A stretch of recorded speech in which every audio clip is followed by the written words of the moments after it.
Gu Man felt a surge of indignation as she pondered the choices of the second female lead, who, despite her illustrious lineage and striking beauty, chose to plunge headfirst into the graveyard of love instead of relishing the bright prospects that life offered. She fantasized that if she were in the second female lead's position, she would undoubtedly live a life of splendor rather than be scorned by the masses, ultimately leading herself to her own demise. But how could her mere musings manifest into reality? Chapter 1: If It Were Me. At this moment, Gu Man knelt in a place known as the Ancestral Hall. Gazing at the neatly arranged wooden plaques bearing the names of the departed, a shiver coursed through her body, and the hairs on her skin stood on end. The atmosphere was undeniably eerie. Despite the flickering candlelight surrounding her, the sight of those names from beyond the grave was unsettling. Seizing a moment when the attendant was distracted, Gu Man subtly shifted her position. However, the prolonged kneeling had left her feet tingling and aching, a torment that was almost unbearable. Observing Gu Man's restlessness on the meditation cushion, the watchful Li Mama spoke with a tone laced with reproach. "Madam, it would be wise for you to remain still. If the Lord knows of your disobedience, your punishment will not merely be kneeling here." With that, Li Mama rolled her eyes dramatically. Today was supposed to be the Lord's wedding day with his primary wife, yet this unruly madam insisted on creating a scene, provoking the Lord to send her to the Ancestral Hall as punishment. To add insult to injury, she had hoped to profit from the festivities, only to find herself in this gloomy place. As Li Mama harbored her resentful thoughts, a sudden chill swept through the air, startling her into reciting prayers, rendering her momentarily mute. Gu Man, meanwhile, felt little inclination to engage in a dispute with an elderly woman. She merely sighed in resignation. The situation was indeed surreal, and it all stemmed from a book she had read out of sheer boredom. The protagonists of that tale were Lord Cheng Mo and his primary wife, Ji Maxian. Ji Maxian hailed from a family of physicians, renowned for her medical prowess at a young age. By a twist of fate, she encountered the injured Cheng Mo during a medicinal herb gathering, leading to a bond forged through mutual reliance, igniting a fervent romance. Cheng Mo had sustained his injuries while undercover for the emperor, and when the emperor inquired what he desired, he requested, "I humbly ask your majesty to bestow upon me Ji Maxian as my primary wife." Thus, the wicked second female lead, Gu Liao, consumed by jealousy, publicly humiliated Ji Maxian during the tea ceremony on the day of their marriage, smashing the teacup into Ji Maxian's face, causing her to bleed profusely. Cheng Mo, enraged, ordered Gu Liao to the Ancestral Hall for penance. Following this incident, his disdain for Gu Liao intensified. Gu Liao had initially married Cheng Mo through dubious means. Cheng Mo's close friend, Gu Qing, had once invited him for drinks, leading to a raucous night where Cheng Mo inexplicably awoke in Gu Liao's chamber, both disheveled and with the bed stained in a vivid scarlet, igniting scandalous rumors. Despite Gu Liao's tearful protestations of consent, Cheng Mo retained no memory of the events. The entire capital knew of Gu Liao's obsessive affection for Cheng Mo, yet she found herself in a one-sided love affair. Though she had lost her virtue, the circumstances led many to assume she had orchestrated the incident. Ultimately, she became the wife of Cheng Mo, whose family connections were formidable, with her father serving as the chancellor. Despite Gu Liao's efforts to be a virtuous wife, Cheng Mo offered her scant opportunities, marrying multiple concubines in the 3 years following their union. Even when he did visit her, it felt like mere formality, tormenting her to the point of despair. Nonetheless, Gu Liao continued to yearn for Cheng Mo's affection, believing that once married, he would inevitably come to cherish her. Yet she was mistaken. Cheng Mo held the past against her. In her attempts to rectify her previous misdeeds, she welcomed his other wives with forced smiles, enduring their arrogance with a grace befitting the lady of the house. However, she could not tolerate Cheng Mo's excessive coldness towards her. As the legitimate daughter of the chancellor, how could she be looked down upon by those of lesser status? When Cheng Mo sought the emperor's permission to take another primary wife, Gu Liao could no longer remain passive. Though she could accept him taking concubines, a primary wife was another matter entirely, someone who would stand equally beside her, a union forged by the Lord's own sacrifice. This disparity was intolerable, igniting a fierce desire for revenge within her. Thus, Gu Liao embarked on a path of self-destruction, concocting schemes against Ji Maxian. Ultimately, after causing Ji Maxian to miscarry their 5-month-old child and endangering her life, Gu Liao was stripped of her status as the Lord's wife. As the walls crumbled around her, Those who had long despised Gu Liao eagerly recounted her misdeeds, particularly her repeated attempts on Ji Maxian's life, while Ji Maxian chose silence in exchange for peace within the household. Cheng Mo, the head of the household, remained oblivious to the peril faced by his beloved until it was too late, leaving him consumed by guilt and rage as he ordered Gu Liao's execution. Miraculously, Ji Maxian regained her health and became the sole mistress of the estate, leading to a blissful union. The intricate tale unfolded over 542 chapters and 180,000 words, was devoured by Gu Man in a mere 3 days. This story was truly exhilarating. The author's prose captivated the reader, compelling her to turn page after page, leaving her in a daze upon completion. Gu Man switched off her phone and nestled into her blankets, yearning for rest to alleviate the fatigue of sleepless nights spent absorbed in the narrative. Outside, the wind howled and rain poured, creating an ideal atmosphere for slumber. After days of relentless reading, she had finally finished the tale. Yet, as sleep beckoned, her mind remained restless, replaying the story's events. The character she loathed the most was the venomous Gu Liao, who sacrificed her dignity for love, only to meet a tragic end at the hands of the very man she adored. Such folly! With a privileged background, doting parents, and a loving brother, why would she not seize the myriad opportunities life offered? Why cling so stubbornly to one tree, forsaking the forest? If she were in the second female lead's position, she would gallop freely, unburdened by the chains of unrequited love. Gu Man, lost in thought, immersed herself in the persona of Gu Liaoliao, pondering how she would navigate her life if she were Gu Liaoliao. As her mind wandered, she drifted into a deep slumber. Upon awakening, she realized that the teacup she had been holding had been flung away. Before her stood a woman clad in a resplendent red wedding gown, bloodied and sprawled across the form of another man adorned in similar attire. The man, strikingly handsome, bore an expression of furious rage as he glared at Gu Man, his eyes ablaze with wrath. He pointed an accusatory finger at her, exclaiming, "Seize this madwoman and confine her to the ancestral hall. No one is to let her rise until I command it." And thus, she found herself in this predicament. Chapter 2. I was wrong. As Gu Man rubbed her aching knees from kneeling, she marveled at the capricious nature of fate. She had merely been voicing her thoughts, yet here she was, embodying Gu Liaoliao. Moreover, had she not just struck the head of the protagonist, Gmo Yen, with a cup? No, it was Gu Liaoliao who had done that. What does it have to do with me, Gu Man? A voice within her questioned. Then who are you now?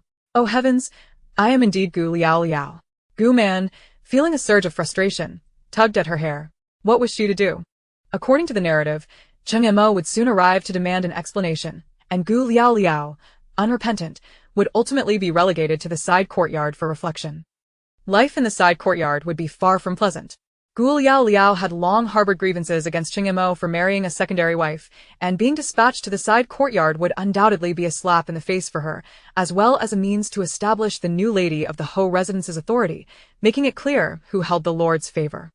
And as for Gu Liaoliao, her family connections prevented her from being dismissed entirely. Instead, she would merely be punished with contemplation. Yet, the duration of this contemplation was at the lord's discretion. Given Cheng Mo's attitude towards Gu Liaoliao after 3 years in the residence, it was entirely possible that she would remain confined there for life. Consequently, a cadre of sycophants took pleasure in subjecting her to various indignities, undoubtedly with Cheng Mo's tacit approval. Having been raised in luxury, Gu Liaoliao found such treatment intolerable. In a fit of misguided thought, she directed all her resentment towards Gmo Yen, intensifying her hatred for the protagonist. Ultimately, after 3 months of confinement, the Gu household learned of her plight and compelled Cheng Mo to retrieve Gu Liaoliao from the side courtyard. These 3 months of isolation drove Gu Liaoliao to frantically plot various schemes against Gmo Yen, while the kind-hearted protagonist only offered her sympathy and compassion, swallowing her grievances silently. In the end, Gu Liaoliao's kindness led to the miscarriage of her child and jeopardized her own life. The thought of Gu Liaoliao's fate sent a shiver down Gu Man's spine. She certainly did not wish to endure 3 months in the side courtyard. The text described the side courtyard as a long-abandoned place, neglected by time and weather, often inhabited by rats and cockroaches. The thought of cockroaches was particularly distressing. Suddenly, Gu Man had an epiphany. Gu Liaoliao's unrepentant nature had led to her banishment, but she was now occupying Gu Liaoliao's body, while her own soul remained intact. Could she not simply disavow her identity? After all, one must bow to the eaves, especially when one is at fault. Yes, that would be her course of action. Resolute, Gu Man reminded herself that she had declared her intent to live better than Gu Liaoliao if she ever found herself in her shoes.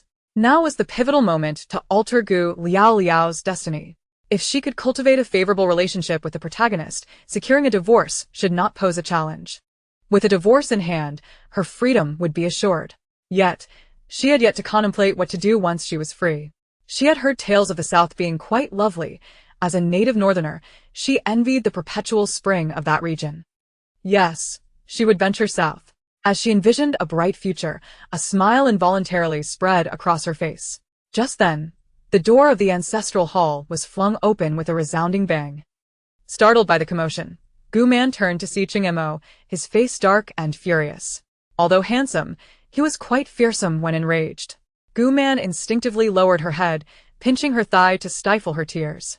Now, she awaited Ching-Mo's inquiry, ready to present her most sincere apology, as the text indicated that Gu Liaoliao was renowned for her beauty in the capital, and she would surely appear captivating while weeping.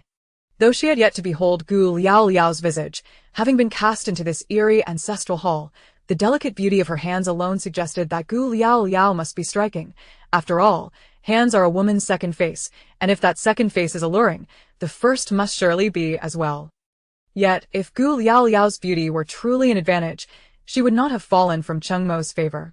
Moreover, as a prestigious lord, he had encountered countless beauties. Gu Man promptly abandoned the notion of using her looks to sway him. Thus, sincerity would be her most potent weapon. With that resolve, Gu Man's musings were interrupted by Cheng-Mo's cold voice. I commanded you to reflect before our ancestors, yet you remain unrepentant and revel in your folly. Truly, I have been too indulgent. If you find the ancestral hall too comfortable, then let us send you to the side courtyard for some serious contemplation. Guards, take this venomous woman to the side courtyard. With that, he swept away, leaving Gu Man with a broad, imposing back. Wait, when did I revel in folly? Before she could finish her thought, two servants seized her and began escorting her to the Ho residence's side courtyard. Overwhelmed, Gu Man found herself crying out, I was wrong. I don't want to go to the side courtyard. Like refuse, Gu Man was unceremoniously tossed into the side courtyard, the door locked behind her with chains. Gazing at the closed door, she was perplexed. Had she not prepared a heartfelt apology? Why was she cast aside without so much as an inquiry? Hello, is anyone there? I wish to see the Lord. Gu Man shouted, and after a while, the door began to creak open. A servant entered, leading a girl who resembled a maid.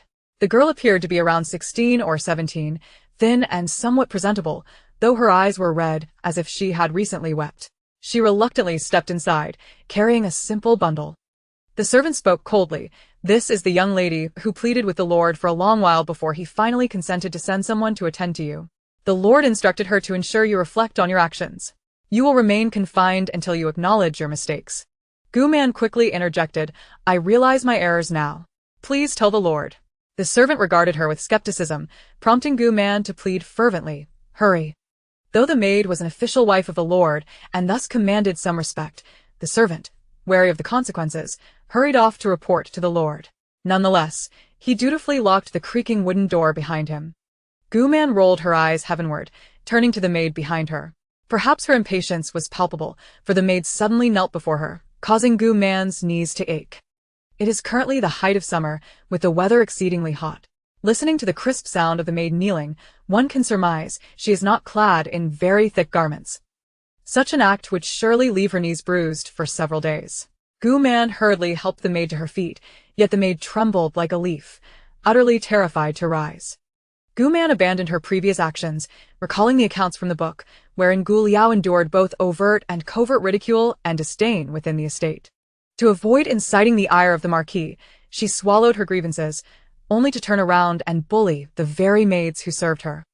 The maids lived in constant trepidation, fearing Gu Liao's whims day and night, until at last, one could bear it no longer and leapt into a well. Though she was ultimately rescued, she returned in a state of madness. The Marquis was powerless to intervene, as there was no substantial evidence against Gu Liao. Furthermore, it was not uncommon for a mistress to chastise her maid for insufficient service. Among the women of the household, who could claim never to have struck their own maid. Thus, from that point onward, any maid assigned to serve Gu Liao was invariably the least favored in the household, and those who arrived to serve her met with dire fates. Gu Man felt a surge of indignation towards the second female lead, who, despite her privileged background and beauty, chose to plunge headlong into the grave of love, forsaking the splendid days ahead of her.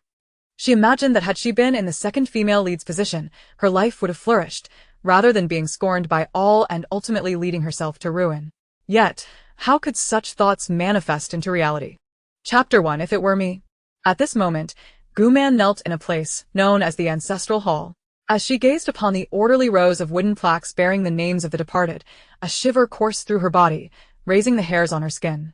The atmosphere was indeed eerie. Although the surroundings were illuminated by candlelight, the sight of the inscribed names of the deceased evoked an undeniable discomfort. Seizing a moment when the attendant was distracted, Gu Man discreetly shifted her position, but after kneeling for an extended period, any movement sent waves of discomfort through her aching legs, nearly unbearable. Observing Gu Man's restlessness on the cushion, the supervising matron, Li Mama, admonished her with a tone laced with disapproval. "Madam, it would be prudent for you to remain in your kneeling position. Should the Lord discover your disobedience, your punishment would not merely entail kneeling here." With that, Li Mama rolled her eyes dramatically. Today was supposed to be a day of celebration, marking the Lord's marriage to his new wife, yet this wayward lady of the house insisted on creating a scene, prompting the Lord to send her to the ancestral hall as punishment. It was utterly vexing. She had hoped to benefit from the festivities, but found herself in this somber place instead. As Li Mama harbored her grievances, an inexplicable chill swept through the hall, causing her to mutter prayers and refrain from further insolence. Gu Man, too, had little desire to quarrel with the elderly woman, instead letting out a resigned sigh. This entire situation felt surreal, a tale spun from a novel she had read during a moment of boredom. The protagonist of that story was the Lord, Cheng Mo, and his wife, Ji Maxian, who hailed from a family of physicians. Renowned for her medical expertise at a young age, she fortuitously encountered the injured Cheng Mo during a herbal gathering, leading to a mutual rescue and blossoming feelings. Cheng Mo had been injured while undercover for the emperor, and when the emperor offered him anything he desired, he requested, "I humbly ask your majesty to grant me Ji Maxian as my wife." Thus, the scheming second female lead, Gu Liao, consumed by jealousy, publicly humiliated Ji Maxian on their wedding day, smashing a teacup in her face, causing Ji Maxian to bleed profusely. Cheng Mo, furious, ordered Gu Liao to be confined to the ancestral hall for reflection. Following this incident, Cheng Mo's disdain for Gu Liao deepened. Gu Liao had resorted to unscrupulous means to marry Cheng Mo, who was close friends with her brother, Gu Qing. One day, during a drinking bout, Cheng Mo unexpectedly woke up in Gu Liao's chamber. Their disheveled state and the sight of blood on the pristine sheets ignited scandal. Gu Liao, weeping, claimed, "I consented, and it has nothing to do with Brother Zemo," while Cheng Mo remained oblivious to the events.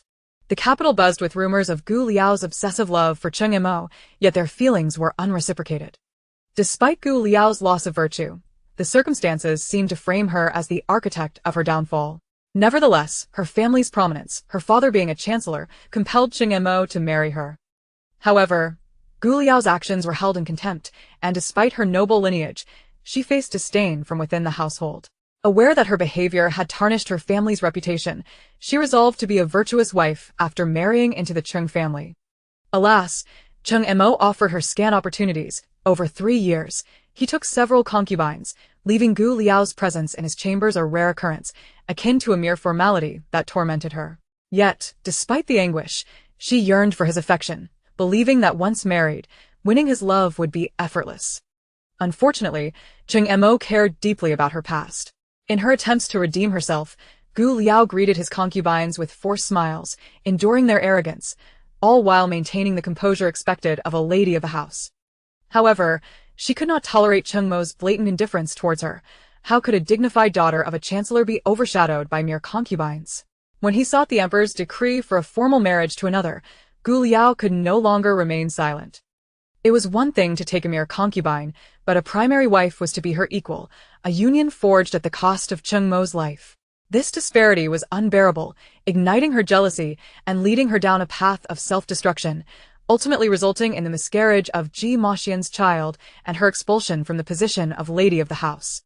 As the walls crumbled, those who had looked down upon Gu Liao eagerly recounted her misdeeds, especially her repeated attempts to harm Ji Maxian, who remained silent to maintain peace.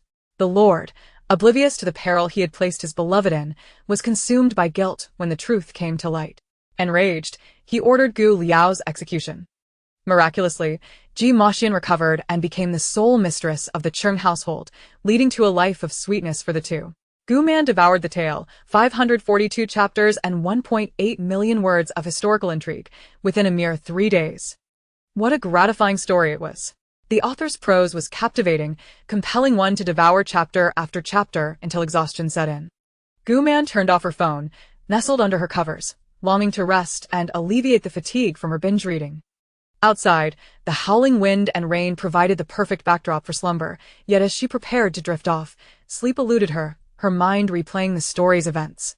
The character of the wicked second female lead, Gu Liao, incited the greatest ire. In her pursuit of love, she disregarded her own dignity and ultimately met a tragic end at the hands of her beloved. Such folly born of infatuation. With a lineage so esteemed, parents who adored her, and a brother who cherished her, why would she squander her potential? Countless worthy suitors existed in the world, yet she stubbornly clung to a singular obsession. Were she in the second female lead's position, she would gallop freely through life, unburdened by love's snares. Gu Man, lost in thought, immersed herself in the persona of Gu Liaoliao, pondering how she would navigate life if she were in her shoes. Before she realized it, she succumbed to a deep slumber. When she next opened her eyes, she found herself having hurled the teacup from her hand. Before her lay a woman clad in a striking red wedding gown, her head drenched in blood, collapsed in disbelief upon a man similarly adorned in crimson. The man, handsome yet fierce, glared at Gu Man with a wrathful intensity, as if he wished to devour her whole. He pointed an accusatory finger at Gu Man and thundered, "Bring this madwoman to the ancestral hall and make her kneel. She shall not rise without my command." And thus, she had arrived here. Chapter 2. I was wrong. As Gu Man rubbed her aching knees from kneeling, she marveled at the capriciousness of fate. It was merely a whimsical thought, yet somehow she had become Gu Liaoliao. Had she not just struck the head of the protagonist, Gmo Yen, with a cup? No, that was Gu Liaoliao who had done that. What does it have to do with me, Gu Man? A voice within her queried. Then who are you now? Oh my, I am indeed Gu Liaoliao. Gu Man, in exasperation, tugged at her hair. What was she to do? According to the narrative, soon Qingmo would come to confront her, and Gu Liaoliao would stubbornly refuse to repent, ultimately being banished to the side courtyard for self-reflection. Life in the side courtyard would be intolerable. Gu Liaoliao had long harbored resentment over Qingmo's marriage to a secondary wife. Now, being sent to the side courtyard would undeniably humiliate her and elevate the new lady of the Ho residence, making it clear to all who held the Ho Ye's favor. As for Gu Liaoliao, her maternal family's ties prevented her from being dismissed outright, merely subjecting her to a period of reflection. However, the duration of this reflection was at the discretion of the Ho Yi. Given the way he had treated Gu Liaoliao over the past 3 years, it was entirely possible she could remain there for a lifetime. Consequently, various sycophants took the opportunity to mistreat her, with Qingmo's tacit approval. Having been raised in luxury, Gu Liaoliao could scarcely endure such treatment. It seemed she had foolishly attributed all her misfortunes to Gmo Yen, her hatred for her intensifying. After 3 months of confinement, the Gu family finally realized the situation, compelling Qingmo to retrieve Gu Liaoliao from the side courtyard. It was during these 3 months that Gu Liaoliao relentlessly concocted schemes to trouble and frame Gmo Yen. Yet, the kind-hearted protagonist did not blame her. Instead, she empathized with Gu Liaoliao, swallowing her grievances in silence. Ultimately, Gu Liaoliao's kindness led to the miscarriage of her child and the peril of her own life. Upon contemplating Gu Liaoliao's fate, Gu Man shivered. No, she would not endure 3 months in the side courtyard. The text described the side courtyard as a long-abandoned space, neglected by time, with its walls unable to shield against wind and rain, often shared with rodents and cockroaches. While rats were tolerable, the thought of cockroaches was unbearable. Wait. Gu Liaoliao had been condemned to the side courtyard for her unrepentant behavior, yet she now inhabited Gu Liaoliao's body, with Gu Man's soul. Could she not simply disavow her identity? One must bow beneath the eaves, Moreover, she had erred first. Yes, that would be her course of action. Gu Man resolved that since she had declared she would live better than Gu Liaoliao if she were to become her, now was the pivotal moment to alter Gu Liaoliao's destiny. If she could cultivate a favorable relationship with the protagonist, securing a divorce should not prove difficult, should it? With the divorce in hand, would she not be free to roam? She had yet to contemplate what she would do after obtaining the divorce. She had heard tales of the enchanting South. As a native of the North, she envied the perpetual springtime of the southern lands. Thus, she would venture south. As these thoughts danced in her mind, Gu Man could not suppress a smile of anticipation for the beautiful life that lay ahead. Just then, with a resounding bang, the door to the ancestral hall was flung open with force. Startled by the commotion, Gu Man turned to see Qingmo's face darkened with fury, his anger palpable. Though handsome, his rage rendered him quite fearsome. Gu Man dutifully lowered her head, pinching her thigh until tears brimmed in her eyes. Now, she awaited Qingmo's accusations, ready to sincerely acknowledge her mistakes with the charm of a weeping willow.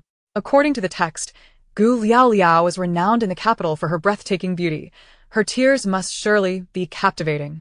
Though she had yet to glimpse Gu Liaoliao's visage, having been cast into this eerie ancestral hall, she could imagine that if her delicate hands were any indication, hands as fair as jade, then Gu Liaoliao must possess a striking appearance. After all, hands are a woman's second face, and if this second face was so exquisite, surely the first must be as well. However, if Gu Liaoliao's beauty were truly capable of achieving anything, she would not have been scorned by Qingmo. Furthermore, as a distinguished Hou Yi, he must have encountered countless beauties. Gu Man swiftly abandoned the notion of seduction. Thus, sincerity is the most potent means to touch the heart. She would employ her earnest intentions to sway him. Gu Man's thoughts meandered until Qingmo's voice pierced the air, cold and commanding. I instructed you to reflect before the ancestral spirits, yet you remain unrepentant, reveling in your folly. Truly, I have indulged you too much. If you find comfort in the ancestral hall, then to the side courtyard you shall go for proper contemplation. Seize this venomous woman and take her to the side courtyard. With that, he swept away, leaving Gu Man with a towering, broad back. Wait, when did I revel in my folly? Before she could finish her thought, she was forcibly escorted by two servants towards the Hou residence's side courtyard. At this moment, tears streamed down Gu Man's face as she cried out, I was wrong. I do not wish to go to the side courtyard. Gu Man was unceremoniously discarded like refuse into the side courtyard, the heavy door locked with chains behind her. Staring at the solid barrier before her, Gu Man felt perplexed. Was there not to be a scene of accountability with the male lead and the female lead? How could she be cast into exile without a word of inquiry? She had prepared her apology, yet not a single word had escaped her lips. Hello, is anyone there? I wish to see the Hou Yi. Gu Man called for what felt like an eternity, until finally, the tightly locked door exhibited signs of opening. The chains rattled outside, accompanied by the creaking of the dilapidated wooden door. In walked a servant with a young maid, who appeared to be around 16 or 17, thin and gaunt, with an acceptable appearance, though her eyes were swollen and red, as if she had recently wept. She carried a simple bundle, entering with evident reluctance. The servant spoke in a cold tone. This is the young lady who implored the Hou Yi for quite some time before he consented to send someone to attend to you. The Hou Yi said you must earnestly reflect on your actions. You shall not be released until you recognize your faults. Gu Man urgently replied, I realize my mistakes now. Please, go tell the Hou Yi that I understand. The servant regarded her with skepticism, and Gu Man, in her desperation, urged, hurry. After all, Gu Liaoliao was still the formally recognized principal wife of the Hou Yi. The servant held some trepidation. Though Gu Liaoliao was no longer favored, she remained a lady of the Hou residence, and he dared not offend her easily. Thus, he hurried to report to the Hou Yi, all the while dutifully securing the creaky wooden door behind him. Gu Man rolled her eyes heavenward and turned to the maid behind her. Perhaps her expression conveyed her impatience, for the maid promptly fell to her knees with a thud. Gu Man winced at the pain radiating from her kneecaps. As summer unfolds, the heat is stifling. Listening to the crisp sound of the maid kneeling, one can surmise she is not clad in heavy garments. Such a kneel would surely leave her knees bruised for days. Gu Man hastily assists the maid to her feet, yet the maid trembles uncontrollably, too fearful to rise. Gu Man relinquishes her efforts, recalling the descriptions from her readings. Gu Liaoliao, subjected to both overt and covert derision within the estate, swallowed her indignation to avoid inciting the ire of the Marquis, only to later turn her frustrations upon the very maids who served her. The maids lived in constant trepidation, enduring daily torment at Gu Liaoliao's hands, until one could bear it no longer and leapt into a well. Although she was ultimately rescued, she emerged irrevocably mad. The Marquis found himself powerless in the situation. After all, there was no concrete evidence to substantiate any claims. Furthermore, it was not uncommon for a mistress to chastise her maid for inadequate service within the estate, who could claim to have never struck their own maid. However, from that point onward, any maid assigned to serve Gu Liaoliao was invariably the least favored among the household, and those who came to her service seldom met with a favorable fate. Chapter 3. How unfortunate Gu Man understood that Gu Liao was regarded as a devilish presence in the eyes of the maids and servants of the Ho residence. It seemed imperative that she initiate a change regarding this matter. Gu Man gradually crouched down and softly inquired, "What is your name?" The maid, trembling on the ground, replied, "This servant is called Qing'er." "Qing'er?" Gu Man repeated the name softly, ruminating on the contents of the book. Indeed. Qing'er was the maid sent by Cheng Mo to attend to Gu Liao during her time in the side courtyard.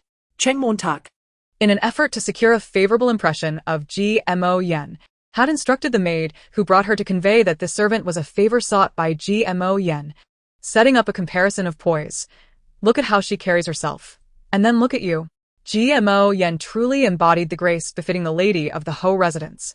Unaware that Qing'er had been sent by Gmo Yen, Gu Liao, upon learning this, transferred all her hatred for Gmo Yen onto Qing'er. Unable to eliminate the seductive Ho lord, it seemed much simpler to deal with this maid at her side. Thus, for the ensuing 3 months, Qing'er endured inhumane torment. This will not be elaborated upon here. Gu Man sighed, reflecting, "Since I have now become you, I shall live your life well once, and make amends for the wrongs of your past life. This will serve as my humble compensation for occupying your body." With a smile gracing her lips, Gu Man turned her gaze to Qing'er, saying, "I am aware that within the residence, it is rumored I mistreat the maids and servants." At this, Qing'er trembled even more violently. Gu Man sighed once more, continuing, "But rest assured, I have turned over a new leaf and will no longer bully others without reason." Upon hearing Gu Man's words, Qing'er hastily bowed her head in a deep gesture of submission. "This servant dares not." Observing the figure before her, who dared not rise, Gu Man recognized that her devilish image had become deeply entrenched within the estate, making it difficult to alter in the short term. Improvement would have to come gradually. As the saying goes, time reveals a person's true nature. Feigning anger, Gu Man stood up and commanded, "How dare you disregard my words? Stand up when I tell you to. From now on, you are not permitted to kneel without my permission.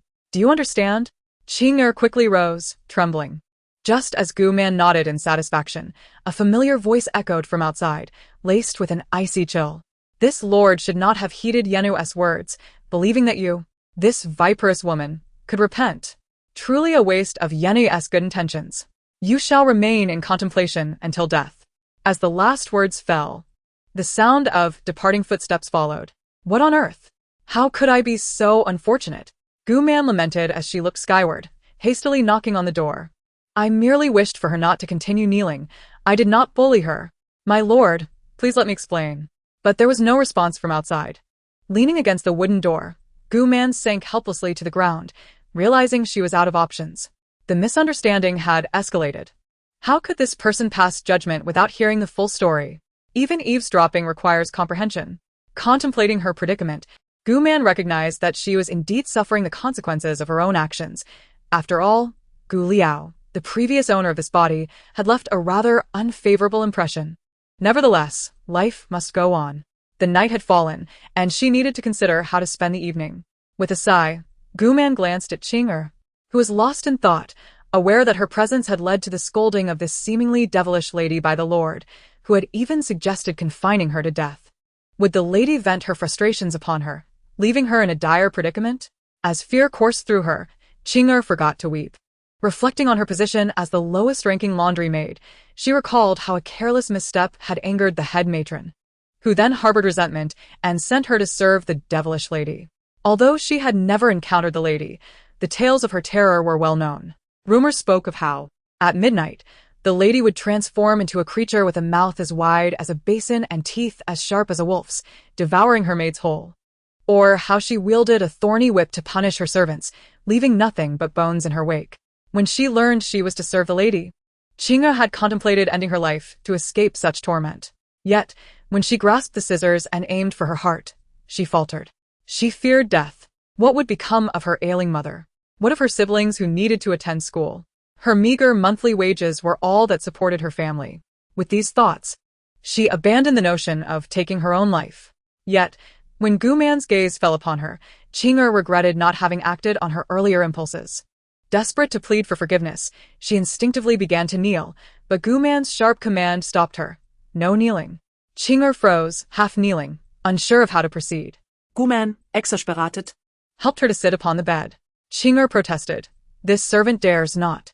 Gu Man, adopting an authoritative demeanor, managed to coax Jiangnan into a sitting position, making her feel as if she were on pins and needles. Gu Man lifted the lantern and retrieved a candle from within, gently lifting Jiangnan's skirt at the knee. Jiangnan observed Gu Man's actions with a heart full of trepidation, pondering whether the lady intended to extinguish herself with the candle's flame. As these thoughts consumed her, tears began to flow uncontrollably, and she silently recited her farewell. Mother, I am sorry. I cannot fulfill my filial duty any longer. To my younger siblings, should I no longer be present, please take good care of our mother. In the next life, I still wish to be kin with you. While Jiangnan was lost in her melancholic reverie, Gu Man sighed softly and gently remarked, Fortunately, the spot where you kneel lacks sharp stones. Otherwise, you would have surely injured yourself. The Marquis must be quite furious right now, and considering today is their wedding night, he likely won't return to see us. We can only wait until tomorrow morning when his anger has subsided for him to send some ointment. Therefore, she advised Jiangnan to endure for the time being. Gu Man was aware that even if the Marquis did not come, Gmo Yen would certainly pay a visit. The narrative elaborated that Gmo Yen felt immense guilt for having taken another's husband. She had once believed she would never share a spouse with anyone else. But upon realizing her profound love for Mo, she discovered he was none other than the renowned Marquis of Guangping, a cousin to the current emperor and his most valued aide. Mo had also clarified to Gmo Yen the nature of his relationships with Gu Liaoliao and several concubines within the household. Caught in a web of love, sympathy, and reluctance to part, Gmo Yen ultimately succumbed to her emotions, agreeing to marry the Marquis, who sincerely promised her the title of a primary wife. Aware of her own humble background, Gmo Yen recognized she was unworthy of such a position, yet the Marquis bestowed upon her the honor, further ensnaring her in the vortex of love. However, Gmo Yen's intrusion into another's marriage was a source of torment for Gu Liaoliao, who loathed her deeply. Any gifts Gmo Yen brought were either discarded or fed to dogs. During that period, the dogs thrived while Gu Liaoliao suffered, her condition deteriorating to the point of starvation. Although the book did not detail these events extensively, Gu Man imagined them vividly. As Gu Liaoliao resolutely refused to consume anything Gmo Yen offered, ultimately left with nothing but bones. It was evident the dogs fared much better. This incident elevated Gmo Yan's standing within the household, as she approached Gu Liaoliao without harboring resentment, even instructing those around her to refer to her as the young mistress, while Gu Liaoliao remained the primary mistress. Although this arrangement was fitting, the Marquis objected, unwilling to see the woman he favored overshadowed by the so-called madwoman. It was only after Gmo Yan's persistent persuasion that Mo reluctantly acquiesced, his affection for her growing ever deeper. Jiangnan was taken aback by Gu Man's words, questioning whether she had misheard. When Gu Man lifted the candle, its light illuminating Jiangnan's tear-streaked face, Gu Man wondered if her concern had moved her. With a gentle sigh, she realized that since her arrival at this place, she had sighed multiple times. She needed to leave the Marquis' residence soon, or she would surely succumb to despair. Gu Man invited Jiangnan to share the bed with her, but Jiangnan vehemently refused, regardless of the incentives or threats. Consequently, Gu Man resigned herself to sleeping alone. The day had been exhausting, yet her mind was restless, pondering the absurdity of it all. Had she truly traversed to this realm, or was it merely a figment of her imagination? Quietly reassuring herself that it could be a dream, she resolved to sleep soundly and soon fell into a deep slumber. In her dreams, Gu Man was adorned in a pink panther-printed onesie, barefoot upon a rippling lake, the surface oddly solid beneath her feet. Suddenly, a magnificent woman adorned in lavish attire appeared, her heavily made-up face unable to conceal the sorrow in her eyes. Curiously, Gu Man inquired, "Who are you?" The woman, tears streaming down her cheeks yet smiling, replied, "I am Gu Liaoliao." Taken aback, Gu Man hurried forward, exclaiming, "You are Gu Liaoliao? How wonderful! Do you know why I have become you? Where have you gone?" Gu Liaoliao continued to smile, softly responding, "Because I heard your heart's voice." Confused, Gu Man asked, "My heart's voice?" Gu Liaoliao nodded, explaining, "I heard you say that if you were me, you would not be so ensnared by love, but would gallop forth with freedom." Reflecting on this, Gu Man recognized she had indeed expressed such sentiments. Gu Liaoliao continued, "My life has been utterly absurd, causing harm to both myself and others. I did not regret until the moment of death.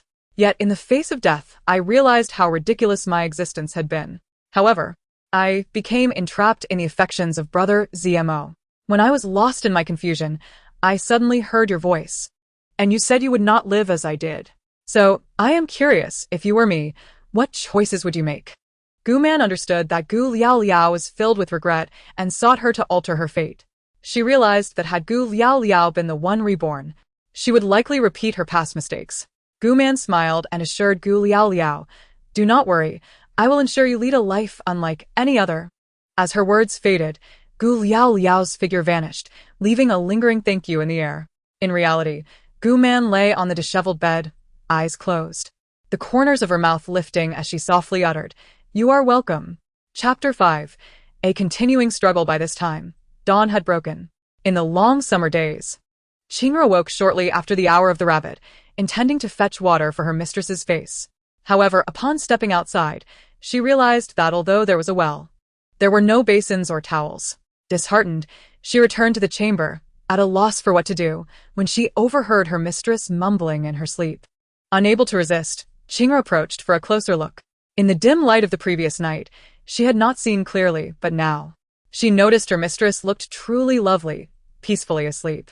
It was said that Gu Liaoliao had entered the Marquis' household at the tender age of 14, and now at 17, she was slightly younger than Qing'er. Qing'er remembered Gu Liaoliao's birthday because every year, on that day, the Marquis' household enjoyed the delicacies distributed by their mistress. Those pastries were exquisite, and Qing'er, reluctant to indulge herself, would secretly take them home for her younger siblings to savor. Thus, thanks to their mistress, her siblings were able to enjoy delightful treats. Though the pastries were hardly fit for the Marquis' wife, for a poor family, they were a luxury. Qing'er often found herself wishing that her mistress had a birthday every day. Lost in thought, Qing'er couldn't help but smile. Just then Gu Man awoke and, noticing the smiling girl by her bedside, asked curiously, "What brings you joy?" Startled by Gu Man's sudden voice, Qing'er instinctively knelt in apology, but remembered her mistress did not permit such behavior. Instead, she offered a respectful bow. "Esteemed madam, I was merely thinking of the pastries, And it made me smile. Please forgive me." Gu Man, observing Qing'er's cautious demeanor, smiled and replied, "So, you were longing for pastries? Worry not, for I assure you that today you shall have the pleasure of enjoying some delectable treats." Upon speaking, she rose from the bed, but as soon as her feet touched the ground, Gu Man felt an itch on her body. She reached out her hand and, to her horror, discovered she had caught a cockroach. In a flurry, she flung the insect to the floor, immediately wishing to rid herself of the hand that had touched it. Suddenly, a thought struck her, and she called for Qing'er to assist her in removing the cumbersome layers of clothing, eager to check for any lingering pests. Exhausted from the previous night, she had fallen asleep in her attire and now realized that she could not unfasten the intricate layers by herself. It was no wonder the women of ancient times required maidservants to dress them. Attempting to do so alone would surely be exhausting. Qing'er hurriedly helped Gu Man strip down to her undergarments, and thankfully, no more cockroaches were found. As Qing'er prepared to drape the cumbersome garments back onto Gu Man, she was promptly stopped. After all, it was summer, and even the lightest of outfits felt stifling. However, given the customs of the time, wearing a sleeveless dress in public was not an option, especially with guests expected shortly. Thus, Gu Man settled for 3 lighter layers of fabric, leaving the remaining garments aside. Although summer attire was indeed lightweight, the sheer number of layers was overwhelming. One could easily feel as if they were being wrapped like a dumpling. Freed from such constraints, she felt significantly more comfortable. Upon learning that the side courtyard lacked washing supplies, Guman instructed Qing'er to fetch a bucket of water. As she washed, her mind wandered back to the dream she had the night before. Could it be that Gu Liao had brought her to this place? Was it possible that she regretted her past actions and wished for Gu Man to relive her life to avoid repeating mistakes? If Gu Man could live out this life for her, would she be able to return? Lost in thought, faint voices drifted in from outside. Qing'er, having also heard them, paused her tasks to listen intently. Outside, a young servant spoke with concern. "Young madam, the lord has gone to court today and will return shortly. Would you like to wait for him?" A response from Gmo Yen was faintly heard, prompting the servant to add, "Perhaps I should escort you myself, in case there is any trouble inside." The servant hesitated, falling silent for a moment. Soon, the sound of a lock clicking and the chain rattling echoed, and the creaky wooden door swung open. Guman and Qing'er had already composed themselves and stood poised a short distance behind the door, waiting for Gmo Yan's entrance. When she finally entered, Gmo Yan was momentarily taken aback by the sight before her, and even the servant beside her appeared stunned. Was this cheerful and gentle woman truly the first madam? Guman recognized the shock in Gmo Yan's eyes. It was only natural that anyone who had witnessed Gu Liao hurling a cup at her, leaving her bloodied, would find it hard to reconcile that memory with the smiling figure before them. The road ahead remained long, and the revolution had yet to succeed. Much effort was still required. Chapter 6. The one hurt is you. Guman merely wished to project a friendly demeanor, believing it would facilitate a better relationship with Gmo Yen and ultimately help her attain her desires. Yet, she sensed her eagerness might be misplaced. As the saying goes, strange occurrences often harbor hidden motives. Gmo Yen had braced herself for a scolding or even a blow from Guman, yet the peculiar smile on Guman's face made her hesitate, unable to take a step forward to offer her apology. The servant, sensing the tension, quietly suggested, "Young madam, should I fetch the lord from the palace?" Gmo Yen was tempted to agree, but she held her tongue. Guman, observing Gmo Yan's stillness, called out, "Come in." Clenching the food box in her hand, Gmo Yen gritted her teeth and finally stepped inside. As the saying goes, one cannot fault courtesy. Gmo Yen had risen early to prepare for Gu Liao, but the previous night, she had implored Qing'emo to allow Gu Liao to leave the side courtyard. To no avail, Qing'emo argued that failing to discipline her would only lead to difficulties in managing the household. Faced with such reasoning, Gmo Yen found herself at a loss for words. Coming from a humble background, where it was just her and her father, she had little knowledge of how to govern a large household. Her father had once opposed her marriage into the Marquis family, believing them incompatible, but by then, the die had been cast. After her marriage, he had resumed his wandering lifestyle as a traveling physician. Although she felt a twinge of nostalgia, she now had to strive to integrate into this new family so as not to worry her father or Qing'emo. Thus, Gu Liao's seclusion in the side courtyard was an unchangeable reality. Gmo Yen had heard that the courtyard had been abandoned for quite some time, and so she resolved to gather all the essentials she could think of that Gu Liao might need and brought them over. With this thought, Gmo Yen felt a sense of assurance. Guman accepted the food box without hesitation, thinking it presumptuous for Gmo Yen to bring gifts. She opened the box to reveal a selection of congee, small dishes, and exquisite pastries. Although the narrative suggested Gmo Yen brought various supplies on the second day of her marriage, Gu Liao perceived it as mere ostentation, her ire rising upon seeing the simple fare. Little did Gu Liao know that, despite its humble appearance, the congee had been meticulously prepared by Gmo Yen using various nourishing ingredients, as evidenced by the dog eagerly awaiting a taste. Moreover, who would serve a grand feast for breakfast? With a smile, Guman accepted the breakfast and shared the pastries with Qing'er, playfully saying, "See, I told you today you could enjoy some treats." Observing Guman's delight and playful demeanor, Qing'er felt an overwhelming warmth, causing her to smile in return. The infamous devilish madam did not seem so fearsome after all. Perhaps the rumors were exaggerated.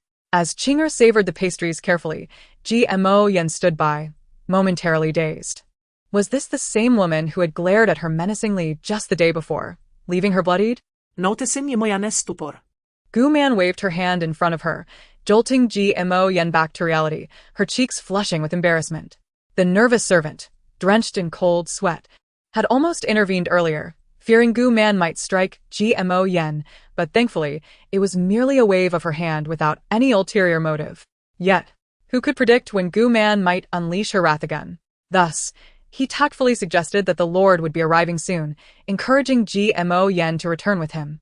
Gmo Yen nodded in agreement. She then gestured for the servant outside to enter. Soon, a procession of 12 or 13 maidservants and young servants entered the side courtyard, pushing in 2 carts laden with supplies. Gu Man appeared unsurprised, as if she had anticipated this. The narrative had described how Gu Liao had exploded upon seeing the kanji, unaware that there were still many more garments, food, and household items prepared for her outside the door. Gmo Yen, feeling somewhat awkward, said, "Time was limited, so I could only bring these. I hope you will not find them lacking. I will do my utmost to persuade the Lord to allow you to leave soon. So, do not worry." Gu Man smiled in acknowledgement, fully believing in the gentle and kind-hearted nature of the narrative's heroine, who would surely keep her word. It was the Lord's willingness that remained uncertain. Now, the only hope lies with Gmo Yen. Gu Man gently took Gmo Yen's hand and said, "I truly appreciate your kindness. I apologize for my behavior yesterday. It was uncalled for. My jealousy clouded my judgment, and I hope you can forgive me soon." Gu Man raised her gaze to Gmo Yen's forehead, noticing she was not bandaged, likely believing that wearing white on such a joyous occasion was inauspicious. Although Gmo Yen had sustained an injury, it was evidently not severe.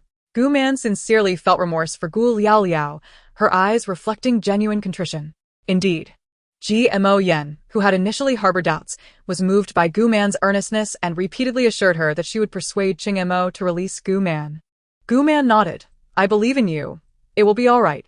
As Gmo Yen departed, the servants had tidied up the courtyard, creating a modest yet cozy abode. The leaky roof had been repaired, and the creaking door was fixed, giving the place a semblance of warmth. Gu Man inspected the items Gmo Yen had brought: toiletries, clothing, sewing supplies, and bedding. There was even rouge and powder. Gu Man smiled, thinking she could settle down here comfortably. Gmo Yen was indeed meticulous. Suddenly, a beautifully carved box adorned with unknown flowers and plants caught Gu Man's attention. She approached, opened the box, and discovered various jars and containers. Puzzled, she called for Qing. After examining and sniffing the contents, Qing remarked, "These are ointments for bruises and pills for clearing heat and detoxifying." Gu Man nodded, intriguing. "How do you know this?" Qing, slightly apprehensive, replied, "These are the remedies we servants always keep on hand." Gu Man understood. The lowly servants must often endure beatings, whether from their masters or from the higher-ranked matrons, who, when displeased, would resort to violence. Naturally, they would need to have remedies for injuries readily available. Upon hearing Qing's explanation, Gu Man quickly asked, "Are those ointments for bruises?" Qing picked up a box the size of a rouge compact and handed it to Gu Man, nervously asking, "Madam, are you injured? May I assist you with the ointment?" Gu Man, having applied ointment before, shook her head and motioned for Qing to sit on the bed, saying, "It is you who is injured, dear girl." Chapter 7. Seeing Gu Man's gesture, Qing was startled and knelt on the ground, repeatedly bowing. How could a servant accept the lady's kindness in applying ointment? The moment Qing's knees touched the ground, a sharp pain shot through her, causing cold sweat to soak her clothes. Gu Man sighed, exclaiming, "Did I not tell you not to kneel? Can you not remember?" Frustrated, Gu Man furrowed her brow, realizing she could not prevent Qing from kneeling. Yet, perhaps once she escaped this courtyard, she too would have to kneel here and there, after all. She had kneeled for quite a while just yesterday. It seemed futile to eliminate this habit. She would have to devise another solution. As if recalling something, Gu Man pulled Qing, who was still kneeling, and said, "All right, you can see for yourself that your knees are hurting, so apply the ointment yourself. By the way, where did Gmo Yen put the sewing kit?" Qing hesitated for a moment before remembering Gmo Yen was the young madam. She hurriedly retrieved the sewing supplies from the cabinet. Gu Man instructed Qing to apply the ointment while she busied herself in the room for the afternoon. The young madam sent someone with lunch, but Gu Man could only hastily eat a few bites before returning to her chamber. It was not until dusk, as the sun began to set, that Gu Man stretched and stepped outside. She beckoned Qing over and produced 2 small square cushions, each adorned with narrow fabric ties at the corners. Qing looked puzzled at the cushions, thinking, "These won't be comfortable to sit on." Just then, Guman rolled up her pant leg to reveal a similar cushion tied around her knee. Qing had not noticed that the lady was wearing 2 cushions on her legs. Unable to contain her curiosity, Qing asked, "What are these?" Guman smiled. These are an improved version of knee cushions. Recalling her childhood when she had watched Princess Pearl, Guman had found the concept of knee cushions quite practical. Who would have thought she would employ them herself? The cotton was too fluffy and obvious if overstuffed, but insufficient stuffing rendered them ineffective. Thus, Guman had spent an entire afternoon compressing the cotton underneath her bed until it was firm, selecting the appropriate amount to protect her knees while remaining discreet. Guman encouraged Qing to try them on. As soon as Qing donned the cushions, she knelt before Guman contrary to her expectations of excruciating pain. The discomfort was significantly reduced. Observing Qing's expression, Guman asked, "How does it feel?" Qing smiled and nodded. "It really doesn't hurt anymore." Guman beamed with satisfaction. "See, you should wear them all the time. This way, when you cannot resist kneeling again, your knees will not ache." However, Qing hesitated. "But this is highly disrespectful. The Marquis will punish me." Guman gently patted Qing's shoulder, reassuring her, "Do not worry, I will be there if anything goes wrong. We just need to be cautious, and no one will discover our secret. If I ever meet the Emperor, I will ensure my knee cushions are widely adopted across the land." What disrespect? True respect lies in the heart, not in inflicting suffering. Qing seemed perplexed, but felt that what the lady said made a great deal of sense. She found herself increasingly fond of this lady. Guman pondered that it was nearly time for dinner. Just as she thought this, the sound of clanking chains echoed from outside. Dinner consisted of fermented tofu, drunken ribs, stir-fried king oyster mushrooms, and lotus root soup. The meal was well-balanced, showcasing GMO Yan's thoughtfulness. Qing insisted she could not dine at the same table as her, so Guman prepared an extra pair of chopsticks as serving utensils. After a simple meal, she called Qing to join her. Guman stepped out of the courtyard to stretch her legs. Summer brought an abundance of mosquitoes, but fortunately, she had already pulled some weeds from the courtyard earlier, making it much cleaner. The cockroaches in the bedroom had been dealt with as well, promising a good night's sleep. As Guman contemplated this, she suddenly heard a whimpering sound from somewhere. Following the noise, she discovered it was emanating from a corner overgrown with weeds. She approached quietly and parted the tangled vegetation, finally uncovering the source of the sound. It was a filthy little dog, lying weakly on the ground and whimpering. The puppy appeared to be about a month old, tiny and so thin that its ribs were visible. There was a fist-sized hole behind it. Guman surmised it must have crawled through there. Curiously, Guman wondered if this little dog was the one mentioned in books. She chuckled, reaching out to stroke the puppy's tiny paw, only to have it whimper even louder. Startled, Guman quickly called for Qing. Upon seeing the little dog, Qing examined it for a moment and said, "Madam, it seems injured, but fortunately, it is not broken. It should recover in a few days." Guman sighed in relief and gently cradled the puppy, asking Qing, "Is there any food left?" Qing nodded and brought out the leftover meal, having only eaten enough to be satisfied. Understanding the lady's intentions, Qing eagerly offered a small piece of meat to the puppy. The little puppy first sniffed the air, seemingly aware that something delicious awaited him, and began to struggle to rise and eat. Guman chuckled. "It seems he's truly starving. Qing, let us give him a bath later." Qing responded affirmatively and went to boil some water. Guman decided to name him. The freshly bathed puppy was fluffy, with a coat of pure snow-white fur. Hence she named him Mo. Upon hearing this name, Qing stumbled back in shock. "Mo, madam? That doesn't seem appropriate." Mo is a character from the Marquis. Guman, of course, was aware, but she did it deliberately. After all, who told him to shut himself away without heeding her explanations? Dugman. Chapter 8. Unfathomable unbeknownst to her. She had been residing in the secluded courtyard for 5 or 6 days. Surprisingly, life in this secluded abode was not so unbearable. Ever since accepting GMO Yan's assistance, Guman enjoyed ample food and restful sleep, and those who wished to see her suffer dared not mistreat her, all thanks to GMO Yan's orders. The little puppy she had rescued also grew more spirited, though Qing remained ever so timid. Guman mused that spending 3 months like this might not be so bad. She could contemplate her future and strategize on how to obtain the divorce papers. One day, while Guman was idly playing with the puppy, the chains outside rattled unexpectedly. Curiosity piqued. She wondered if GMO Yen had returned. Since the day GMO Yen had brought her something, she had not appeared again. Was good news finally on the way? Lost in thought, the wooden door swung open, revealing not GMO Yen but a stranger, a woman of exquisite beauty. Her skin as delicate as jade, with striking features. She donned a royal blue silk gown adorned with golden threads, her hair decorated with ornate golden hairpins and various accessories. Her wrists were laden with rings and bangles, creating a strikingly ostentatious appearance. Gu Man recalled a character from the book fitting this description. Who could this dazzling lady be? Lu Xiaoxiang, the one whom Cheng Mo favored most before GMO Yen arrived. The book described Cheng Mo's various concubines, noting how they intensified the conflict between the second female lead and the protagonist. Gu Man thought that had it not been for these meddling concubines, Liaoliao might not have met such a tragic end, or at least not so swiftly. The narrative revealed that Lu Xiaoxiang's father was a gambler who, after losing money, intended to sell her to a brothel. Fortunately, Cheng Mo happened to see her while out and redeemed her, making her a concubine. Though Lu Xiaoxiang held a lowly status, her beauty, sweet tongue, and keen perception endear her to Cheng Mo.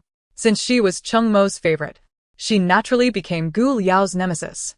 Lu Xiaoxiang, believing herself to be the most cherished, increasingly disregarded Gu Liao. The two women engaged in subtle rivalry within the household, with Cheng Mo feigning ignorance, allowing them to quarrel as long as they did not commit any grave mistakes.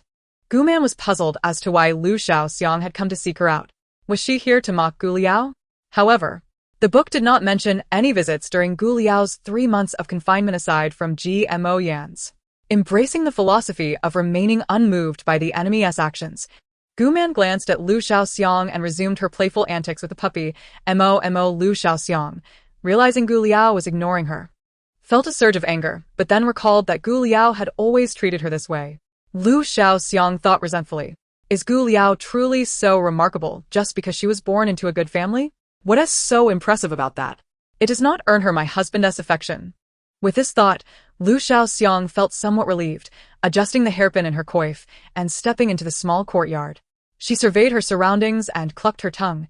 Who would have thought the esteemed lady of the Marquis' residence would find herself in such a plight? It truly saddens me to see my sister in such a state. Gu Man rolled her eyes, thinking, saddened? Look at your expression. You're practically glowing with delight. Since Lu Xiaoxiang's intentions were evidently malicious, Gu Man saw no reason to be courteous. She continued to play with the puppy, her tone nonchalant. If you have something to say, just say it. There's no need for pretense. You're making me feel nauseous. Lu Xiaoxiang was taken aback by Gu Liao's blatant disregard for her feelings, her face flushed with a mix of green and red. But thankfully only her 2 maids were present. Lu Xiaoxiang remembered her purpose for visiting and swallowed her indignation, sitting down opposite Gu Man without any semblance of politeness. You seem quite comfortable in this environment. This room must have been arranged by that new lady of the Marquis. Lu Xiaoxiang deliberately emphasized the title to provoke Gu Liao. Gu Man discerned her intent. Were she truly Gu Liao, she might have reacted with rage. But she was not.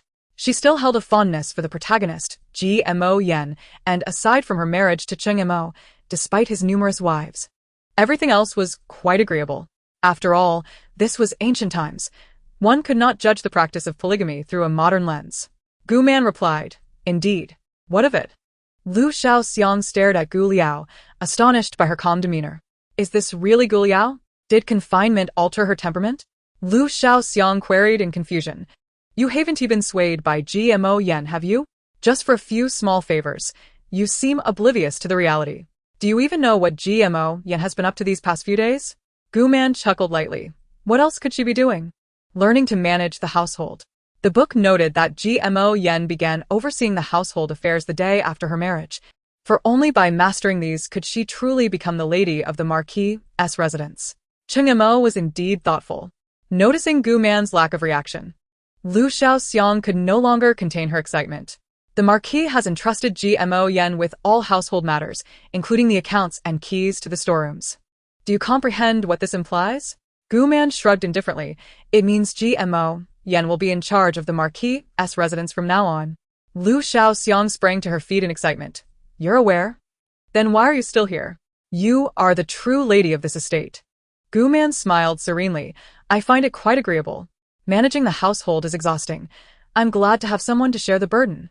Besides, Have you forgotten I'm currently under house arrest? Where else would I be? Gu Man understood Lu Xiaoxiang's intentions. Being Gu Liao's housekeeper meant Cheng Mo held no affection for her, viewing her merely as a decorative piece in the household. And she would not pose a threat to Gu Man's interests. However, with Mo Yen in charge, Cheng Mo's affection for her surpassed that of anyone else in the household. Her mere elevation to the status of concubine signified Mo Yan's favor.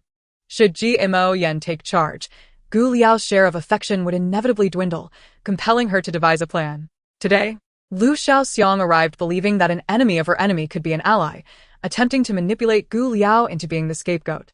If things went awry, it would create chaos, leaving both women to suffer, allowing her to reap the benefits. Yet, unbeknownst to her, Gu Liao was not falling for her schemes. Lu Xiaoxiang, taken aback by her failure, stormed off in a fit of rage. On her way back, she repeatedly pondered Gu Liao's demeanor during their encounter. It seemed she genuinely believed Mo Yen managing the household was a positive development, leaving Lu Xiaoxiang feeling perplexed by Gu Liao's actions. Chapter 9. The housekeeper in the Marquis' study. A man clad in servant attire bent low, reporting something to Cheng Mo. Cheng Mo furrowed his brow. His expression clouded with disbelief, as if grappling with a matter of great incredulity. Did she truly say that? The man nodded and replied, Indeed. I heard it with my own ears. Cheng Mo's long, powerful fingers lightly tapped on the table. Ever since that day, when Yan Er had told him that Gu Liao had apologized to her and accepted her goodwill. Expressing a desire to release Gu Liao from the side courtyard, he had discreetly sent someone to monitor her. Given his understanding of Gu Liao, he was certain she would not maintain such a demeanor. She was not the type to throw tantrums and create chaos.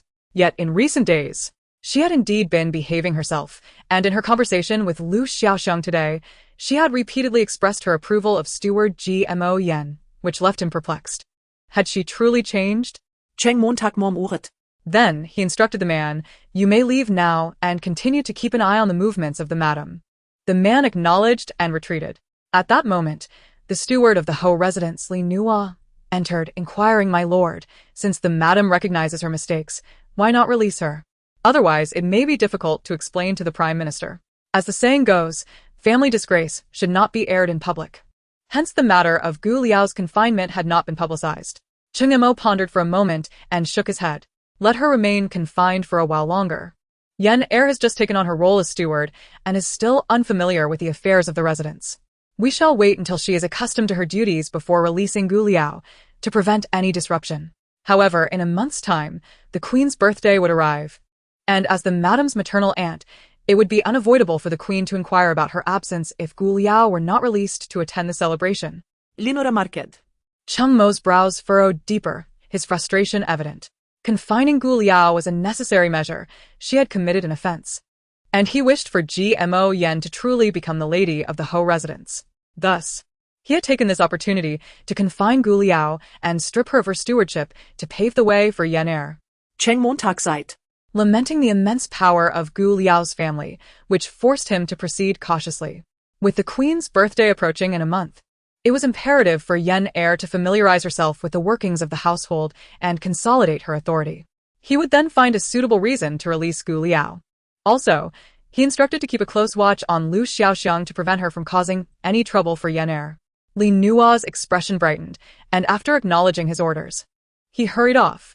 Cheng Mo arrived at Mo Yan's courtyard, where the servants were diligently attending to their tasks. The moment he saw Yan Er, it felt as if all his worries dissipated. Mo Yen furrowed her finely drawn willow leaf brows, struggling with the accounts before her. Upon noticing Cheng Mo's arrival, she expressed her grievances. I thought that after marrying you, it would suffice for us to like each other. I never anticipated that I would have to deal with accounts and learn to manage the household. These ledgers are giving me a headache. Cheng Mo affectionately ruffled her hair, reassuring her, If anything confounds you, feel free to consult Steward Li. He has been with the Ho residence for many years and knows everything within it. Yan Er nodded and suddenly asked, Did my sister also learn to manage the household in this manner? Thinking back, it must have been quite a challenge for her to face these accounts daily. By age, she seems to be a year younger than I. Cheng Mo paused, non-committal. It was true that Gu Liao had proven her competence in stewardship, having made no significant errors in her 3 years in the position. Cheng Mo was taken aback. Had he really found moments of appreciation for Gu Liao? He embraced Mo Yen gently, whispering, "The women of highborn families are taught from a young age how to manage a household. It is not surprising that she is capable. You are intelligent. I believe you will soon excel in this role, and will not fall short of her." Mo Yen smiled brightly at Cheng Mo's words, but then pouted. "Your bias against my sister is quite pronounced. Nonetheless, I fear I may not measure up to her abilities, considering I have never dealt with such matters. What if I were to embarrass you? Perhaps it would be best for my sister to handle the stewardship." Cheng Mo feigned anger, pinching Mo Yan's cheek. "Do you know how much effort I have invested in ensuring you take on this role? If you continue to speak like this, I shall show you how I handle such matters." He added, "You have always relied on your father and have had limited exposure to the world, which has nurtured your kind-hearted nature. However, you must understand that some individuals will go to any lengths to achieve their goals, and Gu Liao is one of those people. Do not be deceived by her temporary kindness. Based on my knowledge of her, the notion that a harmonious family leads to prosperity is not her style." Mo Yen was aware that Gu Liao had sacrificed her reputation to marry Cheng Mo, a fact that had already spread among the noble women in the capital. However, she did not entirely agree with Cheng Mo's sentiments and regarded him earnestly. "Mo, do you really know her well?" Cheng Mo chuckled. "Are you feeling jealous?" Mo Yen lightly punched Cheng Mo playfully. "Of course not. I simply believe she may not be as bad as you portray her. Perhaps she merely likes you very much?" Cheng Mo sighed. "Perhaps that is the case. Gu Liao, along with her brother Gu Qing, has been a childhood companion of mine. She always enjoyed lingering around me when we were young. I never understood why I could not reciprocate her feelings until now. I realized it was because I had yet to meet you." Mo Yen was taken aback by Cheng Mo's sudden confession, her face flushing with embarrassment as she nestled happily in his embrace. Chapter 10.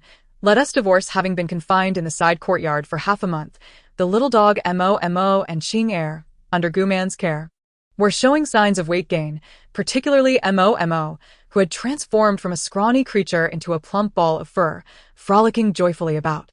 Meanwhile, Guman was on the verge of losing her sanity. How boring, how stifling, how exasperating. According to the records, there were still 2.5 months until her release, but Guman could no longer endure it. Initially, she found the experience of living like an ancient person novel. She could gaze at the stars and appreciate the moon. Yet, just a few days later, she felt overwhelmingly bored. How she longed for the days of Wi-Fi, air conditioning, watermelons, smartphones, tablets, and sofas. Guman even found herself missing Lu Xiaoxiang. Ever since she had declined the collaboration with Lu Xiaoxiang, the latter had not returned. And Mo Yen was too busy learning to manage the entire Ho residence to spare time for her. Apart from the servants delivering meals punctually, Guman had not encountered any new faces. In her ennui, Guman lay on the stone table outside the courtyard, observing the industrious and diligent Qing Er, and sighed. "If only I were my mother's daughter, she would surely be very pleased." Qing Er, like Guman, was also confined to the side courtyard and unable to go out. She was perpetually occupied with endless chores and tasks. Guman had initially intended to assist her, but each time she tried, Qing Er would kneel and plead for her not to interfere, leaving Guman too embarrassed to take over. However, remaining in such a state of tedium was unbearable. No. 3 months felt interminable, and Guman resolved to create an opportunity to escape this confinement. She could not rely on Mo Yen. Ultimately, Cheng Mo held sway over the residence. Thus, if she wished to leave this courtyard, it would have to be through him. With this thought, Guman rose and walked to the door, calling out to the guard outside, "Xiao Qingzi, are you there?" As soon as her voice fell, Xiao Qingzi replied from outside, "What does the madam require?" Guman replied politely, "Could you please fetch the Houyi for me? Just tell him I have something to discuss." Xiao Qingzi acknowledged and departed. Listening to his retreating footsteps, Guman's lips curled into a slight smile as she began devising a plan to persuade Qing Mo to grant her freedom. In the book, it is mentioned that during the 3 months of confinement, Gu Liao managed the household affairs with remarkable efficiency, leaving little room for error. The only variable was the birthday of the Empress, during which Gu Liao was still confined to the courtyard in a state of madness. And Cheng Mo naturally would not allow her to attend. Therefore, the Empress's birthday was celebrated with his newly wed secondary wife. But what kind of relationship did the Empress have with Gu Liao? She was, after all, Gu Liao's own aunt. It was inconceivable that she would harbor any goodwill towards the woman vying for the affection of her niece's suitor. Adhering to the principle that all women detest the protagonist while all men are enamored by her, the Empress certainly harbored a profound dislike for her. If the Empress herself held such sentiments, how could other noble women possibly favor her? Thus, at that banquet, Gmo Yen was subjected to relentless bullying. As Guman contemplated this, the sound of clanking chains echoed from outside the door. She composed herself, standing respectfully to greet the incoming guest. At that moment, Guman was clad in an elegantly simple robe, adorned only by a modest apricot blossom hairpin, her face devoid of any makeup, exuding an air of natural grace. Qing'er, who had initially intended to assist Guman with her makeup, was dissuaded by her with a mere sentence that left no room for argument. "It is no secret that I, the First Lady, am not favored by your lord. Even if I were to dress like a flower, he would not spare me a glance. Thus, it makes no difference whether I adorn myself or not. So, let us not fuss over it." Gu Man's words, spoken in a tone of indifference, struck a sorrowful chord in Qing'er, who felt that Gu Man's heart had been wounded, yet she still clung to hope regarding the lord.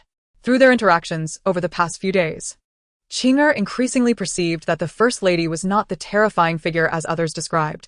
On the contrary, she was exceptionally kind, always sharing treats and sparing her from excessive toil.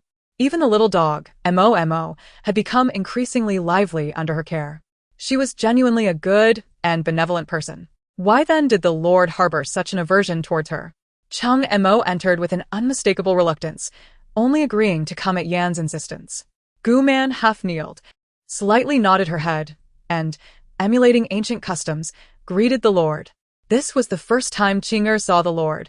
Her legs faltered, and she fell to the ground, bowing deeply to him, which pained Gu Man's heart. She thought, that kneeling should be for Qing'er, shouldn't it? Chung Mo raised his gaze. Observing Gu Man in her understated elegance, despite her lack of makeup, she possessed a unique, unadorned beauty. Just then, a gentle breeze swept by, causing a strand of hair to dance and settle on her nose, further accentuating her understated charm. His heart suddenly raced. After enduring an extended greeting without anyone dismissing her, Gu Man furrowed her brow and stood up. When she looked up, displeased, at Chung Mo, she found him staring at her in a daze. Tentatively, she called out, "My lord?" Chung Mo jolted, returning to reality. Gazing at the familiar figure of Gu Liao, he pondered if he had been bewitched, feeling his heart race for her. After some reflection, he attributed this anomaly to her appearance. Indeed, Gu Liao was not without her charms, yet she paled in comparison to Yan, who was gentle and kind, while Gu Liao was brash, cunning, and unscrupulous. He must have misinterpreted his feelings. Yes, a woman of her nature could not possibly cause his heart to race. What a ridiculous notion. Recalling Gu Liao's past actions, his eyes filled with disdain, and his tone turned cold. "Today you are dressed quite plainly, unlike your usual self." Gu Man smiled faintly, replying in a nonchalant tone. "A woman adorns herself for the one who appreciates her. Since there is no one to admire me now, why bother with frivolities?" "What did you say?" Chung Mo momentarily failed to grasp her words. Gu Man shook her head dismissively. "It's nothing." Chung Mo furrowed his brow, his tone impatient as he said, "I have heard that you have something to say to me.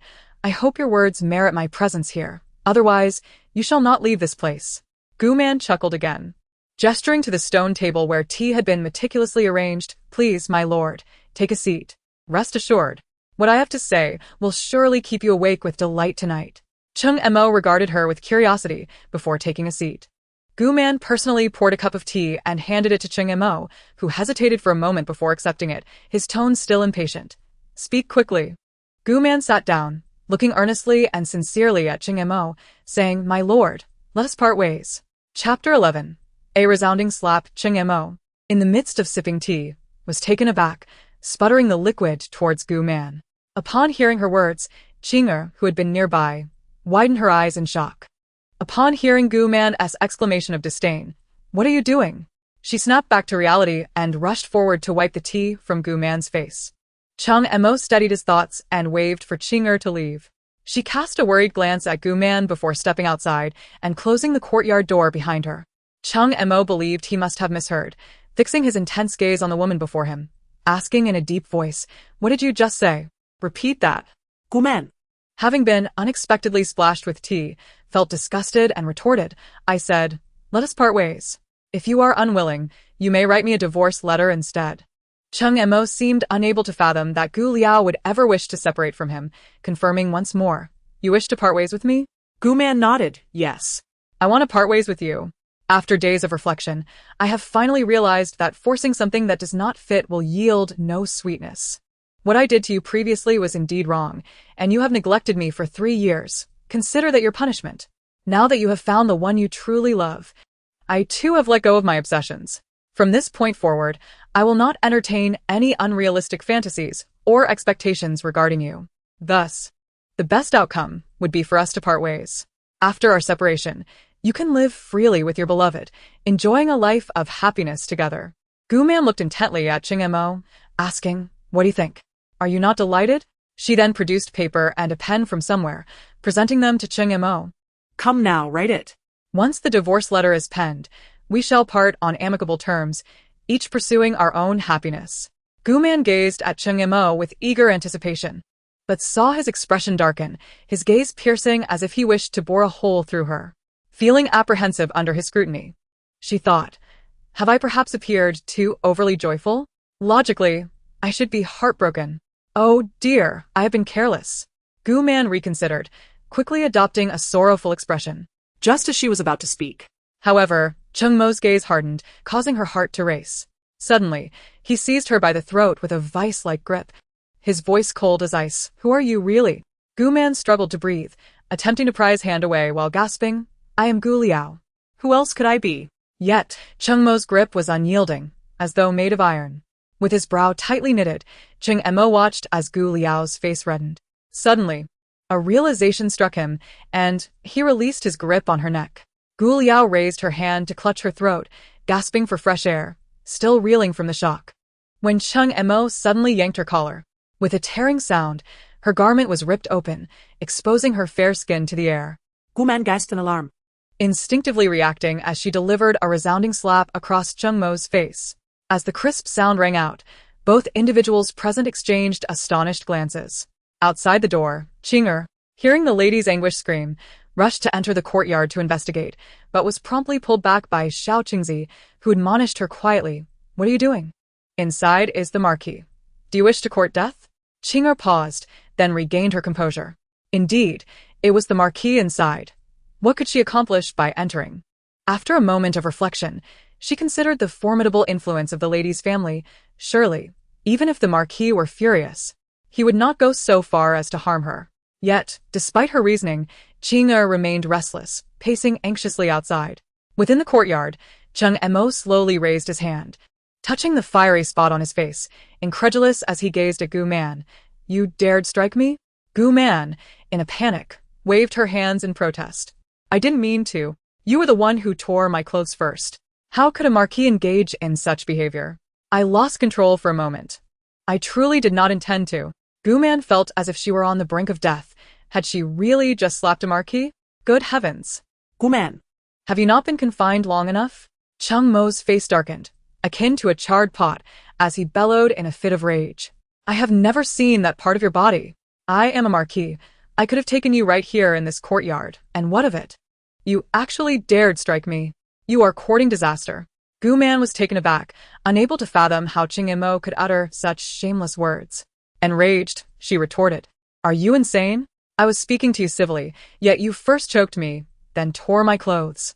And you dare claim the moral high ground?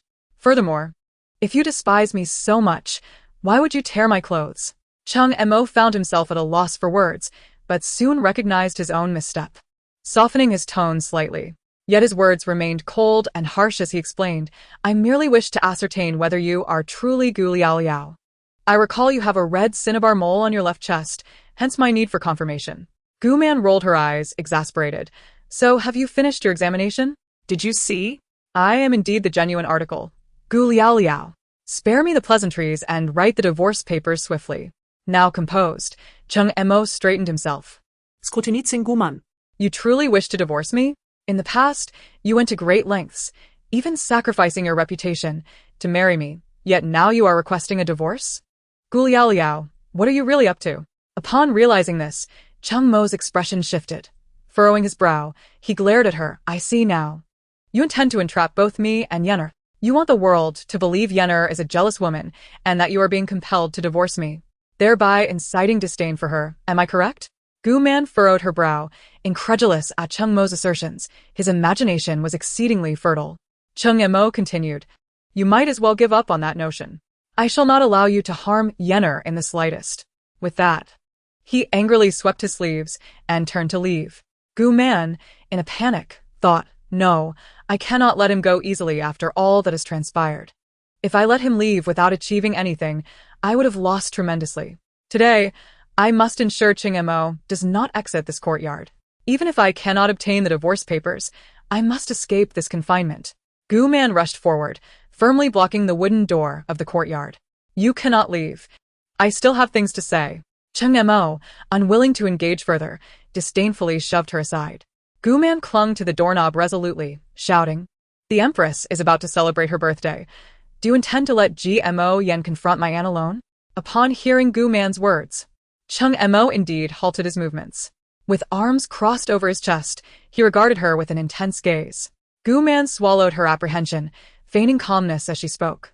I know you fear that Gmo Yen, being of humble origins, will not gain the recognition of the aristocracy, which is why you oppose my divorce. But consider this. You have confined me to the side courtyard not merely for my sake, but to ensure Gmo Yen can quickly assert control over the Marquis and earn the respect of those within and outside it. If she manages the household efficiently, the noble families will surely regard her with newfound respect. Is that not your aim? Cheng Mo was struck by Gu Man's words, staring at her in disbelief. The Gu Liaoliao before him was astute and audacious, presenting her arguments with clarity and logic. A stark contrast to the sycophantic figure he had known. Had she truly come to an understanding? For reasons unknown, this realization stirred something within Cheng Mo, leaving him feeling unsettled. Chapter 12. Agreement reached. Seeing a flicker of uncertainty on Cheng Mo's face, Gu Man seized the moment, continuing, You have your desires. And I have my demands. Why not this? Lift my confinement and allow me to leave the side courtyard. In return, I can help Gmo Yen establish her position within the Marquis and among the noble families, making her the true mistress of the Marquis. Once I have achieved this and withdrawn, you may then provide me with the divorce papers. This way, you need not worry about public opinion regarding you and Gmo Yen. Moreover, it is well known that I married you through unscrupulous means. Thus, the public will only sympathize with you for finally escaping your dire situation. How does that sound? An enticing offer, is it not? Cheng Mo paused, still incredulous, and questioned, Do you truly believe this? Gu Man recognized that her shift in stance was indeed significant, but in her desperation to escape this confinement, she could not afford to hesitate. She nodded earnestly. If you're concerned, feel free to assign someone to monitor me and ensure I do not act against Gmo Yen.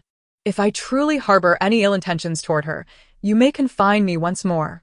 But I genuinely wish to assist you. Why not take a bold chance? For a fleeting moment, Cheng Mo's expression dimmed, yet he replied with an unperturbed tone, I will return to contemplate this matter. Before dinner, I will provide you with an answer. Gu Man smiled, stepping aside to grant him passage.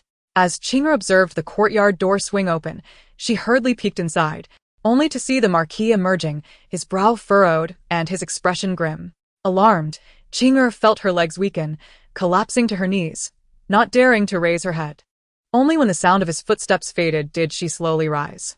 Chinger rushed into the courtyard, glancing anxiously at Gu Man, noticing that apart from her torn collar, there were no visible marks of violence. She finally exhaled in relief.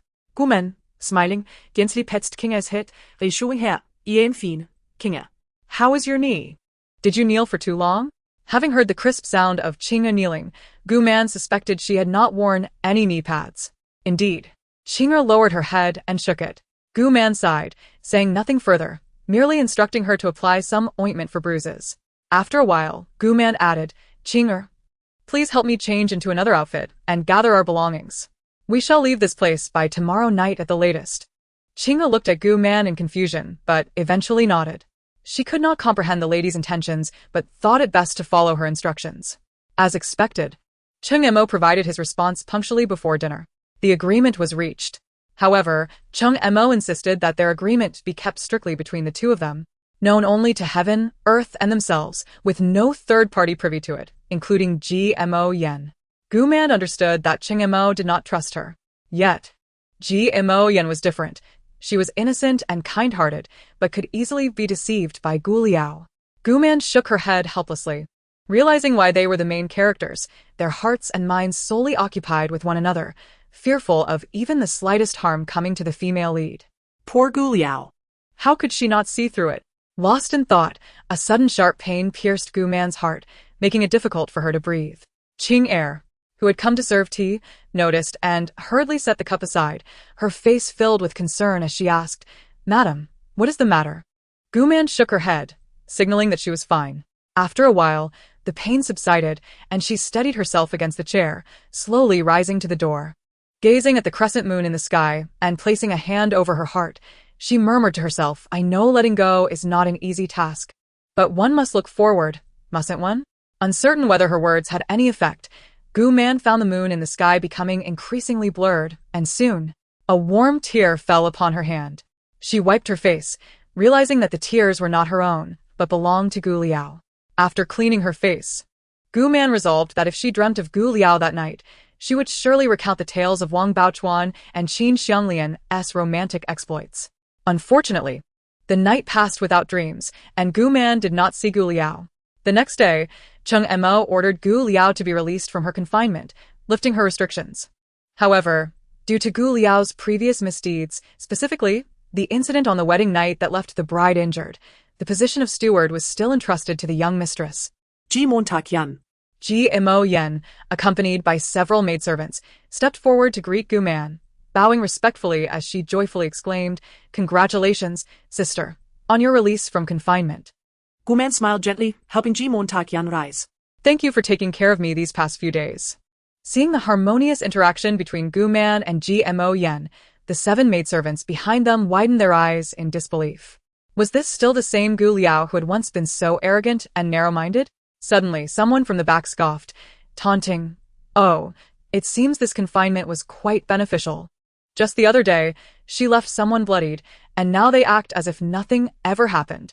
Should we praise the young mistress for her generosity, or assume the madam has lost her memory?" Gu Man turned her gaze toward the speaker, spotting Lu Xiaoxiang, adorned with an array of hair ornaments, resembling a dazzling peacock. Gu Man walked up to Lu Xiaoxiang with a slight smile, saying, "The young mistress graciously forgives my previous irrational behavior, and I have been punished accordingly, offering my apologies. Now, The Marquis believes I have faced the deserved consequences and may return. Do you harbor any grievances?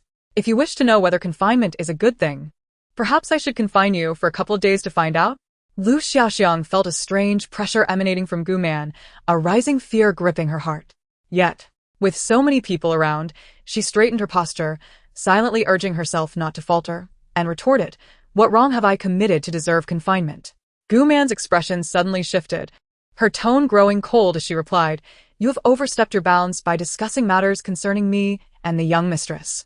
As the madam, do I not have the right to punish a mere maidservant?" Upon hearing Gu Man's words, everyone present, except Mo Yen, was startled into submission, trembling with fear as they knelt, pleading, "Madam, please do not be angry." Lu Xiaoxiang, too, was taken aback by Gu Man's intensity, unsure of how to respond. Eventually, a maidservant dressed in light pink gently tugged at Lu Xiaoxiang, bringing her back to her senses. Yet Lu Xiaoxiang still protested. "I did not wish to discuss the two madams.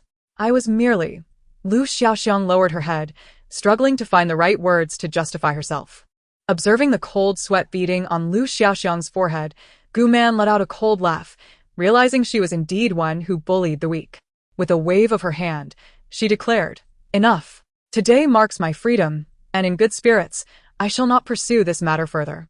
Everyone else rise." Hearing Gu Man's words, the crowd collectively sighed in relief, thanking her before slowly standing.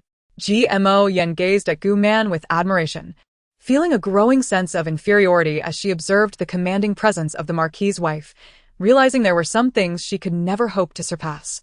Chapter 13, Pretentiousness. Gu Man, seeing Lu Xiaoxiang still unwilling to concede, decided to ignore her. She pondered. Being confined was hardly a matter of pride, So why gather everyone to welcome her? Such a display seemed more like an attempt to humiliate her and assert dominance. Guman was well aware that this was not Gmo Yan's idea. She likely thought that the gathering would convey familial harmony. Guman scoffed. Knowing it was undoubtedly Chungmo's scheme, intended to remind her that should she dare to cause trouble again, the next time would be far more humiliating. Guman glanced beyond Lu Xiaoxiang, realizing it was her first opportunity to meet all of Chungmo's maidservants, which was advantageous to avoid future awkward encounters. The maidservants were each graceful, their attire distinct, and all possessed striking beauty. Guman mused that if she did not know they had conspired against Liaoliao, leading to her demise, she might have genuinely wished to bond with these lovely ladies. Alas, beneath their beautiful exteriors lurked malicious spirits. She hoped for a peaceful coexistence during her remaining days, affirming that if any trouble arose, she would show no mercy. As she surveyed the charming maidservants, a name suddenly flashed in Guman's mind. Family. The text described Family as timid and cowardly, a character easily bullied within the Marquis' household. Yet, it was precisely such a character that harbored the deepest schemes. Lu Xiaoxiang was impulsive, her intellect seemingly only useful for winning Chungmo's favor. Time and again, under Fan Li's instigation, she had plotted against Gu Liao, leading the unsuspecting Gu Liao to wrongly blame Gmo Yan. Ultimately, Gu Liao met her tragic end, and Lu Xiaoxiang, having participated in the scheme, lost Chungmo's affection, fading into melancholy and an early demise. Meanwhile, Fan Li thrived, eventually rising to become Gmo Yan's right hand, though her insatiable greed would ultimately reveal her true nature. Guman surveyed the 6 remaining maidservants, but could not discern which one was Fan Li. The descriptions in the text lacked the distinctiveness of Lu Xiaoxiang, merely stating that Fan Li possessed beautiful features and skin like cream. Yet, Guman realized that each maidservant could fit that description. Suddenly, an idea struck her, and she called out, Fan Li. As soon as the name escaped her lips, the maid clad in light pink, who had been bowing her head, responded softly. What does the madam wish? Guman glanced at the girl, finding her appearance endearing, her timid demeanor eliciting a protective instinct. With a smile, Guman said, It has been a long time since I tasted your peach crisps. If convenient, could you prepare some for me? Fan Li, perplexa, thought it strange that Gu Liao had never partaken of her cooking before, often dismissing it with disdain.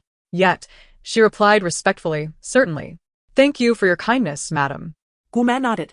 At this moment, Gmo Yan stepped forward and said, Sister, I have sent someone to tidy up the house where you previously resided. Would you like to take a look? Guman smiled and nodded, then turned to several maidservants, saying, You may all return now. You have seen the excitement. So go on with your own affairs. The maidservants expressed their reluctance, and once Guman and Gmo Yan departed side by side, they dispersed with a sense of discontent. Only Lu Xiaoxi glared hatefully at the receding figures, gritting her teeth in silence. Beside her, Fan Li noticed this, and a peculiar smile crept upon her lips. In a timid voice, as if speaking to herself, she remarked, The first madam and the second madam seem to have a very close relationship. If the first madam truly has changed her previous ways and has befriended the young madam, I fear the young madam might even plead with the Marquis to show favor to the first madam. How enviable! Following this, Fan Li feigned curiosity and added, By the way, you are the one most favored by the Marquis in the residence, yet since the Marquis married the young madam, it seems he has not visited your quarters at all, has he? Upon hearing Fan Li's words, Lu Xiaoxi instinctively clenched her fists, her gaze turning increasingly fierce. She abruptly turned and pushed Fan Li hard on the shoulder, causing her to tumble to the ground. In a moment of carelessness, Fan Li fell and instinctively reached out to brace herself, only to be cut by the sharp stones on the ground. Grimacing in pain, she looked at Lu Xiaoxi with an innocent expression. Seeing Fan Li's demeanor, Lu Xiaoxi felt no fear. Instead, she vented much of her pent-up frustration. Knowing that this timid Fan Li would not dare to report her to the Marquis, Lu Xiaoxi pointed at Fan Li and scolded, When has my affair with the Marquis required your interference? So, what if the Marquis hasn't he visited my chamber? One day, he will remember the good in me. And you are still a worthless wretch, lacking the Marquis's favor compared to me. With that, she scoffed coldly and departed without looking back. The maidservant Xiao Fu hurriedly helped Fan Li up, brushing off the dust from her clothes while anxiously saying, Why provoke her like that? Fan Li replied with a cold laugh, You wouldn't understand. and then walked toward her own courtyard. Xiao Fu felt helpless. Her mistress always claimed she did not understand. But she resigned herself, thinking that as long as she could work diligently in the Marquis' residence and eventually marry into a good family, that would suffice. On their way back, Gmo Yan expressed her feelings of envy. Gu Man smiled gently, reflecting that Gu Liao, after all, was a lady of the Marquis' residence. Born of a prime minister's family, with such a solid background, it must be easy for her to deal with women of lesser status and influence. It was merely a pretense of power, a facade. Recalling what she had read, Gu Man thought about how Gmo Yan had chosen to endure the bullying from Gu Liao in silence, only to understand the need for retaliation after losing her child. At that moment, Gu Man thought the female protagonist could no longer be deemed kind-hearted. Rather, she was foolish. Fortunately, being the protagonist, she possessed a halo of luck. Otherwise, she might have been sold off while counting money for others. Gu Man earnestly advised, to those who are kind-hearted, upright, and friendly, we should treat them with respect. However, to those who harbor malice and gossip maliciously, we must confront them directly. Blind kindness does not guarantee the awakening of others. It only emboldens their misdeeds. You are simply too kind-hearted, always fearing the Marquis' concern, suffering grievances without mentioning them to him. But you must understand, you should not have to endure all this alone. Because of your love for him, you have waded into this murky water. Therefore, as someone who loves you, he should stand by your side. So, do not think that suffering in silence is the best course. Gmo Yan listened in a daze, then asked, Sister, do you truly not resent me for taking away the man you love? Gu Man pondered for a moment. If she were indeed Gu Liao, she would harbor resentment. But she was not. Gu Man replied, Initially I did, or else I wouldn't have been so harsh on you. However, later I realized, what does this have to do with you? You were unaware of the Marquis' marital status beforehand. If blame is to be assigned, it should be to those men who cause discord among women. If it were not for their fickleness, loving one while abandoning another, there would not be so much intrigue and deceit in this grand residence. Gmo Yan found this reasoning compelling. Before meeting the Marquis, she had thought similarly. But after their encounter, it seemed she had forgotten all that. Gu Man continued, Fortunately for you, the Marquis truly loves you. So there is no need for you to overthink. Gmo Yan, feeling somewhat embarrassed, said, Sister, thank you. By the way, now that you have been unshackled, you should take back the key to the household. As she spoke, Gmo Yan gestured for the maid Lan Er to hand over the key. When Gmo Yan tried to place the key in Gu Man's hand, Gu Man declined. She thought to herself, I do not want this. If I accept it and Cheng Mo finds out, I fear there will be no trust left in his heart for me. I am still waiting for the divorce papers. Chapter 14. In the kitchen, Gu Man quickly stated, Sister, the key is still your responsibility. You should know the pressure the Marquis faces to ensure you marry into the Marquis' residence as a primary wife. Thus, you must strive to learn how to manage this vast estate. Stand tall, with confidence beside the Marquis, so that no one can point fingers at your background. Rest assured, I will assist you. Gmo Yan stared at Gu Man in astonishment, unsure of how to respond. That night, in the warmth of the hibiscus canopy, the evening was enchanting. Gmo Yan, blushing, nestled against Cheng Mo's chest. Cheng Mo, while caressing Gmo Yan's silky hair, asked incredulously, Did she really say that? Gmo Yan nodded. Yes, I heard it with my own ears. Hearing sister speak so calmly, urging me to stand confidently by your side, shocked me. I felt so guilty toward sister. She must have hardened her heart to say such things. Zmo, I feel ashamed. I truly believe sister loves you deeply. Which is why she spoke those words. But I cannot compare. I do not want you with other women. Seeing the 7 concubines in your courtyard, knowing they once shared the same intimacy with you as I do, fills my heart with anguish. Cheng Mo's brows furrowed slightly, contemplating the emotions that arose upon seeing Gu Liao that day. Suddenly, he snapped back to his senses, thinking, why do I keep thinking of Gu Liao? This is madness. Embracing Gmo Yan's shoulders, he said, If you truly dislike those women in the courtyard, I will never visit them again. If you still feel unhappy, I will send them away, ensuring they have sufficient silver to live comfortably for the rest of their lives. How does that sound? Gmo Yan looked up at Cheng Mo, asking really? Cheng Mo nodded earnestly. Of course, I do not want you to be unhappy. Gmo Yan's heart warmed, enveloped in happiness. She leaned up and gently kissed Qingmo's lips, saying, "Your words are enough." Jiangnan gazed at the charming woman in his arms, feeling a surge of emotion as he cast aside his previous confusion and kissed her passionately. Meanwhile, Guman lay on a soft bed in the side courtyard, feeling infinitely more comfortable than before, and rolled around with glee. She thought to herself, "This is indeed the room of the Marquis' wife. It is so much more comfortable here."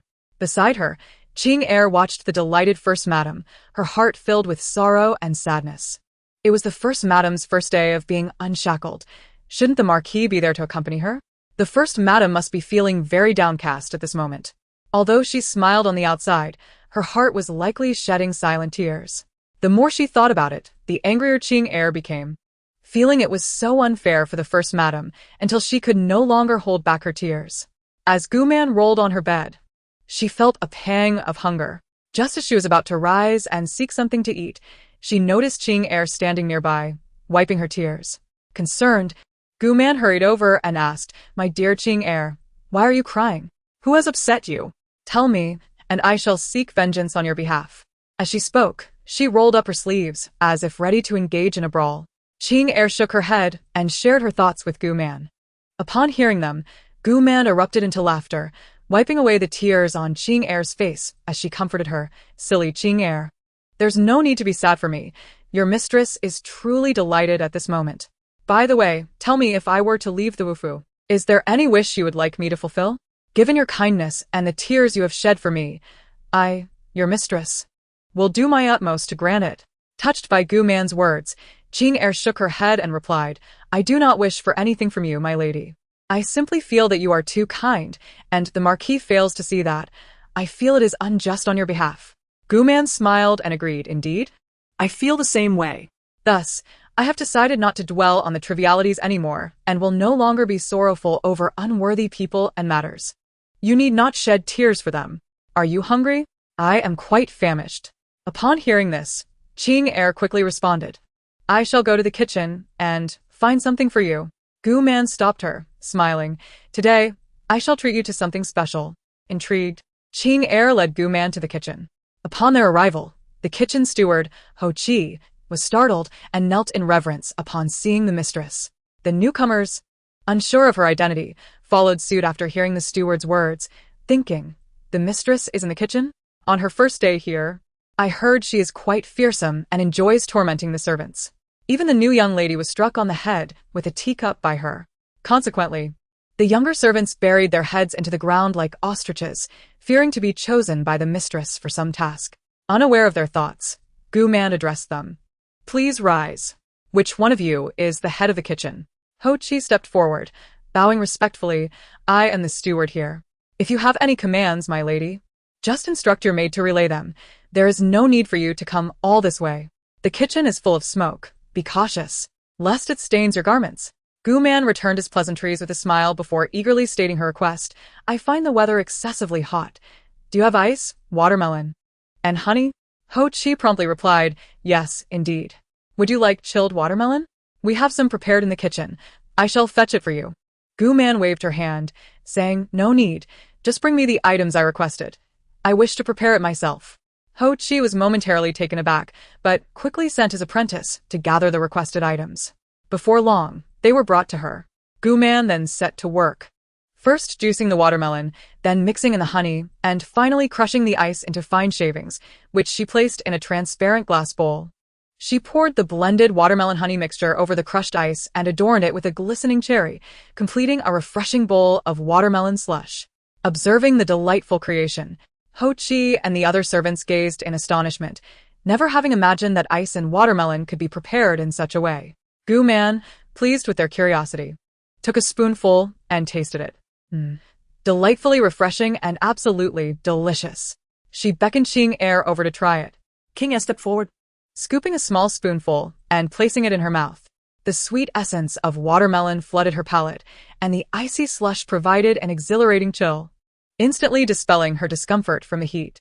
She nodded vigorously, exclaiming, "Mistress, what is this? It is simply exquisite. I have never tasted anything so delightful." The other servants, witnessing Qing reaction, swallowed eagerly, longing to sample this seemingly simple yet incredibly delectable treat. Gu Man chuckled. This is called watermelon slush. She then turned to Ho Chi and the others, saying, I may have made a bit too much today. Do join in and taste some. With that, She filled another small bowl and handed it to Qing Er, while she herself carried a bowl as they exited the kitchen. As soon as Gu Man stepped out, a commotion erupted in the kitchen as the servants clamored to get their share. The following day, the entire Hofu delighted in the novel and delicious watermelon slush. Upon learning that it was the mistress's own creation, they all praised her brilliance and ingenuity. It was later reported that the method of making slush spread to the marketplace, where its simplicity and accessibility allowed even common households to enjoy a bowl. Some astute merchants improved upon the concept, offering flavors like peach, strawberry, and mango alongside the original watermelon. In affluent households, chefs showcased their skills, adding rare and exquisite ingredients to create visually stunning and delectable slushes, attracting the attention of numerous young nobles eager to indulge. Upon hearing of these developments, GMO Yen generously praised Gu Man, while Chung Mo scoffed, dismissing the slush as a harmful concoction that had caused many to suffer from stomach ailments, claiming, just look outside, the medical clinic is overflowing with patients.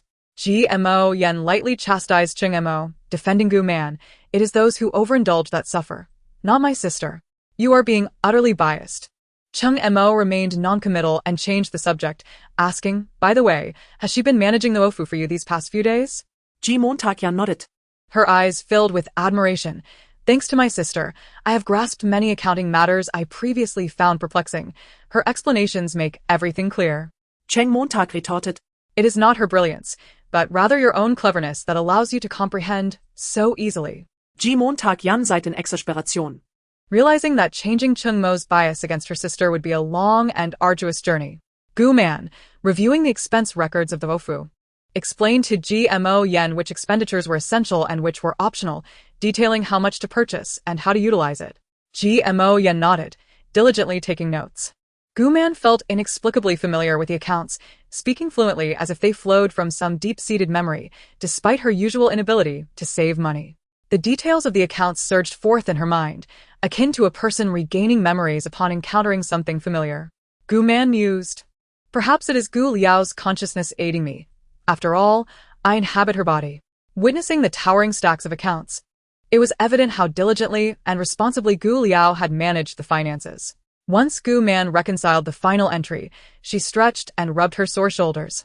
Turning to GMO Yen, who was still absorbed in her notes, and said, in just over half a month, it will be Her Majesty the Queen's birthday. Have you prepared any gifts?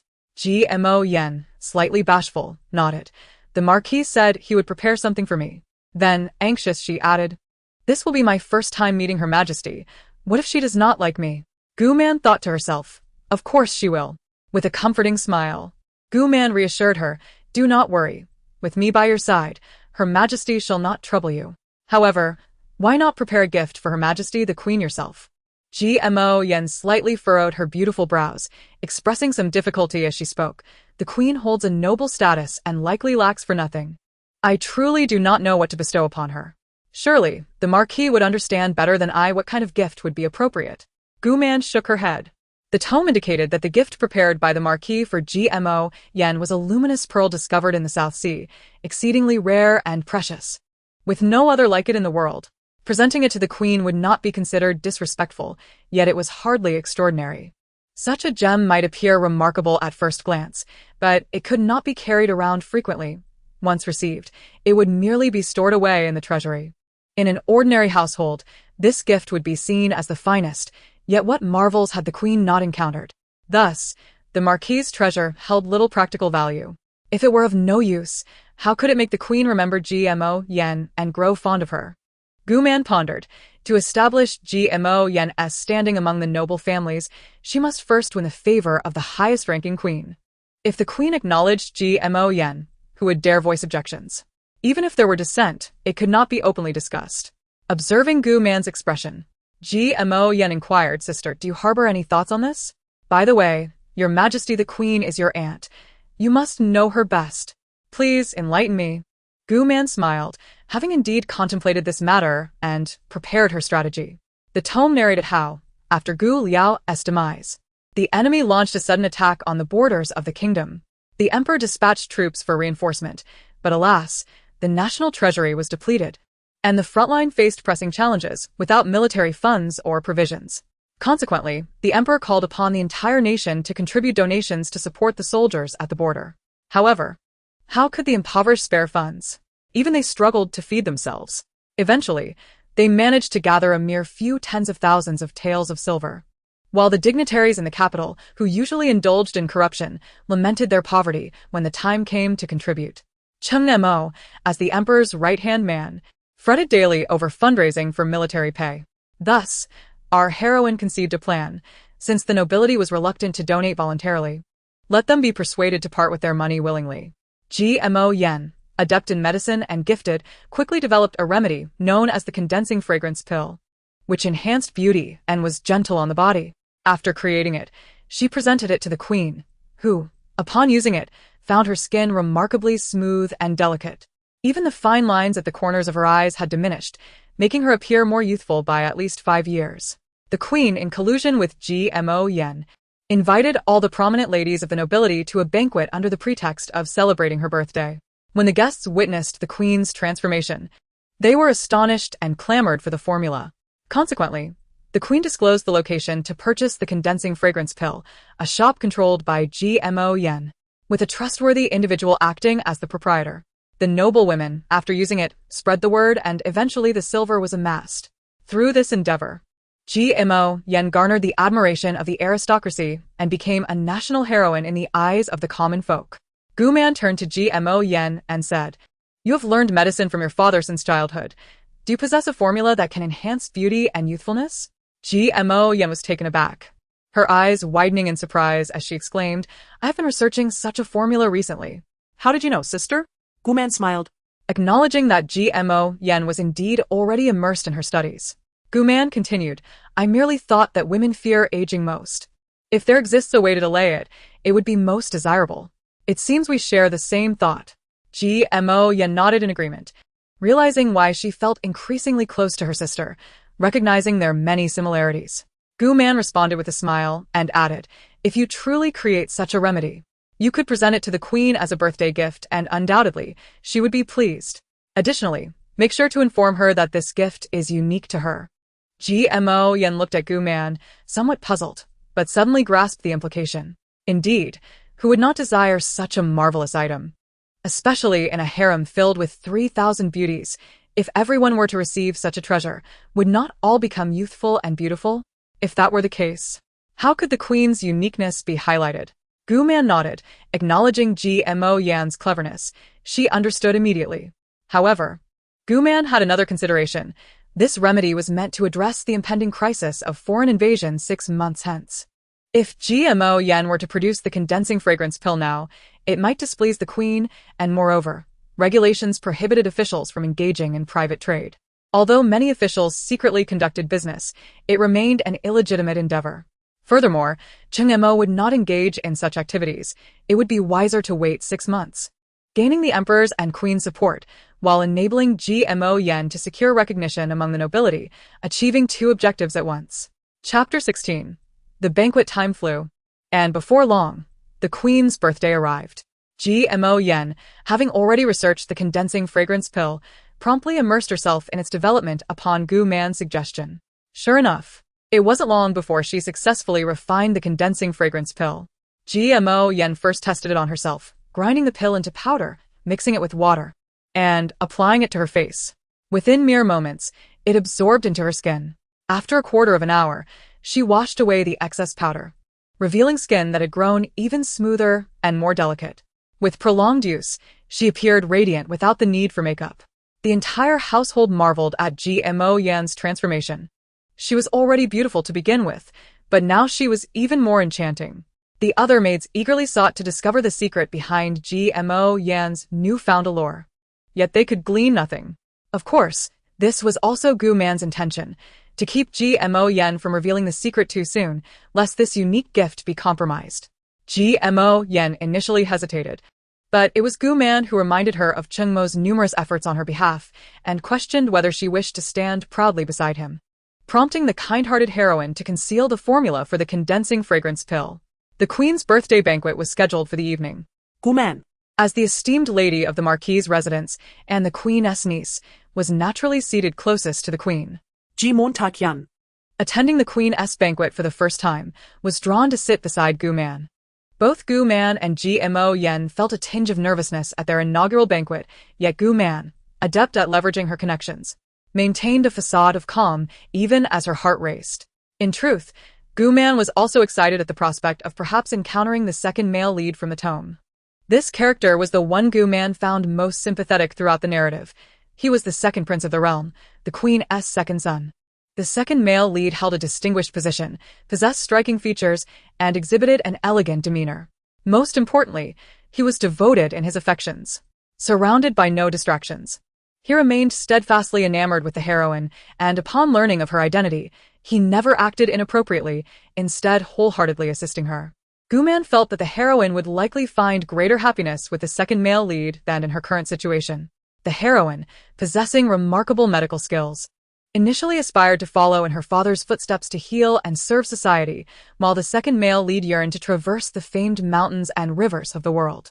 Yet, Upon encountering her destined counterpart, the heroine forfeited all, entering a world of deep entanglements, with her only solace derived from the male lead's love.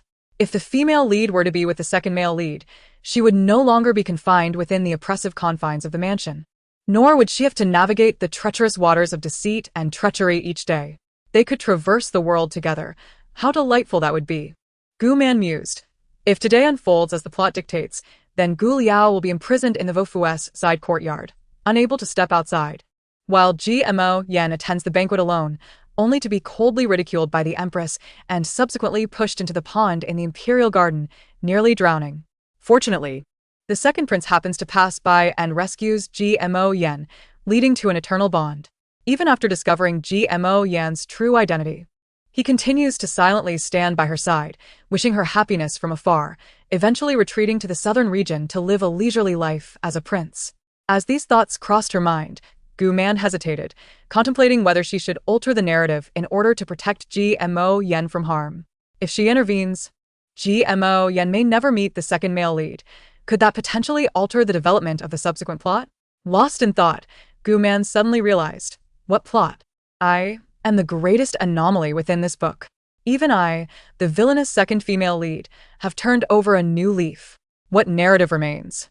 After all, the second male lead will never possess the female lead. What difference does it make whether they meet or not? With this realization, Gu Man resolved.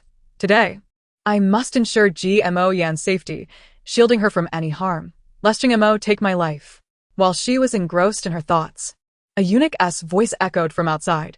The Princess of Tingli has arrived. The name struck a chord in Gu Man's memory, and suddenly, she recalled something. Indeed, the book mentions that the Princess of Tingli and Gu Liao have been close since childhood. And it was this very princess who had orchestrated the act of pushing Gmo Yen into the water. Furrowing her brow in concern, Gu Man thought, how could I have forgotten her? Today, I must keep a close watch on this princess to ensure she does not harm Gmo Yen. Noticing Gu Man's furrowed brow, Gmo Yen anxiously inquired, Sister, what troubles you? Is this princess fierce? Gu Man offered a reassuring smile, signaling that all was well. The Princess of Tingli entered, resplendent in her finery, amidst a throng of admirers. The noble women rose to pay their respects. The princess turned to stand before Gu Man, raised her hand, and spoke with a slight parting of her lips. No need for formalities.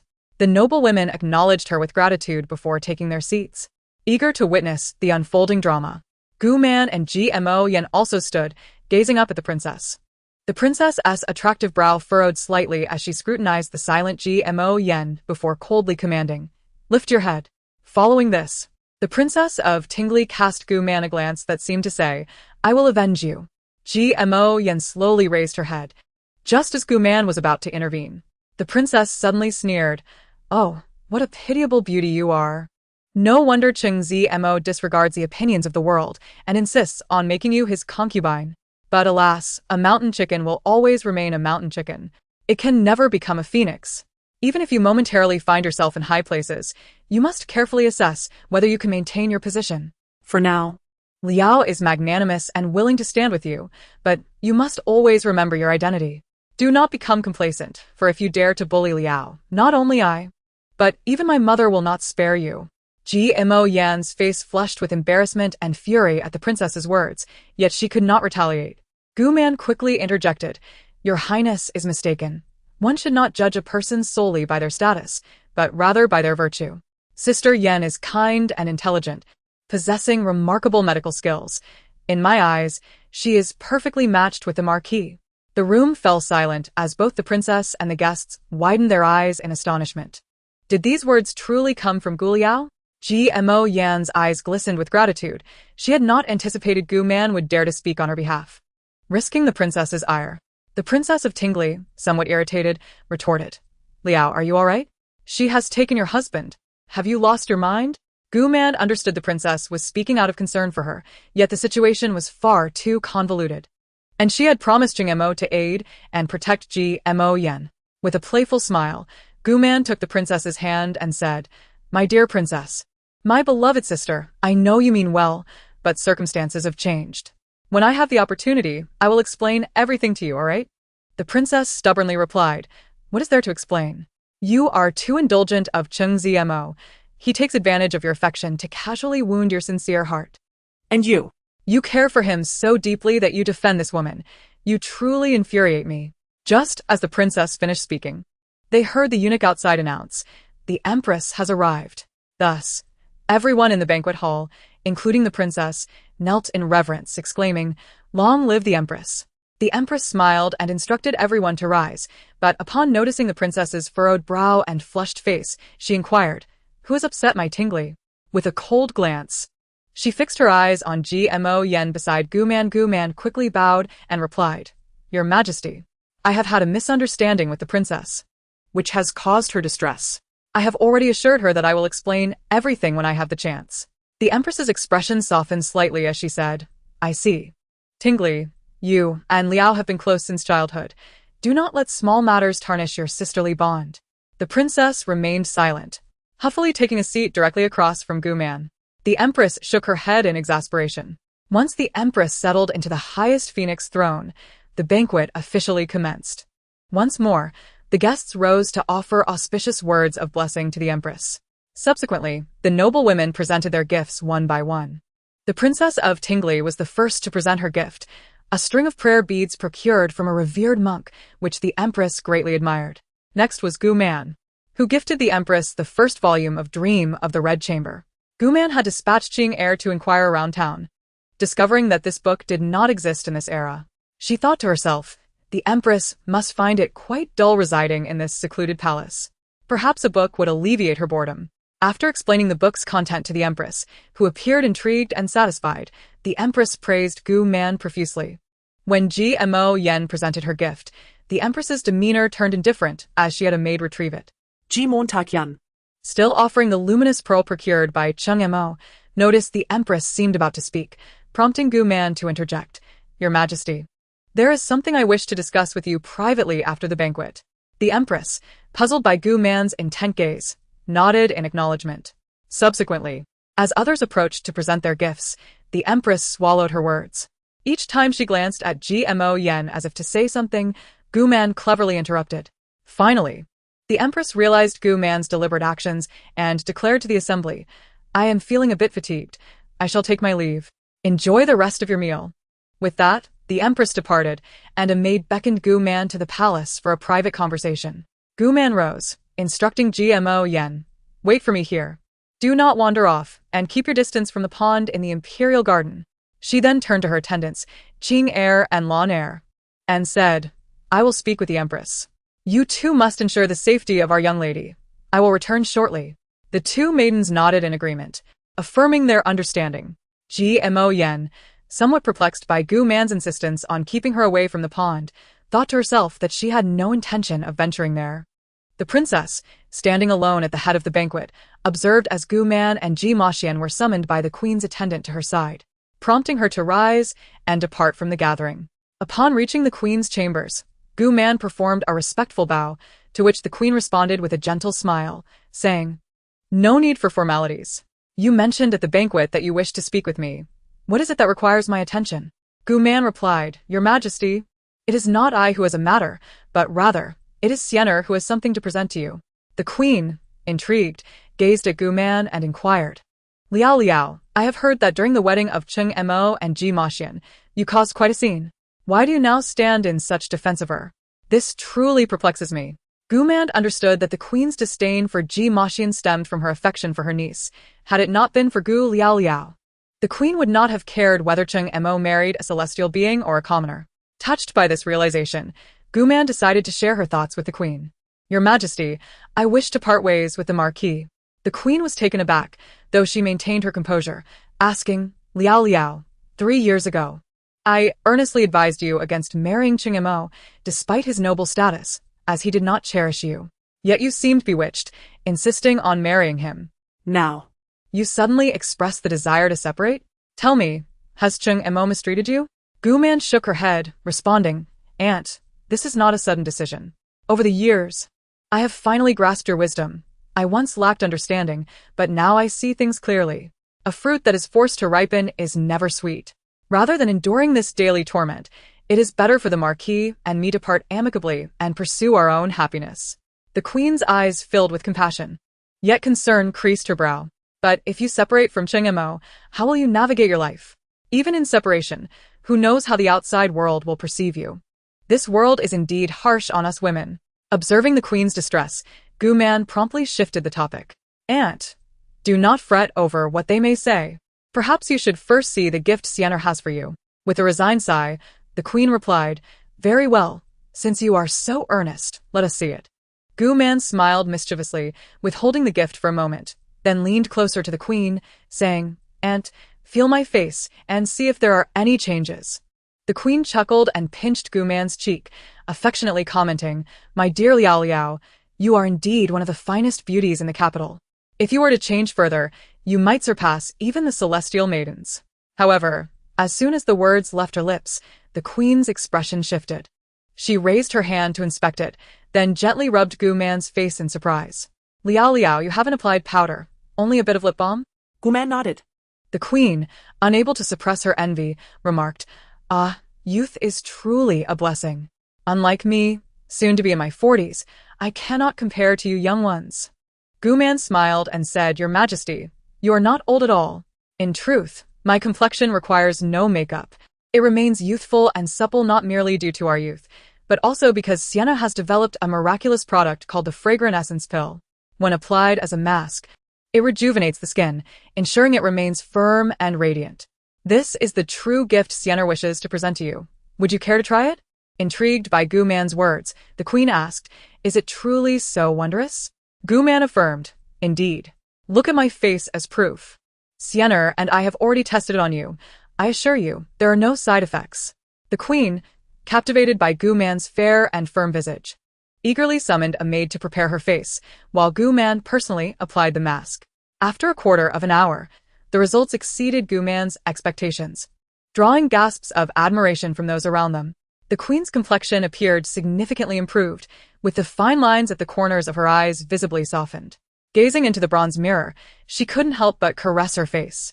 This is truly an exquisite product, she exclaimed, then turned to Gu Man, asking, Is this item exclusive to me? Gu Man quickly replied, Aunt, the fragrant essence pill is indeed challenging to create.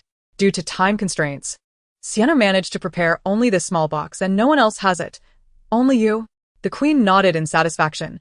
This truly was a treasure.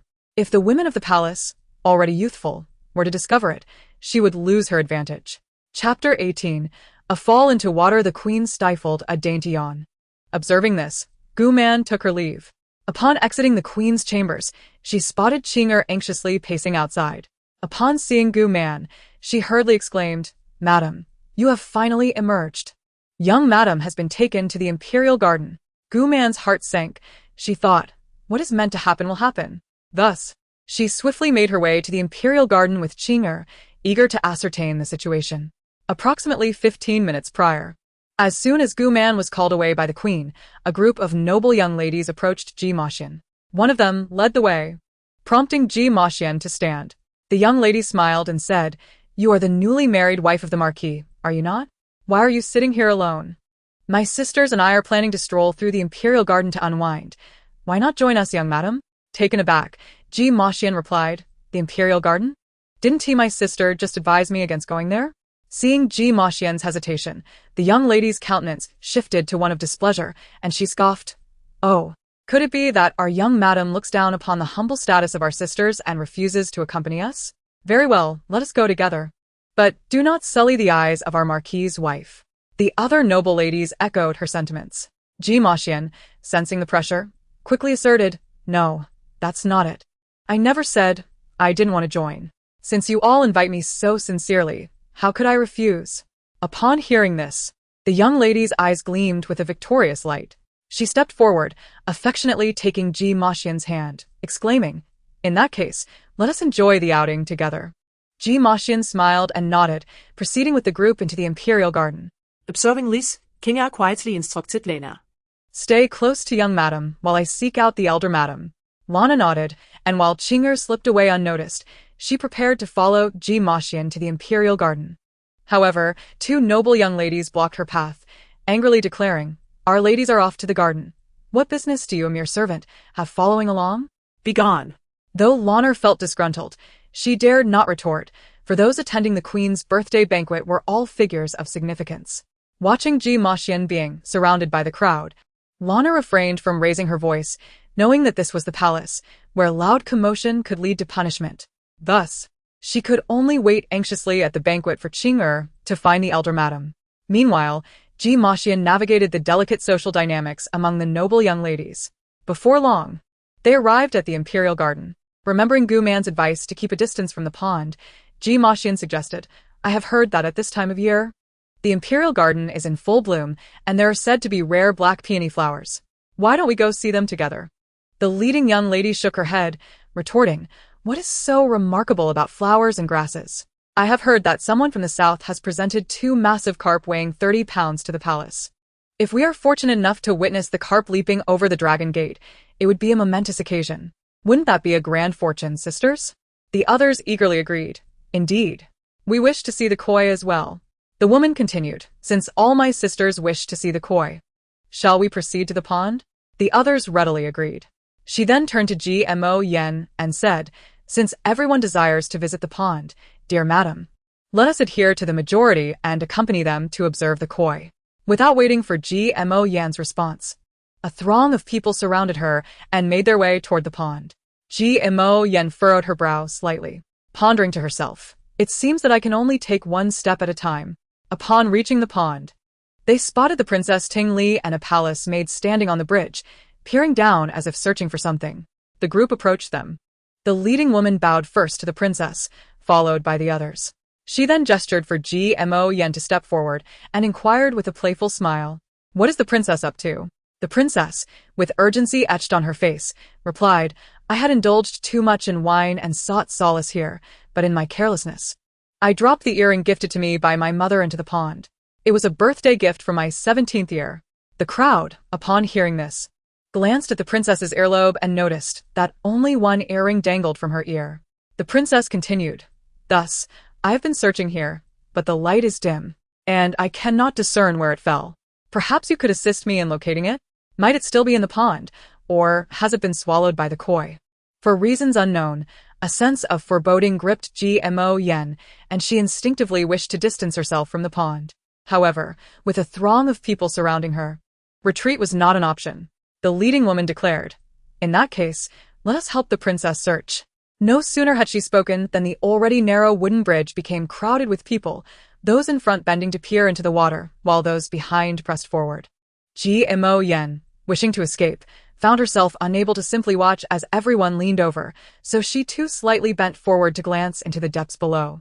Suddenly, she felt a force push her from behind, and in an instant, the world spun around her.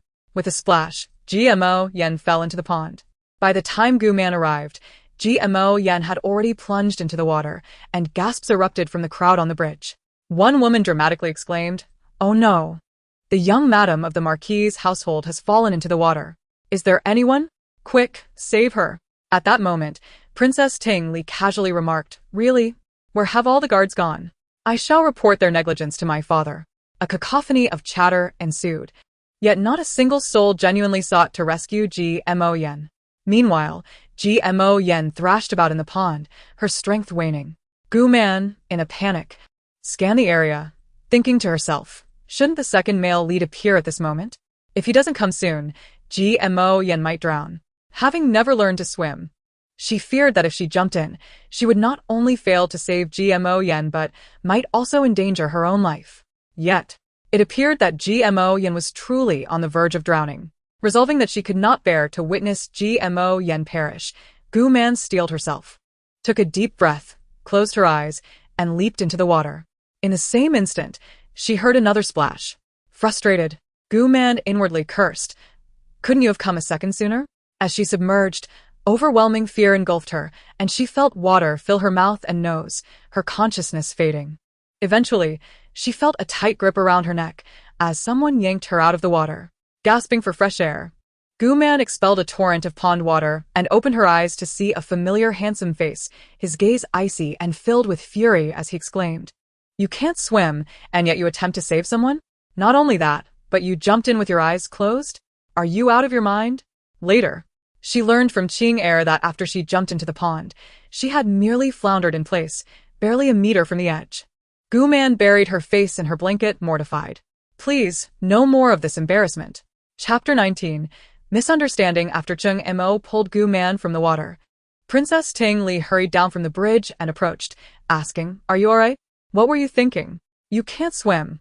Why would you jump into the water?" Gu Man thought to herself, "Isn't this all you're doing, dear sister?" She realized that while the situation with the Empress was resolved, she still needed to manage the princess after the banquet concluded. At that moment, the second prince arrived, carrying the unconscious GMO Yen. As he brought her ashore, Cheng Mo realized that the person who had fallen into the water was his most beloved. From a distance in the dim light, he had failed to recognize who it was, but now that he saw clearly, regret washed over him. He took GMO Yen from the second prince's arms and anxiously called out, "Yenner? Yanner? Please wake up." He then glared at the crowd, roaring, "Quickly fetch a physician." It was only after his furious shout that the onlookers reacted, and one palace maid hurried off to summon the doctor. Seeing GMO Yen drenched and pale, Gu Man rushed forward, intent on administering first aid. However, Cheng Mo forcefully shoved her aside, shouting, "Get away. I don't need your feigned concern. You and your ilk are all the same. Don't think I didn't see you all conspiring to push Yenner into the water. Let me tell you, if anything happens to her, I will not let you off the hook." The threat in Cheng Mo's words filled the noble women with dread. The Marquis was a favored minister of the emperor, and if this matter were to reach the throne, they would face dire consequences. They had thought their scheme flawless, only to be caught by the Marquis. Princess Ting Li, too, felt somewhat intimidated. She had merely intended for GMO Yen to face some hardship, never to endanger her life. The noble women, loyal to the princess, would not betray her. Yet she had failed to anticipate that Cheng Mo and the second prince would appear. Seeing Cheng Mo in a frenzy, Gu Man acted without a moment's thought, using all her strength to push him away, shouting, "If you want to go mad, do it elsewhere. Yenner is in grave danger, and I must expel the water from her lungs. If you linger, you might as well seek her in the underworld." Cheng Mo stared at Gu Man in disbelief. Had she just shouted at him? As he moved to approach, he was stopped by the second prince, Xiao Jinwen. Gu Man swiftly laid GMO Yen flat on the ground, unfastened her tightly wrapped collar, and began to apply pressure to her abdomen. The second prince turned his head away and explained to Cheng Mo, "I encountered someone drowning during my travels and administered a similar treatment. Rest assured, the madam will be fine." Just then, GMO Yen began to cough violently, expelling the water from her lungs. Once the pond water was cleared, she looked around in confusion, asking what happened. Gu Man let out a sigh of relief, feeling as if all her strength had been sapped, and softly said, "It's all right. It's all right now." Cheng Mo rushed to her side, lifting GMO Yen into his arms, his voice filled with concern. "Yenner, how do you feel?" Seeing Cheng Mo's face, GMO Yen's eyes glistened with tears as she shook her head, weakly replying, "I'm fine." Cheng Mo felt a surge of anguish, cradling GMO Yen and, without looking back, departed the imperial garden. As I observed the departing figures of the two, the Princess Ting Li, standing nearby, was filled with indignation, pointing at Gu Man and scolding, "You foolish one. Look at you, straining yourself to revive someone, yet Cheng Mo doesn't even spare you a glance." Gu Man had long since lost the strength to retort. Instead, she silently resented in her heart, They are the protagonists, naturally consumed by thoughts of one another. My only intention was to prevent a life from being lost before my eyes, not to garner their attention. At that moment, a melodious voice resonated from above, tinged with a hint of anger. Tingly. You have gone too far. You almost ruined a precious life. Tingly, pouting defiantly, replied, Second brother. We did not intend for that to happen. If you must blame someone, then blame me. They were all following my orders. If punishment is to be meted out, let it be directed at me. Second brother? Guman slowly lifted her gaze to the tall, damp figure before her, noting the furrowed brows and thinly pressed lips of an exceptionally handsome face. So, this was the second male lead? Indeed, he possessed striking good looks. As if sensing Guman's intense gaze, the second prince, Jiangnan, looked down at her, his eyes filled with scrutiny. He gradually squatted down to her level and remarked, You and Tingly are usually of one mind, yet today you exert yourself so fiercely to save Miss Yen. Could it be that you two are playing a double act? One in white and the other in red? Guman was momentarily taken aback. This was the second male lead who tugged at her heartstrings? Such a quickness to accuse without discernment warranted his lack of the female lead's affection. Unable to suppress her eye roll, she contained her anger and slowly rose to her feet, addressing Jiangnan. To her surprise, the esteemed second prince was also one to cast unfounded accusations without evidence. Justice resides in the hearts of the people. Think as you will. With that, Guman left the imperial garden. Behind her, Princess Tingly called out, Liaoliao, wait for me. I'll help you change into some dry clothes. Frowning in frustration, Tingly glared at Jiangnan. Second brother, I merely wish to teach that woman a lesson. It has nothing to do with Liaoliao. After explaining, Tingly hurried to catch up with Guman. Jiangnan, left standing in place, furrowed his brow. He recalled how fervently Gu Liao had endeavored to rescue Gmo Yen, a display that seemed genuine. For a moment, he felt a wave of shame for his impulsiveness. Perhaps, after being apart for so long, he truly ought to see her in a new light? Chapter 20. You are finished to avoid falling ill. Guman accompanied Princess Tingly back to her chambers, indulging in a warm bath and changing into fresh garments. Tingly, now clad in comfortable attire, approached Guman to converse. With a frown, Tingly exclaimed, Liaoliao, why did you save that wretched girl today? Do you not despise her? Guman looked at Tingly, Princess. If I hadn't saved her, do you think you and I could have escaped blame? If she had perished in the palace, I would have been the prime suspect, followed closely by you. Now that Gmo Yen is still alive, we have already been condemned, and heaven forbid she had died. Tingly paused, a hint of fear in her voice. I was only speaking out of turn. I never truly wished her harm. Guman grasped Tingly's hand. I understand, Tingly. Please, do not offend Mo or bully Gmo Yen on my behalf anymore, all right? With concern, Tingly gazed at Guman. Liaoliao. Does Mo truly deserve this devotion? Do you love him so? Guman sighed. Tingly, to be frank, I have already resolved to part ways with Mo. What? Upon hearing Guman's words, Princess Tingly was taken aback, exclaiming, I must have misheard. You intend to separate from him? Guman nodded, sharing her thoughts with Tingly. Understanding dawned on Tingly as she affirmed, I never expected that in just 3 short years, you would gain such clarity. Liaoliao, I support your decision to part ways. Guman smiled. Since you support me, let us cease targeting Gmo Yen from now on, shall we? Tingly laughed. I couldn't care less about her. Guman hesitated before adding, however, Mo will undoubtedly seek an explanation from the emperor, and you may face confinement. Tingly waved dismissively, no matter. For the sake of sisterhood, what confinement? I can bear it. Touched, Guman shared a few more heartfelt words with Tingly before taking her leave. Upon returning to the Marquis' residence, chaos reigned throughout. Seeing the commotion, Qing Er inquired, Lady, shall we visit the young madam? Guman shook her head. Recalling that the books had written of Gmo Yen falling ill for 3 days and nights after the incident before gradually recovering. Ultimately, Mo, seeking vengeance, brought the princess and the other noble young ladies before the emperor. As Gmo Yen had suffered no serious harm, the princess and the ladies involved in the plot were merely punished with confinement. Guman shook her head. There is no need. The young madam is out of danger. And besides, the Marquis likely does not wish to see me. There is no point in seeking unnecessary hardship. Feeling slightly dizzy and her nose congested, Guman inwardly lamented. Realizing she had indeed caught a chill.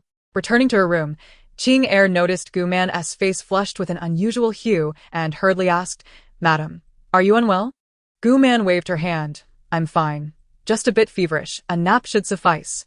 Qing Er, anxious, insisted, "I will fetch a doctor for you." Gu Man quickly grasped Qing Er's arm. "No need. It's just a fever. A good sleep will do the trick." Qing Er, still unconvinced, suggested, "How about I prepare some medicine to reduce your fever?" Gu Man hurriedly responded, "No, no. Please don't." Gu Man had always despised taking medicine since childhood. She never resorted to it unless absolutely necessary, especially not the bitter concoctions of traditional remedies. "I'm so tired, Qing Er. You should rest as well." With that, Gu Man lacked the strength to say anything more and lay down, drifting into a deep slumber. In the dead of night, Gu Man awoke with a parched throat and insatiable thirst, rising to find water. Hearing the commotion, Qing Er quickly lit a candle and poured a cup of warm water for her. Gu Man drank 3 large cups, yet still felt parched. The teapot was empty, prompting Qing Er to fetch water. After a restful sleep, Gu Man felt somewhat refreshed. Her forehead was still warm, but she was improving, albeit still weak and lacking in strength. Suddenly, the door burst open with force, reminiscent of a robber's intrusion. Gu Man was startled, looking up to find Sheng Mo entering with a dark expression, his eyes blazing with fury as he fixed his gaze upon her. A sense of foreboding washed over Gu Man. Why was he here in the middle of the night, neglecting Mo Yen to confront her? Did he intend to settle accounts with her? Gu Man quickly rose, eyeing Cheng Mo warily. "What brings you here?" Cheng Mo strode forward, his expression filled with hostility. Gu Man instinctively retreated a few steps, raising her hand in a gesture of caution. "What do you intend to do? Speak from there." Cheng Mo advanced another step, prompting Gu Man to back away again. He shouted, "Come here." Gu Man shook her head. "No. Speak from where you stand. This room isn't large. I can't hear you." Cheng Mo's chest heaved with rage, and in a fit of fury, he seized a teacup from the table and hurled it at Gu Man. With a frightened scream, Gu Man crouched down, shielding her head as the teacup sailed over her, shattering with a loud crash. Cheng Mo seized the opportunity to grasp Gu Man's arm, pulling her up and piercing her with an icy glare, his voice cold as he remarked, "I must have been blind to believe a woman like you, who would stop at nothing to achieve her goals. Today, you have left Yenner lying unconscious on the bed, while you sleep soundly." Gu Man's arm was painfully gripped by Cheng Mo as she explained, "I did not harm her." At this point, you still dare to argue? Cheng Mo tightened his grip on Gu Man's arm with one hand, while his other hand fiercely clutched her neck, seething, "If anything happens to Yenner, I will ensure you pay with your life. I did not harm Mo Yen. If you do not believe me, you may wait for Mo Yen to awaken and ask her yourself. Moreover, had it not been for my intervention today, she would have been dead already." Gu Man struggled to explain. She vowed never to allow anyone to choke her again. Cheng Mo increased the pressure, gritting his teeth as he glared at Gu Man. "Do you think I am unaware of your conspiracy with Tingli? Do you have any evidence?" "Without evidence, your words are mere slander." Gu Man felt as if she were on the brink of suffocation, her mind becoming increasingly muddled, yet she could not pry away from the iron grip on her neck. She could not die. She had yet to help Gu Liao live a fulfilling life. She needed to return. Gu Man lifted her foot and kicked at Cheng Mo's body. Cheng Mo, taken aback by Gu Man's sudden rebellion, stumbled back and let out a muffled groan, releasing his hold. With the pressure gone, Gu Man gasped for air, rubbing her sore neck as she stood up, maintaining a safe distance from Cheng Mo. At that moment, Qing Er entered with a tray of freshly brewed tea, only to find Cheng Mo crouched on the floor, drenched in sweat, his expression one of deep agony. Meanwhile, Gu Man was clutching her reddened neck, breathing heavily. Qing Er quickly placed the teapot down and knelt on the ground with a thud. Cheng Mo, his forehead glistening with a thin sheen of sweat, raised his head to glare at Gu Man. "You are finished." Chapter 21. An apology. Gu Man raised her eyes, puzzled. Where had she kicked him? Was it truly that powerful? She watched as Cheng Mo, supporting himself on a chair, rose slowly, his brow furrowed, his gaze filled with malice directed at Gu Man. "Gu Liao, I will find evidence. You had better pray for Yenner to recover quickly, otherwise, I will not let you off the hook." Gu Man, uninterested in his threats, thought to herself, "I wish for Mo Yen to awaken faster than you do." Cheng Mo, clutching his abdomen awkwardly, stormed out. Once Cheng Mo's footsteps faded, Qing approached Gu Man with concern, asking, "Madam, are you all right? Why is the Marquis behaving this way? You are still unwell." Gu Man shook her head, signaling that she was fine. The following day, however, Gu Man's cold symptoms worsened significantly. She felt utterly weak, her head spinning, her nose and eyes painfully swollen. Yet, she still refused to take medicine or see a doctor. Qing, hesitant to oppose Gu Man's wishes, continuously wiped her arms and forehead with alcohol to alleviate her feverish symptoms. Suddenly, the voice of the steward, Liaoliao, echoed from outside. "Madam, the second prince has come to visit, and the Marquis requests your presence in the reception hall." Gu Man frowned, thinking, "Why must I go meet Xiao Jianwen?" She turned to Qing and asked, "Can I not go?" Qing shook her head, responding, "After all, he is a prince. If you do not go, it may be seen as a breach of etiquette. Furthermore, it is the Marquis's command. If you refuse, he might become even angrier." Gu Man sighed and instructed Qing to inform Liaoliao that she would be there shortly. With great effort, Gu Man rose from the bed, washed her face, and sat at the vanity, instructing Qing, "Please help me with my makeup." Gu Man gazed at her pale reflection, particularly at her feeble visage, thinking, "I cannot let others see me in such a weak state. Otherwise, someone might think I am seeking sympathy." Once her makeup was complete and she was dressed, Gu Man looked at the beautiful, slender woman in the mirror and could not help but exclaim, "How lovely!" Even while unwell, her elegance remained undiminished. In reality, Gu Man was indeed a beauty, but compared to Liaoliao, she felt somewhat lacking. Taking a deep breath, Gu Man stepped out with unsteady strides. In the reception hall, Cheng Mo wore a furrowed brow, looking perplexed at Xiao Jianwen, asking, "Why has the second prince suddenly come to see Liaoliao?" Xiao Jianwen smiled awkwardly, explaining, "Today, I have come, firstly, to apologize to you on behalf of Ting Li, and secondly, to apologize to my cousin." Cheng Mo's expression darkened, stating, "I will certainly report Ting Li's actions to the emperor." After a pause, confusion crossed his face as he inquired, "But what do you mean by apologizing to Liaoliao?" Xiao Jianwen sighed. "Yesterday, Ting Li claimed that the incident of pushing the new lady into the water was her own idea, not my cousin's instigation. However, I wrongfully accused her due to my preconceived notions, and my conscience cannot rest easy. Thus, I hurried here this morning to apologize to my cousin." Upon hearing Xiao Jianwen's words, Cheng Mo's expression shifted, yet he remained skeptical. Gu Man, feeling lightheaded, slowly made her way into the reception hall. The moment she saw Cheng Mo, her throat tightened as she silently thought, "Under this roof, one must lower their head." Approaching the second prince and Cheng Mo, Gu Man curtsied. Xiao Jianwen quickly rose, saying, "No need for formalities." Gu Man stood, forcing a smile that was not entirely unappealing, and asked, "May I inquire what brings you to see me?"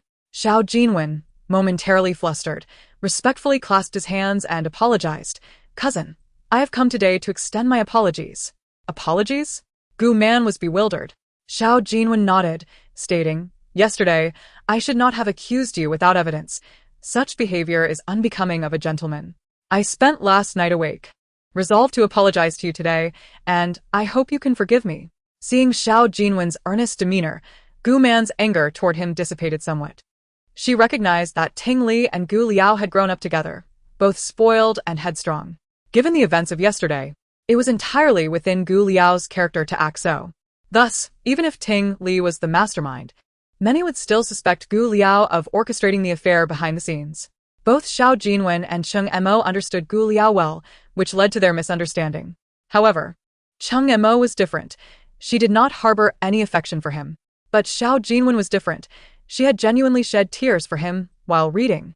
Yet, like the others, he had wrongfully accused her without discernment, leaving Gu Man deeply hurt. Gu Man replied coolly, "It is of no consequence. Perhaps everyone assumes I instigated Ting Li. However, I am no longer the person I once was. I shall not engage in such petty rivalries any longer." Witnessing Gu Man's calm and composed demeanor, Cheng Mo felt a knot tighten in his heart once more. Xiao Jianwen was equally surprised. The beautiful, tranquil woman before him seemed genuinely changed, at least. He could no longer see any affection for Cheng Mo in her eyes. Previously, wherever Cheng Mo went, Liaoliao's gaze would follow. Yet, this woman seemed to have not glanced at Cheng Mo since entering. Could it be that she had truly changed? After finishing her words, Guman felt her head spinning more violently, as if she might faint at any moment. She hastily addressed Cheng Mo and Xiao Jinwen. If you have no further matters, I shall take my leave. Cheng Mo grunted in agreement. Guman grasped King's arm for stability. However, the room suddenly blurred before her eyes, and just as she stepped out of the reception hall, darkness enveloped her as she fainted. Chapter 22. Who can bear to part? When Guman awoke again, she was met with a pungent aroma of traditional Chinese medicine, causing her to wrinkle her nose in distaste.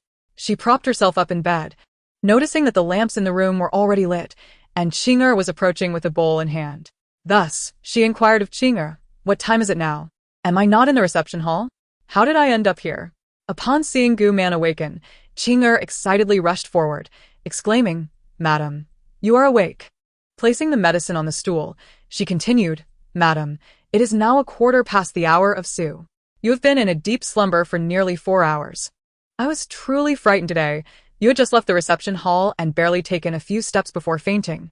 After saying this, Qing'er's expression brightened as she looked at Guman, exclaiming, "Fortunately, it was the Lord who carried you back." "The Lord carried me back?" Guman thought, "Oh no. He must not think I did this on purpose. It's all Xiao Jinwen's fault for coming to find me at such a time." She cautiously asked, "Did he say anything?" Qing'er smiled and replied, "The Lord summoned a physician for you and instructed that you should drink the medicine after waking up. By the way, the medicine has already been prepared. I reheated it several times for you. You should drink it while it's warm." With that, Qing'er brought the bowl of medicine closer. As Guman gazed at the dark concoction, her stomach churned, and she found herself in an internal struggle. "Drink it.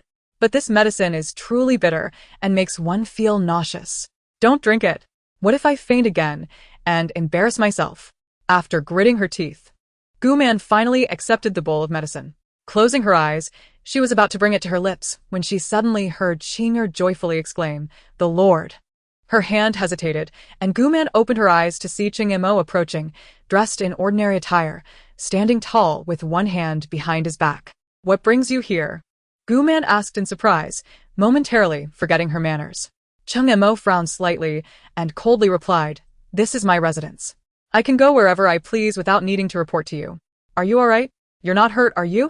Guman managed to suppress her frustration and spoke slowly, "Yes, well, please feel free, my lord." With that, Guman averted her gaze, her attention returning to the bowl of medicine, which now seemed to symbolize her anxieties. Just as she had mustered the courage to drink it, Cheng Mo's interruption had left her deflated, like a punctured balloon, devoid of the will to consume the bitter brew. At that moment, a cool voice broke the silence above her. "Why are you still afraid of taking medicine, just like when you were a child? Do you require me to feed you personally?"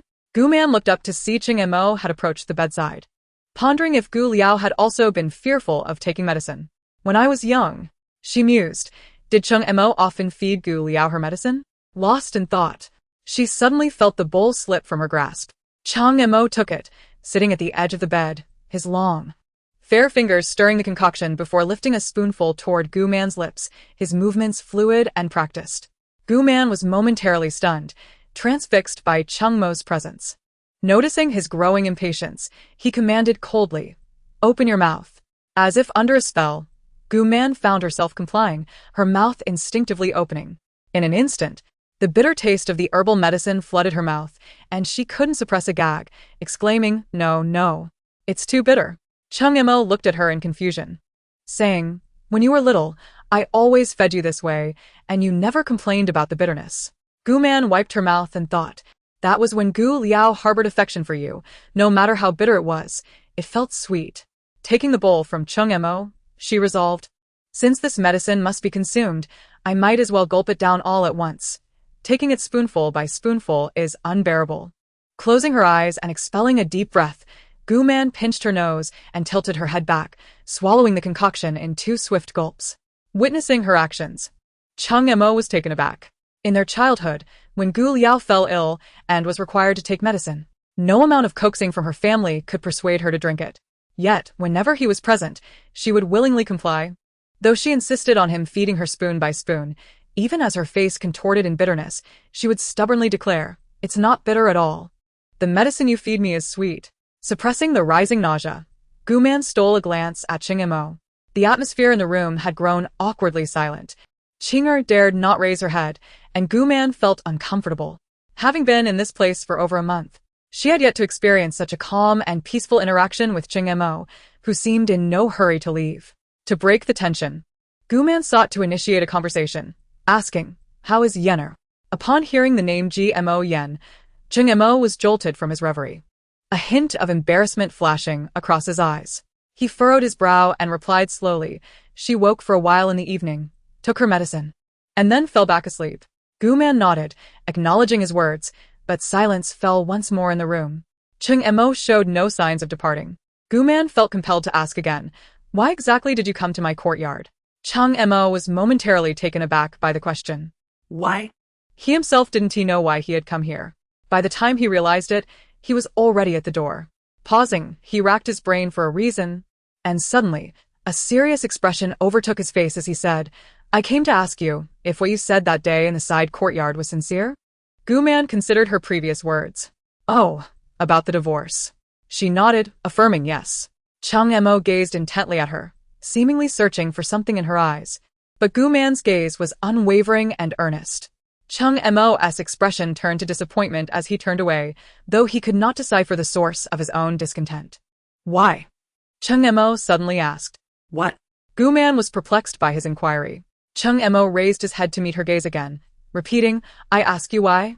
Why do you wish to divorce me?" Guman found it somewhat amusing that he would question her motives. Did he not know his own heart?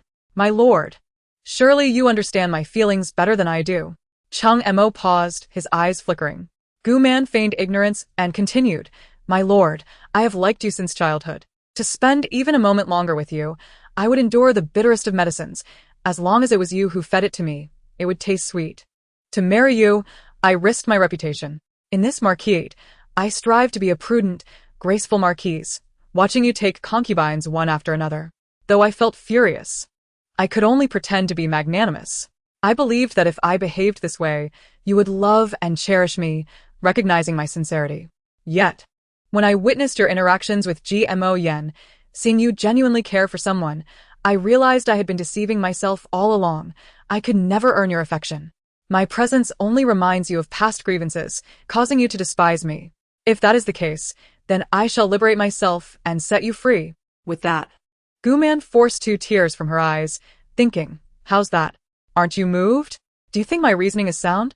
I want the divorce papers, and quickly. I am ready to leave this cage, haha." so, deep down, you do not wish to divorce me, do you? Cheng Montag suddenly remarked. Hearing his words, Guman looked up, only to see his expression had lightened considerably. She was momentarily taken aback before realizing what. Who does not wish to divorce you? Chapter 23. Going against the grain, my lord. Have you misunderstood something? Guman hurriedly explained. Qing'er let out a cold laugh, rising to his feet, dramatically waving his sleeve as he declared, Indeed, you still have feelings for me. Liaoliao, since you do not truly wish to divorce me, I shall not be the one to abandon my wife and children, inviting the scorn of the world. As long as you remain dutiful and do not trouble Yen'er, I am not averse to supporting an idle person like you. In recent years, you have indeed managed the Marquis with remarkable order. I shall visit you more often in the future, and let us not mention the matter of divorce again. Please rest well. I shall take my leave now." Qing'er said this in a flurry, turning his back as he strode toward the door. Guman felt increasingly perplexed, pondering, when did I ever express reluctance? How did he interpret it this way? "My lord, you have misunderstood." Guman's words were left unspoken as Qing'er had already exited with rapid strides. At that moment, a soft sound of weeping caught Guman's attention, and she turned to see Qing'er. "Qing'er, why are you crying?" she inquired. Qing'er replied, "My lady, did you not hear? The Marquis said he will visit you often in the future. Your days of hardship have finally come to an end. I am truly happy for you." Qing'er continued. "My lady, your heartfelt words earlier made the Marquis realize how deeply you love him. You did not wish for a divorce, but said so only to make him happy. What woman in this world loves the Marquis as you do? I am utterly moved." Guman opened her mouth, speechless. That was not her intention. She had spoken so much to persuade Qing'er to agree to draft the divorce papers, considering Liaoliao had cherished him for so many years. How could it have turned out this way? Guman slapped her own cheek in frustration, scolding herself. Look at this foolish mouth of mine. Very. She lay back on her bed, contemplating. Cheng Mo should be elated and excited upon hearing Gu Liao's wish to divorce him. He ought to be eager to draft the divorce decree and distance himself from Gu Liao. Why, then, was he not seizing the opportunity presented to him? Reflecting on her recent experiences, a sudden thought flickered through her mind. She understood now why Cheng Mo despised Gu Liao. First, because Gu Liao had resorted to despicable means to marry him, and second, because Gu Man had harmed the female lead, disrupting the household's harmony. Yet since Gu Man became Gu Liao, what had transpired? She had first taken the initiative to propose a divorce, and then formed a sisterly bond with Gmo Yen. Cheng Mo must have perceived that Gu Man's recent attitude had improved and no longer posed a threat to Gmo Yan's status. Furthermore, if Gu Liao were to divorce him, outsiders would surely think Gmo Yen could not tolerate Gu Liao. And he would rather confine Gu Liao to the Marquis for life, occasionally offering her sweet treats, than allow her to leave. Yes, it must be so. Surely. Cheng Mo had not suddenly realized he had developed feelings for Gu Liao, and was unwilling to let her go. Guman seid. Realizing she had taken a wrong path from the very beginning. If this were to continue, she would likely never escape the Marquis in this lifetime. She must reverse her approach. She needed Cheng Mo to despise her, to the extent that he would insist on divorcing Gu Liao. Cheng Mo walked briskly out of Gu Man's courtyard, recalling the words of the second prince, Xiao Jinwen, and a triumphant smile spread across his face. Indeed. He understood Gu Liao better. Earlier that day, in the reception hall, Xiao Jinwen remarked, Zimo, I feel that my cousin seems to have changed. Cheng Mo looked up at Xiao Jinwen, puzzled. What had changed? She appeared the same as always. However, Xiao Jinwen shook his head, stating, in the past, wherever you went. Her gaze always followed you. Yet just now, aside from a glance upon entering, she has not looked at you again. Cheng Montag pauset. The uncomfortable feeling in his chest intensifying. Reflecting on the past few days, Gu Man had indeed been more restrained, no longer clinging to him like before. In fact, since marrying Yenner, he had not visited her chamber, and she had said nothing. Was her desire for a divorce sincere? He had always believed Gu Liao's proposal was merely a tactic, and with the Empress's birthday approaching, he needed a reason to release Gu Liao, thus feigning agreement to her request. Yet over the past month, she seemed genuinely different. Still skeptical, Cheng Mo insisted, who knows if she is merely plotting something. The second prince should not be deceived by her. I see her as merely putting on an act. Xiao Jinwen shook his head once more. Zimo. If Liaoliao is indeed pretending, could she maintain such a facade with her trivial tricks? The gaze of someone in love does not waver. I have been observing her, and she truly lacks that former gaze she directed toward you. It appears Liaoliao has been hurt by your marriage to Ping Qi. Perhaps she has genuinely given up. Impossible. Cheng Mo rejected the notion. Xiao Jinwen gazed at him curiously, smiling. Zimo, did you not always despise Liaoliao? Now that she no longer harbors affection for you, she will cease to entangle you. At this moment, you could easily draft a divorce decree and enjoy a harmonious union with your Yenner. Why, then, do you appear so incredulous? Could it be that you, too, harbor feelings for Liaoliao? At Xiao Jinwen's words, Cheng Mo's first instinct was to deny it. Of course not. I merely fear Gu Liao is cunning and harbors a scheme. If the second prince has no further business, please take your leave. I must attend to Janar. The second prince chuckled lightly, shaking his head as he exited. Before long, Qing'er rushed back, informing Cheng Mo that Gu Man had fainted. Without a moment's hesitation, Cheng Mo dashed out. Upon the doctor's arrival, he confirmed it was merely a cold, with no grave concerns, allowing Cheng Mo to finally breathe a sigh of relief. After questioning Qing'er, she revealed the truth. Gu Man had run a fever the previous night, but had refused to take medicine. Her turmoil had exacerbated her condition, leading to her fainting today. Upon hearing that Gu Man had been unwilling to take medicine, Cheng Mo recalled how, in their childhood, Gu Liao would only take her medicine if he personally fed it to her. Though she had been willful back then, she had also been quite endearing. When had his dislike for her begun? Perhaps it was when he became aware of her feelings for him? Cheng Mo chuckled softly to himself, reflecting, this Gu Liao is indeed cunning. She nearly deceived me. As he walked with a light step, he suddenly spotted a golden shimmer in the distance, a slender woman dressed in delicate attire approaching him with a smile. My lord, greetings. Her sultry and gentle voice rang out. And Cheng Mo, in a rare good mood, stepped forward to offer a polite gesture. Xiang'er, why are you here? Lu Xiaoxiang lowered her head shyly, responding, I have been waiting here specifically for you, my lord. It has been so long since you last visited me. I miss you every day. Observing Lu Xiaoxiang's alluring yet fragile demeanor, Cheng Emo felt a stirring in his heart and laughed heartily. Lu Xiaoxiang's humble background did not deter her from being grateful for her life-saving grace, and though she often dressed flamboyantly, she could always bring him joy. Cheng Montag. As the Marquis was well aware of her affections, but Yenner was gravely ill, and he lacked the heart to entertain such matters. Your lady is currently unwell, and I must attend to her. It is late. You should return home now. With that, Cheng Emo turned and walked toward GMO Yan's courtyard. Lu Xiaoxiang watched Cheng Mo's departing figure, her hands tightly wringing her handkerchief, her face filled with anger. Once again, it was about GMO Yan. Lu Xiaoxiang furiously tossed the handkerchief aside and turned back to her own courtyard. Chapter 24. The plan for 2 consecutive days. Gu Man remained in her chamber. Drinking medicine and recuperating for the upcoming challenges would require a robust constitution. She needed to devise a strategy that would compel Cheng Emo to divorce her without leading to her own demise. First and foremost, a woman should not make things difficult for another woman. Unlike Gu Liao, who had resorted to treachery against the female lead, Gu Man could not bring herself to do such a thing. Moreover, if anything were to happen to Ji Maxian, would Cheng Emo not devour her alive? Hence, Gu Man resolved to vex Cheng Emo, to make him detest her, loathe her, and ultimately abandon her. But how could she achieve this? As she pondered, a sudden voice from outside interrupted her thoughts. Is the madam in? Gu Man stepped outside, greeted by the sight of the elderly steward, Li Nua. What brings you here? Stewardly. Is there a message from the Marquis? Li Nua hesitated for a moment, surprised by the unusual warmth in the madam's tone. The madam had always looked down on those of lower status, rarely offering them a kind word. Why, then, was she so amiable today?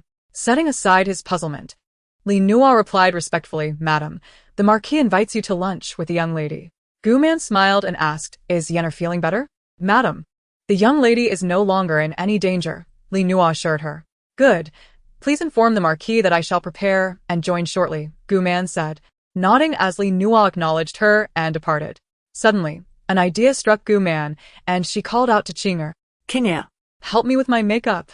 Makeup? Qinger looked at Gu Man with curiosity. Madam, ever since you returned from the courtyard, you have rarely adorned yourself unless receiving guests. What has prompted you to do so today? It must be that the madam has had a revelation, wanting to attract the Marquis's attention. What is it called? Yes, a beauty stratagem. The madam is indeed more beautiful than that young lady. Surely, she will win the Marquis's favor. With that thought, Qinger happily began to apply the makeup. After finishing, she hesitated and asked uncertainly, Madam, is this makeup acceptable? Gu Man glanced into the mirror and smiled with satisfaction. Absolutely perfect. In Ji Maxian's courtyard. She had been bedridden for 3 days, but today she felt considerably better, her complexion having regained some color. Cheng Emo sat at the head of the table, watching Ji Maxian fuss over the dishes with a bemused expression. Is it merely a meal, Yenner? Why the fuss? Without lifting her head, Ji Maxian replied. This meal is our apology feast to my sister.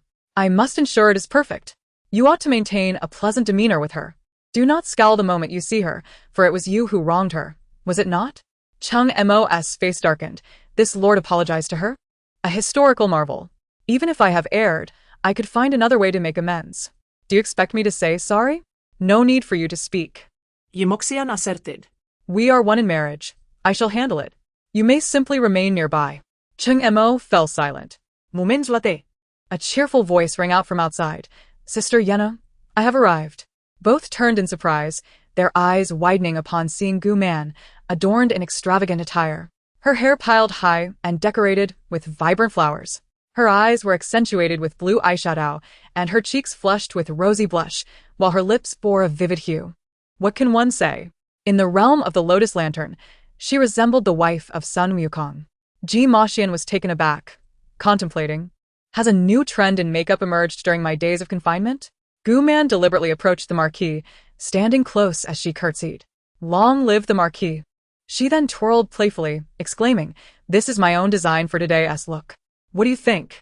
Is it beautiful? Ji Maxian opened her mouth to respond but could neither lie about its unattractiveness nor admit to its appeal, ultimately offering a forced chuckle. It certainly has its charm. Just as Cheng Mo intended to speak, Ji Maxian subtly intervened. Cheng Mo's face was a picture of disdain, overwhelmed by an overly sweet fragrance that filled the space.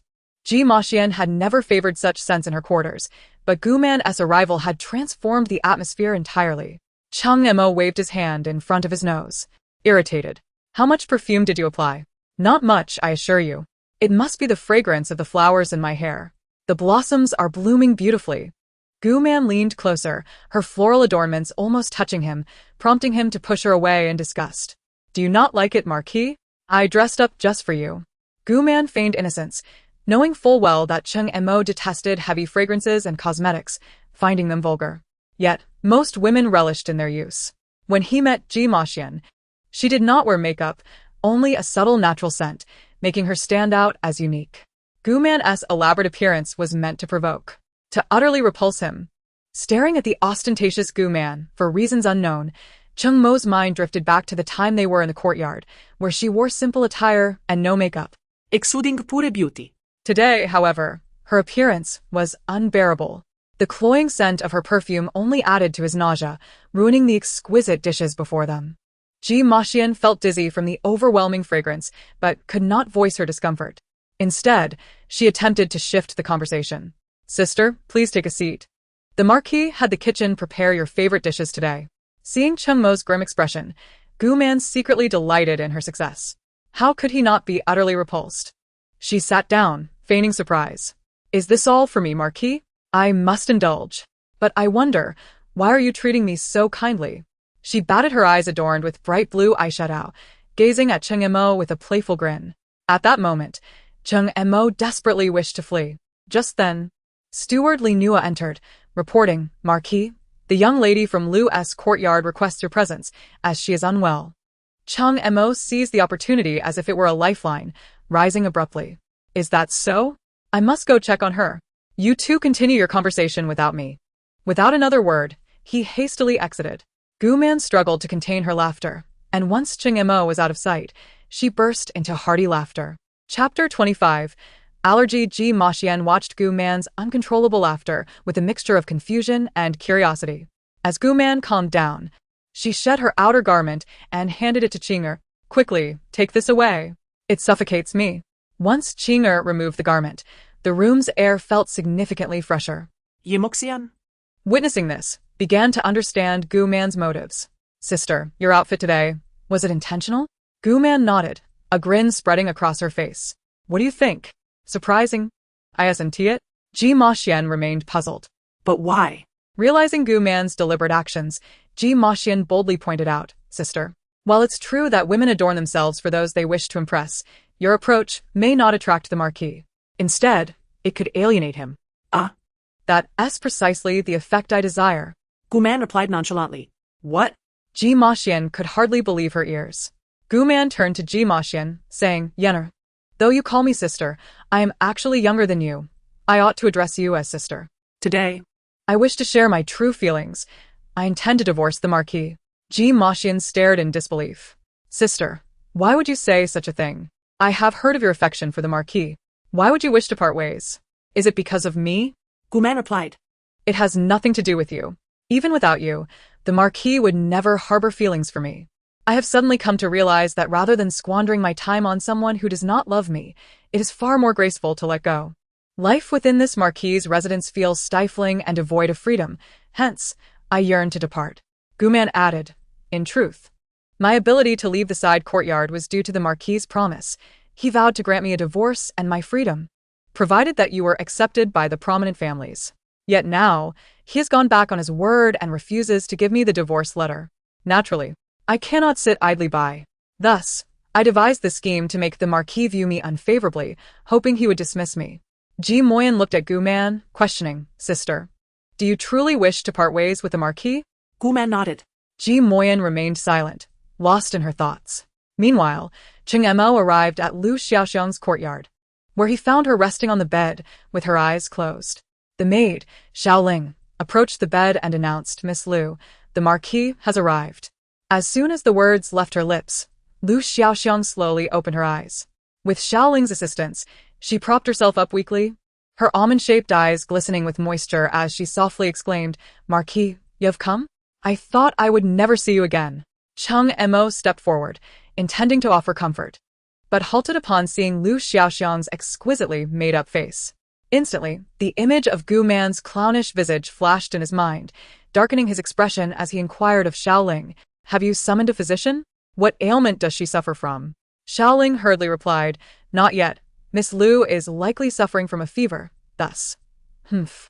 Cheng Mo suddenly scoffed, startling both Lu Xiaoxiang and Xiaoling. "Since she is unwell, let her rest. I have matters to attend to, so I shall take my leave." With that, he waved his sleeve and departed. "Marquis." Lu Xiaoxiang threw off the covers and hurried to rise, only to be stopped by Li Nua. "Miss Lu, if you plan to feign illness again, at least remove your makeup." Li Nua shook his head as he exited, angered by Li Nua's words. Lu Xiaoxiang turned and slapped Xiaoling, scolding, "You little wretch! Why didn't you remind me?" Xiaoling knelt on the ground, repeatedly bowing her head in apology, feeling aggrieved, for it was she who insisted on using makeup to attract the Marquis. Frustrated, Cheng Mo walked along the path, with Li Nua jogging to catch up, inquiring, "Marquis, will you be going to see the little madam next?" No. "Just the thought of Gu Man's face makes me furious. I'll address it later tonight." "Then where do you plan to go?" Cheng Montag site. Suddenly, a melodious tune wafted through the air. Cheng Mo's brow relaxed as he followed the sound.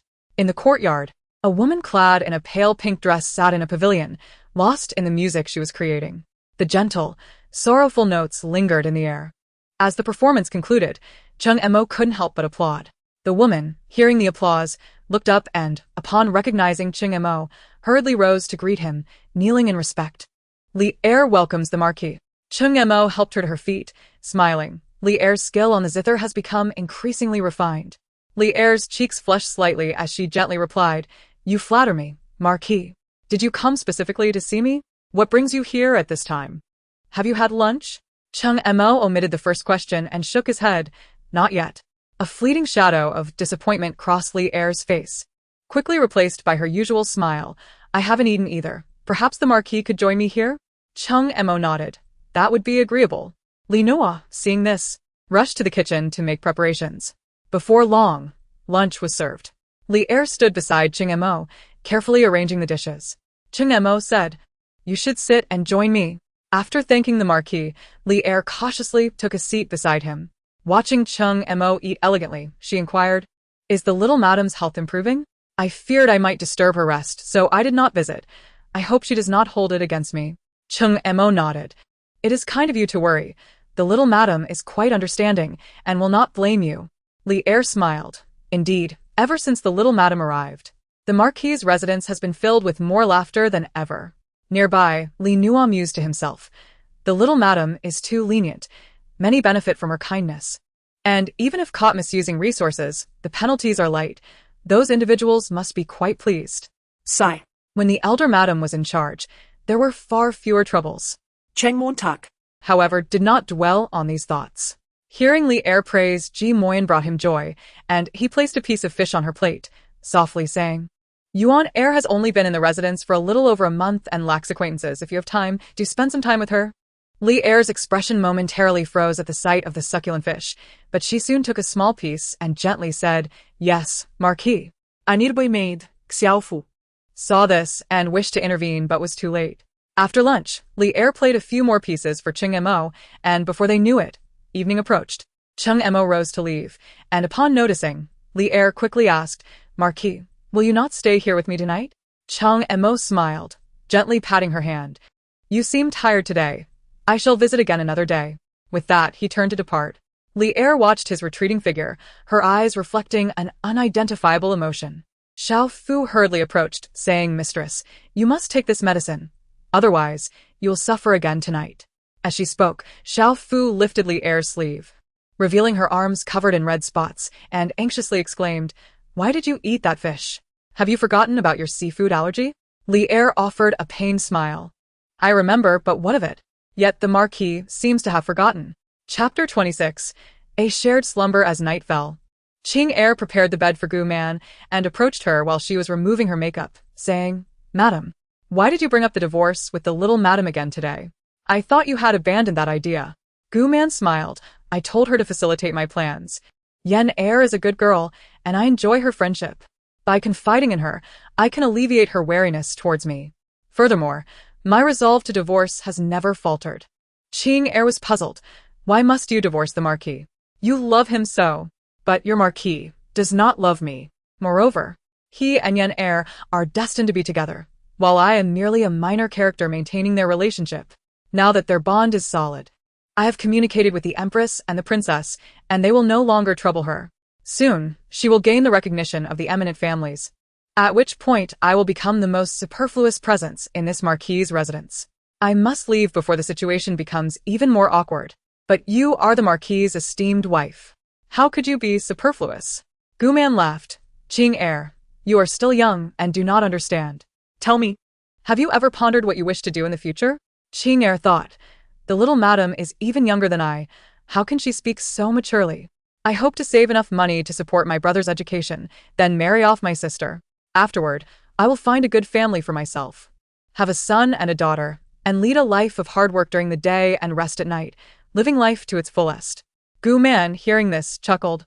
I did not expect you to have such long-term plans. Qing Er's cheeks flushed deeper, and she feigned anger, saying, Madam, you prompted me to speak. Do not mock me. Gu Man smiled. I am not mocking you. I envy you. I envy your dreams for the future and your hopes. I too have a dream I wish to realize. Yet within this grand residence, it remains forever out of reach.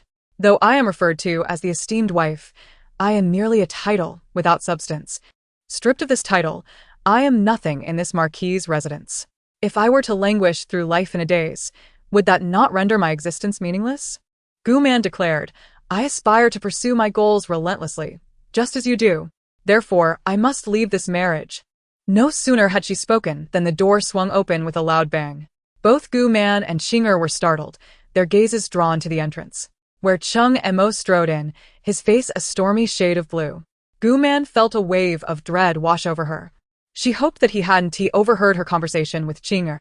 It would be one thing if she claimed she wished to leave to support Cheng Emo and Ji Maxian, but to express a desire to escape the Duke's side in search of her own dreams was tantamount to treason in this feudal society. She might as well be inviting punishment.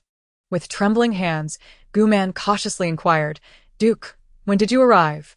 Cheng Emo fought to suppress the anger that bubbled within him, his voice icy as he replied, Just now. Gu Man pressed further, Then why do you wear such a grim expression? Cheng Mo's hands, clenched behind his back, made a cracking sound as he gritted his teeth. Yuan insisted that I come to your chamber to rest. I had no choice. What? To my chamber? Why? You are unwilling? Cheng Mo's dark demeanor intensified as he fixed his cold gaze upon Gu Man. Unwilling? Of course she was. What was Ji Maxian thinking? Hadn't she made it clear that she did not harbor feelings for Cheng Mo and wished to leave him? Had she inadvertently said something that could be misconstrued? Noticing Gu Man's silence, Cheng Mo stepped closer, a mocking smile curling on his lips. Why the silence? Qing Er, witnessing the tension, discreetly nudged Gu Man, startled. Gu Man snapped back to reality, stuttering as she struggled to find a response. That is to say, the Duke and Ji Maxian. She attempted, but Qing Er, seeing Cheng Mo's expression darken further, quickly interjected, The madam is more than willing. She just mentioned to me that the Duke hasn't visited her in quite some time. At this, both Cheng Mo and Gu Man turned their attention to Qing Er. When did I ever say that, Qing Er? You are spreading falsehoods. Then, Cheng Mo erupted in a fit of ironic laughter. Is that so? Did the madam truly say such a thing? Qing Er nodded vigorously. Cheng Mo's gaze shifted back to Gu Man, demanding, Is what she said true? If you dare deceive me, you shall face dire consequences. Horrified by Cheng Mo's words, Qing Er dropped to her knees, fearful and trembling. Gu Man hastily exclaimed, It's true, truly. What Qing Er said is indeed correct. Ah, splendid. Qing Er. I shall be resting with the madam. You may leave. No one is to enter without my command. Qing Er, quivering, acquiesced and scurried out. As she exited, she encountered Li Nuo, the steward, who wore a similarly dark expression outside the door. Unsure of how to react, Qing Er nodded gratefully. Thank you, Steward Li. Before departing, observing the well-lit room and the two shadows cast upon the wall, Liaoliao couldn't help but feel apprehensive for the frail figure within, pondering. Why must the madam engage in such intimate conversations with her maid at night? This could not end well. After all, it took considerable effort for the Duke to heed the madam's wishes and come here, albeit reluctantly. Yet, how could he have overheard such seditious dialogue? What does it mean to have nothing but the title of madam? What does it mean to leave the Duke's residence in pursuit of dreams? How can one waste their life within these walls? In this household, everyone exists for the Duke. He is their sole aspiration, the one they are destined to serve for eternity. Alas, may the madam find her own fortune. Inside, Guman felt a chill under Cheng Mo's penetrating gaze, her throat dry with anxiety. She dared not inquire whether he had heard her previous words, fearing he might choke the life out of her. Her scant encounters with him had always involved him either in the act of choking or being on the verge of doing so. The two remained in a tense stalemate until Cheng Mo suddenly opened his arms. Guman jumped back in alarm, exclaiming, "What are you doing?" Cheng Mo furrowed his brows, a sardonic smile forming. "Why, I intend to remove my clothes and sleep." "What did you think I meant?" With a sigh of relief, Guman then hesitated, as if a thought struck her. She nervously asked, "If you sleep here, where will I go?" "Naturally, you shall sleep with me." Chapter 27. Inconvenient sleep together? What a jest. Guman chuckled awkwardly. "That would be inappropriate." "What is inappropriate about it?" "You are my wife. It is only natural for you to share my bed. We have done so before, so why pretend otherwise? But no buts. Quickly help me out of these garments. I must rise early for court, and I cannot afford to be delayed." Realizing she could not evade this predicament, Guman reluctantly approached, preparing to assist Cheng Mo with his attire, all the while searching for an excuse to avoid intimacy. "Shall I claim I am unwell?" No. That would be disastrous if he chose to inspect. He had just threatened her with dire consequences for deception.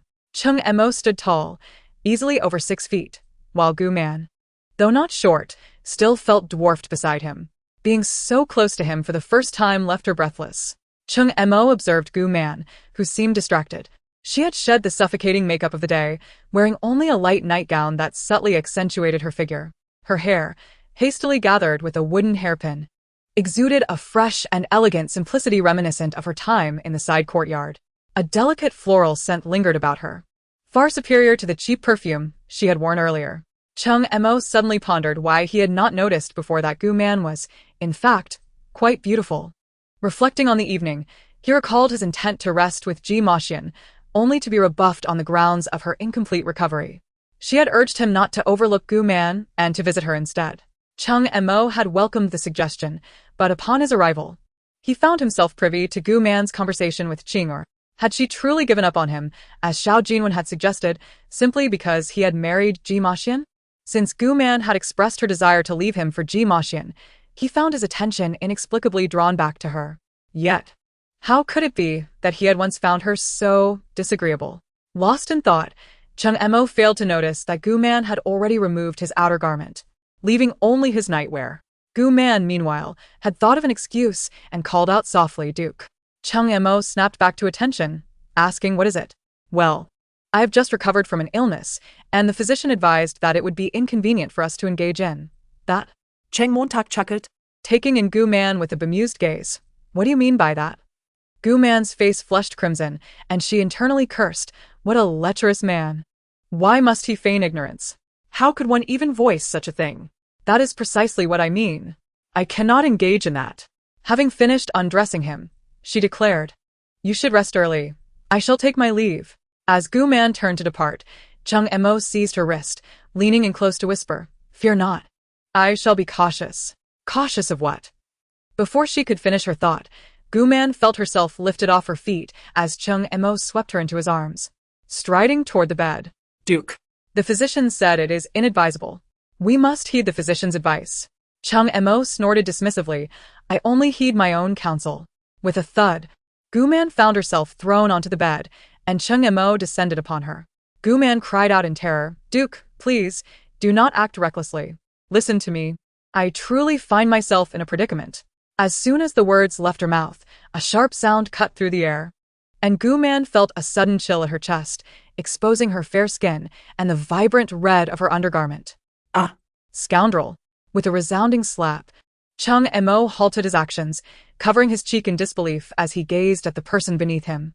Gu Man, fueled by an unexpected surge of strength, forcefully pushed Chung Emo aside, darting to the outer chamber, keeping a safe distance from him. You forced my hand. I had already stated that I could not continue, yet you insisted on this. I am merely acting in self-defense. Gu Man thought to herself, you have pinched me twice, I have slapped you twice. We are even now. Chung Mo's face darkened, his fists clenched tightly, and through gritted teeth, he spat. You seek your own demise. Gu Man, startled, stumbled backward. At that moment, Chung Mo seemed to recollect something, took several deep breaths, and finally expelled the anger that had been festering within him. He coldly regarded Gu Man and declared, very well. If you prefer to sleep outside, then by all means sleep outside. With that, he extinguished the light and burrowed beneath the covers. Gu Man stood in the pitch-black room and softly called out to the figure on the bed, I still do not have a blanket. But the person on the bed remained silent. Not daring to approach for the blanket, she reluctantly turned and walked toward the outer chamber's couch. Although it was mid-July and quite warm during the day, the temperature still dropped at night. Gu Man was clad only in her undergarment, which had been torn by Chung Mo, so she waited until he was sound asleep before retrieving his discarded outer garment to drape over herself. Even so, she dared not relax or fall asleep. Eventually, her eyelids grew heavy and she succumbed to slumber. Upon awakening the next day, Gu Man was startled to find herself sprawled upon the bed. She lifted the covers to reveal her tattered undergarment. This confirmed that Chung Mo had indeed visited her last night, but how had she ended up in bed? Had he carried her there? Did he do anything to her? Gu Man moved her legs and, feeling no discomfort as she had anticipated, sighed in relief, thinking, it seems this male lead possesses some commendable qualities. Last night had been far too perilous. Today, she must seek out GMO Yen to have a serious discussion. She could not allow her to meddle so recklessly, or she would surely lose her sanity. Though she had traversed from the future, and this body was not her own. She was fundamentally a conservative individual who could never allow her first experience to be with someone who neither loved her nor whom she loved.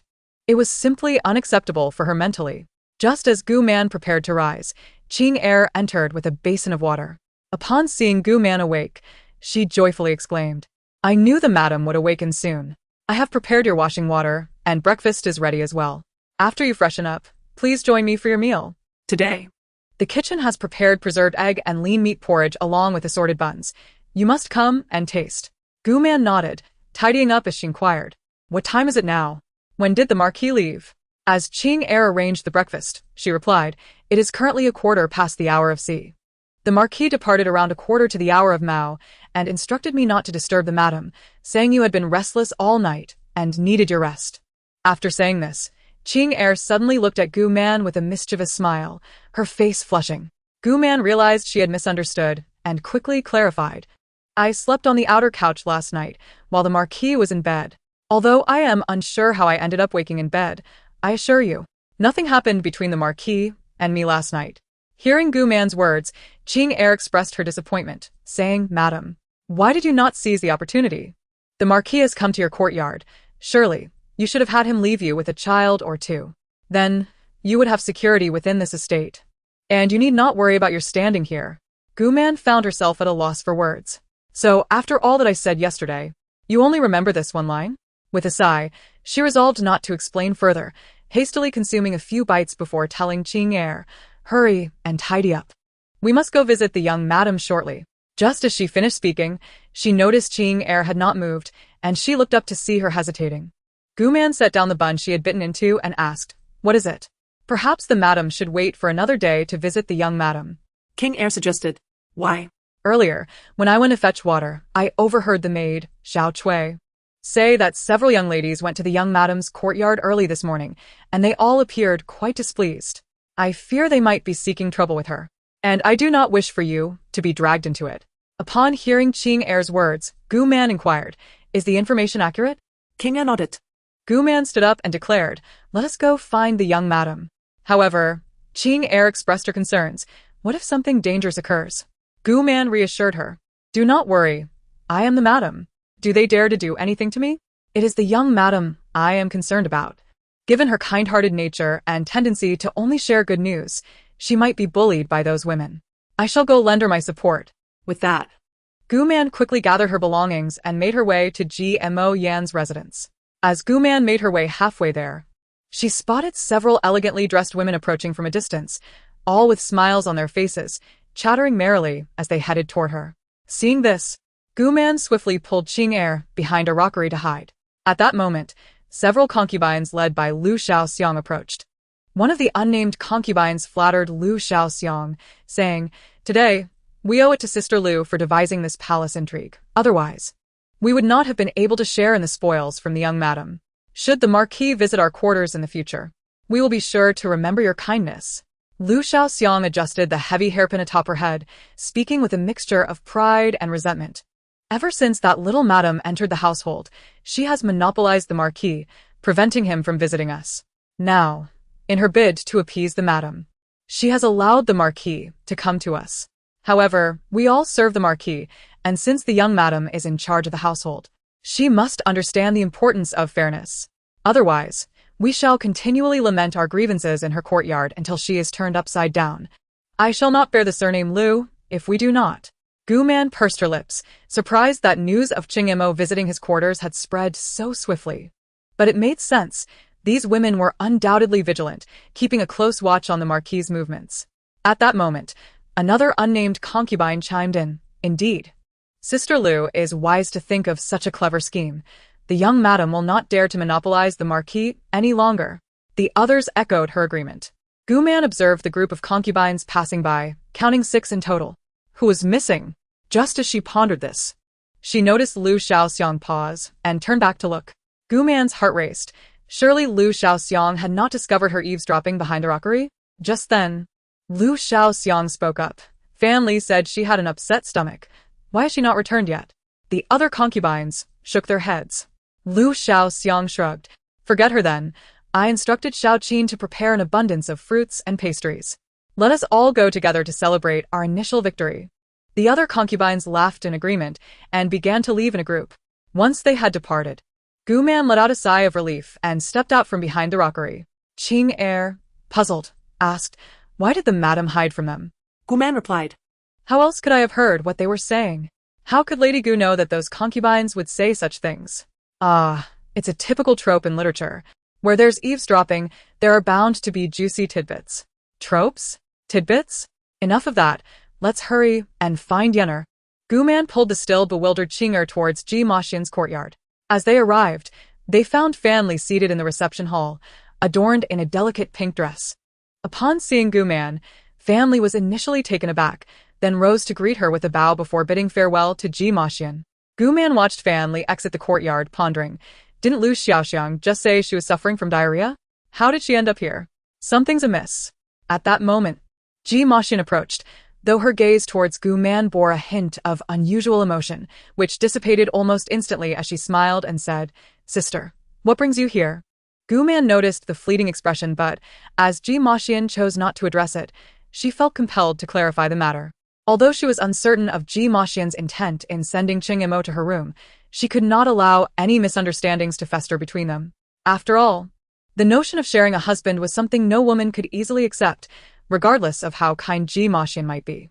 She certainly did not wish to find herself at odds with Ji Maxian, the protagonist and the chosen one in this world. Opposing her would surely lead to an unfavorable outcome. Gu Man smiled and inquired, "I overheard some of the concubines were seeking you this morning. And just now I saw Fan Li here. Did they say anything to you?" Ji Maxian's expression changed momentarily before she replied, "It's nothing significant, just a gathering among sisters." Gu Man sighed inwardly. Ji Maxian's tendency to remain silent, even when distressed, was indeed characteristic of her. The book had noted that they sought Ji Maxian to demand that she not monopolize Qing, insisting that he should share his affections equally. Interestingly, it was Liaoliao who had led this charge, forcing Ji Maxian to kneel for 2 hours before those concubines. Ji Maxian's knees had swollen from the punishment, yet she never disclosed this to Qing. Had it not been for her maid, Lana, inadvertently revealing the incident, Qing might have remained oblivious to it for life. Of course, in the end, Liaoliao was punished by Qing to kneel for 4 hours. However, this occurred after Liaoliao had been confined for 3 months. "Why?" Then did it seem to be happening earlier now? Yenner, do you not trust me? Gu Man asked. Of course not. Why would you say such a thing, sister? Ji Maxian hurriedly responded. Then why do you endure grievances without sharing them with me? I consider you a sister and speak to you sincerely. What about you? Gu Man feigned disappointment as she gazed at Ji Maxian. Ji Maxian's expression flickered before she finally spoke. Sister, please do not be upset. I simply did not wish to worry you. They came to discuss matters concerning the Marquis today. Gu Man nodded, encouraging Ji Maxian to continue. They expressed their hope that I could persuade the Marquis to share his affections, but I do not monopolize him. Ji Maxian said, her voice tinged with grievance. Yet, it seemed she could not voice the unspoken words that felt utterly meaningless within the confines of the Marquis's residence. You do not wish for the Marquis to share his affections either, do you? Gu Man interjected. Ji Maxian's face flushed with embarrassment as she gazed at Gu Man, asking, Sister, how did you know? Gu Man smiled gently. How could I not know? I am a woman, too. I understand that when one truly loves a man, they would never desire to share their husband with another. You feel the same, do you not? Ji Maxian fell silent, lowering her head. Then why would you push the Marquis onto me? Do you wish for us to share a husband?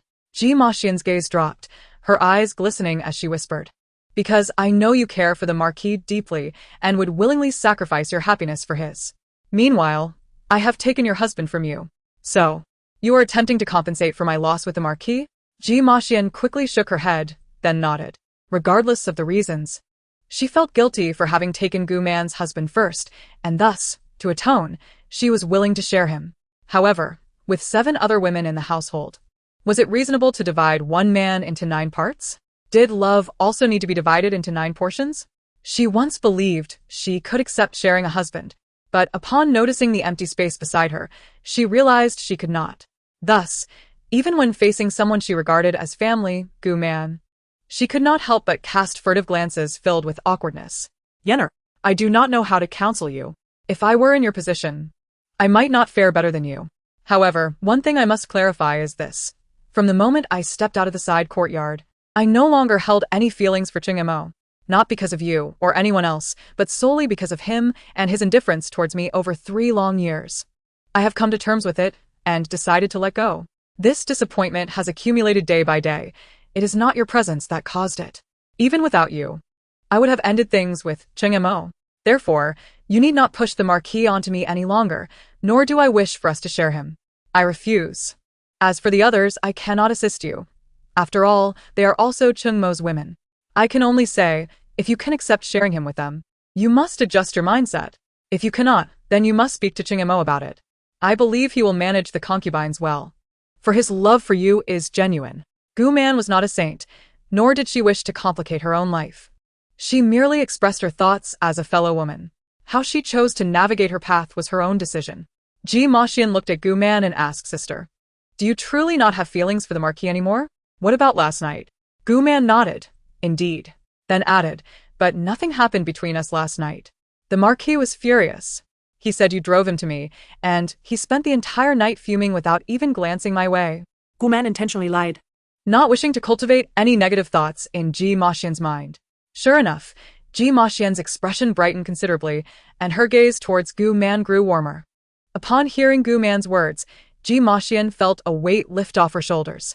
Reflecting on last night, when she had suggested the Marquis seek Liaoliao, the spark of joy that briefly flashed in his eyes had troubled her throughout the night.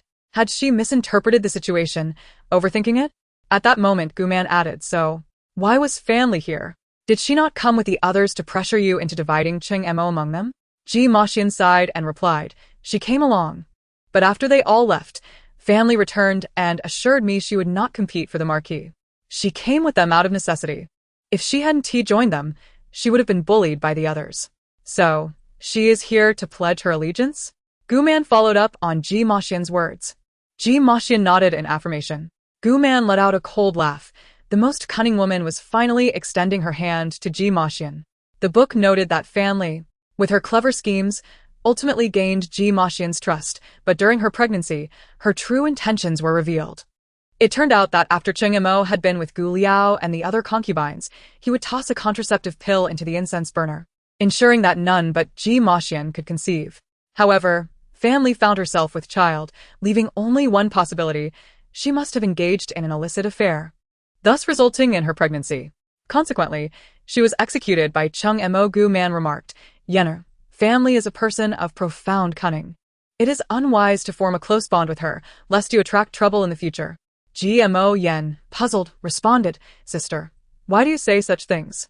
I find Fan Li to be gentle in nature, not at all like someone with ulterior motives. One may know a person's face, but not their heart. Some individuals appear timid and inconspicuous, yet harbor malicious intent, while others seem fierce, but are empty within. Take Lu Xiaoxiang, for instance. I suspect that the recent palace turmoil was instigated by Fan Li whispering something to Lu Xiaoxiang, leading her to be used as a pawn while feeling proud of it. Gmo Yen then said, I will heed your advice, sister, and keep my distance from her. Your counsel is always justified. Gu Man nodded in satisfaction. Gmo Yen continued, speaking of which, a few days ago in the palace, you warned me to avoid the imperial garden and stay away from the pond. It seemed as though you knew I would fall into the water beforehand. Why was that? Gu Man paused, recalling her earlier urgency. She had indeed given Gmo Yen such advice, but the subsequent events had caused her to forget. She was surprised that Gmo Yen still remembered. Gu Man offered an excuse. I grew up alongside Princess Tingli, so I am familiar with her ways of teaching. I warned you that day out of concern she might bully you, yet I returned too late and nearly caused you harm. I hope you can forgive me, and also forgive Princess Tingli, for she too was unaware of the circumstances that led to your distress. Gmo Yen shook her head, taking Gu Man's hand. Sister, you need not say such things. If you hadn't saved my life that day, I might not have survived until the physician arrived. Princess Tingli is under house arrest by the Emperor, which serves as punishment. We are even now. Let this matter rest. Gu Man nodded. Very well. However, I heard from Lanner that it was the second prince who rescued me that day. Is that so? Gmo Yen affirmed with a nod. If the opportunity arises, I must express my gratitude to the second prince in person. Gu Man refrained from voicing her thoughts, suspecting that the second prince might also be eager for another meeting with Gmo Yen. Chapter 30. Utterly charming with the autumn imperial examinations approaching, Chung Mo, the most capable aide to the emperor, became increasingly occupied. After morning court, he was engrossed in state affairs until sunset. He learned from the steward Li Nua that several concubines had come to see Gmo Yen early that morning, though their purpose was unclear. As Chung Mo closed his eyes, relishing Gmo Yen's balanced and skillful massage, he inquired, I hear your courtyard has received many visitors today. Is there a matter at hand? Gmo Yen's expression shifted momentarily as she shook her head. Nothing significant. Just a few sisters came to chat. Oh. Merely chatting? What topics did you discuss? Nothing of import. Just women's affairs. Gmo Yen smiled, a hint of mischief in her expression. Noticing her reticence, Chung Mo turned his gaze to her maid, Lanner. Ignoring Gmo Yen's warning glance, Lanner stepped forward, replying to the Marquis. The young ladies say that the young mistress is monopolizing you and should advise you to treat them all equally. Lanner. Gmo Yen gently admonished, it is getting late. You should go rest. After a reluctant curtsy, Lanner exited the room. Gmo Yen opened her mouth to speak, but was interrupted by Chung Mo. This is my Marquis. I shall go where I please, regardless of them.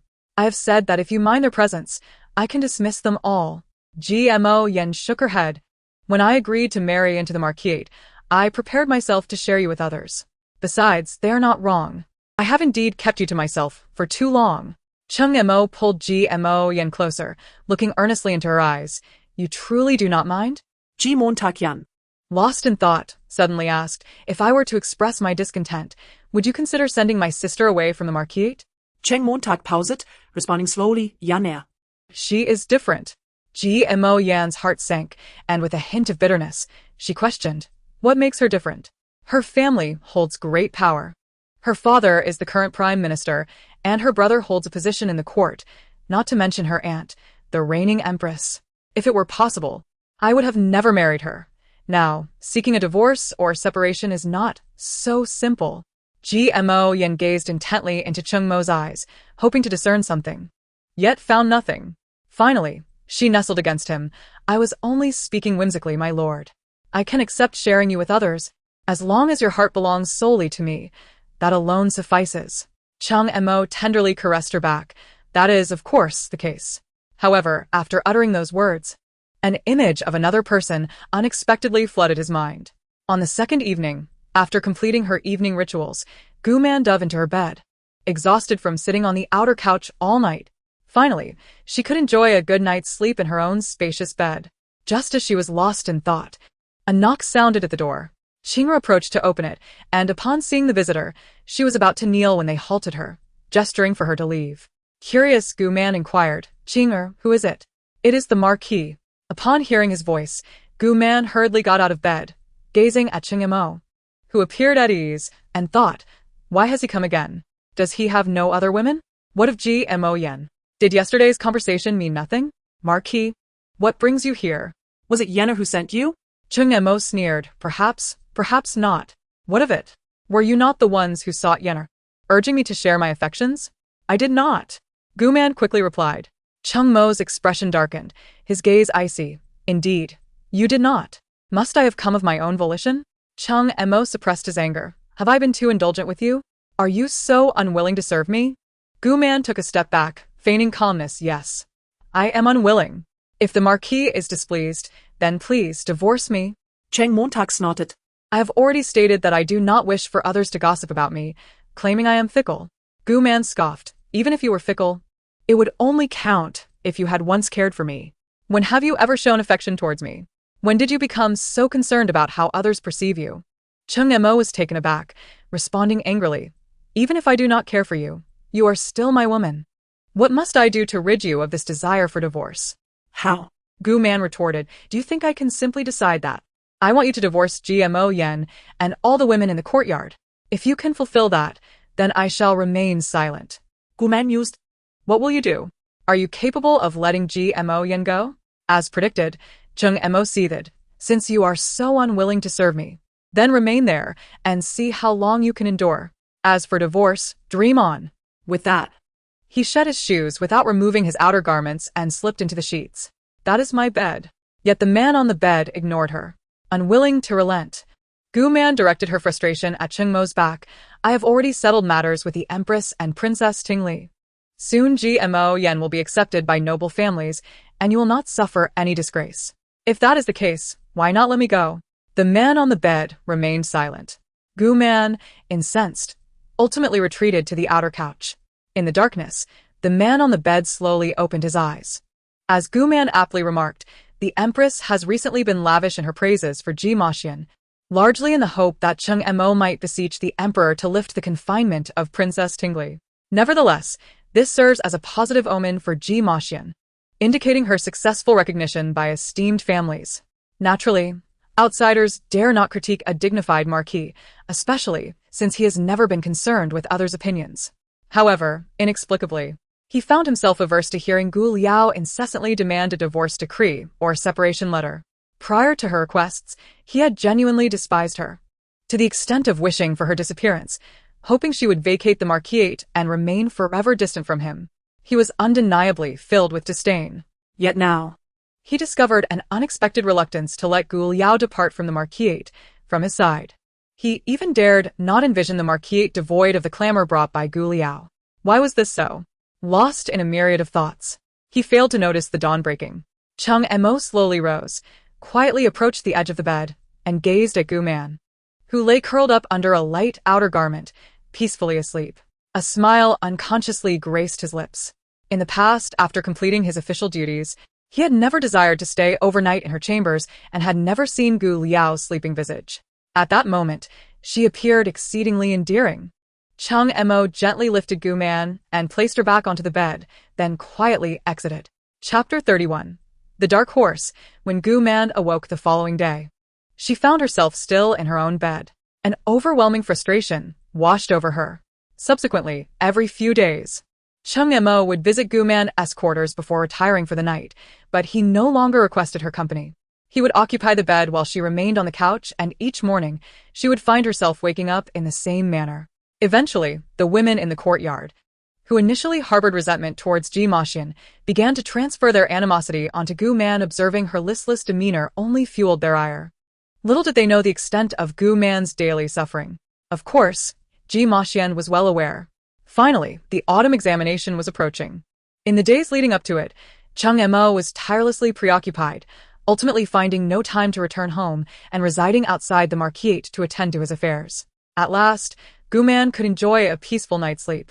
On this particular day, Gu Man was reclining leisurely in a rocking chair, basking in the sun, when she suddenly overheard Xing'er conversing with several maidservants in hushed tones.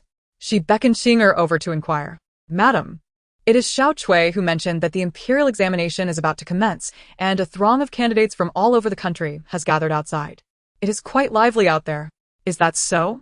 A spark of curiosity ignited within Gu Man.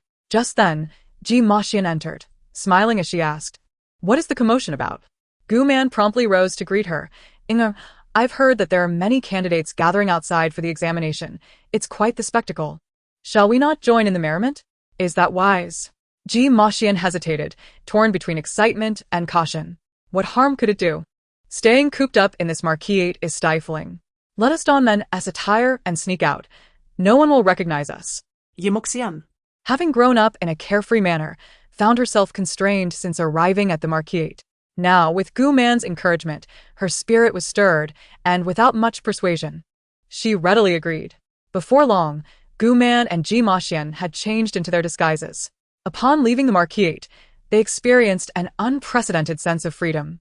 With the impending examinations, the streets were bustling with vendors, particularly those selling past examination questions and fortune-telling services. Many sought to hear some auspicious words from fortune-tellers to bolster their confidence. The streets were overflowing with people, surpassing even the bustling crowds during the New Year festivities. Numerous women roamed the streets, eyeing the faces of the aspiring scholars as if selecting potential suitors. Gu Man tugged Ji Maxian into the heart of the lively throng. As they wandered, they stumbled upon a tavern aptly named Jidi Lu, which translates to Success Tower. Many flocked here to seek good fortune before the examinations.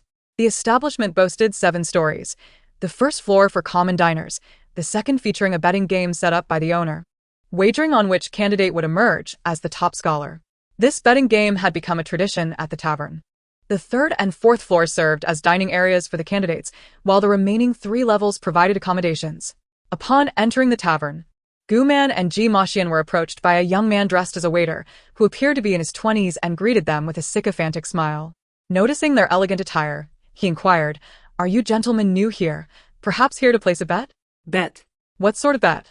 Gu Man and Ji Maxian asked in unison. Perplexed, the waiter, sensing their unfamiliarity, surmised they were from out of town and explained, "This is a traditional activity at Jidi Lu. You must be from afar, right?" Gu Man nodded, not entirely untruthful. Ji Maxian, too, was not a local, and Gu Man was certainly from far beyond. The waiter's demeanor grew more enthusiastic. "No wonder you were unaware. This betting game has been a cherished tradition for years. It's common knowledge among locals. May I introduce it to you? If it piques your interest, you might even place a bet for entertainment." Finding the idea intriguing, Gu Man nodded, as the concept had not been mentioned in her readings. Ji Maxian, however, expressed concern, whispering, "Sister, perhaps we should refrain. We ought not to dabble in gambling." Gu Man gently reassured Ji Maxian, "Let us first listen. If it truly captivates us, we shall decide then." Turning to the waiter, she urged, "Please enlighten us." The waiter smiled and led them upstairs, stating, "Follow me, and I shall explain as we ascend." Gu Man nodded, following along with Ji Maxian. The waiter continued, "This second floor was specifically established by our proprietor for the townsfolk to engage in betting. Look here." Upon reaching the second floor, they turned left, revealing a wall adorned with wooden plaques displaying the names of candidates participating in the current examination. The waiter explained, "These plaques showcase the most promising candidates for this year's examination." As he spoke, he removed a nearby plaque and turned it over, revealing the name Zhang Wenqing. "I have no recollection of him. The odds, 24 to 1.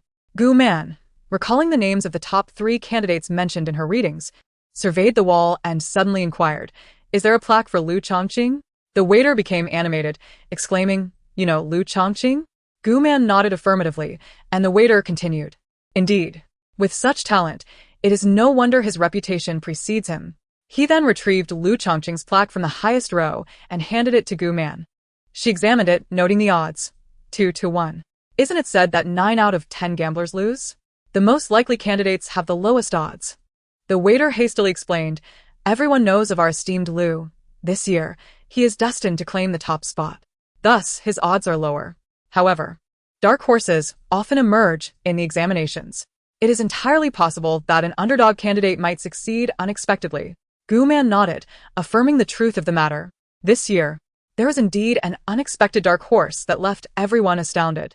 While others were oblivious, she alone possessed the knowledge. A smile graced Gu Man's lips. Was this not destiny showering her with fortune? For the first time, she felt the benefits of her time-traveling experience. Chapter 32. Placing bets. Most believed that the title of champion would surely go to Liu Chongqing, but they were all mistaken. The true victor was a relatively unknown individual named Qiu Zining.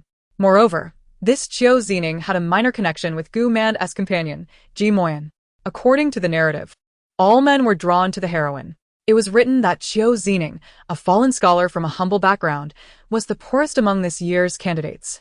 Orphaned at a young age, he barely completed his education with a meager inheritance left by his parents. Ultimately, the village had raised a few taels of silver from the villagers to send him to the capital for the examination. Despite his lowly origins, Qiu Zining was remarkably proud and tenacious. For centuries, no one from his village had ever passed the imperial examinations. Merely becoming a licentiate was a monumental achievement. Thus, the sudden emergence of a successful scholar brought immense joy to the village, and Qiu Zining was treated with great respect by the villagers. However, what was it like for a man who had grown accustomed to respect to be mocked and ridiculed on his very first day in the capital? Full of energy and confidence, he believed he would find his place in the bustling city, only to encounter the most arrogant scholars in the capital. They looked down upon Qiu Zining, clad in simple clothing, deeming it a disgrace to associate with him during the selection process. Consequently, the proud Qiu Zining faced a crushing blow and resorted to drowning his sorrows in drink. At this moment, the heroine appeared, encountering the hungover Qiu Zining on the street, and imparted to him the wisdom that status does not determine a person's worth. From then on, Qiu Zining regained his determination and ultimately claimed the title of champion. Gu Man chuckled and turned to the waiter, inquiring if there was a nameplate for Qiu Zining. After pondering for a moment, the waiter retrieved the fifth-to-last nameplate, which was indeed Qiu Zining's. However, the waiter hesitated before finally speaking.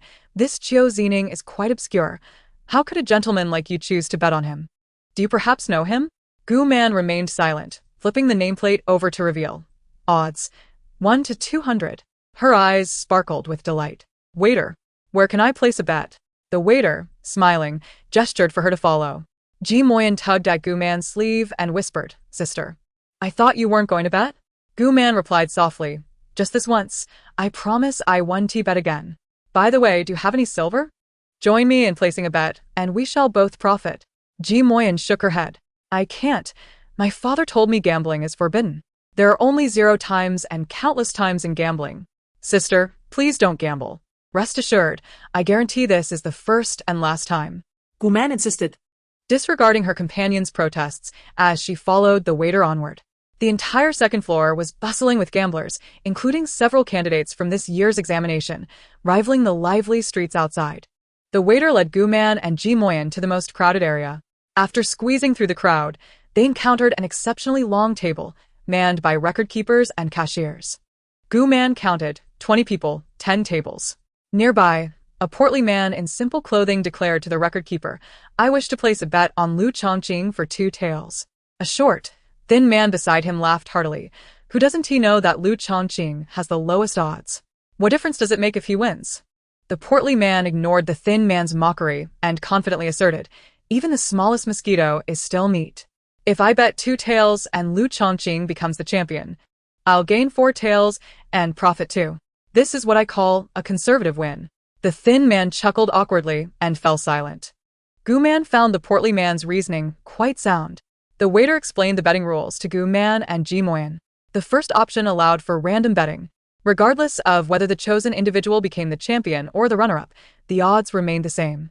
The second option allowed for betting on an individual to become either champion or runner-up, doubling the odds, but if the chosen individual failed, the wager would be forfeited to the tavern owner. Gu Man smiled.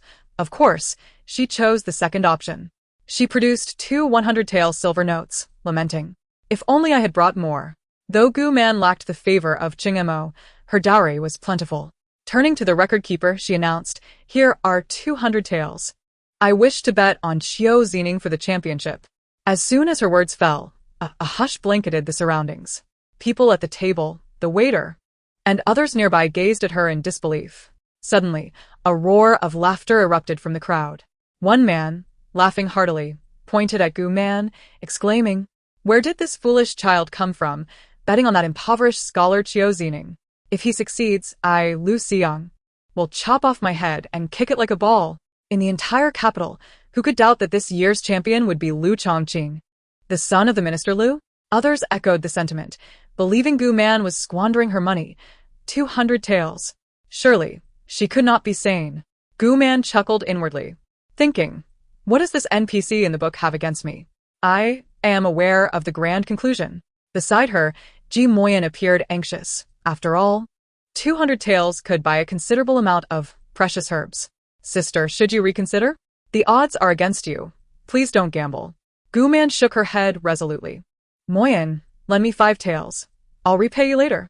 Ji Moyan, puzzled yet obedient, handed over 5 taels and whispered, Sister, what do you plan to do? Gu Man smiled and gestured for her to wait and see. She intended to give Lu Xiang, who was so certain of his victory, a lesson. Casting a glance at Lu Xiang, Gu Man placed the 5 taels before the record keeper and declared slowly, Lu Chongqing for the runner-up. At once, gasps filled the air. Madness. This person had lost their mind. Who did not know that Lu Chongqing was destined to be the champion? The portly man interjected, Young sir, quickly put away your money. There are better ways to spend it. Lu Xiang chuckled, shaking his head as he walked away, evidently unwilling to engage further with Gu Man, whom he deemed insane. Seeing Gu Man remain unfazed, others shook their heads in pity before placing their bets and dispersing. Chapter 33. Brother the waiter exchanged a knowing glance with the record keeper, who promptly recorded the 205 taels. Free money was something only a fool would refuse. They hoped for more individuals like Gu Man, the naive gambler. Once the record was completed, the record keeper could no longer contain his curiosity and asked Gu Man, what makes you so certain that Qiu Zining will be the champion instead of Lu Chongqing, who is widely regarded as the victor? Gu Man replied with a smile. My sixth sense tells me that Qiu Zining will undoubtedly emerge as the top scorer in this imperial examination. You shall see. The record keeper shook his head, choosing not to respond further. Just then, a hearty laugh echoed from behind, accompanied by an inexplicable chill. In the esteemed gathering, it was remarked that Chongqing, often hailed as the top scholar of high school, was referred to by one esteemed gentleman as merely the third place. How do you perceive this, Chongqing? Is it truly you, Lu Chongqing, the dashing, unparalleled figure depicted in the book, a paragon of elegance and beauty? The narrative describes him as possessing a delicate charm surpassing that of women, proclaiming him the most handsome man in the entire capital. Indeed, he is the epitome of beauty. While the male protagonist Zheng Mo and the second male lead Xiao Jinwen are undeniably handsome, Lu Chongqing embodies a different kind of allure, a beauty that is simply exquisite. Gu Man turned around and beheld 2 graceful youths standing behind her. One was clad in a silvery white long robe, with his hair elegantly styled into a crown, holding a fan and smiling charmingly, exuding an air of flirtation. The other wore a pale blue long robe, his slender face accentuated by mesmerizing fox-like eyes filled with discontent, his fair complexion making even women feel a sense of inadequacy. Gu Man mused. So this is Lu Chongqing? No wonder he caught Ting Li's eye at first glance. To be honest, she felt a little overwhelmed. She recalled the book's depiction of Lu Chongqing, born into a prestigious family, with 3 generations of officials in his lineage, and a father serving as a high-ranking minister. Lu Chongqing was intelligent from a young age, proud of his talents, yet his appearance eclipsed even his intellect. Regrettably, his arrogance during the imperial examination led the emperor to temper his pride, awarding him only the 3rd place.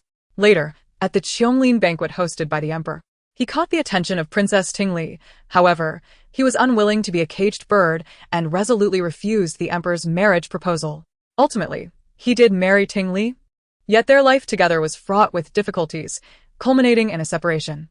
Just then, the youth in the silvery robe suddenly called out with delight, Liaoliao? Gu Man snapped back to reality, glancing up at the young man, wondering, who is this? How does he know Gu Liaoliao? Who are you? She inquired. No sooner had she spoken than the young man lightly tapped her head with his fan, teasingly asking if she pretended not to recognize her own brother. Upon closer inspection, Gu Man noticed a resemblance between his features and Gu Liaoliao's, and she quickly shifted the conversation. Of course not, brother. What brings you here? Gu Qinghe did not let up, teasing if she had sneaked out from the Ho residence. Gu Man observed a glint of admiration in Gu Qinghe's eyes rather than displeasure. How peculiar. The book had described Gu Qinghe as well. It merely mentioned that Gu Liaoliao had ultimately met her demise, with Gu Qinghe retrieving her remains. Their relationship had fractured the moment Gu Liaoliao married into the Ho family. Gu Qinghe genuinely cherished Gu Liaoliao, thus he must be quite familiar with her. Fearing that Gu Qinghe might discover she was not Gu Liaoliao, Gu Man smiled and said, "Well, we did sneak out. We should head back now. Farewell." As she grasped Ji Maxian's hand to leave, Gu Qinghe firmly held her arm. Looking up, Gu Man saw his furrowed brow, his eyes filled with discontent. As he addressed her, "Why return now that you're already out? Cheng Mo1 take care. Why do you fear him so? Seeing you here today, I thought perhaps you had changed your ways and dared to defy Cheng Mo, but it seems you remain the same. I have told you countless times, with someone like Cheng Mo, only by appearing indifferent will he treat you well. If you continuously pursue him, he won't even spare you a glance." Gu Man raised an eyebrow, contemplating Gu Qinghe's exasperated expression, pondering, is Cheng Mo truly that kind of person? Isn't that a masochistic character trope? At that moment, a crowd began to gather around, whispering and pointing at Gu Man and her companions, many eyes filled with admiration directed at Lu Chongqing beside Gu Qinghe. Lu Chongqing's eyes reflected disdain. Having been the subject of scrutiny his entire life, he found it tiresome. Gu Qinghe noticed Lu Chongqing's displeasure. It was a rare occasion to bring him out for leisure, and he was determined not to spoil the atmosphere. Thus, he grasped Gu Man with one hand and draped his arm over Lu Chongqing's shoulder as they ascended to the third floor, with Ji Maxian following closely behind. Upon reaching the third floor, the quartet settled into a relatively secluded spot. Once seated, Gu Qinghe pointed to Ji Maxian beside Gu Man and inquired, "Who is this young lady? Your new maid?" Gu Man shook her head, beginning to introduce Ji Maxian, but paused, contemplating how Gu Qinghe might react if he knew Ji Maxian's true identity. Sensing Gu Man's hesitation, Ji Maxian spoke up. "Yes, I am the new maidservant of the madam." Gu Man glanced at Ji Maxian, who smiled reassuringly, indicating it was all right. Gu Qinghe clicked his tongue in mild disappointment, remarking how it was a pity such a beautiful woman was merely a maid. Gu Man quickly interjected, "I feel a deep kinship with Yenner. I treat her as a sister, and brother, you should regard her as a sister too." Gu Qinghe chuckled, responding that having another beautiful sister was indeed an honor for him. Gu Man smiled and swiftly shifted the topic. "Brother, what brings you here? Are you also here to place a bet?" Gu Qinghe replied, "With the imperial examinations approaching, I accompanied Lu Chongqing to unwind. As we walked, we happened upon this place and saw you placing bets over there. By the way, sister, you must have never met Lu Chongqing. Why are you so certain he will only achieve third place?" As he spoke, Lu Chongqing turned his gaze toward Gu Man, feeling nervous and awkward. Gu Man chuckled. "Oh, it was just a casual bet, nothing more, ha." Meanwhile, in another corner, Li Hao, who was relatively close to Qiu Zining, approached the inebriated young man, shaking him awake. Zining, wake up. I have good news. A gentleman placed a bet of 200 taels on your name, wagering that you will come first." Li Hao and Qiu Zining had met on their journey to the capital. Typically, Li Hao conversed only with Qiu Zining, as no one else wished to engage with them. Li Hao had been at the bottom of the rankings in the examination hall. As the tipsy Qiu Zining processed Li Hao's words, he instantly became alert, grabbing Li Hao and asking, "Really?" Liaoliao. Qiu Zining sprang to his feet and hurriedly stumbled up to the second floor. Approaching the accountant, "Is it true someone placed a 200 tael bet on me coming first?" The accountant scrutinized Qiu Zining and asked, "Are you Qiu Zining?" Qiu Zining affirmed. The accountant scoffed, mockingly. "Indeed. I wonder if that gentleman has lost his senses." Since arriving in the capital, Qiu Zining had grown accustomed to scornful remarks. Perhaps he was numb to the ridicule, or perhaps the shock of someone wagering 200 taels on him had left him dazed. In any case, he ignored the accountant's derision. He was now enthralled by the idea that someone had placed such a bet on him. Who could this discerning gentleman be? He was eager to meet this man of vision. Li Hao joined him on the second floor, standing beside Qiu Zining and smirking. "I told you so, didn't I?" Qiu Zining once again seized Li Hao, gripping his arms excitedly. Where is that gentleman now? Li Hao grimaced in pain. Let go. I saw him and 2 others head up to the 3rd floor. As soon as Li Hao finished speaking, Qiu Zining released him and raced up to the 3rd floor without hesitation. Qiu Zining arrived on the 3rd floor and immediately spotted Gu Man, as described by Li Hao. In her attire, he straightened his garments, holding the wine and cups he had just purchased from the waiter, and approached her. Gu Man was engaged in a casual conversation with Gu Qing when a raspy and slightly trembling voice suddenly interrupted. Are you the one who placed a bet of 200 taels on me? Gu Man looked up at the young man before her, whose cheeks were flushed, and whose eyes displayed a hint of nervousness and excitement. 200 taels? Is this Qiu Zining? He indeed possesses an extraordinary appearance. Yet, this does not seem to be the appropriate moment for his entrance. He should have been drowning his sorrows alone after being humiliated by the crowd, only to be encouraged by GMO Yen to emerge. Could it be that her involvement in the wager has altered the course of events? Gu Man rose and declared, It is I. You are Qiu Zining, Master Qiu? Qiu Zining nodded with a hint of excitement, but then expressed confusion. You do not recognize me? Then, why? Gu Man paused, realizing that while she was somewhat familiar with him, it was not an intimate acquaintance. I have heard of you. It is said that Master Qiu is exceptionally talented. You shall surely achieve the top rank in this examination. I wish you the best. Qiu Zining, believing her words to be sincere, poured himself a cup of wine, and said to Gu Man, upon arriving in this flourishing capital, many claim that I, Qiu Zining, have no hope for the examination and taunt me at every turn. I had lost all hope in the city, yet my heart was unwilling to accept such a fate. I never expected to encounter such a discerning person as you before the examination. You have bestowed upon me immense confidence. I shall toast to you.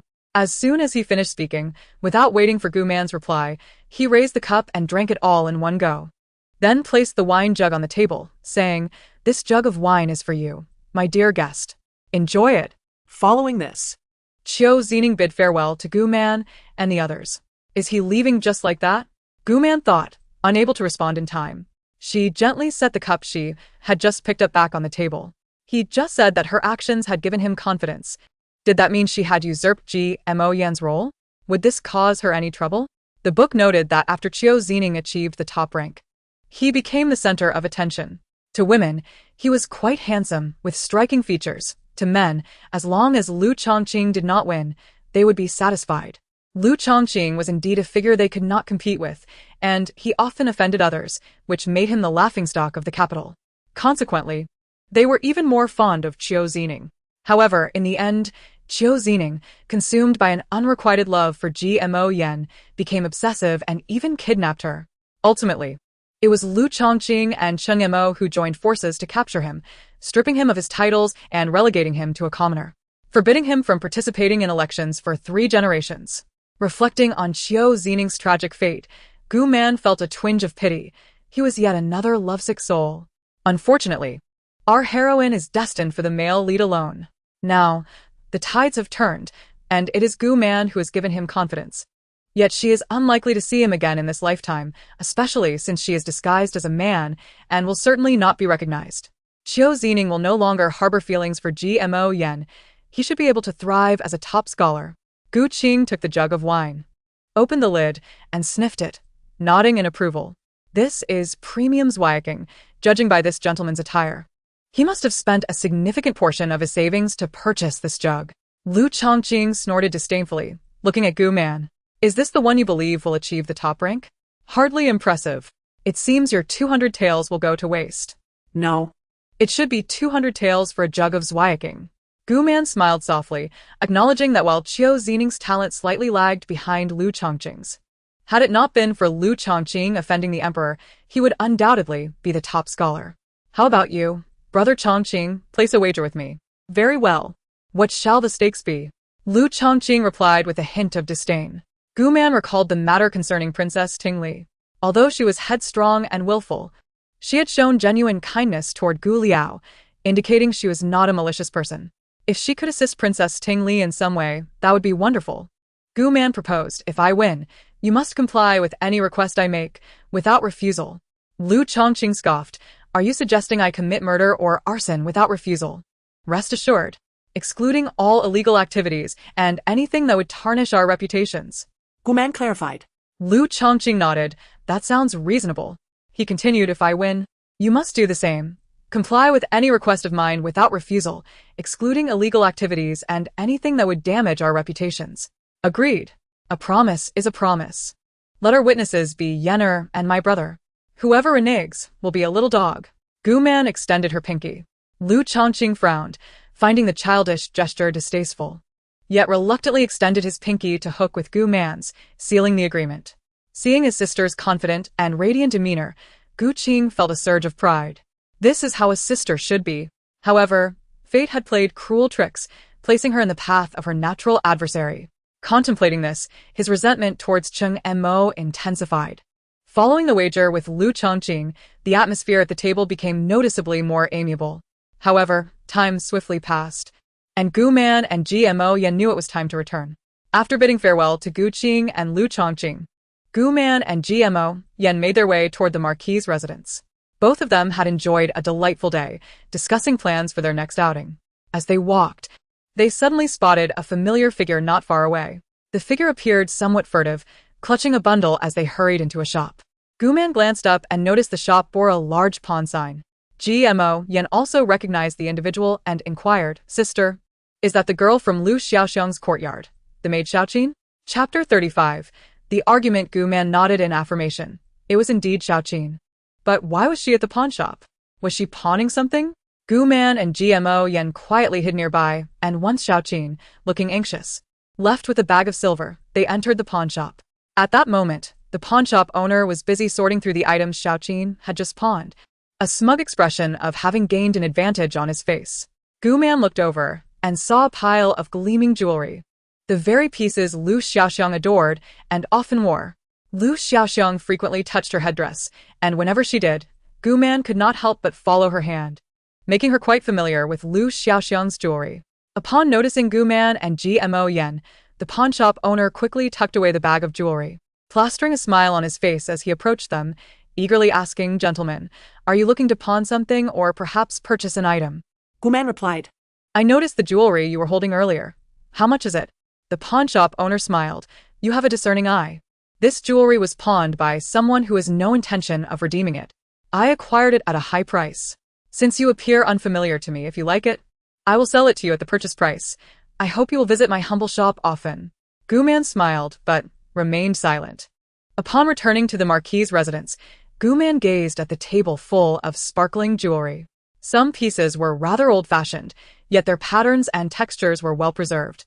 As good as new, it was evident that Lu Xiaoxiang cherished these ornaments. But why would she pawn them? And why a dead pledge, with no intention of redeeming them?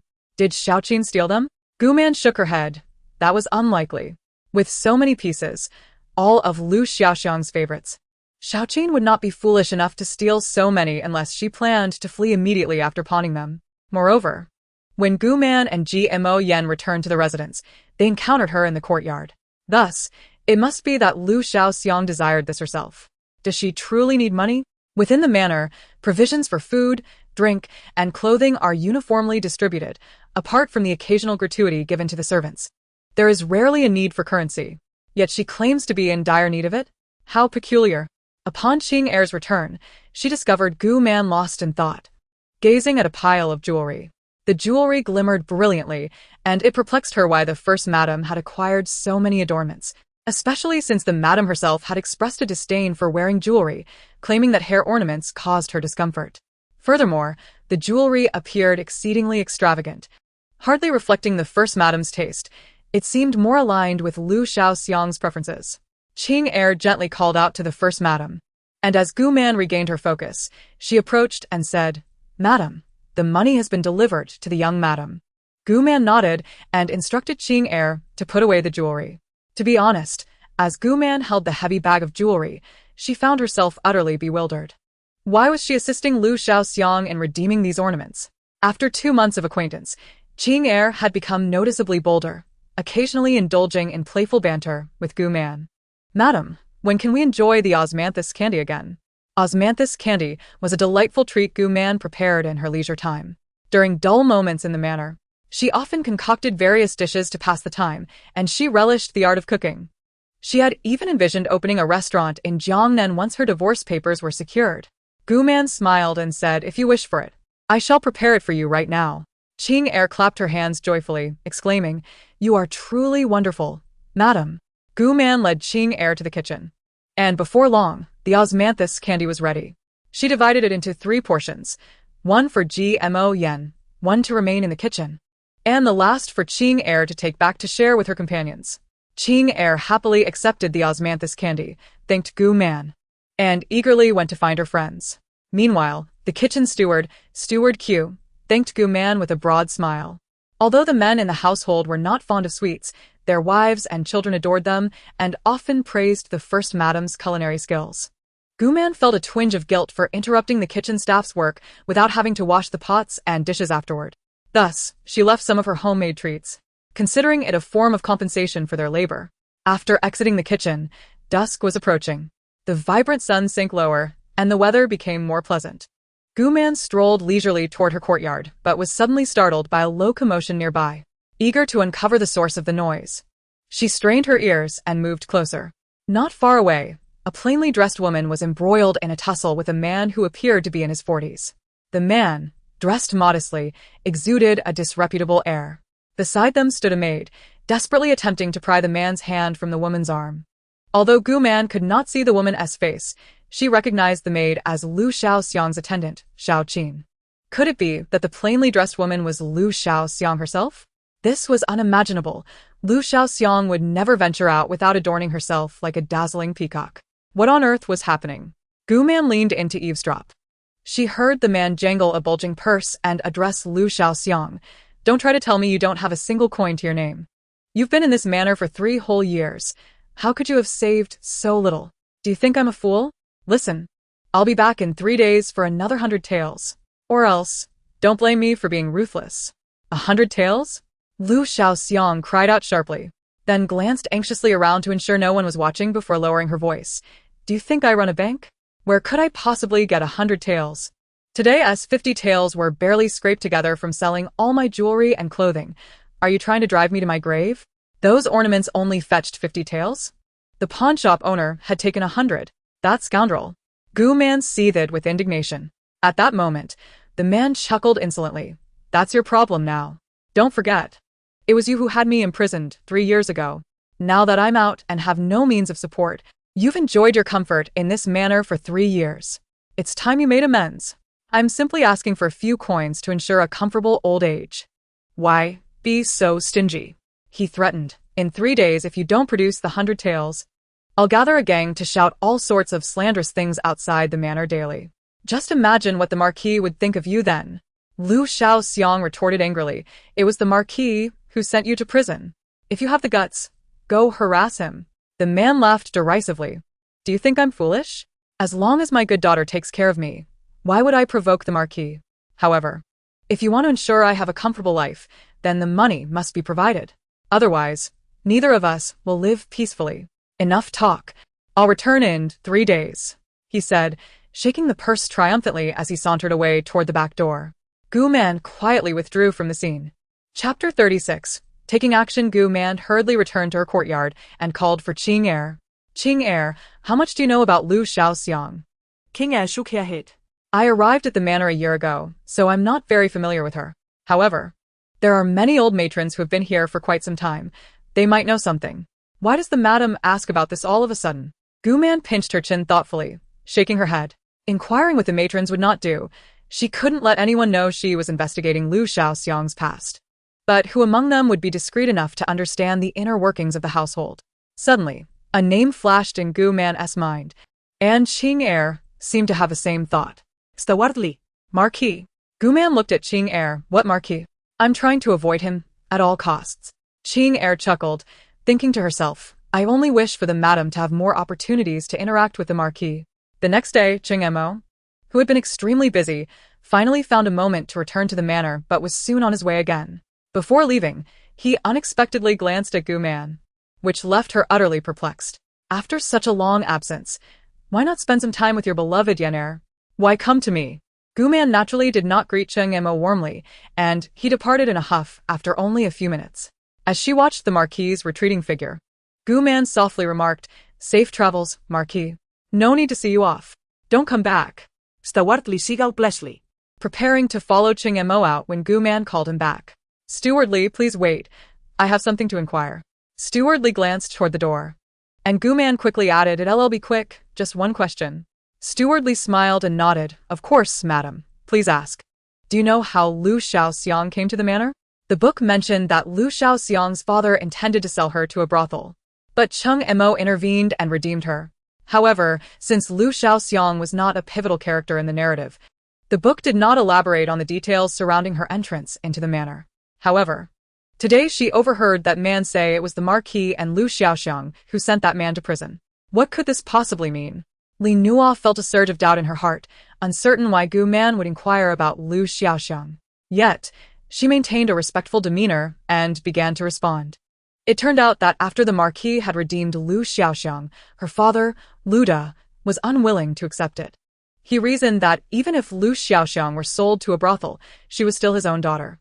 Eventually, any earnings she made should rightfully be shared with him, her father. However, when an unfamiliar young man suddenly appeared, wanting to redeem his daughter, Liu Da was apprehensive about where this man would take her. Considering the distance and uncertainty, who would he turn to for money later? Thus, Liu Da threw a fit, adamantly refusing to let Liu Xiaoxiang go with this young man. At that time, Liu Xiaoxiang was oblivious to the fact that the man beside her was the Marquis.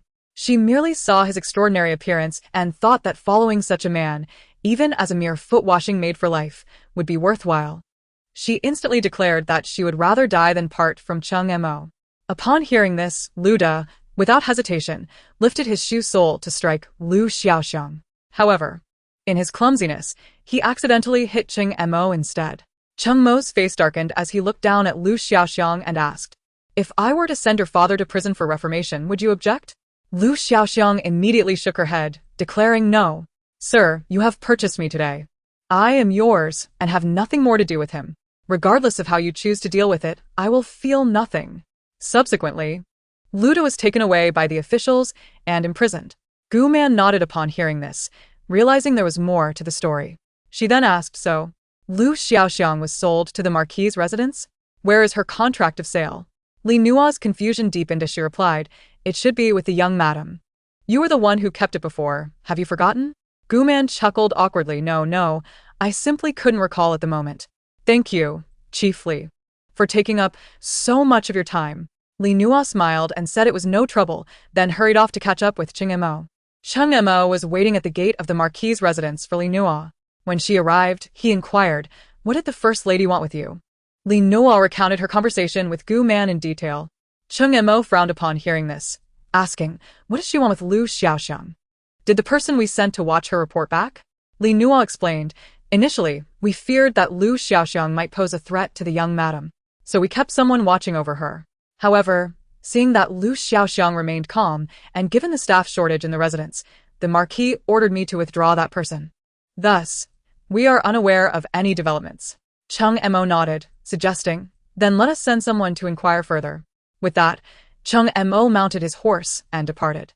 Meanwhile, Gu Man made her way to Ji Moyan's courtyard. Upon arrival, she recounted everything she had heard the previous night and what she had learned from Chief Li that day. Ji Moyan, upon hearing this, was incensed. What kind of father is this? Truly unworthy of the title. "Sister, what do you plan to do?" Gu Man pondered for a moment before replying, "Tomorrow, Liu Da will come looking for Liu Xiaoxiang again. We must ensure he never dares to step foot in the Marquis' residence again, nor threaten Liu Xiaoxiang." Ji Moyan asked, "What should we do?" Gu Man explained, "Liu Da believes Liu Xiaoxiang is reliant on the Marquis for her livelihood. If he angers the Marquis, Liu Xiaoxiang will undoubtedly suffer. Moreover, the Marquis' residence is a prestigious family. As the saying goes, even the wealthy fear the burdensome. Liu Da, being alone and without support, has nothing to lose. He might resort to tarnishing the Marquis' reputation." Gu Man whispered her plans into Ji Moyan's ear. Ji Moyan nodded vigorously in agreement. Once Gu Man finished speaking, Ji Moyan looked at her with a smile in her eyes, saying, "Sister, you always say I am kind-hearted. Yet, aren't you also a kind person? Liu Xiaoxiang disrespected you, Yet you still helped her in her time of trouble. You are truly admirable. Gu Man smiled softly. In truth, Lu Xiaoxiang was not inherently bad. She was merely naive and easily manipulated by others, much like Gu Man herself, who sought the Marquis' attention. Had Lu Xiaoxiang not been so susceptible to outside influence, she wouldn't have met such a tragic end in her past life. In this life, Lu Xiaoxiang had not yet committed any unforgivable acts against her. If intervening could change Lu Xiaoxiang for the better, Gu Man felt it was worth a try. After all, having fewer enemies meant less danger. If it didn't work out, she wouldn't suffer any loss. Chapter 37. It is our turn to shine the next day. As the appointed time for Lu Xiaoxiang and Lu Qi arrived, Gu Man and Ji Moyan sat in the courtyard, awaiting news of Lu Da's meeting with Lu Xiaoxiang. Both women were adorned splendidly, intending to assert their status over Lu Da, for some individuals are always prone to bullying the weak. Before long, Lan'er and Qing'er rushed back, announcing that they had seen Lu Da enter. Gu Man turned to Qing'er and asked, "Is the back door secured?" Qing'er nodded, stating that she had instructed Lu Qi to guard the back door and all nearby dog holes. Gu Man nodded and looked at Ji Moyan. "It is our turn to make an entrance." Gu Man and Ji Moyan, accompanied by Qing'er and Lan'er, proceeded toward the designated meeting place of Lu Xiaoxiang and Lu Da. They intended to feign a casual stroll, inadvertently eavesdropping on their conversation. As they drew near, they witnessed Lu Da suddenly slap Lu Xiaoxiang across the face. Lu Xiaoxiang fell to the ground, her hair disheveled. Seeing this, Gu Man rushed forward, shouting, "What are you doing?" Upon seeing Gu Man and Ji Moyan, both Lu Xiaoxiang and Lu Da were taken aback. Lu Xiaoxiang, clutching her swollen face, anxiously asked, "What are you doing here?" Lan'er and Qing'er helped Lu Xiaoxiang to her feet, while Xiaoqin had already collapsed in fear, refusing to rise. Ignoring Lu Xiaoxiang's question, Gu Man pointed at Lu Da and demanded, "Who is this man? Why did he strike you?" Lu Da, upon noticing Gu Man and Ji Moyan, turned to flee. However, the back door had been locked from the outside, forcing him to escape through the dog hole he had previously sneaked through to find Lu Xiaoxiang. The back gate was forcibly opened, and Lu Qi strode in, gripping Lu Da by the nape of his neck, as if he were a dog. "Madam, I just returned from buying vegetables and found this man crawling out of our dog hole. How should we deal with him? Should we send him to the authorities?" Lu Da, seeing the elegantly dressed Gu Man and Ji Moyan, quickly put on a flattering smile. "Madam, I am her father. Please do not turn me in. It took me a great effort to get out. I implore you not to send me back." Gu Man let out a cold laugh and asked Lu Qi, "Oh, father? I heard Lu Xiaoxiang was sold to our Marquis' residence and a contract of sale was signed. Since she is now part of our household, all previous ties must be severed. How is it that you still claim to be her father?" Ji Moyan chimed in. "Exactly. Lu Xiaoxiang belongs to our Marquis' residence now. And you dare to strike her? Do you not understand that striking her is akin to striking the Marquis himself? This is utterly outrageous." Hearing this, Lu Da felt his legs weaken and fell to his knees, pleading for mercy. "Ladies, please spare me. Although Xiaoxiang has signed a contract of sale, I am still her father. Her mother passed away early, and I raised her through hardship. Is it too much to ask for some support in my old age?" As he spoke, Lu Da discreetly pinched his thigh, tears streaming down his face. Lu Xiaoxiang, furious, pointed at Lu Da and seethed. "Lu Da, what right do you have to mention my mother? If it weren't for your gambling debts leading to her being sold to a brothel, she would not have been driven to despair and taken her own life. You have nurtured me solely because of my modest beauty, intending to raise me only to sell me at a brothel for a handsome price. How dare you mention my mother?" Gu Man waved her hand, signaling Lan'er and Qing'er to restrain the furious Lu Xiaoxiang. She turned her cold gaze upon Lu Da, who, under her scrutiny, could hardly lift his head. "Oh. So this is the kind of father who endures hardships for his child? Lu Da, you truly squander your existence. Yet, you are correct. You did indeed raise Lu Xiaoxiang. I shall grant you one more chance. Today, in consideration of Lu Xiaoxiang, I will overlook your unauthorized intrusion into the manor and the offenses committed against our household. From this moment forth, you are to depart as far as possible. Should I ever witness you bullying Lu Xiaoxiang again, I shall ensure you face severe punishment." Upon hearing this, Lu Da felt an unreasonable surge within him. In this world, filial piety reigns supreme. He is Lu Xiaoxiang's father, and regardless of any contract signed, he will always be her father. Moreover, without Lu Xiaoxiang, how would he survive? After all, Lu Xiaoxiang is a concubine of the Marquis' household, which makes him akin to the Marquis' father-in-law. He would not depart easily. At worst, they could perish together. He had but a worthless life. Could these wealthy individuals of the Marquis' household afford to lose more than he? With these thoughts, Lu De grew bolder. Standing up and addressing Gu Man with a lewd grin, regardless of the circumstances, I am her father. Do you wish for me to cease my visits to the manor? Very well. As long as you provide me with 3,000 taels of silver, Lu Xiaoxiang and I will sever this father-daughter relationship entirely. What say you? Who will be the one to pay this sum? Everyone looked on in astonishment and confusion at Lu Da's shamelessness. Lu Da continued, If you do not furnish this money today, I will stand outside the Marquis' residence daily, proclaiming that Lu Xiaoxiang is ungrateful, climbing the social ladder while rejecting her impoverished father. I shall also call upon the Marquis, accusing him of disrespect towards his father-in-law. Our emperor despises the disloyal most of all, and I shall bring this matter before him. We shall see who meets their end first. Lu Xiaoxiang trembled with fury, pointing at Lu Da. You shameless wretch. Do you think you can even meet the emperor? Have you any idea of your own worth? Gu Man could hardly contain her laughter at Lu Da's audacity. Ji Moyan had never encountered such a brazen and shameless individual. She mused. Indeed, my sister understands him well. Before entering the manor, she had met many people, but those who came for her medical services were generally kind-hearted citizens. Today was an eye-opener. As she witnessed such unabashed shamelessness for the first time, Gu Man chuckled and said, You aspire to be the Marquis' father-in-law? You truly have no concept of your own mortality.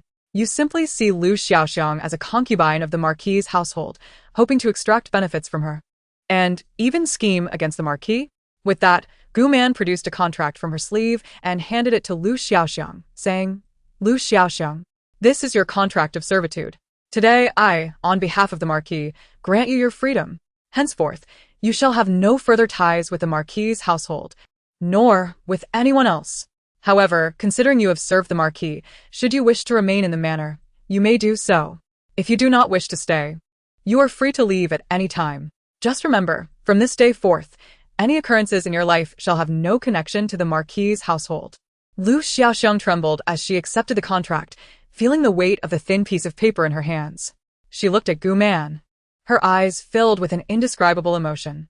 Gu Man turned to Lu Da and asked with a smile, What now? Lu Xiaoxiang is no longer associated with the Marquis' household. Do you have anything further to say? Chapter 38. Who is that? Lu Da's eyes reddened at this, and he reached out to snatch the contract, only to be restrained by Ho Chi. At that moment, the steward Li Nua approached, accompanied by 4 servants, and said with a smile, Madam, second Madam, Miss Lu, all of you are here. The Marquis has heard that Lu Da escaped from prison and instructed me to swiftly bring him back. Unexpectedly, he has made his way to our manor. The Marquis has stated that Lu Da's escape indicates the prison security is inadequate. Thus, he has decided to send Lu Da into exile to quarry stones. I will take him away now. As he spoke, he gestured for the 4 servants to step forward.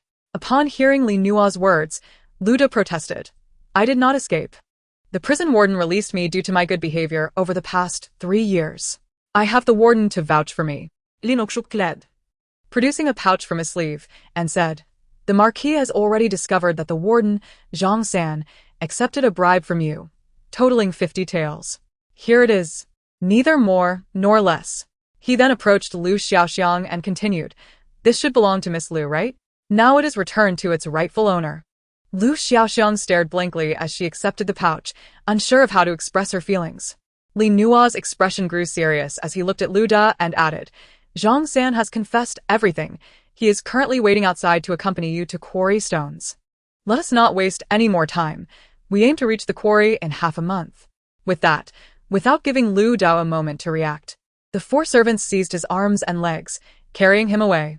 Regaining his senses, Lu Da screamed in terror, pleading with Lu Xiaoxiang to speak on his behalf, begging for mercy and claiming he was wrong. However, this time, no one offered him a chance. Madam, Miss Lu has been lingering outside for half an hour. Should she enter?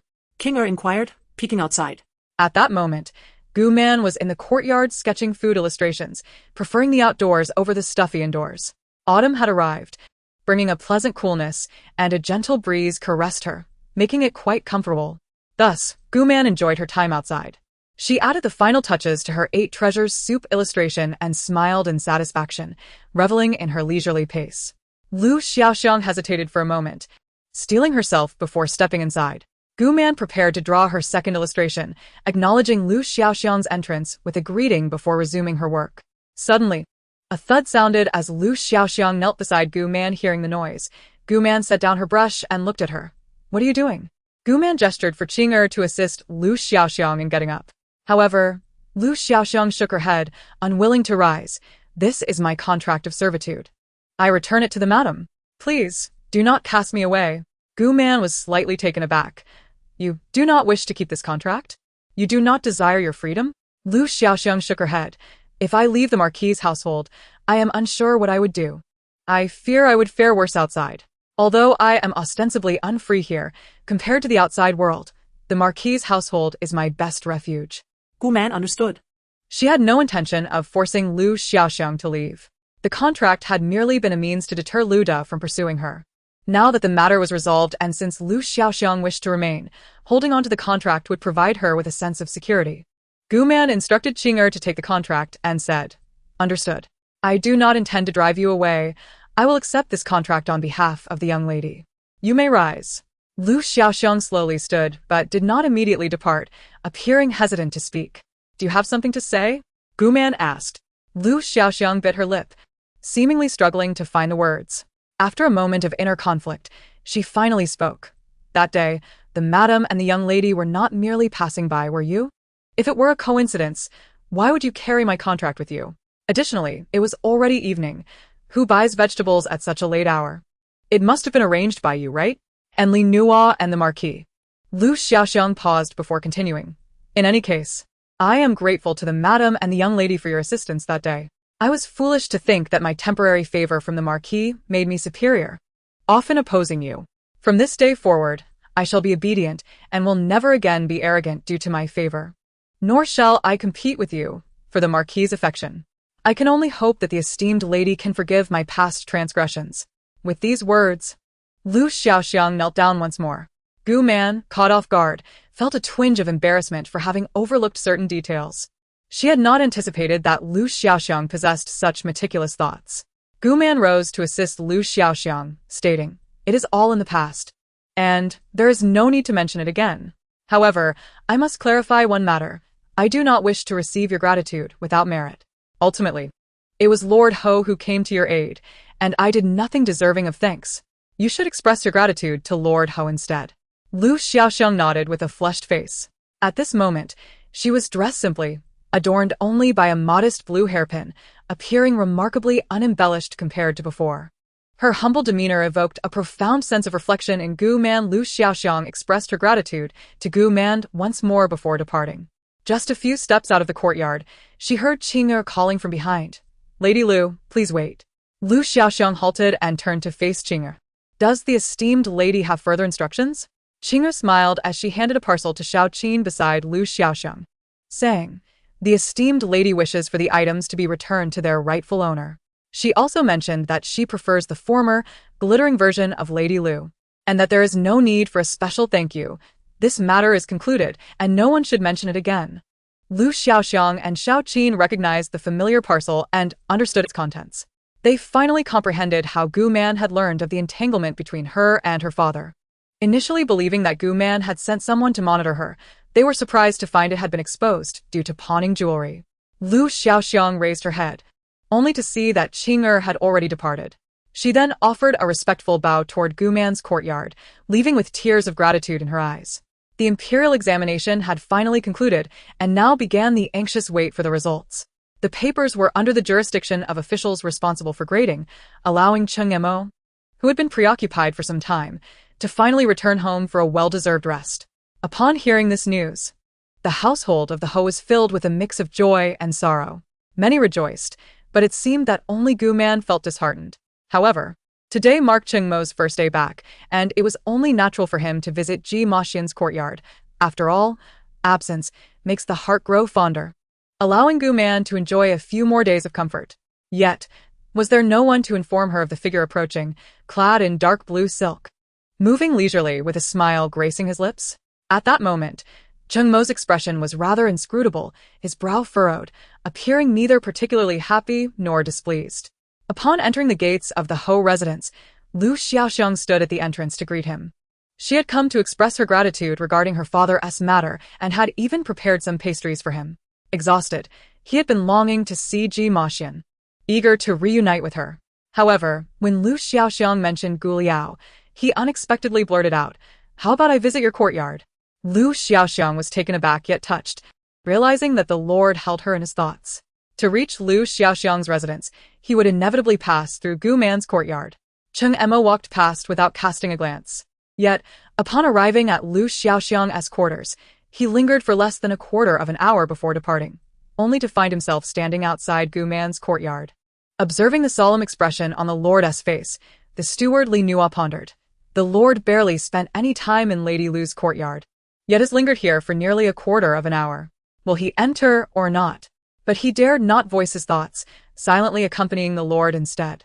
The occasional passing maidservants cast curious glances at Cheng Mo, only to be shooed away by Li Nua. Suddenly, Cheng Montag spoke. Li Steward. Li Nua quickly responded, "Yes. My lord." Cheng Mo sighed. Why was it that Gu Liao once eagerly awaited my visits, yet now she avoids me? Why did I once find her so irritating? Yet now she occupies my thoughts incessantly? Am I ill? Li Nua inwardly scoffed. You are not ill. You are simply foolish. When she pursued you, you rejected her. Now that she has distanced herself, you are consumed by thoughts of her. What else could it be? Though he would never dare to voice such sentiments, he managed a smile and suggested, "Perhaps you are too stern with the esteemed lady? This might make her hesitant to approach you. Why not treat her with a bit more kindness?" Cheng Mo regarded Li Nua. "How so?" Li Nua replied, "Perhaps like you do with the little lady?" "Humph. How could that be?" "She cannot possibly be compared to my Maxian." Li Nua forced a smile and fell silent. Yet Cheng Mo's gaze remained fixed upon him, as if he would not relent until Li Nua provided a solution. "Then perhaps just a hint of kindness?" Li Nua suggested with a pinky gesture. "How should I proceed?" Observing Cheng Mo's somber countenance, Li Nua cautiously suggested, "Perhaps a slight smile?" Gazing at Cheng Mo, who appeared weary yet still retained his grace, Gu Man was utterly astonished. What was he doing here? Cheng Mo seemed to be in good spirits, a subtle smile gracing his lips, his gaze towards Gu Man tender. Surely, she was not mistaken? Was this the look befitting her role as the antagonistic second female lead? Something was amiss. There was surely a trick at play. "My lord, why have you come again?" No sooner had she spoken than Cheng Mo's expression darkened. What kind of remark is that? Does she truly wish for me to stay away? Despite being perpetually busy, I think of her day and night. Did she not once yearn for my presence? Why, now that I am here, does she react in this manner? Gu Liao. Are you toying with me, playing the game of desire and retreat? Cheng Mo stepped closer to Gu Man nearby. The steward Li Nua coughed discreetly, seemingly reminding someone of a certain matter. Cheng Mo paused, halting his advance, closed his eyes, took a deep breath, and then sat down in silence. Li Nua nodded in satisfaction, hastily ushering the bewildered Chinger away, moving further off. Gu Man, perplexed, glanced at Cheng Mo seated regally in the chair, wondering, is he here to provoke me? Is this a game of desire and retreat? I shall not play along. My goodness. Could he truly be like what Gu Qing and others said, that the more you ignore him, the more he cares? It seemed she must alter her strategy. Should she deliberately approach him? Perhaps that would yield results? Gu Man observed Cheng Mo's increasingly stern expression, swallowing hard as she recalled the ancient dramas she had seen, pondering how those characters expressed affection. My lord, no, that won't do. Let us try something else. How about expressing concern and warm embraces? Gu Man opened her mouth, yet no words emerged. She shifted her legs but found them immovable. This was impossible. She could not do it. Perhaps another opportunity would arise. Last time, her makeup had disgusted him, costing her dearly. The heavy fragrance left her feeling ill for an entire day. Thus, the two within the room remained, one standing and the other seated, enveloped in silence. Ultimately, it was Cheng Mo who lost patience first, rising with a huff and sweeping out of the room without casting a glance at Gu Man. Once Cheng Mo, filled with ire, exited the courtyard, Gu Man finally released a sigh of relief. How vexing. Chinger entered, her eyes filled with disappointment. Esteemed lady, How did you manage to upset the Lord again? I was terrified he wouldn't leave. Guman's demeanor elicited a helpless shake of the head from Qing'er. Cheng Mo, of course, made his way to Ji Maxian's courtyard, where she was fully aware that his return was not for her, but rather for Guman. Ji Maxian's eyes glistened with unshed tears, while Lana looked on with concern for her mistress. Since the arrival of the little lady at the Ho residence, she had remained by her side. The little lady is most aware of her own character. She endures grievances without uttering a word. It truly pains me on her behalf. Little lady, I believe the elder lady's claims of disliking the Marquis are merely fabrications. Not only has she deceived you, but she has also deceived the Marquis. The Marquis previously showed no interest in her, yet now, upon his return, he rushes to her side. Ji Maxian turned back and shot a glare at Lana. Lana. You must not speak of my sister in such a manner. Let's not forget that my sister has not deceived me. Even if she had, I would not hold it against her. After all, I was the one who took her husband. Moreover, you mentioned that it was Lu Xiaoxiang who called the Marquis away. My sister was merely a waypoint. Furthermore, my sister is the esteemed lady of the Marquis's residence. It is only fitting that the Marquis pays her a visit. However, the little lady, Ji Maxian, interrupted Lana, whether to comfort her or herself. Rest assured, the Marquis's heart ultimately lies with me. Should there come a day when his heart strays from mine, I would certainly not wish to keep him. Little lady. Hearing Ji Maxian's words, Lana was alarmed, nearly rushing to cover her mouth. Such words were indeed treasonous. What are you two discussing? Suddenly, a clear voice from Cheng Maching echoed from outside. Lana hurriedly wiped away her tears, but the redness in their eyes did not escape Cheng Maching's notice. He anxiously inquired, "What has happened? Has someone bullied you?" Ji Maxian forced a smile and lied. "No, Lana was merely recounting a story. We became so emotionally invested that our eyes turned red. That girl Lana, even while telling her own tale, ended up in tears.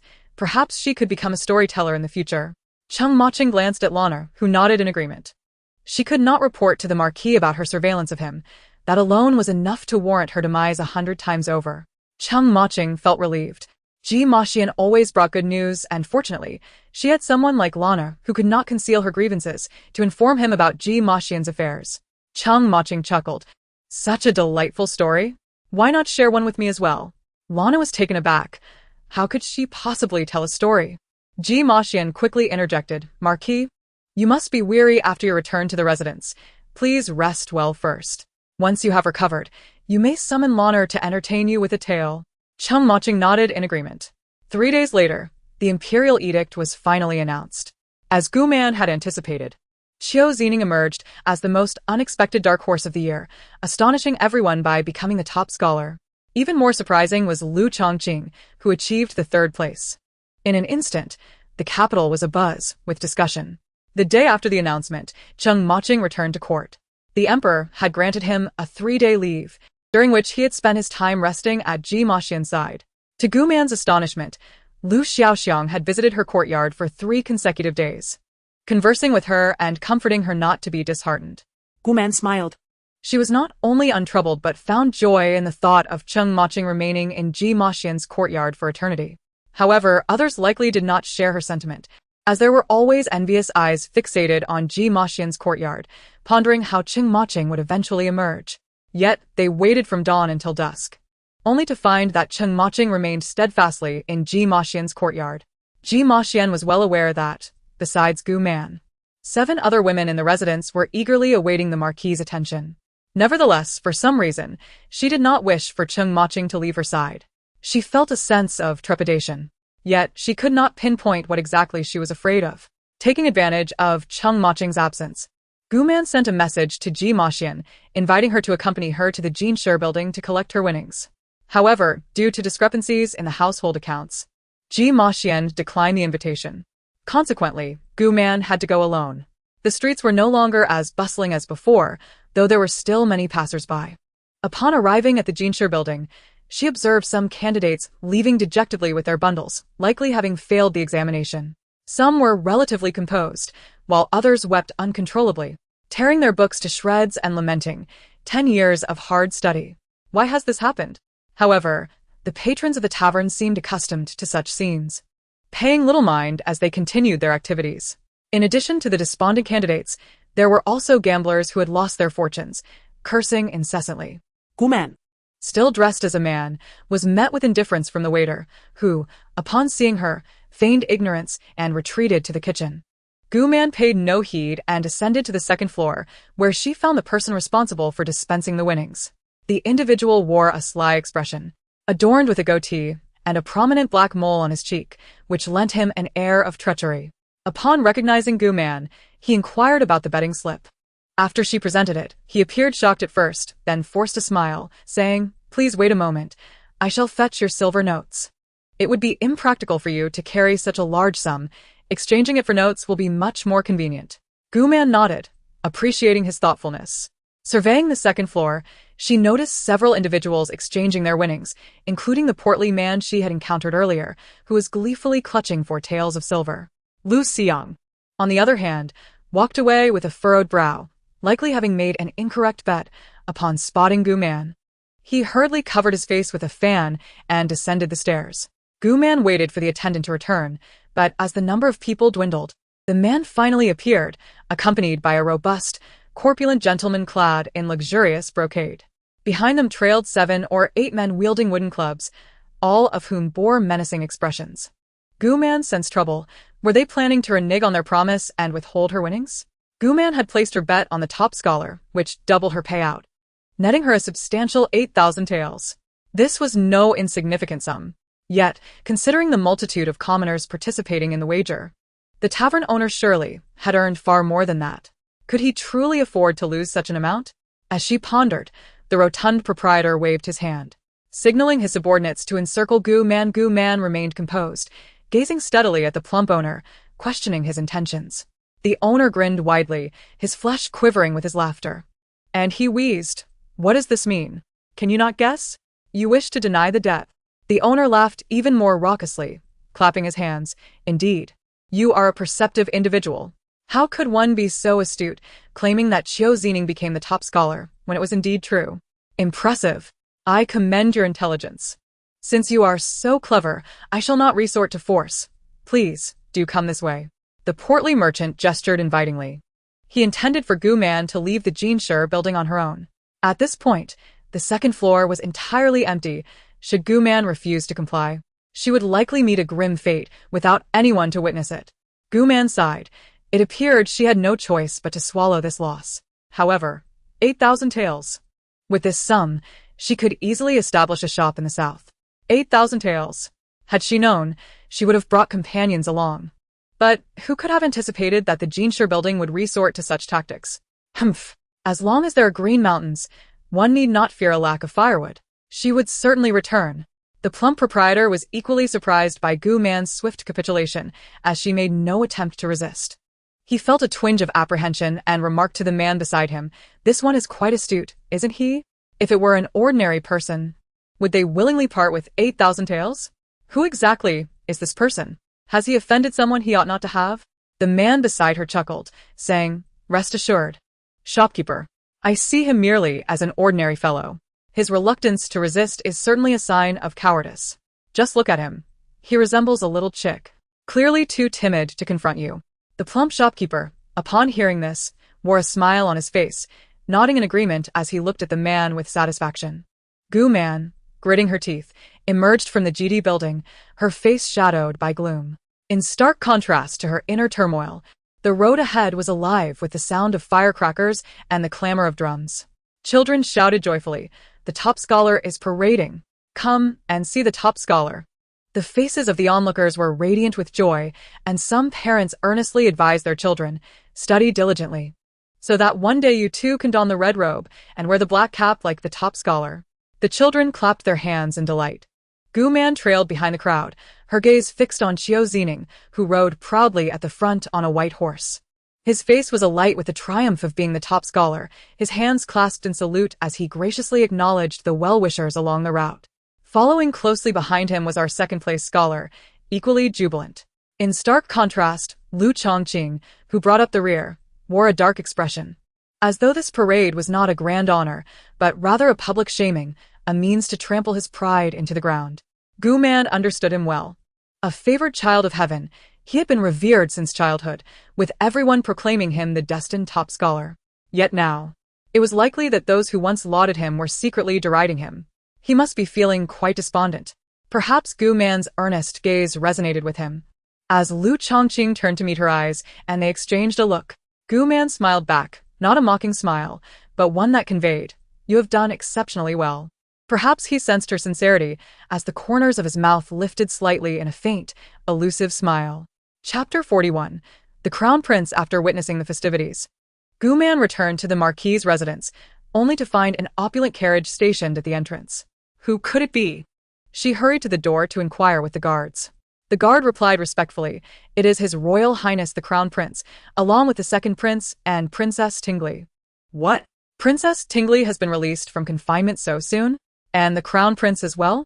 Gu Man thought, recalling that the Crown Prince, born of the Emperor and Empress, was the product of their profound affection, having a brother and sister.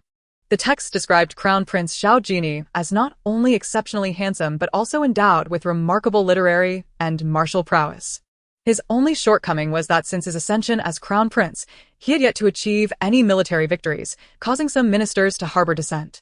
The Emperor held high hopes for his son, often dispatching him to the border to comfort the soldiers stationed there and to understand the hardships of the common people. The founding emperor had risen from humble beginnings, having achieved victory through his martial skills and cunning, thus gaining insight into the true struggles of the impoverished populace. He established the rule that all heirs to the throne must immerse themselves in the lives of the common folk to be worthy of the imperial legacy he left behind. Now, although the Crown Prince understood the suffering of the people, he still lacked a victory to validate his capabilities. However, a battle led by him 6 months later would change that. After an arduous 6-month campaign, he finally emerged victorious. With military accolades to his name, the Crown Prince ascended the throne seamlessly. He proved to be a wise ruler, understanding the needs of his subjects, and shortly after his coronation, he issued an edict to reduce taxes for the common people for 3 years, earning him widespread acclaim as a benevolent emperor. The texts further recounted that the Crown Prince had spent 6 months at the border, living alongside the soldiers before returning to the capital just after the imperial examination. However, what brought him to the Marquis' residence? Gu Man hastily made her way back to her courtyard, fully aware that she must meet Princess Tingley upon her arrival. She hoped that Cheng Mo had returned, wishing no one would discover her secret escape. Upon returning to her courtyard, Gu Man found Mo Yan's maid, Lan Er, anxiously pacing. Upon spotting Gu Man, she rushed over, expressing her relief.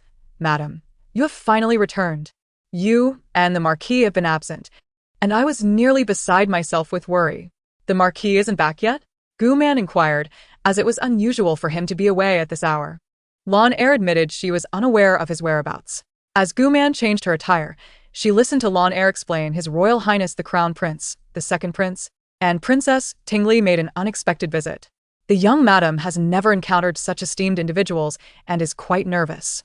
"I sent someone to find you, and the Marquis, and thankfully we located you." Had they sent someone to find her? She hadn't known. The streets were likely too crowded, causing the messenger to miss her. Once dressed, with the assistance of Ching Er and Lan Er, Gu Man hastily styled her hair and applied a simple visage, then rushed towards the reception hall. Coincidentally, they encountered Cheng Mo, who appeared unperturbed and had not even changed into his formal attire. Unlike Gu Man, Cheng Mo wore a calm demeanor, seemingly well aware of the Crown Prince's visit. They exchanged glances, and as if in silent agreement, entered the reception hall together. Inside, Mo Yan maintained her composure, while engaging in pleasantries with the royal princes and princesses, particularly with Princess Tingley. Her presence evoked memories of the day she had been pushed into the pond, a cold and desperate experience that sent chills down her spine. The Crown Prince seemed not overly serious, displaying a gentle demeanor, albeit speaking little.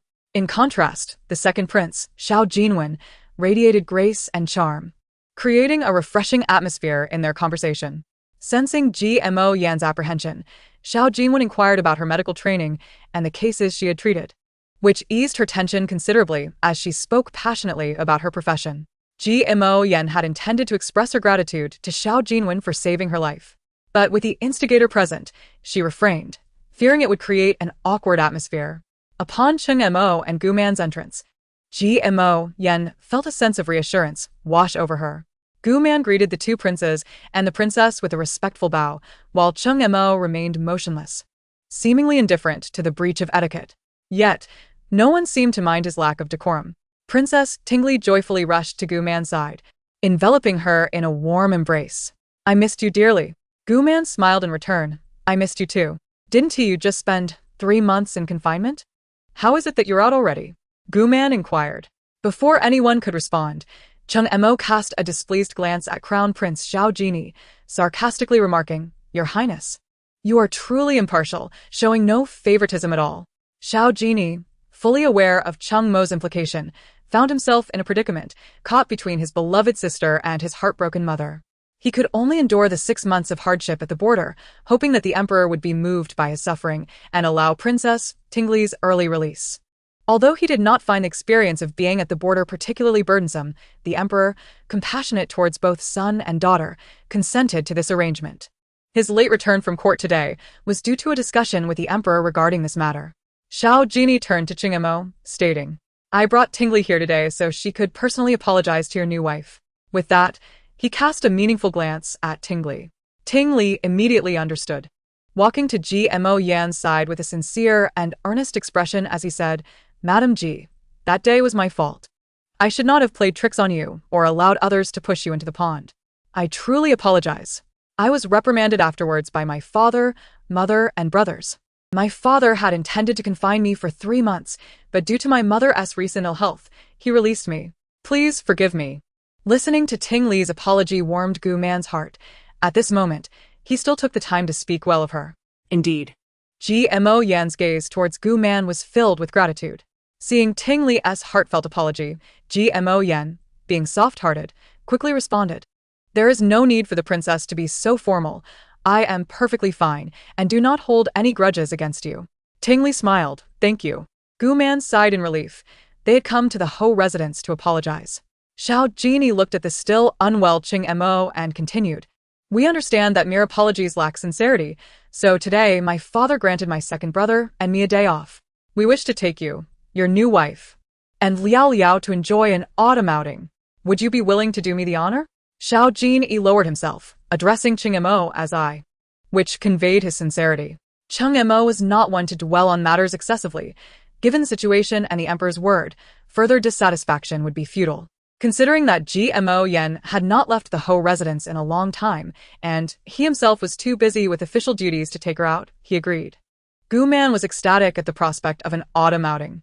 Finally, she could leave this place and experience the beauty of the outside world. It was simply delightful. Chapter 42. Autumn outing. Xiao Jinwen, who loved exploring mountains and rivers, skillfully led everyone to a picturesque location, adorned with verdant hills and clear waters. As autumn had arrived, some leaves began to turn a slight yellow while others gradually turned red. A gentle breeze rustled the leaves, and a few emerald leaves twirled down to the ground, hinting at the subtle essence of autumn. Under the azure sky, with the gentle stream flowing, the landscape was a vibrant tapestry, akin to a colorful oil painting, evoking a sense of serenity and enchantment. In the wilderness, Gu Man and Ting Li resembled wild horses freed from restraint, showing no concern for appearances as they dashed into the grassy fields, their laughter echoing beneath the vast sky. Ting Li pulled Xiao Jinwen, urging him to take them to catch fish in the river. Initially, they invited Gmo Yan, but she shook her head in refusal. Since the incident of falling into the water, she had developed a fear of it and thus lied, saying, "I had a mishap in my childhood that left me afraid of water. I will stay back to prepare tea for His Royal Highness and the Ho." Xiao Jinwen devised a plan to enhance their outing experience by excluding servants and instructing the guards to keep their distance. The three of them, somewhat regretful, shook their heads and ventured into the river to catch fish. Meanwhile, Gmo Yan remained with Cheng Mo and the prince in a pavilion, preparing and serving tea. Not far away, the sounds of Gu Man and Ting Li's laughter wafted over, and soon they saw Xiao Jinwen grasping a fish weighing 2 pounds. Xiao Jini laughed heartily. "Now we have fish to eat. My second brother is quite skilled." Ting Li and Gu Man, unwilling to be outdone, also attempted to catch fish, but they always failed to grasp them. Even when they managed to catch one, the fish slipped away due to their lack of strength. At that moment, Xiao Jinwen had already caught 3 fish, while Gu Man and Ting Li had yet to catch a single one. Both were fuming, vowing not to give up until they caught a fish.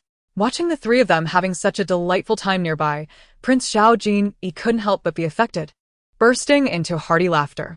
How wonderful it was to be so carefree and unrestrained. It had been ages since he felt such joy. Cheng Emo wore a serious expression.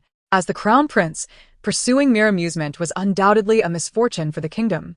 Xiao Jin-yi sighed with a smile, shaking his head. ZMO.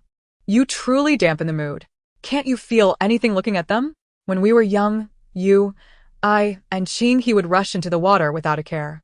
Back then, Ting Li and Liaoliao were merely naive little girls, fearing we might drown and crying incessantly, especially Liaoliao, who, disregarding her safety, jumped into the water to save you, leaving Qing he angry at you for days. As memories surged, a broader smile spread across the prince's face. The recollections flooded back, and the image of a tear-stained, youthful face became vivid, crying out, ZMO Gidge, don't die. Liaoliao is here to save you. Don't be afraid. Ha!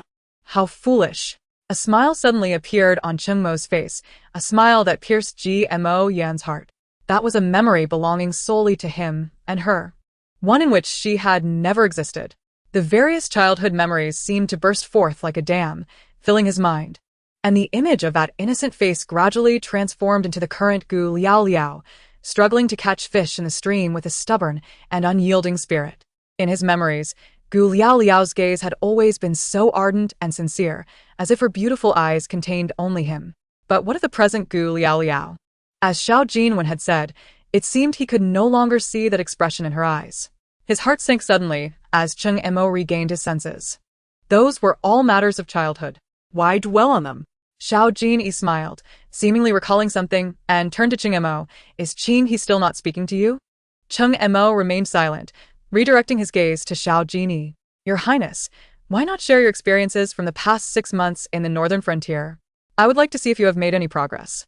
Upon hearing this, knowing that the two were about to discuss state affairs, GMO Yan offered to assist in catching fish for the second prince, Xiao Jinwen, who was preparing to grill them.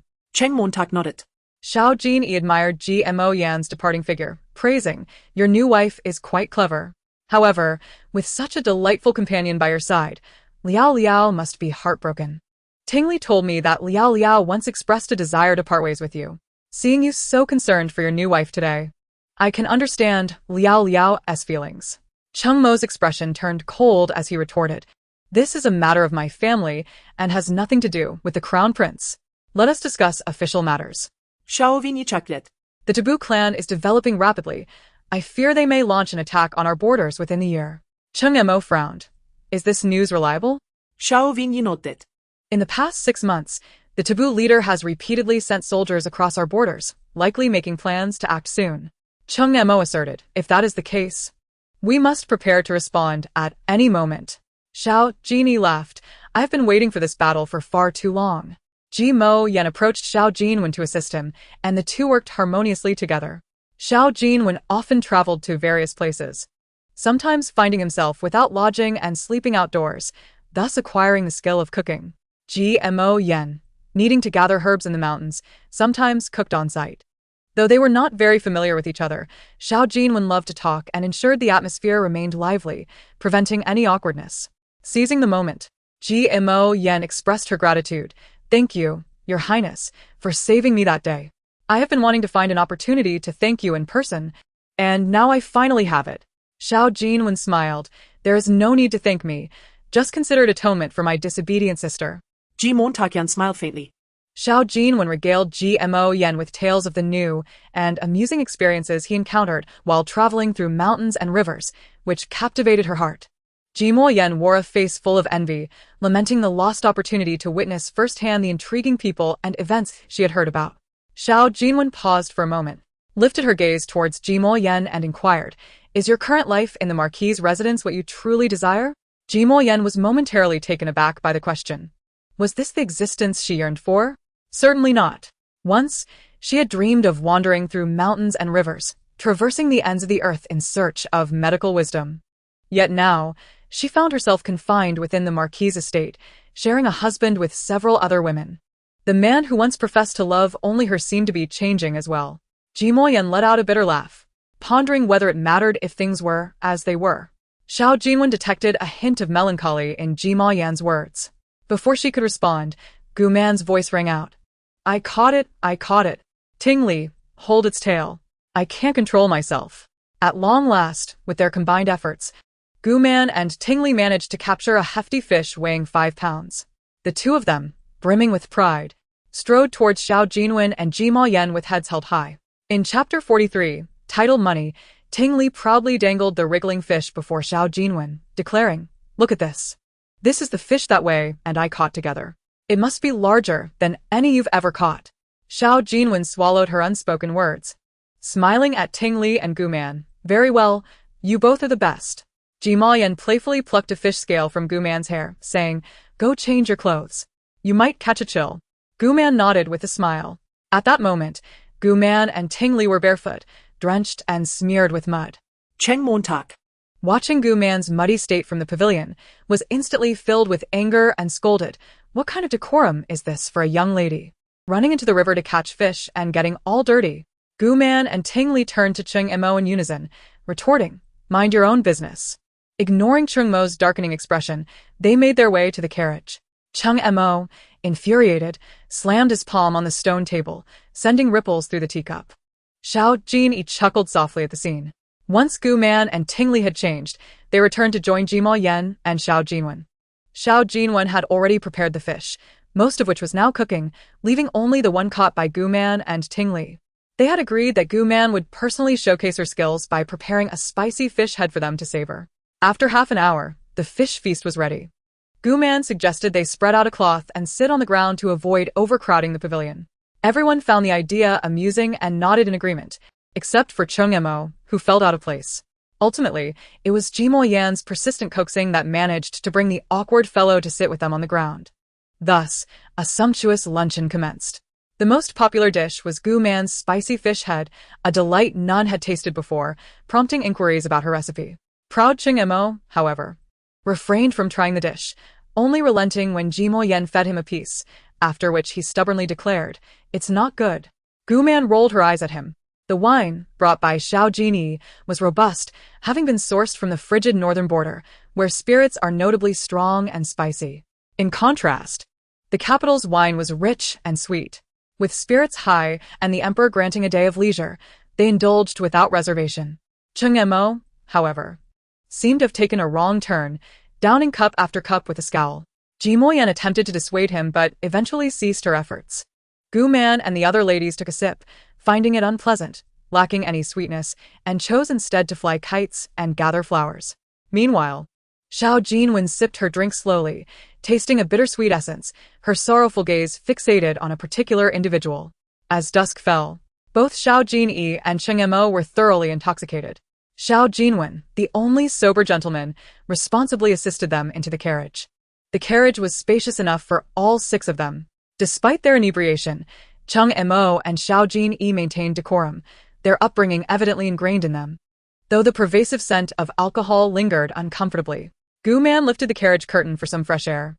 Passing by a familiar location, she suddenly shouted, Stop the carriage. The guards outside promptly halted the vehicle. Curious, Jimo Yan and the others looked at Gu Man and asked, What is the matter? With gritted teeth, Gu Man recounted the earlier incident. The reactions varied among the group. Jimo Yan asked, Are you hurt? Ting Li exclaimed, How dare they bully my sister? I'll tear down their tavern. Xiao Jinwen queried, How can you be so certain that the top scholar is Qiu Zining? Gu Man replied to each. Finally turning to Xiao Jinwen, If I told you I could predict who would top the exam, would you believe me? Xiao Jinwen shook his head. Gu Man asserted, It's just a strong intuition, very accurate. So, will you help me retrieve my money? Ting Li immediately responded, Of course. 8,000 taels. How can we let them off easy? Xiao Jinwen nodded in agreement, stating that a tavern devoid of integrity had no right to exist.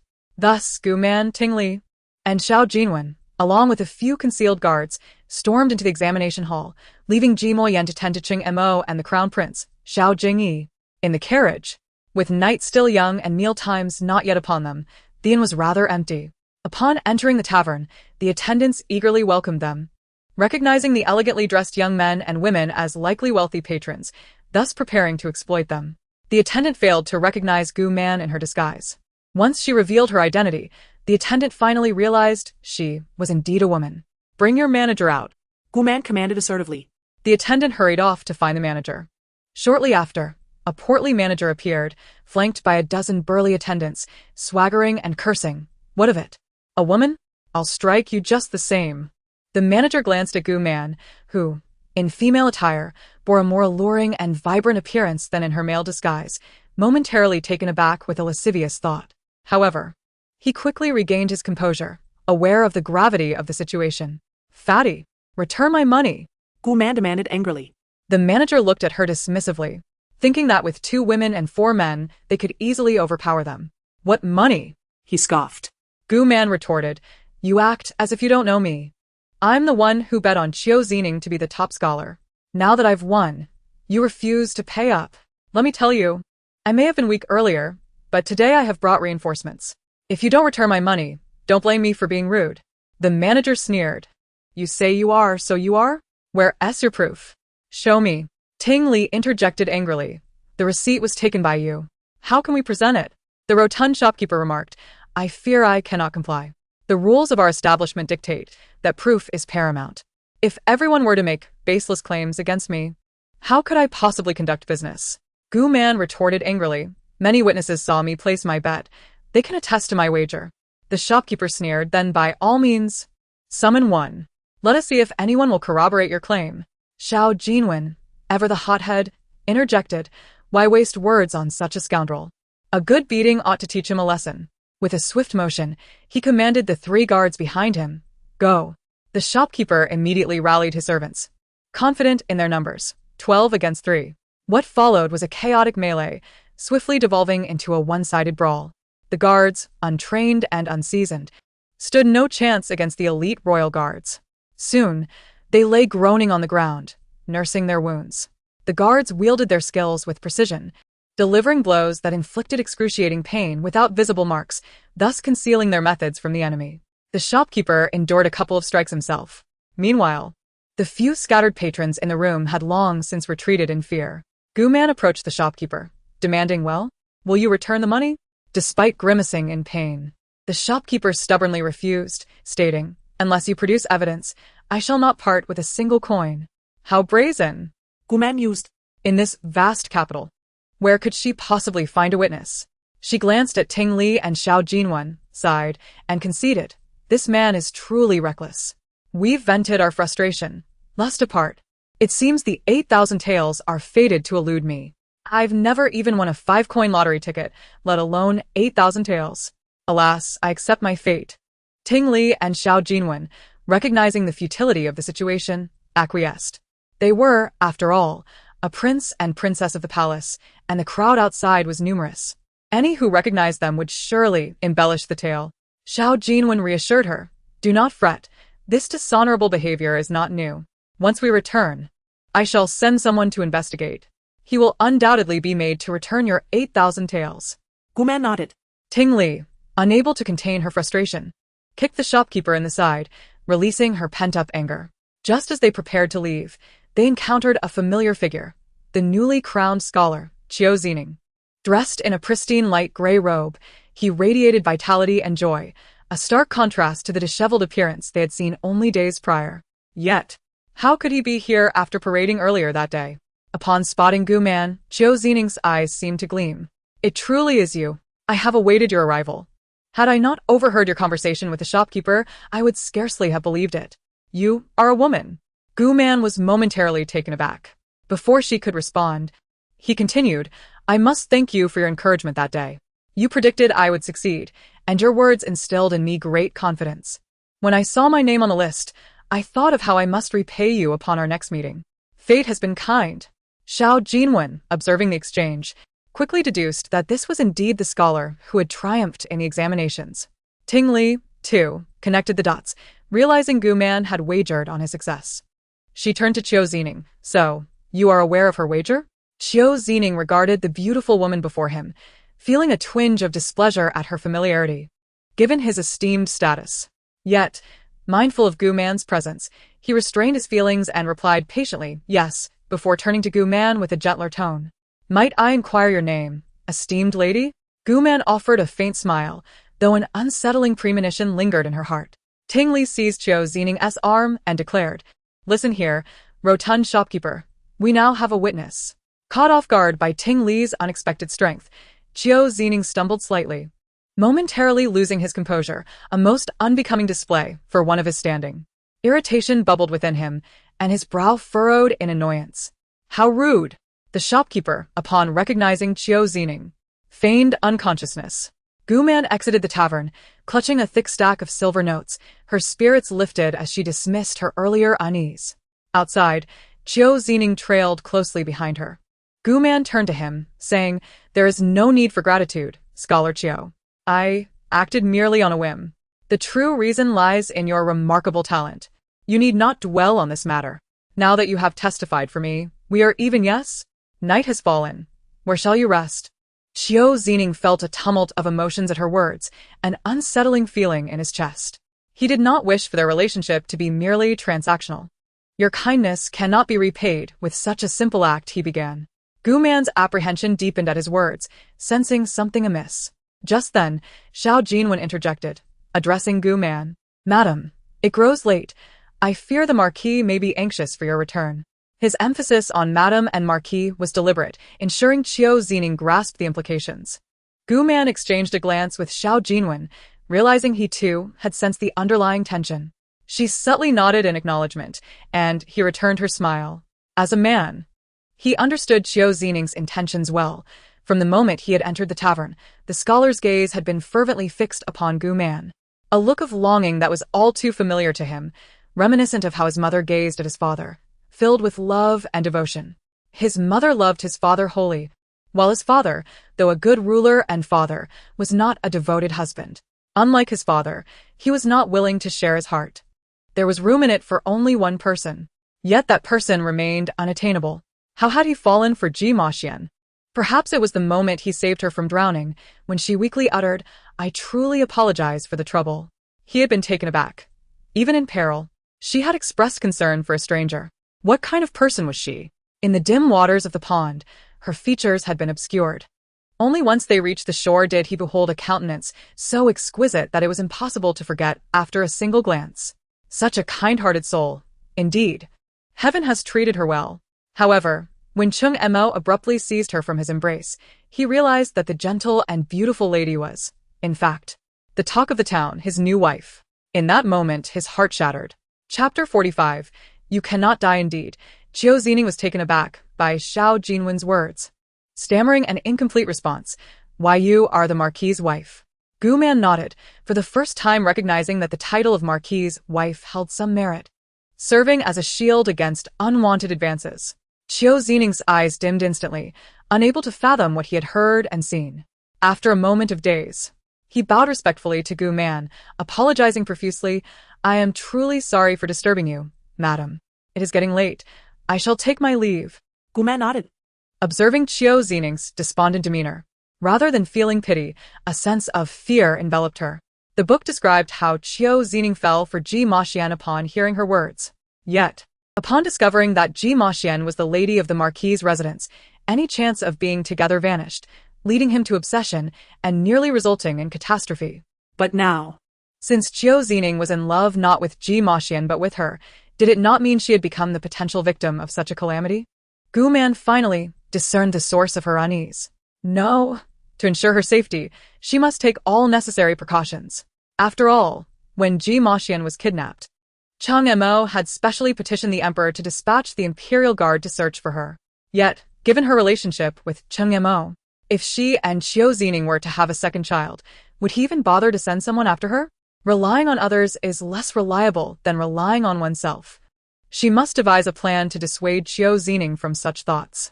After Xiao Jinwen and Ting Li escorted Gu Man, Ji Maxian, and Chung Emo to the entrance of the Marquis' residence, they took their leave. As the sun began to set, the steward Liaoliao and a robust servant carried the inebriated Chung Emo into the residence, but found themselves at a loss at the entrance. Where should the Marquis be taken? The young lady resides on the left, while the elder lady occupies the right. Just as Liaoliao was caught in a dilemma, he overheard Gu Man, slightly disdainful, remark to Ji Maxian, "You must endure tonight. If it becomes unbearable, just toss him into the study." Yumuxian Chakelad. It's no trouble at all. The attentive Li Nua, having overheard their conversation, breathed a sigh of relief and directed the drunken Marquis to the left. Gu Man and Ji Maxian waved goodbye and departed. Watching Gu Man leave, Ji Maxian finally confirmed that Gu Man no longer harbored feelings for the Marquis. When one loves another, even silence cannot conceal it. Emotions spill forth from the eyes. Yet, in Ji Maxian's gaze, there was everything but Cheng Mo. But what of the Marquis? Upon returning to her room, Li Nua had already placed Cheng Mo onto the bed. Lanner hurriedly fetched water and instructed the other maidservants to procure a bowl of wake-up soup from the kitchen. Just then, Ji Maxian entered, saying to Li Nua, "Please, leave the rest to me." Li Nua bowed respectfully, a smile gracing his face. "Madam, you are too kind. You have worked hard." Ji Maxian nodded slightly. And Li Nua withdrew. Ji Maxian approached, removing Cheng Mo's boots and outer garments to ensure his comfort. Throughout the journey, Cheng Mo had been remarkably quiet, neither causing a ruckus nor showing signs of nausea, simply sleeping peacefully.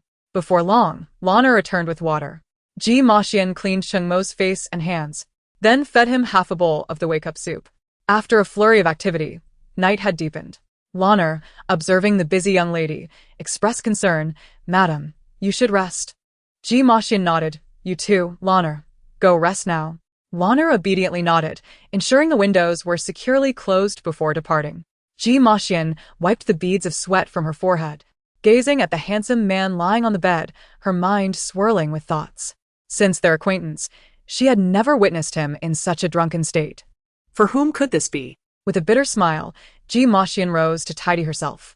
Just as she was about to extinguish the candle and retire, she suddenly heard Cheng Mo murmur something from the bed. Unable to catch his words, she approached, asking softly, "Marquis, what did you say?" Cheng Montag fraunet. His eyes tightly shut, repeating the same phrase incessantly.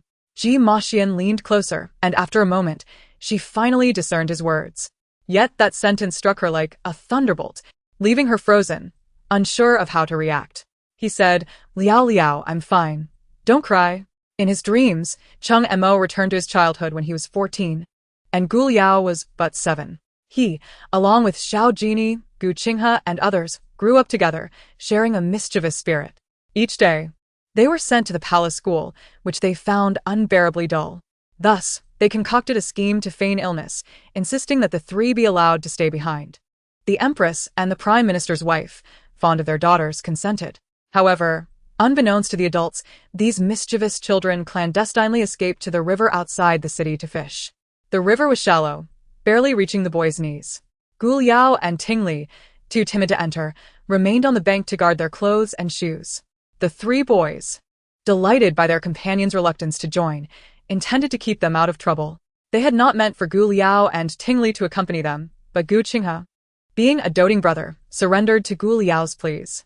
Ting Li, a feisty girl, threatened Xiao Jini, declaring she would inform their father if she were not included.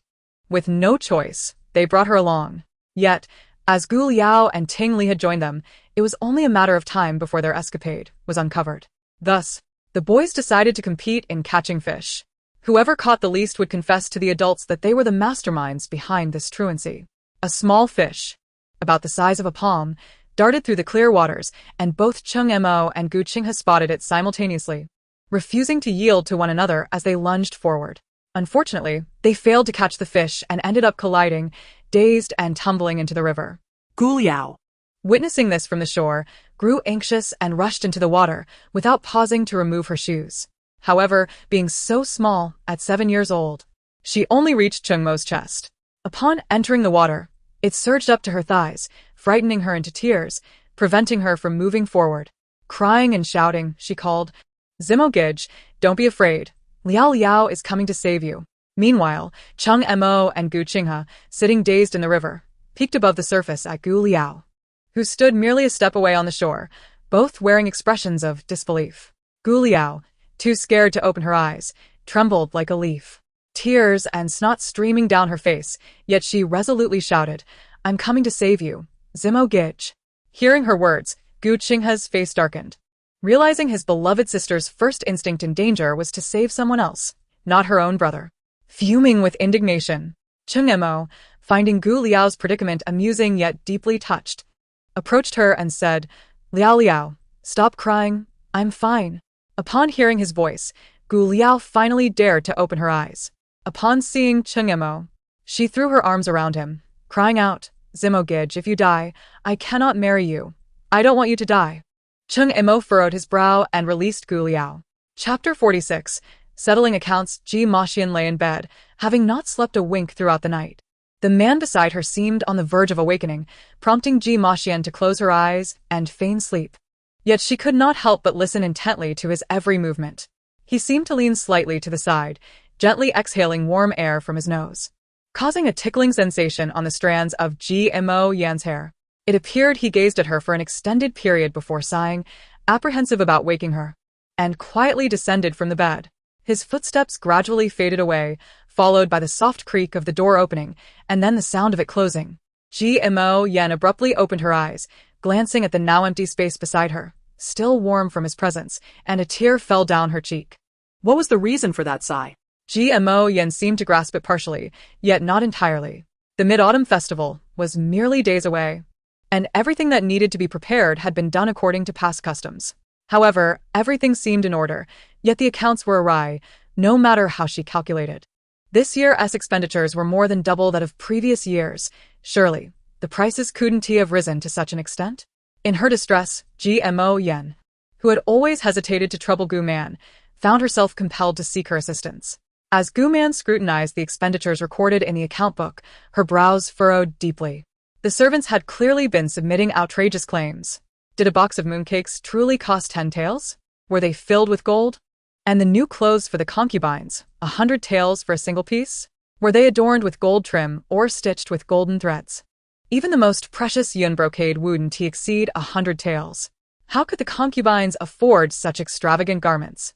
Did they perceive Gmo Yan as a fool due to her ignorance of these matters? Gu Man's expression darkened further, though it was Cheng Mo's money being spent.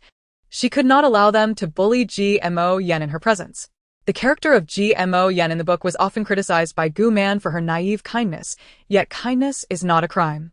And she held a fondness for Gmo Yan. These servants, perceiving Gmo Yan's lack of managerial acumen, attempted to inflate the prices and pocket the difference. Gu Man would not stand idly by while they exploited Gmo Yan. Before she departed the Marquis' residence, she felt it necessary to rectify the misconduct of these unscrupulous individuals. Gu Man informed Gmo Yan of her suspicions regarding the inflated prices, causing Gmo Yan to furrow her brow in concern. She called for Lon Ar. Summon the buyers, Wang Mama and Zhao Mama. I need to interrogate them thoroughly. Do they truly believe that I am a sickly cat who will not assert myself? Gu Man regarded Gmo Yan with admiration. It appeared that Gmo Yan possessed a spark of temper after all. However, Gu Man stopped the departing Lon advising Gmo Yan, Yuan since they dare to exploit this situation, they are undoubtedly not afraid of your inquiries. Summoning them now will not lead to their admission of wrongdoing. Rather, they may retaliate and accuse you of unjustly slandering them, diminishing your authority in this residence. Gmo Yan's brow tightened in anxiety as she asked, What should I do then? I cannot simply allow them to evade responsibility. Gu Man shook her head, asserting, to render them incapable of arguing, we must present concrete evidence. The list specifies the procurement locations. Let us visit them personally to ascertain the true prices of these items. Once we uncover irrefutable proof, we shall see how they attempt to justify their actions. Gmo Yan nodded in agreement with Gu Man's proposal. Both were individuals of action. They promptly donned the attire of servants, disguising themselves as aides in charge of procurement. Their first destination was an outrageously expensive tailor shop. The streets were bustling with individuals preparing for the Mid-Autumn Festival, with numerous shops selling fruits, snacks, and various lanterns lining the thoroughfare. The tailor shop they sought was situated in the most prosperous district of the capital, known as Su's Tailor Shop. Upon entering, Gu Man and Gmo Yan pretended to casually browse through the garments. Shortly, a keen-eyed shop assistant approached them. Recognizing the quality of their clothing, he surmised they were servants of a wealthy household and approached them with great courtesy, inquiring, Gentlemen, which esteemed family do you serve? What might you be seeking? Gu Man smiled at the assistant, who appeared to be in his early 20s, with a pleasant demeanor. She replied in a rough voice, We serve Master Zhang from the eastern part of the city. With the Mid-Autumn Festival approaching, our master wishes to procure several new outfits for his ladies. Might you have any available? This Master Zhang was a former employer of Lan, a notorious lecher in his 50s. He had taken on over 20 wives and concubines. Yet, he remained unsatisfied and, for reasons unknown, had taken a fancy to Lan, intending to make her his 29th concubine. However, the Master's wife was no meek character. Lana had often witnessed the other concubines being oppressed by her various ploys. Terrified, Lana had heard of job opportunities at the Marquis' residence and had intentionally made a mistake before the Master's wife. Upon discovering that Lana had caught the attention of her husband, the wife seized the opportunity to expel her from their home, allowing Lana to escape the clutches of the lecherous old man. The assistant pondered for a moment, recalling a gentleman by the name of Zhang, and replied with a smile, "Indeed, we have clothing available. You two have come to the right place. Our tailor shop is even favored by the esteemed Marquis' residence." Gu Man exchanged a glance with Gmo Yen, realizing they had not erred in choosing their destination. "Oh, then it must be of high quality. My household has numerous members, requiring ample fabric, yet I am curious about your prices, good sir." The assistant considered for a moment before asking, "How many sets are you looking to procure for your household?" Gu Man answered, "There are over 20 concubines, and with numerous children as well, 10 or more. Throughout the year, we require winter, spring, summer, and autumn garments." She paused, smiling at the assistant. "If your prices are reasonable, I could certainly relay this to my master." The assistant, excited, leaned in conspiratorially. "Dear gentleman, this is a significant transaction. I happen to have a business proposal for you as well. Might you be interested?" Gu Man and Gmo Yen exchanged smiles, sensing an opportunity. They nodded, and the assistant gestured towards the back door. "Then please, follow me." They followed the assistant into the back courtyard of the tailor shop, where he seated them in the main hall and sent a maidservant with 2 cups of tea, saying, "Enjoy your tea. I will fetch our manager shortly to discuss your business." Gmo Yen eagerly whispered, "Sister, there's definitely something amiss." Gu Man nodded in agreement. After a while, a lean, energetic man in his 40s or 50s entered. Gu Man understood that he was there to verify the existence of the Zhang family. Upon seeing Gu Man and Gmo Yen, he greeted them warmly. "My dear young relatives, I apologize for the wait." "Relatives?" They both exchanged awkward smiles. The man was Su Fu, the owner of Su's tailor shop. Taking a seat at the head of the table, Su Fu smiled amiably. "I heard from my staff that you two are here on behalf of your master. It must be quite the task. I have a lucrative proposition for you both. Might you be interested?" Chapter 47. Investigation. Gu Man feigned surprise. "Oh, what sort of proposition?" Su Fu replied with a grin. "You two appear quite young. I assume you earn no more than 2 taels of silver a month in the residence?" Gu Man nodded in affirmation. "I can see you both are amiable young men, so I will be straightforward. You toil away for a meager 2 taels, and yet, you cannot even find a wife. Here, if your household requires a substantial quantity of goods, I can offer you a commission. Besides what I provide, You can also inflate the prices to your master's benefit. The affluent individuals are unlikely to concern themselves with such trifles." Gu Man feigned fear, saying, "What if we are discovered by the master for misreporting?" Su Fu chuckled, "I shall provide you with a receipt. Whatever amount you wish to report, I shall accommodate. I have encountered many like you here, and none have ever been caught by their masters, so you may rest assured." "Oh, "Is that so?" Ji Maxian, standing nearby, was already boiling with rage at the audacity of such opportunistic profiteering. Gu Man, pretending to be exceedingly pleased, remarked to Su Fu, "You are indeed impressive, Su Boss. I shall return to discuss the quantity with Our Lady, and once settled, I will come to you for the fabric." Su Fu's eyes sparkled with delight as he personally escorted Gu Man and Ji Maxian out. The 2 women then proceeded to other establishments, employing the same method, and indeed, they encountered similar schemes. It seemed that such business practices had become an open secret among them. Merely expressing their intentions was sufficient for others to engage in commerce with them. Driven by greed, they detested this deceitful accumulation of wealth, yet they could not halt it. Such dealings would only proliferate rather than fade away. Armed with ample evidence, Gu Man and Ji Maxian returned to the Ho residence. They promptly summoned all the matrons and overseers responsible for purchasing within the household, totaling over 20, who knelt neatly in Ji Maxian's courtyard. As Ji Maxian was now in charge, she took the lead in addressing them, with Gu Man assisting at her side. The servants knelt nervously, uncertain of why the young mistress had summoned them, especially with the elder mistress present.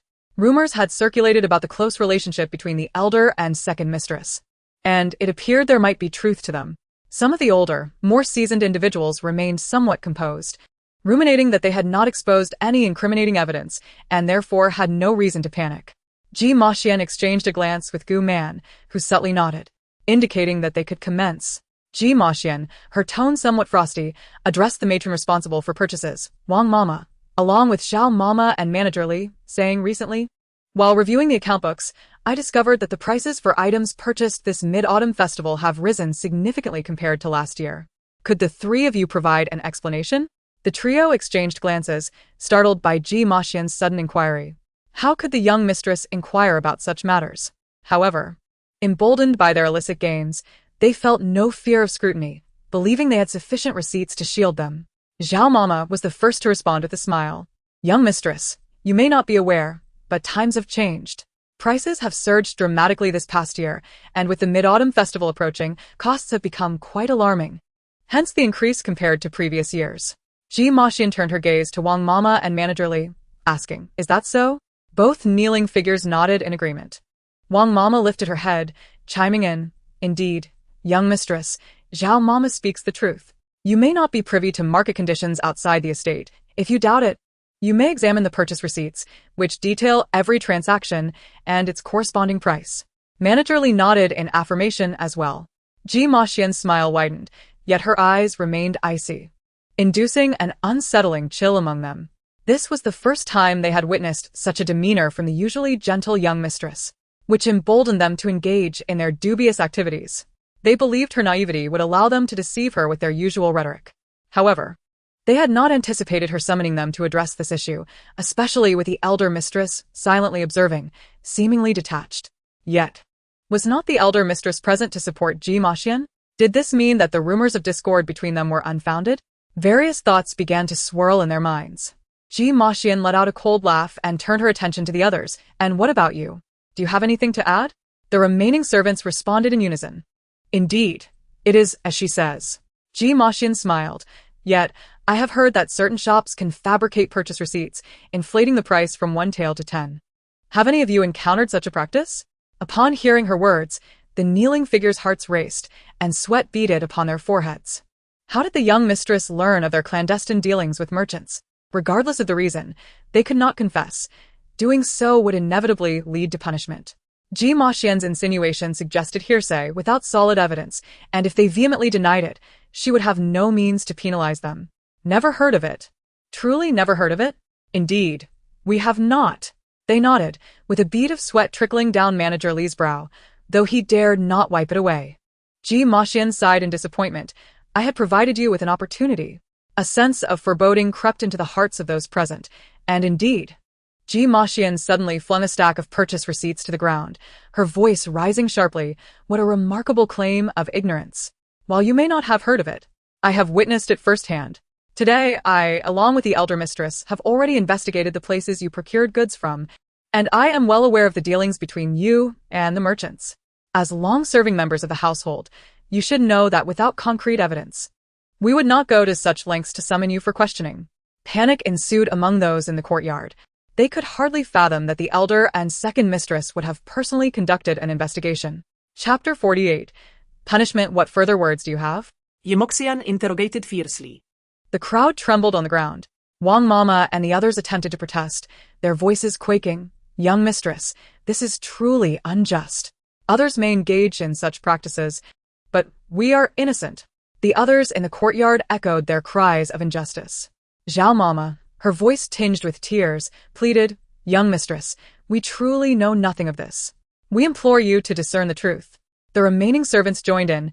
"We beg for your understanding, young mistress." Ji Maxian furrowed her brow, her expression growing more furious.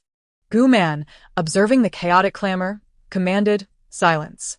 Indeed, at the sound of Gu Man's voice, the kneeling individuals immediately fell silent. Gu Man turned to Wang Mama, sneering. "The evidence is laid bare before you, yet you refuse to acknowledge it. Do you wish for me to bring those merchants here for confrontation? Discernment? Is it not sufficient that the elder mistress and I personally visited each shop for inquiries? You all stand before us with evidence clearly presented, yet continue to deny it. Are you inviting me to resort to household punishment?" Wang Mama and the others lowered their heads in fear. too intimidated to speak further. Ji Maxian then turned to Gu Man, asking, "Sister, how do you propose we deal with these individuals?" Gu Man snorted coldly, "Let us handle it according to household rules. As for the leads, Wang Mama, Zhao Mama, and Manager Li, considering their age and years of service, they shall return the embezzled funds and depart from the residence. The others will have their pay deducted for 3 months to half a year, depending on the amount embezzled." Upon hearing Gu Man's words, Wang Mama and the others bowed their heads repeatedly, exclaiming, "We were wrong." Yet Gu Man remained unmoved.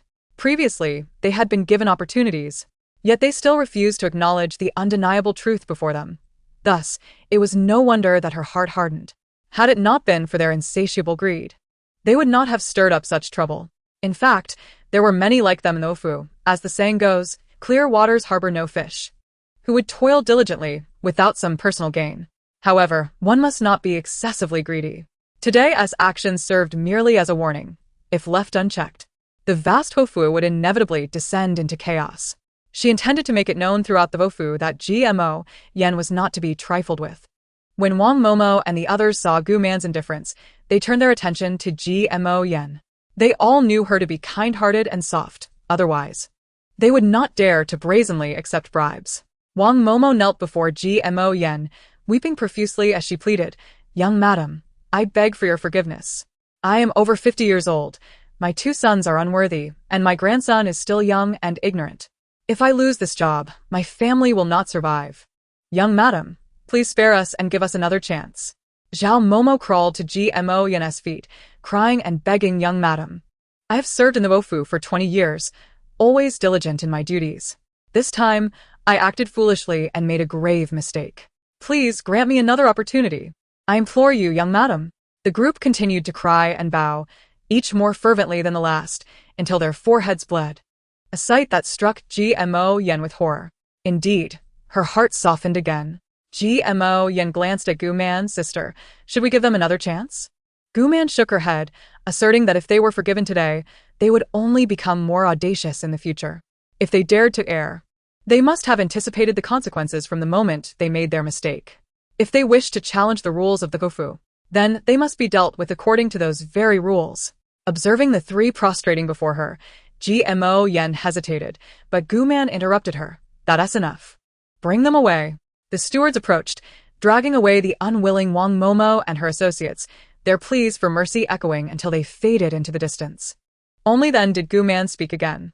At that moment, the remaining servants in the courtyard trembled, heads bowed in silence, fearing that any misstep would result in expulsion by the first madam. Watching the dismissed managers being taken away, they felt a flicker of relief that they had not met the same fate. Life in the Gofu was relatively comfortable, and outsiders recognized their service, treating them with a degree of respect that shielded them from casual humiliation. Even their families benefited from their position, making them reluctant to leave. Gu Man regarded the trembling servants with a stern tone. "You have all witnessed the fate of Wang Momo and her associates. Considering that you are merely accomplices, I shall only impose a fine on your monthly wages. Should such an incident occur again, do not blame me for my ruthlessness. Today, I have merely expelled them. But if anyone within the Fu dares to break the law again, I will have no choice but to send them to prison for the authorities to deal with. Do you understand?" The servants repeatedly affirmed, "We understand. Thank you, First Madam, young madam. We acknowledge our mistakes." Gu Man nodded. "Very well. Go and accept your punishment." Once they departed, the courtyard fell into a relative quiet. GMO Yen, however, frowned, her expression one of discontent. Observing her sister's demeanor, Gu Man inquired, "What troubles you? Do you think I have been too harsh?" Hastily, GMO Yen shook her head. "No, sister, what you did was right. It is I who has been too soft-hearted and negligent in management, leading to this situation. Sister, I believe I am unfit for the role of steward. Perhaps you should take over." Gu Man was taken aback. "What nonsense is this?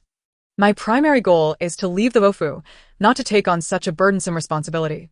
She replied, "Since the Woya has entrusted this position to you, it is due to his trust in you. If I were to take it on, he would surely suspect ulterior motives. If you find it overwhelming, consider selecting a capable concubine from within the Fu to assist you in managing affairs."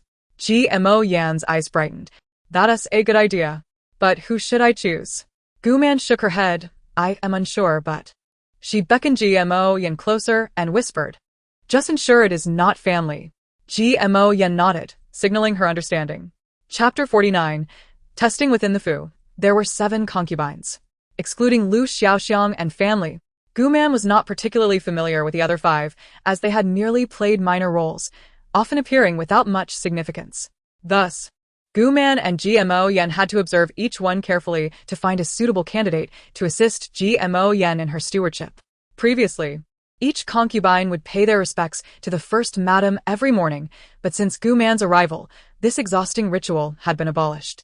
GMO Yen, unaccustomed to the practice, also ceased her daily greetings.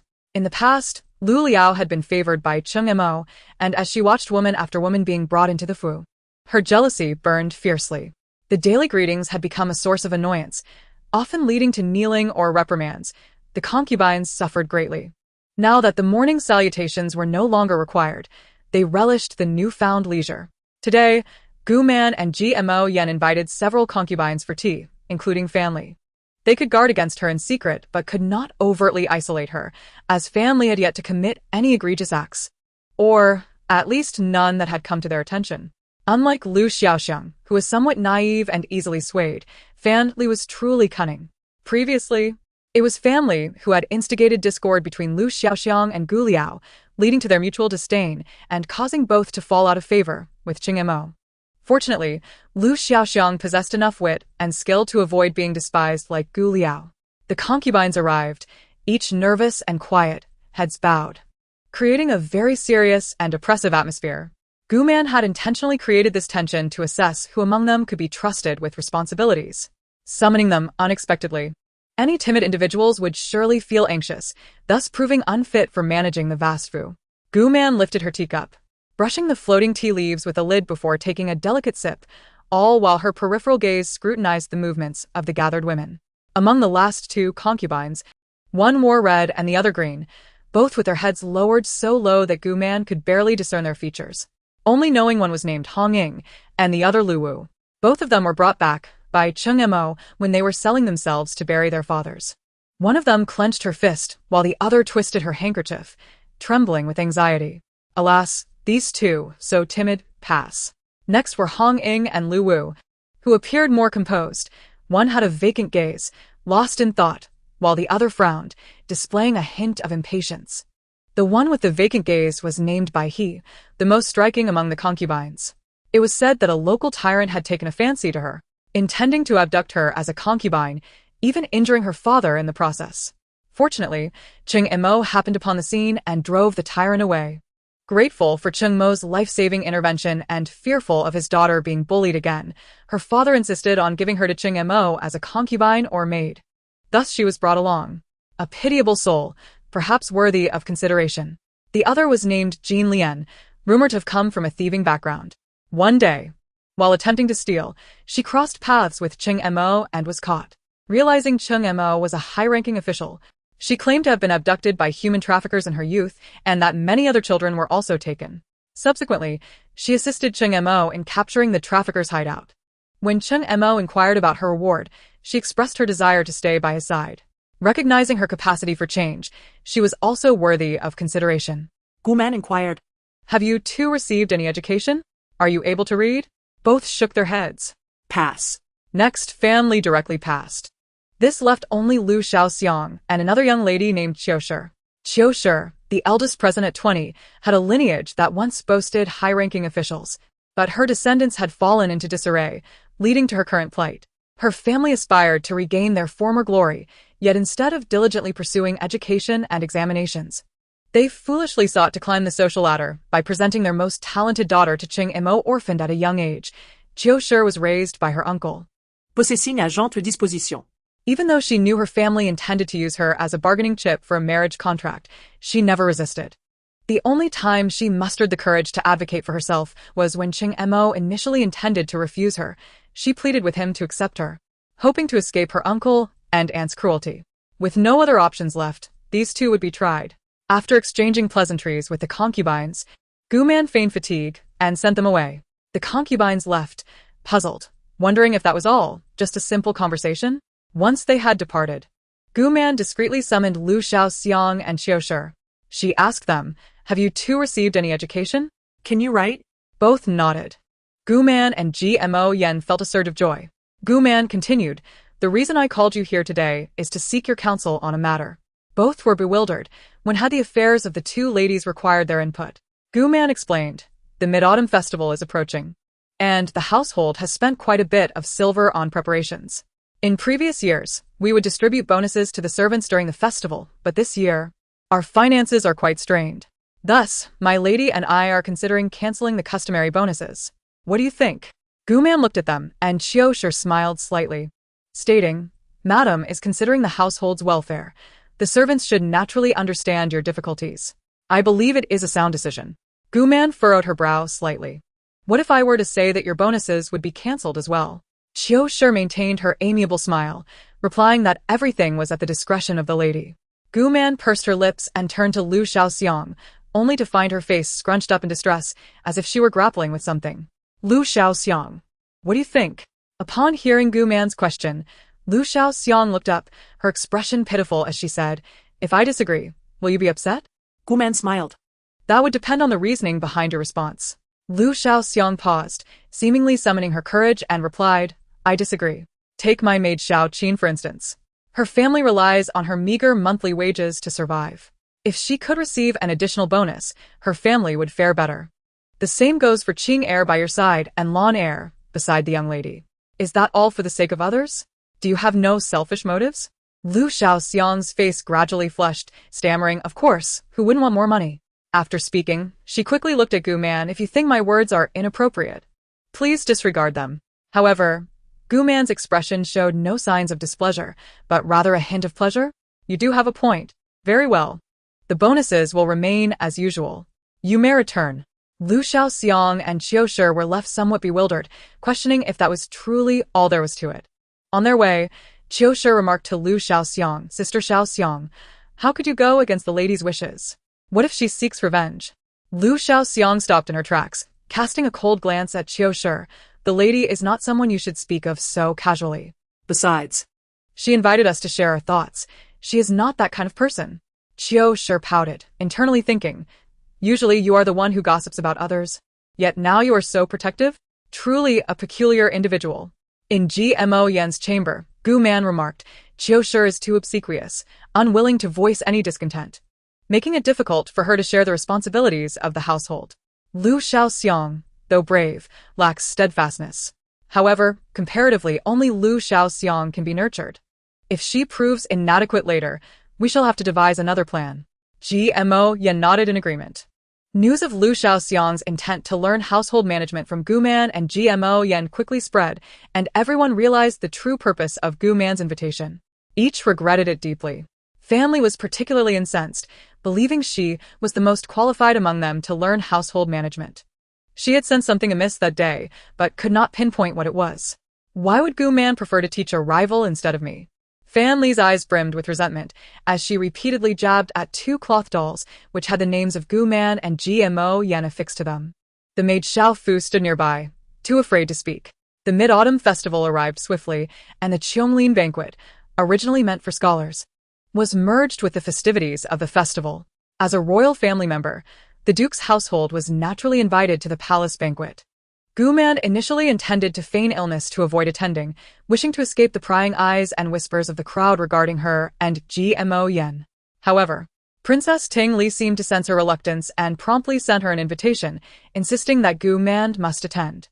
Guman understood the underlying motive. As written in the book, it was during this banquet that Princess Ting Li encountered Lu Chongqing and subsequently sought the emperor's decree for marriage. The merging of the two events meant that many unmarried young women were also invited, ostensibly to attend the banquet, but covertly to select husbands.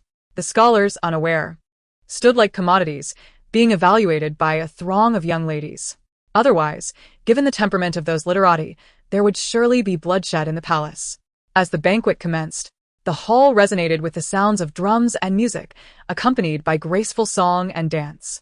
The enchanting dancers, adorned in vibrant attire, swayed elegantly to the rhythm, captivating the audience. Once a dance concluded, over 20 newly appointed scholars marched in formation, prompting cheers and excitement from the young ladies. Leading the procession was none other than the newly crowned top scholar, Qiu Zining. Upon sighting him, numerous young ladies blushed shyly. Yet they understood that the princess would have the first pick, followed by themselves. As they turned their gaze towards Princess Tingli, it appeared that she was rather disinterested. This secretly pleased the noble ladies. Next came the second-rank scholar, Bai Yushan, who appeared to be in his 20s or 30s, possessing a rather handsome and upright demeanor. However, when standing alongside the top scholar and the third scholar, especially next to Lu Chongqing, he seemed rather ordinary. The noble ladies shook their heads in disapproval. Following him was the third scholar, Lu Chongqing. Many esteemed young women had heard of his intellect and good looks. Even before he made his appearance, they had already begun to chatter incessantly about him. Upon seeing the living Lu Chongqing, their excitement intensified, with some even exclaiming in delight. True to Gu Man's predictions, Tingli instantly took a liking to Lu Chongqing. With fervor, she tugged at Gu Man's sleeve, exclaiming, "That's the one. Tomorrow I shall persuade father to decree our marriage." Gu Man shook her head. The texts indicated that Tingli had indeed set her sights on Lu Chongqing, intending to solicit the emperor's approval for their union. Lu Chongqing hailed from a respectable family. His father was a loyal and benevolent official, which made the emperor pleased with the match. However, Lu Chongqing had always been averse to being coerced into anything, especially a lifelong commitment such as marriage, and promptly rejected the proposal. Ultimately, under pressure from both his father and the royal family, he reluctantly acquiesced to the marriage. Yet, he was adamant about not sharing the same chamber with Tingli. Even after becoming husband and wife, they continued to sleep separately. For the sake of her pride, Tingli naturally refrained from disclosing this matter, and in the end, they parted ways amicably. Noticing Gu Man's disapproval, Tingli anxiously asked, "Do you think he is unsuitable?" Gu Man shook her head again and inquired, "Tingli, do you genuinely wish to marry him?" Tingli nodded. "He is remarkably handsome and has performed admirably to achieve the third rank. If I must marry, I should marry someone who is the best and most agreeable. So, you do not truly like him? You are merely choosing him because you must marry?" Tingli shook her head and then nodded. "He is so good-looking. As a princess, I can certainly try to develop feelings for him." Gu Man seemed to understand why Tingli, with her fiery temperament, would tolerate Lu Chongqing's refusal to share a bed with her, ultimately leading to their amicable separation. It appeared that she had never truly fallen in love with him, thus, his indifference did not bother her. But should she still assist Tingli? Sighing, Gu Man resolved to let things unfold naturally, but she was determined not to let their story follow the narrative of the book, allowing them to grow weary of one another and squander the potential of their union. "Princess," Gu Man said, "Lu Chongqing is acquainted with my brother, and I have met him once. My brother mentioned that Lu Chongqing despises being coerced. If you genuinely wish to marry him, you must not seek the emperor's decree, for he will undoubtedly refuse. Even if he ultimately concedes, he will never harbor affection for someone who forced him into marriage through an imperial edict." Tingli furrowed her brow. "Ah? Is it really that complicated?"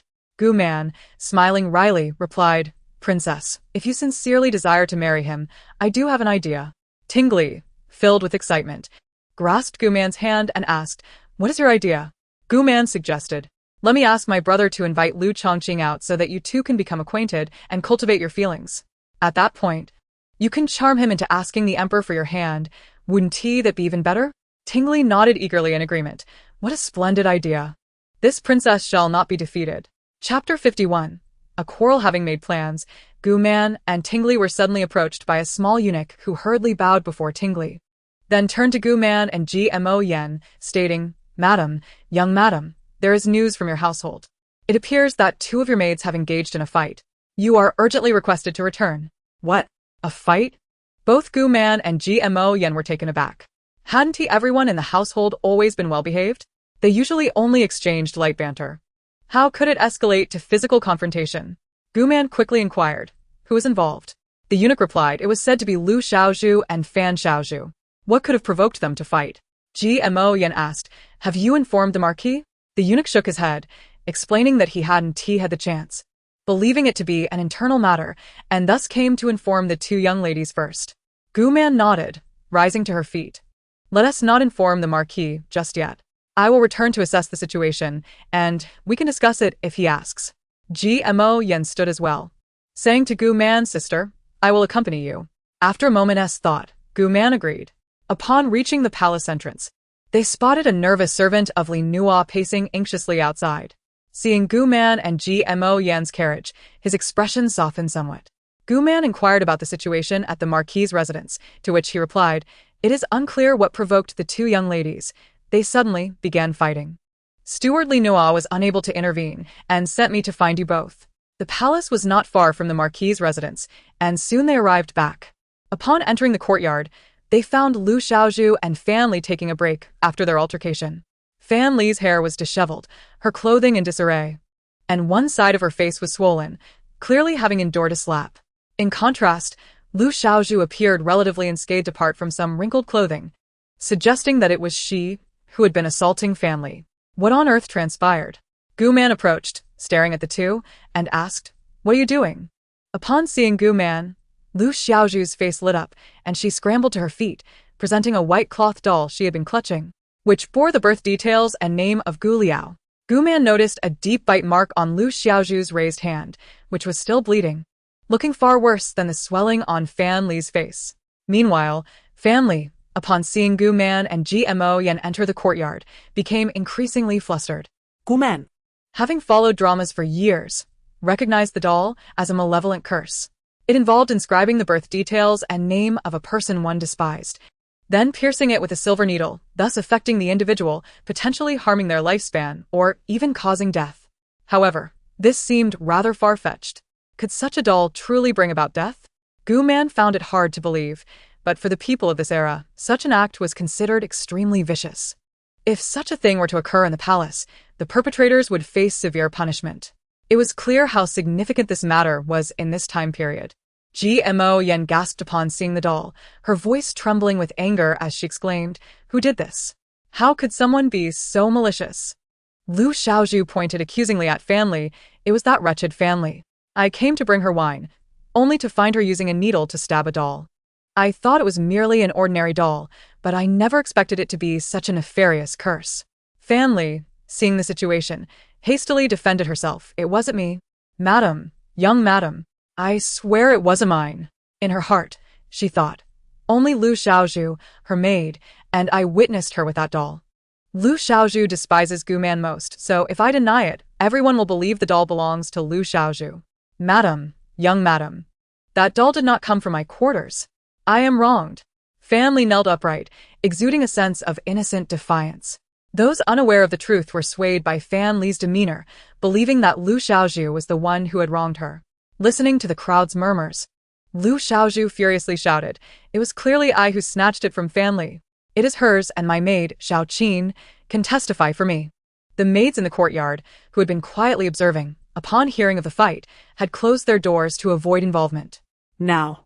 Upon learning that the madam and young madam had returned, they rushed over to witness the commotion. Jean Lian reflected on how Lu Xiaoxiang, basking in her favor with the Marquis, often exhibited a haughty and complacent demeanor, contrasting sharply with Fan Li's cautious and submissive nature, easily bullied by others. Instantly, she positioned herself beside Fan Li and remarked, "Your maidservant is undoubtedly biased in your favor. How could she serve as a credible witness?" At that moment someone chimed in. Indeed, Lu Xiaoxiang, flustered, gazed at Gu Man with reddened eyes and a face full of grievance, exclaiming, "I speak the truth. I am not lying." Gu Man, Trusting Lu Xiaoxiang, could discern from the deep bite marks on her palm that she was willing to suffer great pain to preserve this evidence. Yet, in this courtyard, aside from the four of them, there was no one else to testify. Gmo Yan, listening to this chaotic dispute, pondered. Since Xiao Qin could not testify, what about Xiao Fu? She then turned her gaze to the silent and downcast Xiao Fu. Gmo Yan approached Xiao Fu and gently inquired, "Xiao Fu, Do you have anything to say?" Xiao Fu lifted her head, her expression a mix of hesitation and resolve. Meanwhile, Fan Li shot a fierce glare at Xiao Fu. Whispering a warning, "Xiao Fu, do not speak recklessly." Xiao Fu glanced at Fan Li, a cold smile escaping her lips as she declared, "I can attest that what Lu Xiaozhu said is entirely true." Xiao Fu, "What nonsense are you spouting?" Fan Li exclaimed sharply. Gmo Yan looked at Xiao Fu, nodding in approval. Ignoring Fan Li's harsh reprimands, Xiao Fu gazed at Gmo Yan with joy in her eyes. In truth, she had witnessed Lu Xiaoxiang's arrival, yet she chose to remain silent. "Why?" because she harbored a deep-seated hatred for her. If Liu Shaoxiang had only targeted the first wife, that might have been tolerable. However, she also sought to harm the second wife. The second wife was so kind, she could not stand to see anyone bully her. A month prior, when Xiao Fu's mother fell gravely ill, she yearned to return home to see her, but family forbade her. Poor Xiao Fu, afraid to disobey her mistress, could only hide in a corner and cry, only to be discovered by the second wife. When the second wife asked her why she was crying, Xiao Fu hesitated to respond, but eventually, the second wife, sensing her distress, insisted she share her burdens, prompting Xiao Fu to reveal the entire story. Upon hearing it, the second wife immediately arranged for Xiao Fu to visit her mother. To allay Fan Li's suspicions, she approached Fan Li herself, requesting the temporary loan of Xiao Fu to assist with some tasks. Fan Li, eager to please the second wife, readily agreed. Thus, with the second wife's help, Xiao Fu was finally able to see her mother one last time.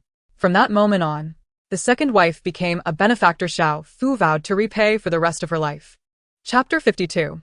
What to do? GMO Yen shot a glare at Fan Li, who was taken aback by the formidable presence exuded by GMO Yen, rendering her momentarily speechless.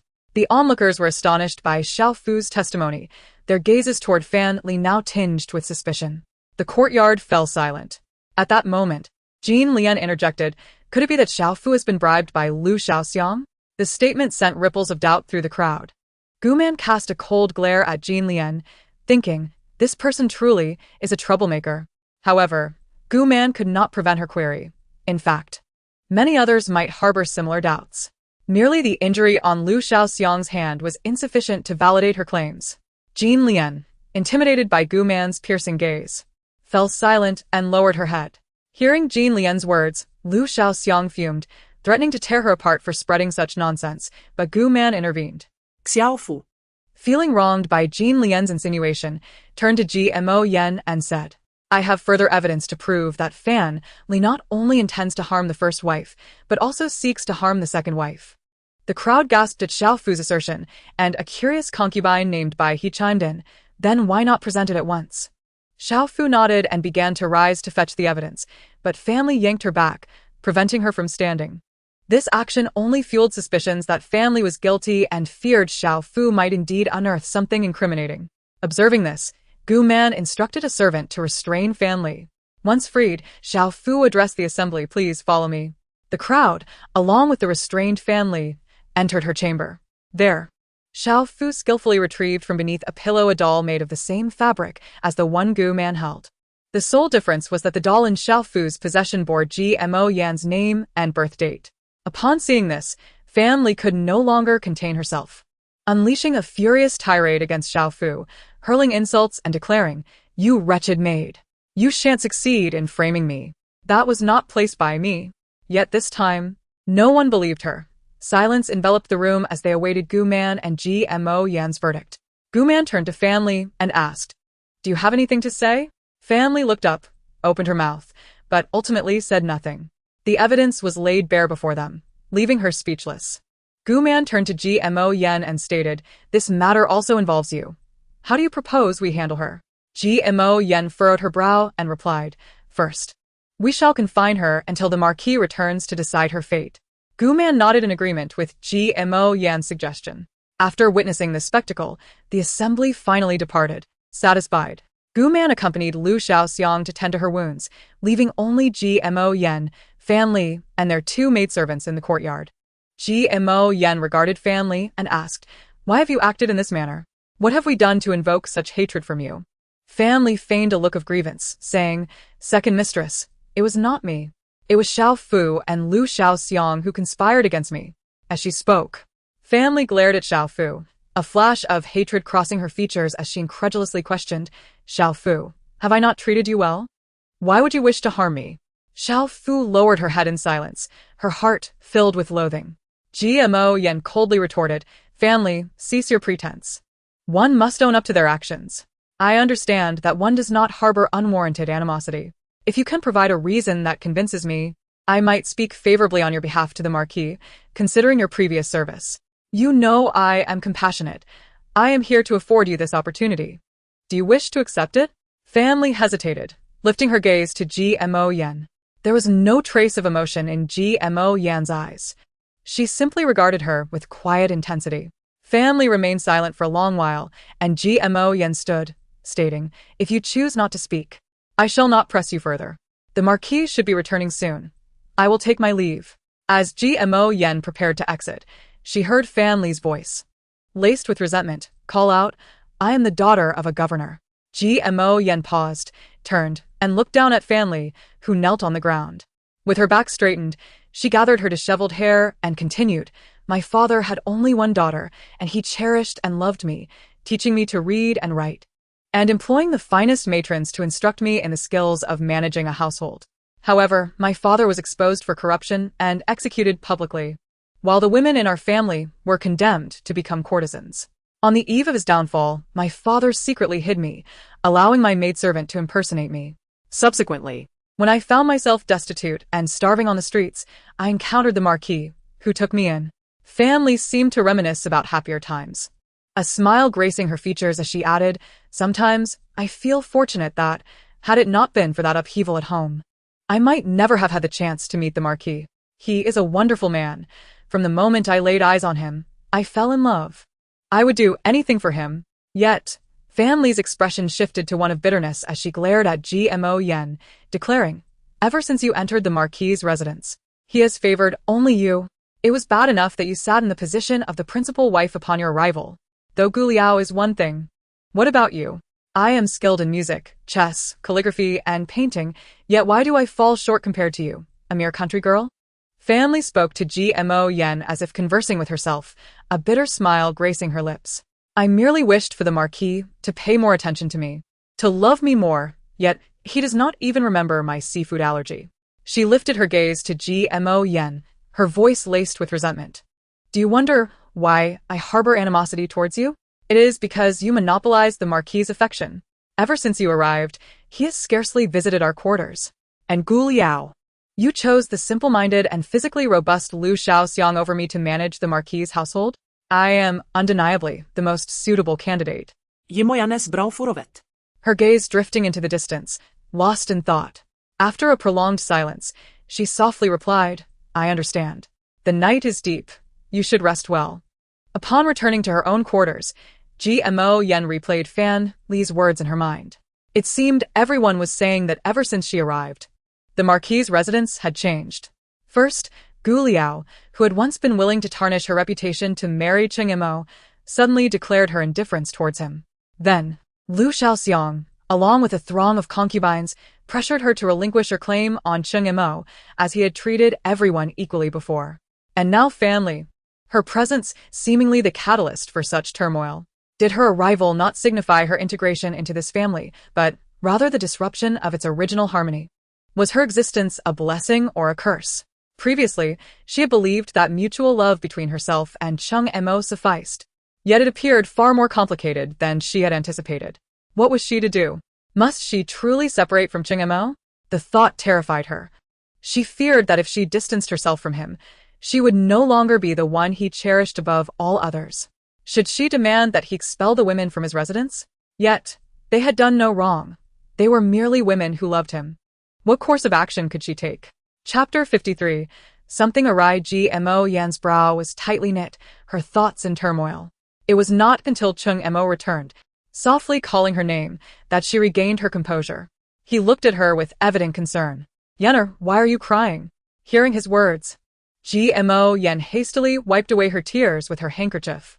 Imo's voice turned as icy as winter's breath. "I have been informed by Steward Li about Fan Li's actions. She seemed harmless, yet she dared to commit such vile deeds in my household. I shall order her expulsion by dawn." GMO Yan quickly interjected, "My lord, Fan Li was merely confused in that moment. As a frail woman, how will she survive if cast out? Perhaps it would be better to allow her to reflect in her own quarters." Jiangnan gaze shifted to Fan Li. "Yana, I know your heart is kind, but she seeks to harm you. Do you not resent her?" GMO Yan shook her head. "This is my fault. If it were not for me, she would not be this way." Imo appeared perplexed. "What does her behavior have to do with you?" GMO Yan's eyes reddened once more as realization struck her. She suddenly rose and exclaimed, "It is indeed related to me. If not for my presence, none of this turmoil would have arisen. My lord, you should refrain from visiting me in the future. Do not forget, there are other women in your household who long for you, who think of you day and night. Tonight, you should rest with them. With that, Gmo Yen pushed Cheng Mo out and shut the door behind him. Cheng Mo found himself abruptly cast outside, gazing up at the full moon hanging high in the sky. Today was the Mid-Autumn Festival. He knocked on the closed door, calling Yenner. What has happened? Please tell me. Before he could finish, the candlelight inside extinguished, plunging the room into darkness, and Gmo Yen did not open the door. In Liu Xiaoxiang's courtyard, Guman personally tended to Liu Xiaoxiang's wounds, who winced in pain. Guman remarked, she merely wants what you possess. Am I not a living being who could withstand such sorcery? Why subject yourself to this state? Liu Xiaoxiang retorted, that is not acceptable. I shall not allow that wretched woman to harm you. Such sorcery is exceedingly potent. You should seek a temple to dispel this misfortune. Guman chuckled at Liu Xiaoxiang's fervor. You and I have never seen eye to eye, yet today you stand up for me? Liu Xiaoxiang blushed, lowering her gaze in embarrassment. In the past, I was foolish, thinking your lack of the Marquis' favor was a cause for pride. However, since the last time you aided me, I vowed to repay your kindness. Although I am not from a noble family, my mother instilled in me the values of gratitude and loyalty before her passing. My affection for the Marquis stems from his grace towards me. Thus, I cannot permit anyone to harm my benefactor. Besides, you, the esteemed lady, have overlooked past grievances and allowed me to learn to manage the household. I am deeply grateful to you. Guman smiled with satisfaction, feeling both touched and reassured of her judgment. Upon returning to her own quarters, she discovered an uninvited guest seated at her table, engrossed in a book. As she lifted her foot to leave, Qing'er's voice stopped her. My lady, the Marquis has arrived. Guman's brow furrowed, her gaze fixed on the oblivious Qing'er. Had she not been terrified of Cheng Mo before? Why this excitement now? Cheng Mo looked up, his gaze meeting Guman's.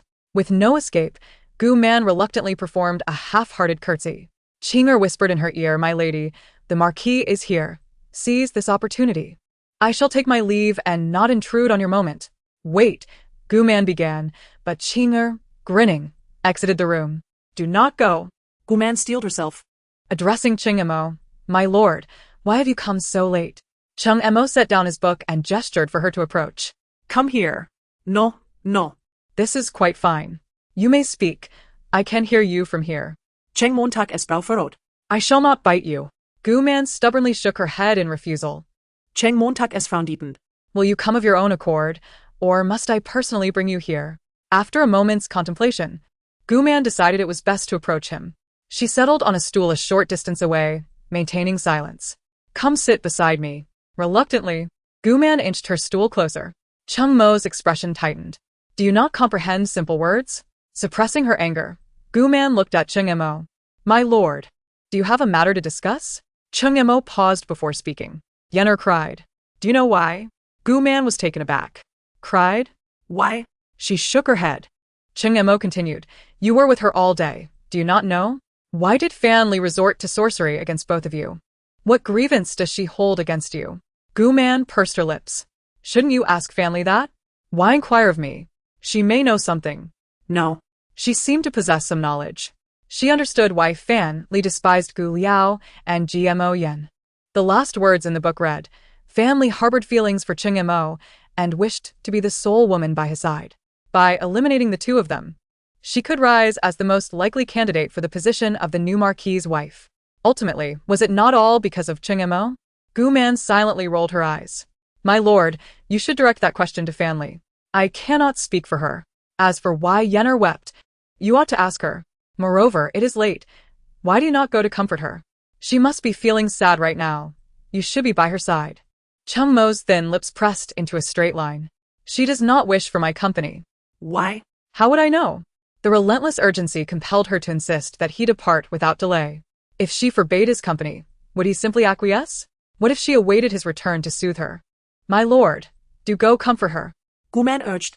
Cheng Mo furrowed his brow, casting a discontented glance at Guman, questioning silently, what wrong have I committed?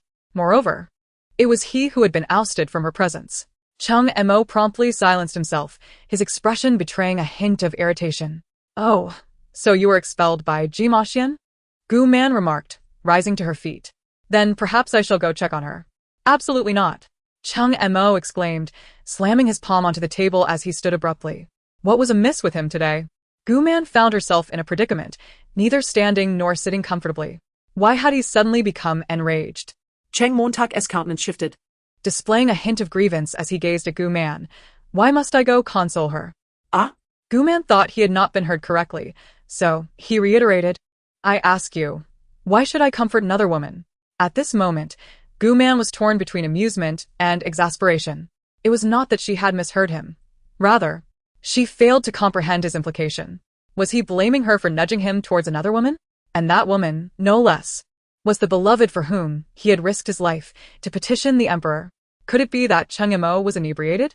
As she pondered this, Chung Mo's demeanor remained composed, devoid of any signs of intoxication, yet the vulnerability in his gaze left Gu Man bewildered. Was he truly intoxicated? Speak. Cheng Montak suddenly bellowed. Advancing towards Gu Man, she hastily recoiled, only to hear a thud as Cheng Mo stumbled, tripping over his own feet and crashing to the ground.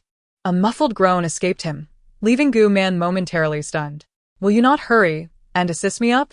Beware, I may hold you accountable for this. Cheng Montak shouted, His voice brimming with indignation. Observing Cheng Mo writhing on the floor, yet unable to rise, Gu Man finally conferred that he was indeed intoxicated. Yet just moments ago, he had seemed perfectly sober. How had he descended into such a state so swiftly?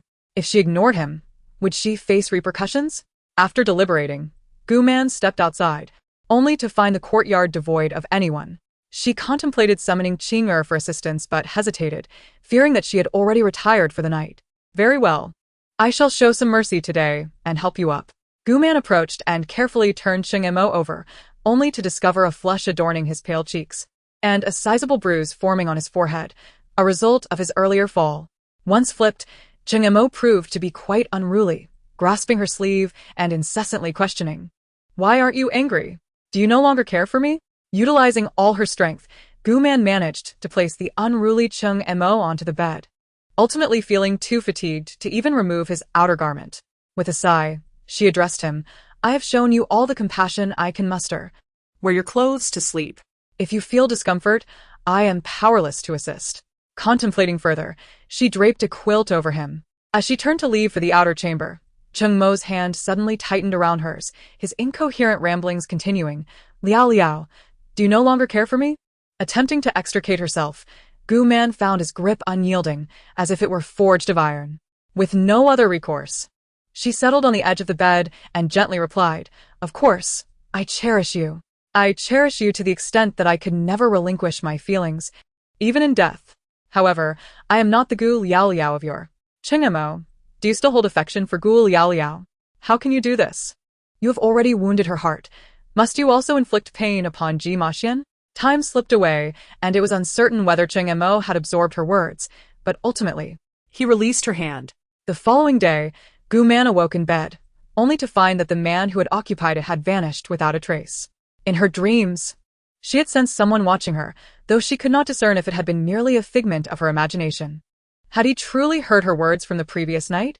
Yesterday, Ting Li had only caught wind of commotion within the Marquis' estate, remaining unaware of the circumstances. Thus, upon dawn, Ting Li dispatched invitations for Gu Man to visit the Marquis' residence for a gathering.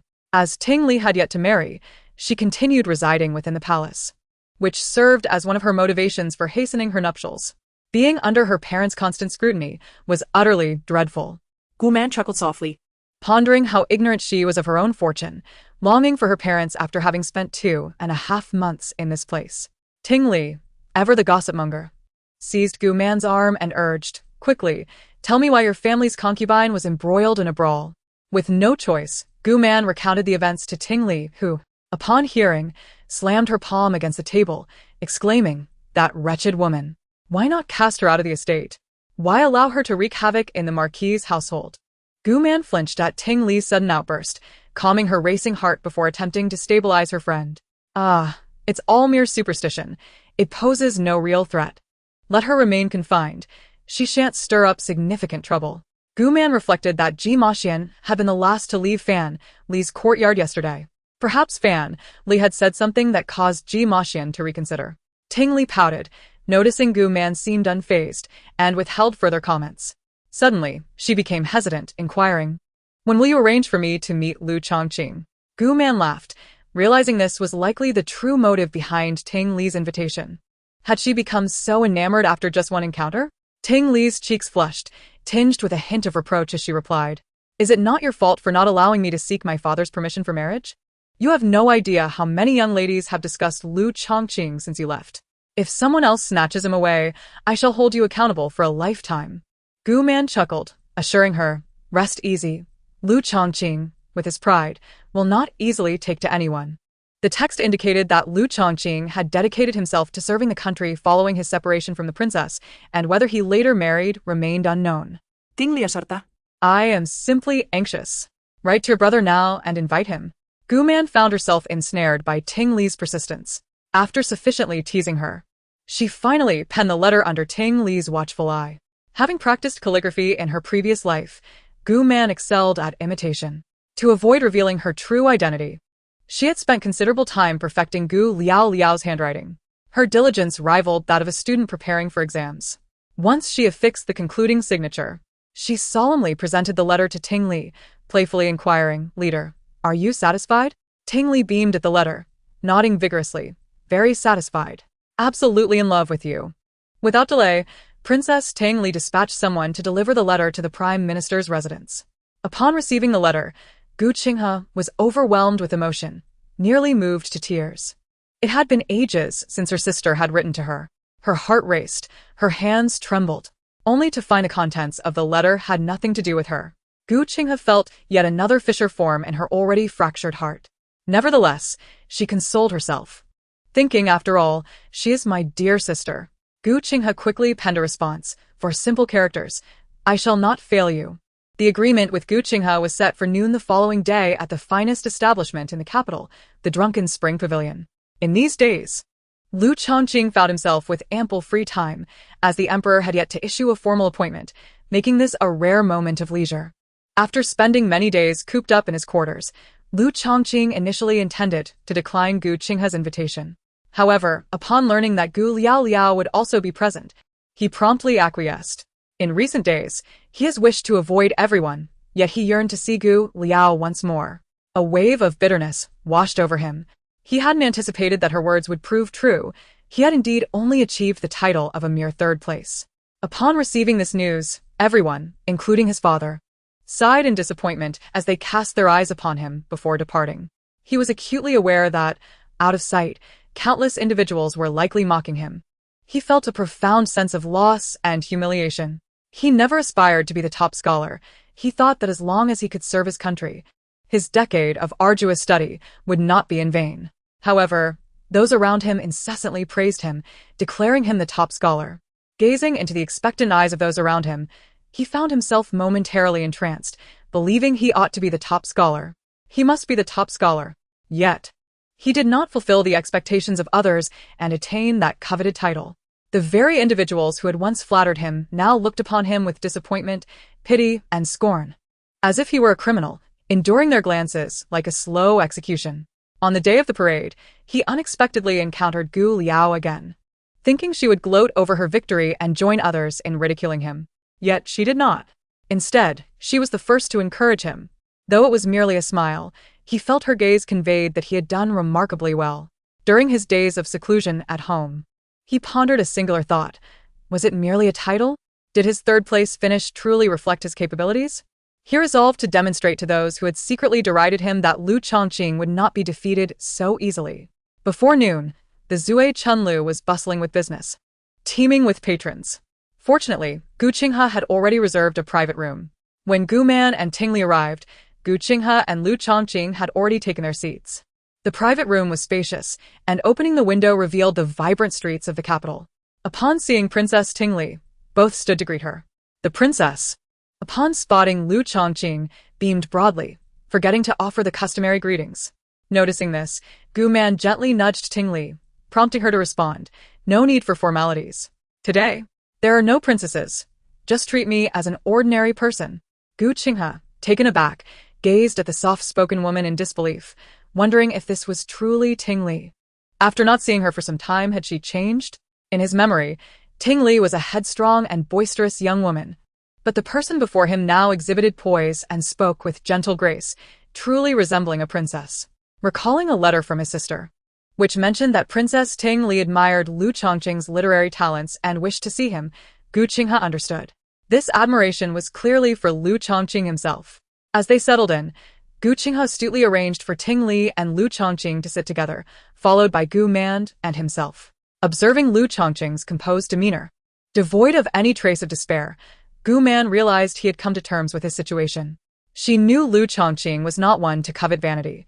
The title of top scholar was not what he yearned for. His decade of study was solely to serve the court and the people. How about it, third place? Did I guess correctly? Gu Man said with a triumphant smile. Lu Chongqing returned her smile. A wager is a wager. Gu Qinghe turned to his sister, his curiosity piqued. Liaoliao, you truly are remarkable. What was it you mentioned the other day? A sixth sense? How did you come by it? It is astonishing, more accurate than fortune-telling. Gu Man chuckled. Just a coincidence. Let's call it fortune-telling for now. After taking her seat beside Lu Chongqing, Ting Li gazed at him with fervent interest. Gu Man, Not forgetting the purpose of their visit, discreetly tugged at Ting Li's ample sleeve and whispered, Ting Li, don't just sit there smiling. Speak. Ting Li quickly understood, nodded, and turned to Lu Chongqing, cheerfully exclaiming, Lu, you are truly handsome. Hearing this, Gu Qinghe nearly spat out his tea, hastily covering his face with his sleeve while his body shook with laughter. Nothing had changed, not a bit. Gu Man covered her face, wishing to escape. This girl was far too blunt. You were supposed to engage in conversation, not say such things. Ting Li looked back at Gu Qinghe and then at Gu Man, puzzled. Did I say something wrong? Lu Chongqing is indeed handsome.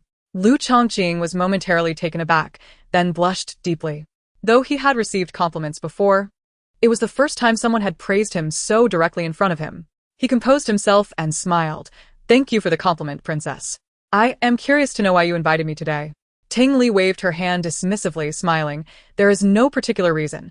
I simply wanted to meet you. Why wish to meet me? Because I like you, Ting Li began, but Gu Man quickly interrupted, alarmed by Ting Li's boldness.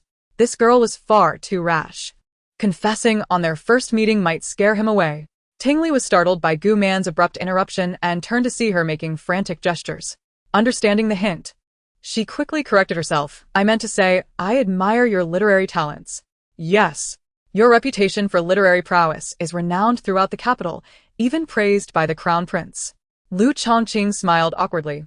Thank you, princess, and I appreciate the crown prince's praise.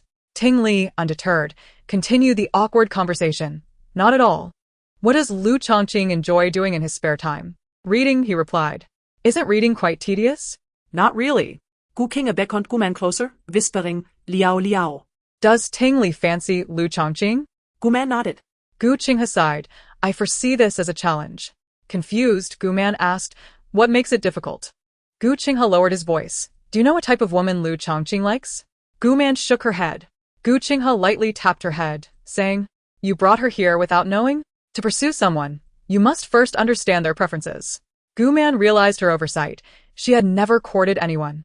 So, brother, do you know what type he prefers? Gu Qinghe smiled mysteriously. Of course not. Chapter 56. A waste of time. Gu Man rolled her eyes. Gu Qinghe chuckled. Don't fret. I have a plan we can try. Skeptical, Gu Man asked what kind of plan. Gu Qinghe explained. There is a drink here called 3 cups of intoxication. No matter how good a drinker you are, 1 cup will make you tipsy, 2 cups will reveal truths, and 3 cups will leave you senseless. You can go outside and ask the waiter to pour this drink into an ordinary flask and bring it to Lu Chongqing. Then, we shall discover whatever we wish to know. Will it truly work? Gu Man questioned, uncertain. Rest assured, it will work without a doubt. Can I just ask him directly? Gu Qinghe smiled slightly. I've been friends with Lu Chongqing for many years, and I still do not know what type of girl he likes. Do you think you can uncover it? Gu Man contemplated. No, I cannot. She looked at Ting Li, who was asking Lu Chongqing what he had for breakfast, and at Lu Chongqing, who appeared embarrassed yet obliged to respond. Rising, she said, I think the wine is running low. I'll go find the waiter for more. As she spoke, Gu Man moved toward the door, but Lu Chongqing suddenly stood, saying, I'll go instead. Ah? Gu Man glanced at Lu Chongqing, then quickly turned to Gu Qinghe, signaling him with her eyes. Gu Qing exchanged a knowing glance with Gu Man and gently pressed Lu Chongqing back into his seat, saying, "Let it be. We should spend more time with our esteemed cousin, the princess. It is a rare occasion for her to leave the palace, and we must raise a toast in her honor." As Gu Qing poured the wine, he discreetly gestured to Gu Man to make her exit. Understanding the signal, Gu Man promptly stepped outside. Upon opening the door, she was greeted by the sight of Qiu Zining surrounded by several people. With a swift motion, she closed the door. Realizing she had overlooked the omens of the day, today was not a day to venture out. Noticing Gu Man's flustered demeanor, the three inside turned their attention to her, inquiring, "What is the matter?" Gu Man shook her head. "Nothing much. There are just quite a few people outside." The trio remained perplexed. Gu Man was still contemplating how to handle Qiu Zining, and the mere thought of an encounter heightened her sense of danger. Thus, it was wise to avoid a meeting altogether. Carefully, she opened a slight crack in the door and caught sight of Qiu Zining, who appeared flushed and clearly relished the attention he was receiving. Once he and his entourage entered another private room, Gu Man let out a sigh of relief, grateful that her timely closure of the door had gone unnoticed. For safety's sake, Gu Man only opened the door a fraction and beckoned the waiting attendant outside. The attendant, bending slightly, hurried over, asking, "How may I assist you, miss?" Gu Man whispered a few instructions to him, and he nodded before descending the stairs. Shortly thereafter, he returned with a pot of warm wine. Exchanging glances, Gu Man and Gu Qing nodded at each other before turning their attention to Lu Chongqing. Gu Man rose first and said, "Brother Chongqing, whether one is a top scholar or merely a second-rate success, such titles are but superficial. What truly matters is the ability to bring welfare to the people. Even a minor official who cares for the citizens is a good official. I raise this toast to you, for from now on, the people shall have another benevolent official." Gu Qing, visibly impressed, nodded in agreement and chimed in, "Indeed. What Liaoliao has said is quite right. Brother Chongqing, I ascend to your aspiration as Liaoliao mentioned, to be a fatherly official for the people. This wine must be consumed." As he spoke, Gu Qing filled Lu Chongqing's cup to the brim. Listening to Gu Man's heartfelt words, Lu Chongqing felt a surge of passion. Yes. His dream was about to be realized. He stood, raised his cup, and looked at Gu Man, solemnly pledging, "I, Lu Chongqing, shall not betray the expectations of the people." He prepared to down the drink in one go, with Gu Man and Gu Qing watching eagerly. However, unexpectedly, Ting Li sprang up and snatched Lu Chongqing's cup. Declaring boldly to Gu Man and Gu Qing, "I shall drink this on his behalf. If there are any matters, let them come at me." Gu Man, Gu Qing, and Lu Chongqing were momentarily taken aback, and by the time they processed the situation, Ting Li had already emptied the cup. In astonishment, they watched as Ting Li succumbed to the effects of the drink. What was she doing? Their intention was to intoxicate Lu Chongqing, not her. Lu Chongqing, puzzled, looked at Gu Man and asked, "Does the princess have such a low tolerance for alcohol?" Gu Man forced a smile. "Isn't that the case? She pretends to be bold, but cannot hold her liquor. That cup was taken from her. It doesn't count. Allow me to pour you another." With that, Gu Man exchanged a glance with Gu Qing, who quickly retrieved another cup and filled it for Lu Chongqing. Lu Chongqing, unsuspecting, raised the cup to his lips. Gu Man and Gu Qing watched with wide eyes, filled with anticipation. Yet, just as the cup approached his mouth, Lu Chongqing paused and turned to Gu Qing, saying, "This cup should be dedicated to Brother Qing." "What? To me? Why?" Gu Qing stood up, visibly anxious. Lu Chongqing smiled gently. "Brother Qing is my senior in the official realm. From this day forth, we shall be colleagues and friends. As a novice in the ways of governance, I shall require your guidance. So, what do you say? Will you honor me with this drink?" Gu Qing stared at the cup before him, as if it were a venomous serpent, and looked to Gu Man for help. She offered him a sympathetic glance and whispered, "Brother, Ting Li's happiness rests in your hands." With that, Gu Qing felt an overwhelming pressure, trembling as he accepted the cup and drank it down in one go. To his surprise, the flavor was rather pleasant, prompting him to pour another for himself before he too fell into unconsciousness. Seeing both her allies succumb, Gu Man steeled herself for the challenge ahead. She poured another full cup for Lu Chongqing and inquired, "Brother Chongqing, why do you wish to intoxicate me?" Lu Chongqing interrupted her, his smile widening as his captivating eyes bore into her. "I wish to know what kind of girl you favor." Gu Man faltered, feeling compelled to be honest with him. Lu Chongqing chuckled lightly. Why not simply ask me directly? Gu Man gestured toward Gu Qing. My brother says he has known you for years, yet cannot fathom your preferences. So you surely wouldn't confide in me. Lu Chongqing's smile deepened, and he replied earnestly, the girl I admire will certainly not be like her. He gestured slightly toward Tingli, adding, I have a fair idea of your intentions today. Once the princess awakens, please convey to her that she should not waste her time on me. Chapter 57. The realm Ting Li is genuinely a good girl. I know. Lu Chongqing interjected, however. Matters of the heart cannot be forced, and surely you understand this well? Gu Man paused, reflecting on the truth of his words. Her friend, Gu Liaoliao, had pursued an unreciprocated affection, leading to her unfortunate fate. Consequently, Gu Man had intervened to prevent Ting Li from seeking the emperor's decree for marriage, wishing to spare her from a similar heartbreak. Realizing she had been drawn into a painful memory by Lu Chongqing's words, Gu Man felt a pang of guilt as he hastily apologized. I did not mean to imply that. My intention was not to hurt. He had not meant to cause her distress. It was merely that witnessing her earnest efforts to unite him with Ting Li stirred something within him, prompting his unwittingly hurtful remark. Guilt washed over him, making him question the value of his years of study. The tale of her and Lord Cheng was well known in the capital.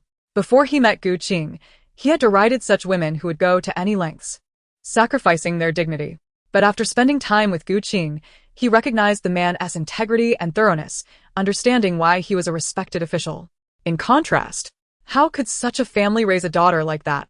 Later, during their encounter at the examination hall, Gu Liaoliao's radiant spirit encouraged the impoverished Jiao Zining, rather than showing disdain, leading him to excel, as she had predicted.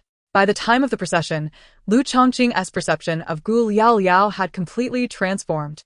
Snapped back to reality, Gu Man smiled faintly. You are not entirely mistaken. Because I understand, I will not force you. Neither will Ting Li. However, I hope you might give her a chance to start as friends. If, after spending time together, you still feel incompatible, I assure you, she will not pursue you further. Lu Chongqing's expression darkened slightly as he continued to refuse. No. Gu Man bit her lip, suddenly recalling something. She turned to Lu Chongqing and said, Don't forget. You promised me that no matter what I asked you to do, you could not refuse. You said you would honor your bets. Lu Chongqing was taken aback, having momentarily forgotten this agreement. However, could his promise be so easily cast aside for someone else? He furrowed his brows slightly and replied, All right. But you also said, I must not be coerced. Rest assured, I won't. With Lu Chongqing's verbal confirmation, Gu Man felt a wave of relief wash over her. Regardless of the outcome, at least she could allow Ting Li a chance to try. Ting Li was not one to stubbornly cling to unreciprocated feelings. If the other party truly did not harbor affection for her, she would not force herself upon them. This also elucidated why Ting Li ultimately agreed to separate from Lu Chongqing in the narrative. Had it not been for the sake of appearances, she might have taken the initiative to annul the engagement upon initially learning of Lu Chongqing's reluctance. Unfortunately, the emperor's decree had already spread throughout the capital, and for the sake of the royal family's reputation, one misstep led to another. To avoid drawing attention, Gu Man and Ting Li never brought handmaidens or attendants when they ventured out. The same went for Gu Qing and Lu Chongqing. Thus, the two inebriated individuals could only be escorted home by Gu Man and Lu Chongqing, each supporting one of them. The waiter had long arranged for 2 carriages, which awaited at the entrance of the tavern. The palace and the prime minister's residence lay off their route. By this time, the dinner hour had passed, and only a handful of patrons lingered outside, while those in the private rooms would likely continue drinking into the evening, with boisterous laughter and banter echoing from within. As they passed by the door of the private room where Jiao Zining was located, Gu Man quickened her pace. After half-dragging, half-supporting Ting Li onto the carriage, Gu Man turned to Lu Chongqing with a smile, saying, Brother Chongqing, remember our agreement. We shall meet again another day. Lu Chongqing offered a bittersweet smile and nodded in acknowledgement. Then, seemingly noticing something, his expression shifted, and he turned to Gu Man, bowing slightly. Greetings, my lord. My lord? Gu Man furrowed her brow, following Lu Chongqing's gaze. There, she saw Cheng Emo, dressed in a pale blue long robe, riding a tall horse with a serious demeanor. Looking down at Lu Chongqing, Cheng Emo ignored Lu Chongqing and did not allow him to rise, instead directing a cold gaze towards Gu Man. Madam, what a refined taste. Out in broad daylight, drinking with another man? Cheng Mo's voice was neither too loud nor too soft, just enough for Lu Chongqing to hear. Gu Man looked at him in confusion, thinking, what is wrong with him? What nonsense is he spouting on the street? What does he mean by drinking with another man? Does he think I am sneaking off with someone? Lu Chongqing felt a surge of indignation, his face flushed. It was the first time he had been unjustly accused of being a rogue. He was a man, and he could endure, but Gu Man was still a woman. He was aware that Cheng Mo disliked Gu Man, yet he never expected such blatant disrespect in front of others. Suppressing his anger, Lu Chongqing addressed Cheng Mo, "My lord, I did not come out with her alone. She is returning home with me in the carriage." Cheng Mo interrupted Lu Chongqing, disregarding him entirely, and continued to glare coldly at Gu Man. Gu Man's brows knitted tightly upon seeing the humiliation etched on Lu Chongqing's face, her heart brimming with anger. Today, she had invited Lu Chongqing out, yet he had to endure Cheng Mo's insult for no reason. In a moment of fury, she retorted, "I won't. You can return on your own. Tingli is still in the carriage. I must take her home first." Having said that, she turned back to Lu Chongqing, speaking gently. "Brother Chongqing, do not mind him. Just ensure my brother is taken home safely. In the future, I shall personally apologize to you." With that, Gu Man attempted to climb back into the carriage. Suddenly, Gu Man felt a tight grip around her waist, followed by a startled gasp. In an instant, she found herself colliding with a solid embrace. Passers-by halted to watch, and Gu Man, still in shock, caught the curious gazes and hurriedly whispered, "What are you doing? There are so many people watching." Cheng Mo scoffed, "What is there to fear? You are my lady. You are not afraid of being seen with another man. Yet you feel embarrassed to ride with your husband?" Gu Man could not hold back her ire. "Cheng Mo, are you out of your mind? What did you just say?" Cheng Mo's frigid voice cut through the air above her. Even without turning around, Gu Man could sense the icy aura emanating from him. Lu Chongqing, witnessing this, felt immensely displeased. "My lord, I have already stated, I am not here alone with her. She is indeed my lady. Please show some respect." "Master Lu," Cheng Mo said in a low tone. Lu Chongqing was momentarily at a loss for words. Cheng Mo let out a cold huff and pressed his legs against the horse's belly, urging it forward. The sound of the horse's whinny startled the pedestrians, who hurriedly stepped aside. Gu Man, momentarily disregarding her fear, shouted, "Tingli is still in the carriage. Let me down." Cheng Montauk replied, "Tingli has her guards and Lu Chongqing to escort her. You come home with me." At the Drunken Spring Tower, Qiu Zining observed the scene unfold from the window. A young gentleman from a certain minister's household jested, "I have long heard that the lord and his lady are at odds. But I never expected it to unfold in such a manner. They are quarreling in the street? It is said that family matters should not be aired in public. The lord is showing his lady no respect." Qiu Zining clenched his fists, watching the two figures on horseback recede into the distance, a wave of anger surging within him. In recent days, he had heard whispers regarding the lord's household, but had not anticipated that his benefactor's situation was so dire. Qiu Zining held Gu Man in high regard, so even without knowing her well, he still found her admirable. Chapter 58. Coercion. At the entrance of the Marquis' residence, Cheng Mo dismounted first and raised his hand, signaling Gu Man to dismount as well. However, Gu Man merely huffed and turned her head, ignoring him. Grasping the reins herself, she stepped down from the horse. Though her posture was less than graceful, she refused to lose her dignity. Cheng Mo's face turned as dark as a pot's bottom, a surge of jealousy boiling within him. As soon as Gu Man steadied herself, he bent down and hoisted her over his shoulder, striding toward the entrance of the Marquis' residence. Gu Man's face was filled with terror as she beat against Cheng Mo's back, whispering, "Cheng Mo, what are you doing? Put me down." The servants of the Marquis continued with their tasks, maintaining their composure. Upon seeing Cheng Mo storming in with Gu Man, they all lowered their heads. While they were curious, none dared to lift their eyes to witness the commotion between the lord and his lady. The steward Li Nua also feigned ignorance, keeping his head down. Despite this, Gu Man felt utterly humiliated. Throughout the journey, no matter how much she struggled and screamed, Cheng Mo remained silent until they reached her room. He closed the door and unceremoniously tossed her onto the bed. At this sight, Qing Er was left dumbfounded, unsure of how to approach. She thought, "Didn't the lady go out with Princess Tingli? Why has she returned in such a state, and the lord appears quite angry?" Watching Gu Man clutching her back in pain, Cheng Mo felt nothing but fury and unease. He recalled the Mid-Autumn Festival when he returned home inebriated and first heard from stewardly that the two young ladies in the household had quarreled over sorcery. Cheng Mo had intended to check on Gu Man, worried she might have been frightened. But just as he took a few steps forward, he realized he should be more concerned about Yan Er, not Gu Man. Pausing, Cheng Mo redirected his steps toward GMO Yan's courtyard. Yet, after only a few exchanges, he was promptly dismissed by GMO Yan. Cheng Mo's brow furrowed. Perhaps it was the alcohol, but he felt a wave of irritability wash over him. How could a lord be thrown out by a mere woman? What would people think if this got out? In a moment of frustration, he ventured into Gu Man's courtyard. At this point, the intoxicating effects of alcohol began to wash over him. Stumbling into Gu Man's room, he was taken aback to find it empty.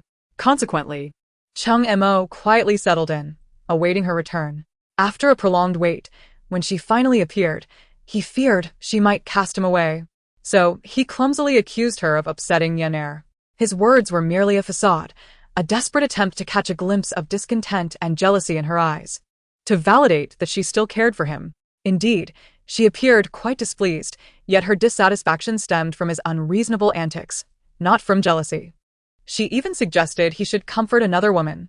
Suddenly, he recalled Prince Xiao Genie's earlier words. Gu Liao had genuinely lost interest in him. If not, why would she encourage him to appease another? Previously, she had feigned indifference to his continuous company of other women, but her eyes betrayed her jealousy, and her frequent provocations revealed her concern. But now, why did she seem so unconcerned? Cheng Mo was engulfed by fear. What had caused Gu Liao's indifference towards him? Thus, he feigned drunkenness, hoping she would tend to him with care. Later, he intentionally grasped her hand, preventing her from leaving. The words she uttered at his bedside pierced his heart like needles. She declared that he had already hurt one person and could not inflict pain upon another. He recognized the truth in her statement. Yan Er was indeed the woman he cherished most. Reluctantly, he released her. However, upon returning from court that day, he witnessed Gu Liao laughing joyfully with Lu Tianhua. An inexplicable fury ignited within him, overwhelming his rationality. Without a second thought, he rushed over, uttering unreasonable remarks. He acknowledged the presence of Ting Li and Gu Qinghe, yet the image of Gu Liao's smile tormented him, making him react like a hedgehog, pricking anyone who came near. In that moment, clarity dawned upon him. He desired both GMO Yan and Gu Liao. He would not relinquish either. It was impossible for one to love two women simultaneously. He would not cause harm to anyone. He could divide his heart between them, offering his affection solely to them, without bias. Now, he was determined to reclaim Gu Man's love. Cheng Mo pressed himself upon Gu Man, lifting her hands above her head and binding them. Gu Man, feeling the restraint, sensed impending dread. Indeed, Cheng Mo gripped her wrist tightly with one hand while the other began to unfasten her waistband. Though autumn had arrived, the garments remained light, and soon her delicate pink embroidered bodice was revealed. It dawned on Gu Man what Cheng Mo intended. In broad daylight, had he lost his mind? Cheng Mo, release me. What are you doing? Cheng Mo coldly replied, What am I doing? I am merely engaging in the duties befitting a Marquis' wife. What does that even mean? Gu Man cried out in panic, struggling against her bindings, resorting to kicking Cheng Mo. Let me go. Cheng Mo, observing her intense reaction, only fueled his anger further. He mounted her, restricting her legs from movement. Just as Cheng Mo was about to tear away the last piece of clothing covering her, Gu Man felt a wave of nausea rise within her. Suppressing her revulsion, she shouted, Cheng Mo, you cannot treat me this way. Is Yan Er not enough for you? If you do this, Yan Er will be heartbroken. Cheng Mo remained unmoved, asserting that he had already informed Yan Er of her existence. Moreover, Yan Er had expressed her willingness to share him. Therefore, she would not mind. Yan Er will mind. No one is genuinely willing to share their husband. Gu Man pleaded, Cheng Mo, please release me. Seeing Gu Man in distress, Cheng Mo's heart ached momentarily. He loosened his grip, but as Gu Man attempted to push him away, he suddenly bore down on her again. Disappointment and sorrow filled his gaze as he asked, Do you truly refuse to serve me? Gu Man, kridting hertil, replied, I refuse. Cheng Mo's expression darkened, a cold smile curling his lips. It matters not. I care not whether you are willing. I only require you to remain by my side, as you once did. With that, he reached again for her bodice. Just as despair enveloped Gu Man, a sudden knock at the door interrupted them. Chapter 59. Fulfilling Promises. Sister, are you there? It was GMO Yen. Gu Man quickly glanced at the deranged Mo. It's Yen Heir. My lord. Yen Heir is knocking at the door. The persistent voice of GMO Yen outside brought Mo back to his senses, and he rose from Gu Man, straightening his disheveled attire. He turned to her. For the next few days, you shall remain in the Marquis' residence. Without my permission, you shall not step outside nor associate with other men. With that, he exited, leaving Gu Man on the bed. Opening the door, he found GMO Yen pale, her eyes red-rimmed, filled with sorrow and disappointment. Mo realized this was the first time she had witnessed him entangled with another woman and the first time he saw disappointment reflected in her gaze. He faltered for a moment, then reacted with displeasure, asking in a low voice, "What brings you here instead of remaining in your courtyard?" GMO Yen felt a chill at his words, her heart sinking into bitterness. She replied coolly, "There are accounts at the residence that I do not comprehend. So I came to consult my sister. I did not expect to intrude upon your leisure, my lord. My apologies." Hearing GMO Yen's sarcasm, Mo felt embarrassed and furious. He caught sight of the maid, Lon Air, holding a thick ledger, and glanced at GMO Yan's tear-streaked face. Ultimately refraining from chastising her, he simply scoffed and left in a huff. As GMO Yen entered the room, Gu Man was hastily putting on her clothes, finally appearing somewhat presentable. Upon seeing GMO Yen, tears streamed down her cheeks. Yanea. How did you come here? You are truly my savior. GMO Yen forced a smile, saying, "It was Qing Heir who mentioned seeing the Marquis in a rage, bringing you back, hearing you scream inside. She thought the Marquis was hurting you, so she came to find me." Qing Heir nodded, though she regretted calling the young mistress over. Being young and inexperienced, she had assumed the mistress was being beaten. However, now, seeing the disheveled bed and the mistress's appearance, she began to understand. GMO Yen sent Lon Air and Qing Heir away, suppressing her heartache, and said to Gu Man, "Sister, the Marquis cares for you." Gu Man quickly responded, "No. Yen Heir, do not misunderstand." GMO Yen shook her head, "Sister, rest assured, I am not a woman who competes for affection. Who the Marquis chooses to love is his prerogative. I merely have come to some realizations." What realizations? Gu Man wished to comfort her but realized she was not in a position to do so, especially since she bore some responsibility for her heartache. Yet, if this allowed GMO Yen to see Mo's true nature, perhaps it was not entirely a bad thing.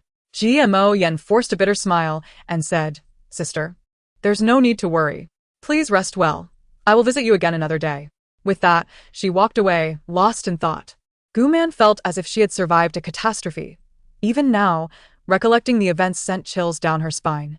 Had it not been for Qing Heir summoning GMO Yen, she might have fallen victim to Cheng Mo's desires today. For reasons unknown, Cheng Mo's behavior had become increasingly peculiar of late. The character of Cheng Mo in the book was not like this. He was portrayed as someone who would dismiss all concubines from the estate for GMO Yen and vowed to love only her throughout his life. Yet today, his actions clearly betrayed his oath to GMO Yen. Which version of him was the true one, the character from the book or the man standing before Gu Man? Regardless of who he was, one thing was certain: this place was far too perilous. She needed to escape for a few days. Gu Man summoned Qing Heir and instructed her to prepare paper and ink so she could write a letter to her mother at the Prime Minister's residence. She intended to return to her parental home for a while, although Cheng Mo forbade her from leaving the estate if her family came to fetch her. He could not prevent her from returning home, could he? Having feared that Liaoliao's parents might see through her disguise, Gu Man had refrained from contacting them for over 2 months. However, during her time with Gu Qinghe, it seemed he had never indicated anything amiss about her. Surely, it would not be too difficult to deceive her parents? Through her interactions with Gu Qinghe, Gu Man discovered that Liaoliao had not returned to her family since her marriage, not even on the day of her return visit. Firstly, the Prime Minister found it embarrassing and did not wish to see her again. Secondly, Cheng Mo had no desire to acknowledge the marriage and was utterly indifferent. Consequently, the relationship between Cheng Mo and Gu Qinghe grew increasingly distant, as he felt Cheng Mo had not treated his sister well. Eventually, even if Liaoliao wished to return, the Prime Minister forbade it and threatened to sever their father-daughter relationship. Thus, if Gu Man wanted to return home, she would first need to win over the head of the family. In her heartfelt letter, She expressed how deeply she missed her parents and brother over the past 3 years. As she penned the letter, tears welled in her eyes. She could only hope that upon reading it, Liaoliao's parents would come to bring her home. Once Gmo Yen returned to her room, she firmly shut the door. Lan Er, worried for her mistress, dared not disturb her and waited outside, ready to respond to her call at any moment. Soon, the sound of sobbing echoed from within the room. Tears flowed uncontrollably, like a dam that had burst. She felt a profound hatred. Hatred for her inability to see people's true nature. Hatred for marrying Qingmo. The sweet nothings he had whispered were still fresh in her ears. How could he have forgotten all his promises in just 6 months? He had vowed to love only her forever. She had sacrificed her freedom and her passion for medicine to enter the Marquis' household, only to have her beloved fall for another? She could accept sharing a husband with another, but she could not bear the thought of Qingmo's heart harboring someone else. Perhaps it was time for her to fulfill her own promises. In the dead of night, Qingmo, having regained his senses, deeply regretted his impulsive actions during the day. Yet, he could not bring himself to apologize to either Gmo Yen or Gu Man. Thus, he resolved to spend the night in the study. The moonlight cast its glow, and suddenly, a haunting melody drifted in from outside, filled with longing and sorrow. It seemed as though the music was composed for him, each note echoing his current emotions. Unconsciously, Qingmo opened the study door and followed the sound of the lute, which led him to a secluded courtyard. Frowning, he recognized it as Fan Li's courtyard. The music continued to play, stirring his heart. He beckoned to a nearby servant, who quickly unlocked the heavy door. The next day, news of Qingmo's emergence from Fan Li's courtyard spread rapidly throughout the Marquis' estate. Meanwhile, Gu Man received a letter from her mother early that morning. Chapter 60. Returning home, Gu Man packed some personal belongings and bid farewell to Gmo Yen. Seizing the opportunity, while Qingmo was away at court, she hastily returned to her parental home. It was Gu Liaoliao's first visit back since her marriage, and it was also Gu Man's first time entering this unfamiliar residence. The Prime Minister's estate, while slightly smaller than the Marquis', was still a grand mansion by ordinary standards. Upon disembarking from the carriage, Gu Man spotted Gu Qinghe and a dignified middle-aged woman, her mother Qin Fanghua, beaming with joy at the entrance. The moment Gu Man appeared, tears welled in her mother's eyes. As if Gu Liaoliao could sense her mother's gaze, she too felt the urge to weep. Mother! A wave of longing surged within Gu Man as she quickened her pace and rushed into Qin Fanghua's embrace. Qin Fanghua, after 3 years without her beloved daughter, could hardly express the depth of her yearning. Each time she wished to visit her daughter, the Prime Minister, Gu Ji, would stop her, declaring, "Our Gu family does not have such a shameless daughter." In a flood of emotions, Qin Fanghua wept as she recounted her longing over the years. Eventually, it was Gu Qinghe who gently urged them to cease their tears, allowing them to enter the estate. Qin Fanghua held Gu Man's hand tightly, guiding her to a meticulously maintained courtyard. The courtyard boasted a swing, a remnant of Gu Liaoliao's childhood, a place where she likely played before her marriage. As they entered the house, Gu Man noticed it was equally clean and fragrant, suggesting that even in her absence, someone had cared for the space daily. "Look at this room. Does it seem any different from before your marriage?" Qin Fanghua inquired. Gu Man hesitated, thinking to herself, how would she know if it's different? To avoid revealing any discrepancies, she threw herself back into her mother's arms and began to weep anew. Seeing this, Gu Qinghe was moved and remarked, "Liaoliao, Mother has always had someone keep your room tidy, untouched, just waiting for your return." Gu Man embraced the woman before her and sincerely expressed, "Mother, thank you." Qin Fanghua replied with a smile, "Silly girl, why be so polite with me? I heard your brother mention he saw you outside the estate, and I didn't believe it at first. I thought since you met with him, you would surely come home to visit your parents. I've been longing for this day." Gu Man rose from Qin Fanghua's embrace and said, "I wanted to return, but I feared father would be displeased. I have missed you so much these past few days that I had to write to ask you to bring me back. Otherwise, I fear I might never return." Qin Fanghua said, "Your father is quite stubborn, and you were foolish back then. It's no wonder he was upset. Now that you have returned, you must sincerely apologize to him, and this matter will pass." With loving eyes, Qin Fanghua gazed at Gu Man. After 3 years apart, she had so much to discuss and inquire about, but after a moment's thought, she asked the most pressing question, "Liaoliao, how have you been these years?" How does the Marquis treat you? I heard that Cheng has taken another wife and elevated her to the status of a primary wife. What is this woman like? Has she troubled you? Gu Man nodded. Yona is wonderful. But, mother, there is something I need to tell you. Gu Qing, he furrowed his brow. The name Yen Er sounded familiar. Suddenly, he recalled something and looked at Gu Man. Is that the girl you mentioned from the exam building, the one Cheng just married?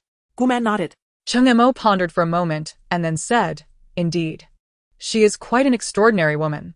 Qin Fanghua, however, was unconcerned with other women. Her attention was solely on Gu Man as she pressed. What do you wish to tell me? Is Cheng treating you poorly? As she spoke, tears began to flow again. Over the years, there have been rumors of discord between you and the Marquis. It seems they are true? My daughter, why have you been so foolish? Liking someone is not inherently wrong. But why must one fixate on the Marquis? You are well aware that the Marquis does not harbor any affection for you. Why then do you insist on marrying him? Observing the increasingly sorrowful expression on Mother Qin's face, Gu Man felt a pang of sadness within her own heart and thus spoke. Mother, if I find myself living in misery, can I seek a divorce? Upon hearing Gu Man's words, Qin Fanghua looked at her in astonishment. What did you just say? Meanwhile, Gu Qinghe, seemingly unsure if she had misheard, asked tentatively, you mean you wish to divorce Cheng Mo? Gu Man nodded, yes. I wish to divorce. I no longer wish to be with Cheng Mo. Is that permissible? After a moment of shock, a smile graced Gu Qinghe's face. Of course it is. I have long wished for you to do so. Just as Gu Man was about to feel joyous at Gu Qinghe's agreement, Qin Fanghua solemnly interjected. Liaoliao. You are the one who is to be married, and now you are the one wishing for a divorce. Do you treat marriage as a mere jest? Mother, Qin Fanghua interrupted Gu Man, continuing, Liaoliao, your marriage to the Marquis has already drawn much attention. Now, to seek a divorce. Are you not inviting further scrutiny upon yourself? Gu Man understood that Qin Fanghua's reluctance for her to pursue a divorce stemmed from a fear of public judgment. In this society, reputation holds paramount importance. Yet, Gu Liaoliao's reputation had already been tarnished beyond repair in the eyes of outsiders. Why should she then concern herself with their opinions? Mother, even if my life is fraught with unhappiness, must I still remain in this marriage? Gu Man's gaze was laden with sorrow as she looked at Qin Fanghua. Seeing the sadness in her daughter's eyes tightened Qin Fanghua's heart. Gu Qinghe quickly added, Mother, why should we care about the opinions of outsiders? Can our family not support one Liaoliao? He continued, Cheng Mo has taken several concubines even before you have been married for a year, and now he has elevated another woman to the status of a primary wife. Not only you, but I too could not endure such treatment from Cheng Mo. His actions are utterly outrageous. Temporarily swayed by Gu Qinghe's words, Qin Fanghua still hesitated, asking, But you once were quite fond of him, were you not? What has changed? Gu Man shook her head. Mother, I no longer harbor any affection for him. He has disheartened me too greatly. In my youth, I was naive and foolish, but now I see clearly. A fruit that is forced to ripen will not be sweet. I now only feel regret for my parents' nurturing, which has led to both their and my own humiliation. I have resolved that once I divorce the Marquis, I will leave the capital and live in the south, never to burden my parents again. Qin Fanghua frowned slightly, admonishing, Do not speak such foolishness. This matter requires me to discuss it with your father first. No sooner had she finished speaking than a maid outside called out, The master has returned from court. Chapter 61. Acting foolishly, Gu Man looked at Qin Fanghua. Mother, father is back. I shall go greet him. As she spoke, Gu Man attempted to rise to leave, but was halted by Qin Fanghua. What is it? Gu Man asked, puzzled. Qin Fanghua sighed. After you sent your message yesterday, I mentioned to your father that you wished to return, but he flew into quite a rage. Gu Man exclaimed, So father does not know that I have returned? Qin Fanghua nodded. Gu Man, anxious, asked, What shall I do? Should I hide? Qin Fanghua reassured her. Do not fret. I deliberately kept your brother from attending court today. Just for you. Your father has a soft spot for him. If he grows angry, you can seek refuge beside your brother. Gu Qinghe comforted. Liaoliao, rest assured. Your brother will protect you. Gu Man nodded, grateful for the presence of a brother. Qin Fanghua added, I shall first go to your father to gauge his mood. When it comes time for lunch, you can apologize to him properly. Gu Man nodded and then suggested, Mother, why don't I prepare a meal for father myself? If he eats it, perhaps he will not be angry anymore? Qin Fanghua gazed at Gu Man, her heart aching as she said, "My daughter has never lifted a finger in the kitchen. How is it that you have now taken to cooking?" Gu Man smiled. Life in the Marquis' residence was unbearably dull, so I learned a bit. Qin Fanghua sighed. "Very well. I believe your father will soften once he learns of this. I will head to the front courtyard to check." After seeing Qin Fanghua leave, Gu Man urged Gu Qinghe to accompany her to the kitchen. After over an hour of bustling about, they finally prepared an impressive spread of dishes. Gu Qinghe assisted diligently, his heart filled with tenderness as he watched his sister skillfully stir-fry and chop vegetables. Gu Man prepared 5 hot dishes, 3 cold dishes, and a soup. Upon seeing the exquisite, juicy, and unfamiliar delicacies laid out on the table, Gu Zheng expressed mild surprise. Did she prepare all of this? Gu Zheng even refrained from mentioning Gu Liaoliao's name. Qin Fanghua sighed inwardly, then, with a heavy heart, said, "Indeed." The child immediately went to the kitchen upon her return, insisting on letting her father sample her cooking. As she spoke, tears began to well up in her eyes. "Alas! My daughter, who once knew how to cook, is now..." Gu Zheng snorted coldly, interrupting Qin Fanghua. "Is it not her own doing? Who else is to blame?" Qin Fanghua had intended for Gu Zheng to feel sympathy for Gu Liaoliao, but instead, she inadvertently stoked his anger further. Thus, she hastily changed the subject. "Liaoliao has worked hard to prepare this feast. She is waiting just outside. You should at least see her." Gu Zheng, regarding the food on the table with a furrowed brow, suddenly stood and declared, "Call her to the study."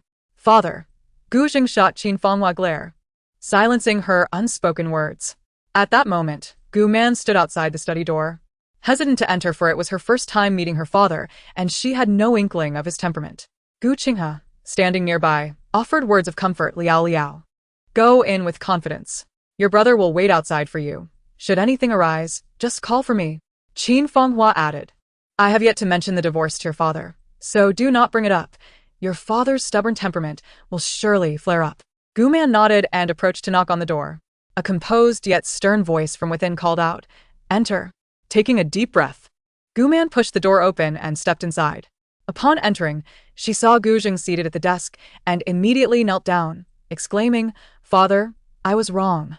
Gu Zheng, in his 50s, had wrinkles creeping up around his eyes and had grown stout, yet remnants of his youthful handsomeness remained visible in his brows and eyes. His brow was furrowed tightly, exuding an air of sternness. As the saying goes, one should not strike a smiling face. Having offered her sincere apology, it would be remiss for Gu Zheng to scold her further. Seeing his daughter in such a state momentarily stunned Gu Zheng. The reprimands he had prepared suddenly caught in his throat. How could he possibly chastise her now? After a pause, Gu Zheng managed to squeeze out a few words. "What did you do wrong?"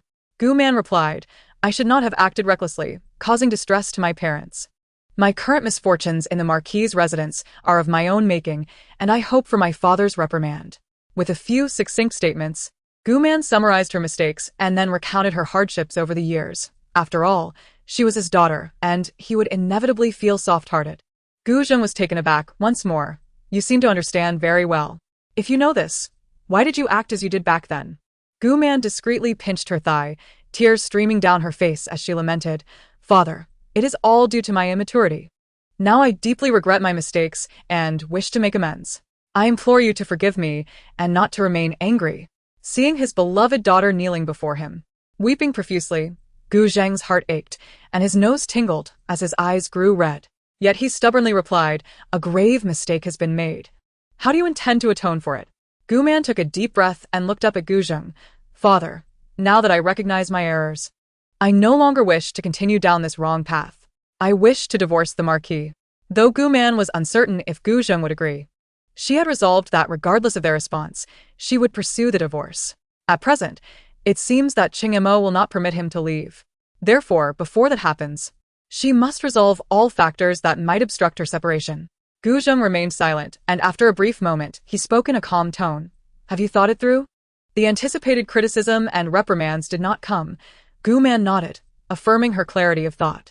"Are you certain you will not regret this?" "I will absolutely not regret it." Gu Zheng suddenly sighed. "All right then, you may get up." Gu Man was taken aback, unsure of what that meant. Looking at Gu Zheng with uncertainty, she asked, "Father, you do not oppose this?" Gu Zheng shrugged. "Why should I oppose?" 3 years ago, I disagreed with your marriage to that Mo. Father, are you not worried that after my separation from the Marquis, others will gossip about me? Gu Zheng scoffed. Their mouths are their own. We cannot stop them. Moreover, who dares to speak ill in front of me? Gu Man and Gu Zheng exited the study, only to find Qin Fanghua and Gu Qinghe watching them with expressions of concern. Gu Zheng immediately darkened his expression, thinking, what are these two afraid of? Absurd.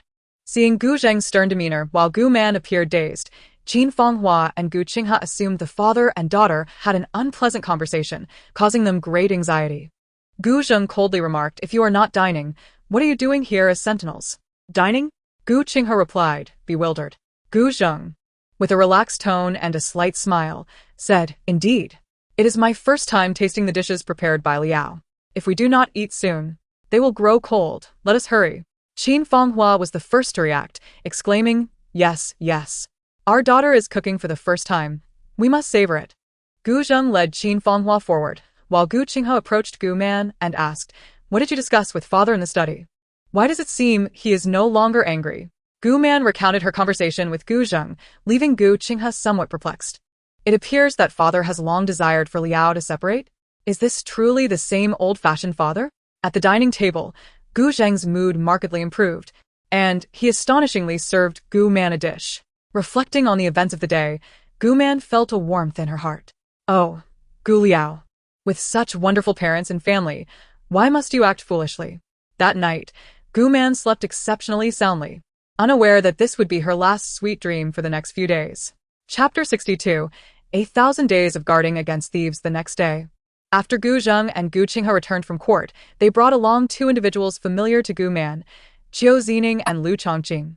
It was utterly unexpected for Qiu Zining to appear at her home, and what could Lu Chongqing's purpose be? Moreover, why was Gu Zheng so cheerful? Gu Man instinctively furrowed her brow. She had originally returned home to evade the plague that was Mo, only to find another challenge arising. Speaking of which, she had received a letter from Ji Maxian the previous evening, confirming that Mo had indeed inquired about her whereabouts. Ji Maxian had answered truthfully, after which Mo had said nothing further. Gu Man felt somewhat relieved. Suddenly, Qiu Zining exclaimed, benefactor? Everyone looked on in confusion. Gu Zheng asked, Zining, do you know Liao? Qiu Zining nodded and recounted the events at the GD building to Gu Zheng and Qin Fanghua, excluding details of their second meeting. Gu Qinghe and Lu Chongqing, having been present that day, understood as well. Upon hearing Qiu Zining's words, Gu Zheng chuckled, oh? Is that so? What a coincidence. To which Gu Man thought, indeed, how coincidental. After a brief interlude, Gu Zheng introduced Qiu Zining and Lu Chongqing to Gu Man and Qin Fanghua, stating, Zining and Lu Chongqing need no introduction. Zining is this year's top scholar, with remarkable literary talent. The residence bestowed upon him by the emperor is still under renovation. So, until it is complete, he will be staying with us. Now, both the top scholar and the second place in this year's examinations are my students. Those old fogies in court must be envious of me. Ha ha ha. Gu Zheng was brimming with pride. Qin Fanghua immediately responded with a smile. Welcome, welcome. Scholar, consider this place your home. Qiu Zining expressed his gratitude. Thank you, Madam Teacher. Qiu Zining was handsome and courteous, which greatly pleased Qin Fanghua. Gu Man felt perplexed. The book had never mentioned Qiu Zining becoming Gu Zheng's student. Was it merely a coincidence? If Qiu Zining knew she was Cheng Mo's wife, he would certainly have learned who her father was. Yet he now had taken Gu Zheng as his mentor. Lu Chongqing glanced at Qin Fanghua, jealousy evident in his tone. Does Madam Teacher not welcome me? Qin Fanghua playfully patted Lu Chongqing, saying, you rascal, how could I not welcome you? Did you think the pastries I made just for you were in vain? Lu Chongqing chuckled. Then Madam Teacher must not show favoritism. As I am about to take office, I wish to reside here and learn the ways of governance. May I have your permission? Qin Fanghua replied, of course. The more family, the merrier. Ever since Qiu Zining moved into the Prime Minister's residence, Gu Man had remained in her courtyard, both to avoid suspicion and to avert misfortune. However, with Lu Chongqing also residing in her home, Gu Man thought this was a splendid opportunity for Ting Li and Lu Chongqing to develop their relationship. Thus, she promptly penned a letter to Ting Li. When dinner time arrived, they heard Ting Li's cheerful voice calling, Uncle, Aunt, I have come. Indeed, they heard his voice before seeing him. Qin Fanghua exclaimed in delight. Oh my, what a day. Why has Tingli come too? This is quite lively. It has been ages since we had so many guests. Tingli rushed in and embraced Qin Fanghua, playfully saying, Aunt, I missed you so much. Qin Fanghua replied, I missed you too. How have you been? How are the Emperor and Empress? Tingli responded, they are well. Gu Zheng then inquired, what brings you here, Tingli? Tingli waved his hand, uncle. There is no special reason. I just wanted to see you. I heard Liao had returned home, so I came to join the fun. After saying this, Tingli sneakily glanced at Lu Chongqing. Lu Chongqing frowned slightly, pretending not to notice, then turned to observe Gu Man, who was lowering her head, attempting to shrink into herself. Tingli continued, Aunt, since Liao is here, can I stay for a few days? Gu Qinghe, noticing the expressions of the three, intentionally remarked, how could a princess deign to stay in my home? That would be improper. Tingli glared at Gu Qinghe furiously, retorting, why would that be improper? I have stayed before.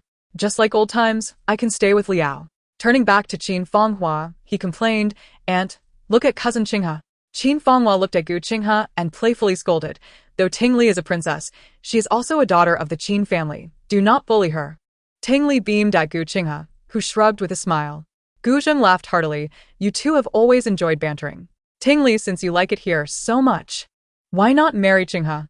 Then you can stay as long as you like. Gu Qinghe had yet to marry, nor did he even have a maidservant, as Gu Man had learned today.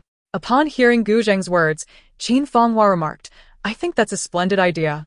We can unite the families. Hearing the elders suggest this, Lu Chongqing became intrigued and agreed, Teacher, Madam Teacher speaks wisely. Yet, Gu Qinghe and Tingli protested in unison, no. Lu Chongqing quickly added, Madam Teacher, look how well they get along. Hearing Lu Chongqing's comment, Tingli nearly burst into tears. Gu Man hurriedly interjected, let us sit down and eat. The dishes are getting cold. After exchanging a few more light-hearted words, they enjoyed a sumptuous dinner in a lively atmosphere. After the meal, Gu Zheng took his eldest son and the two newly accepted students to the study to discuss matters. As Qiu Zining stealthily passed by Gu Man, he slipped an unknown object into her hand, causing her to shiver in shock. In a flurry, Gu Man clenched the item tightly. After engaging in conversation with Qin Fanghua for an extended period alongside Tingli, she hurried back to her own courtyard. It was only upon returning to her room that she dared to discreetly examine the object. What she found was a note inscribed with the opening lines of Guanju, the calls of the ospreys, on the banks of the river. A graceful lady. A gentleman's ideal match. Gu Man felt an overwhelming surge of anxiety. Could it be that he had truly developed feelings for her? Just then, Tingli entered the room and, noticing Gu Man's furrowed brow, inquired, Liaoliao, what troubles you? Gu Man shook her head, signaling that she was fine. To avoid unnecessary complications, she resolved to keep this matter from Tingli, fearing it might lead her to confront Qiu Zining, which could result in a convoluted mess. However, Gu Man's mind raced with troubling thoughts. What if Qiu Zining truly intended to abduct her? As the saying goes, only the thief can act for 1,000 days. Who can guard against the thief for 1,000 days? Would she have to live in hiding forever? She could not guarantee that Cheng Mo would come to her rescue, especially since they had recently quarreled. Should she confide in Gu Qinghe? But with Qiu Zining being a student of Gu Zheng, revealing this to Gu Qinghe would likely prompt him to confront Qiu Zining, potentially exacerbating the situation. Chapter 63. Preparing for rainy days. Gu Man looked at Tingli, hesitating for a moment before saying, if one day I go missing, you must tell my brother to keep a close watch on Qiu Zining. Tingli, perplexa, Gazed at Gu Man with concern. Liaoliao, what are you saying? Is Qiu Zining going to harm you? Gu Man paused and replied, no. It's just that I had a dream where someone warned me to be wary of Qiu Zining. Tingli, please do not mention this to anyone else. They might think I've lost my mind. Tingli awkwardly laughed. To be honest, I do think you seem a bit irrational right now. How could a dream come true? Gu Man sighed. If nothing happens, you can disregard what I just said as mere nonsense. But if one day I truly disappear, you must inform my brother about this. Do you understand? Tingli felt a shiver run down her spine and nodded repeatedly. All right, I get it. Don't worry. I will protect you and won't let anyone bully you. Gu Man smiled faintly, aware that Tingli would not believe her, and she lacked concrete evidence. For now, she would treat it as a mere dream, but if Qiu Zining did indeed attempt to abduct her, at least she would have a glimmer of hope. In Gu Qinghe's study, Lu Chongqing fixed his gaze on Gu Qinghe and asked, "What do you think of Princess Tingli?" Gu Qinghe turned to Lu Chongqing, teasingly replying, "What, do you fancy her?" Lu Chongqing remained silent, merely smiling faintly. Gu Qinghe continued, "She is headstrong, willful, and often causes trouble. Even at the age of 7 or 8, she knew exactly whom to report to in order to keep her two brothers in line. Extremely cunning." The more he spoke, the deeper Lu Chongqing's frown became. Gu Qinghe quickly added, "However, she does possess some virtues. She is lively, intelligent, and quite loyal. If you were to marry her, you would be doing the world a favor." At this, Lu Chongqing's expression darkened. Gu Qinghe hastily corrected himself. No, I meant to say that if you married her, your household would undoubtedly be lively and entertaining." Lu Chongqing chuckled. "Gu brother, with such a description of Princess Tingli, are you reluctant to see her wed?" Gu Qinghe was momentarily taken aback and hastily replied, "Who would be unwilling for her to marry? I merely wanted to share the truth with you, because you are my good brother. Princess Tingli is indeed a fine girl. Marrying her would not be a loss." Lu Chongqing said, "If you truly regard me as a good brother, then please do me a favor." Gu Qinghe felt an ominous premonition but had to inquire, "What favor?" Lu Chongqing beamed. "Why not marry Princess Tingli?" "What are you joking about?" Gu Qinghe exclaimed, startled from his chair. Lu Chongqing continued to smile. "There's no need to be so agitated. You can also do a service to the people. Besides, both the teacher and the matron have encouraged you to become closer." Gu Qinghe's face flushed with embarrassment as he retorted, "Chongqing, but Princess Tingli has feelings for you." Lu Chongqing smirked, "Yet you have feelings for her." Gu Qinghe felt his face burn with indignation. "What nonsense are you talking about?" Lu Chongqing burst into laughter. Gu Qinghe, blushing, ignored him, fearing further embarrassment. After a moment, Lu Chongqing asked, "Is it true that your sister is planning to divorce Mo?" Gu Qinghe, puzzled, looked at Lu Chongqing and asked, "Why do you want to know?" Lu Chongqing casually replied, "Just asking." Gu Qinghe, not suspecting anything, chuckled, "I thought you had taken a liking to my sister. To be honest, a few years ago, I wished for you to become my brother-in-law. Alas, that is absolutely impossible now. Not to mention the success of the divorce, my sister is no longer untouched. Your parents would never approve. Once my sister is divorced, I plan to seek a favor from the emperor to take a minor official position in the south.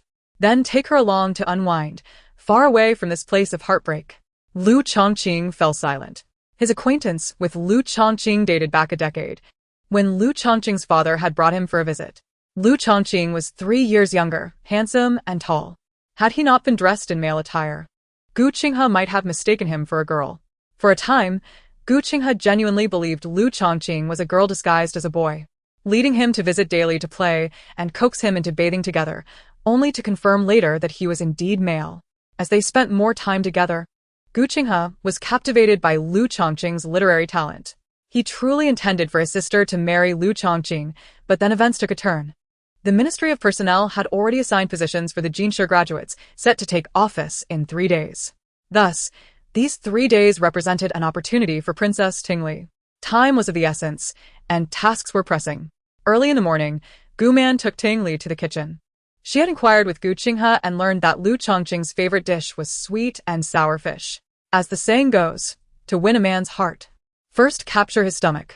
Since this saying must hold some truth, Gu Man and Tingli decided to commence their efforts here. However, as a princess, Tingli had never wielded a kitchen knife or butchered a fish. After struggling with the knife for a while, they ultimately sought assistance from the head cook of the chancellor's residence.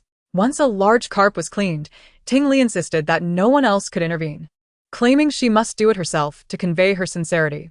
Consequently, amidst a chaotic scene of clashing knives and culinary mayhem, Gu Man bore witness to the birth of a dish that was uncertain whether it could still be called food. A rather unrecognizable, darkened object, barely resembling a fish, was placed on a white jade plate. Tingli, clearly realizing that the dish was amiss, timidly asked, "Is sweet and sour fish supposed to be black?" Gu Man, Utterly disappointed, looked up at Gu Man with pleading eyes. Liaoliao, "Should we perhaps try a different approach?" Gu Man nodded in agreement. The second strategy, seclusion. A solitary man and woman in a room are most likely to develop feelings. Gu Man prepared some exquisite pastries for Tingli and Lu Chongqing, along with the finest local tribute tea from the western regions. With everything ready, they awaited Lu Chongqing's arrival, after which she would find an excuse to slip away. Then, It would be up to the charming and clever Princess Tingli to captivate Lu Chongqing's attention. The Princess Tingli was adorned today with an exquisite grace that made her particularly enchanting. It is well known that scholars often favor delicate and gentle ladies of noble birth. Although her temperament diverged greatly from that of an ordinary gentlewoman, she was, after all, a princess, well versed in the decorum of the boudoir. Sitting upright and quietly in her chair, her gaze occasionally wandered outside, and she couldn't help but express her impatience. Why haven't they arrived yet? How dare they keep this princess waiting for so long? Gu Man hurriedly interjected, Tingli, do temper your demeanor today. We wouldn't want to frighten them away. Tingli pouted, suddenly feeling a wave of boredom. Is it not permissible to be oneself after developing feelings for someone? While she pondered this, Qing'er rushed in, exclaiming, They're here. They're here. Hearing this, Tingli immediately composed herself, donning a gentle smile once more. Gu Man noticed a peculiar expression on Qing'er's face and inquired, What is it? Just then, Lu Chongqing entered, clad in a flowing blue robe, accompanied by Gu Qinghe. Qing'er completed her interrupted thought, but the eldest son was also present. Tingli exchanged a glance with Gu Man. They had only invited Lu Chongqing. Upon entering, they heard Gu Qinghe cheerfully ask, Chongqing said the princess invited us for tea. What sort of tea is it? Tingli was incensed, thinking, Who invited you? I only invited Lu Chongqing. Gu Man looked at Lu Chongqing, who smiled slightly, as if to say, You never mentioned we couldn't bring others. Gu Man approached Gu Qinghe, saying, Brother, you've come at the perfect time. I was just about to find you. This saves me the trouble. Please step outside with me for a moment. Gu Qinghe asked, What is it? I haven't even tasted the tea brought by the princess. Tingli, suppressing her displeasure, gritted her teeth and said, You can go. I brought plenty. I can send it to your room later. Gu Qinghe opened his mouth to reply, but Lu Chongqing interjected, Tea tasting is far more enjoyable with everyone present. If you're looking for your brother, it's the same here. Gu Qinghe nodded in agreement. Indeed, what Chongqing says is true. Whatever it is can wait until after tea. Gu Man pulled Gu Qinghe aside, insisting, Brother, we must discuss this today. Come with me. Gu Qinghe looked at Gu Man, puzzled, while she winked at him. Suddenly enlightened, he agreed. All right, let us go outside. Just then, Lu Chongqing stood up, saying, I just remembered the assignment my teacher gave me yesterday is still unfinished. Since everyone has matters to attend to, let us postpone our tea tasting to another day. With that, he gracefully exited. Gu Qinghe. Tingli rose, glaring fiercely. Gu Qinghe waved dismissively. I didn't mean to. If you had reminded me earlier, I wouldn't have come. Well, I'll take my leave now. I wish you all the best. With that, he hurried away. Tingli pouted, looking at Gu Man with an air of grievance. What should we do? Gu Man quickly reassured her. Do not fret. There is still a way. Tingli's eyes sparkled with anticipation. What plan do you have? Gu Man furrowed her brow. I haven't thought it through yet. Give me a moment. Tingli sulked, resting her chin on the table, feeling despondent. Do you think Lu Chongqing might like me? Gu Man was uncertain how to respond. As the saying goes, a woman chasing a man is like a veil between them. Yet, it was evident that the veil here was made of iron. Sighing, she realized she must prepare Tingli for the reality. Gu Man shook her head. I don't know. Tingli, do you like Lu Chongqing? Tingli nodded, Ido. What do you like about him? Without hesitation, Tingli replied, I like that he is handsome and talented. Is that all? Tingli, rising from the table, pondered deeply. After a moment, she shook her head, unable to think of anything else. Gu Man spoke earnestly. Tingli, your affection seems to stem merely from his appearance and talent. But beauty fades with age, and talent is rare yet ultimately irrelevant if you do not share an affinity for such pursuits. You must consider if you would still like him if he were no longer handsome or talented. Listening to Gu Man's words, Tingli fell into contemplation. It appeared she had never truly considered these aspects. Gu Man sighed. Tingli, marriage is not a trivial matter. Look at me as a cautionary tale. I'll prepare something delicious for you. Take your time to think. With that, she stood to leave. On the way, Qing'er asked Gu Man, Madam, does Lu Tanhua not like Princess Tingli? Gu Man smiled wryly. Did you notice that too?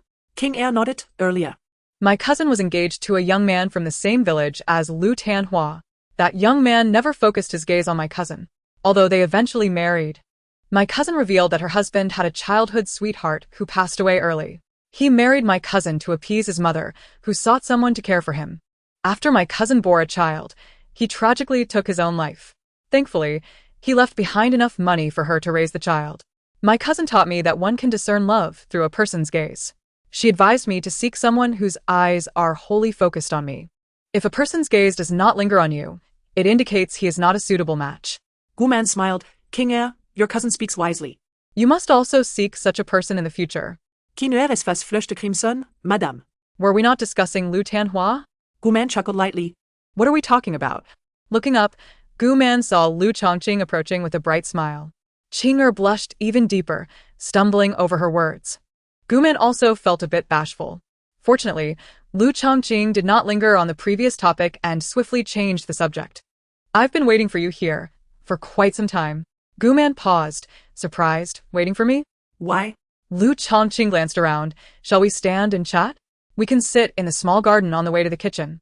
Thus, Gu Man and Lu Chongqing settled into a gazebo at the garden center. What would you like to discuss, Brother Chongqing? Lu Chongqing gently waved his folding fan, smiling. I know that you and Tingli did not invite me merely for tea. Gu Man furrowed her brow in silence, internally thinking, tea, that's stating the obvious? Does he not realize Tingli has feelings for him? Lu Chongqing continued. Your efforts seem aimed at making me favor Princess Tingli, but I assure you, my heart holds no interest for her. All your endeavors are but a waste of time. So, you're here to tell me not to waste any more time on you? Lu Chongqing did not deny it. Gu Man nodded. Understood. I shall inform Tingli. I've told you before, she is not one to impose herself on others. Rest assured, I will persuade her to move on. With that, Gu Man prepared to leave, realizing she needed to make something delicious to comfort Tingli.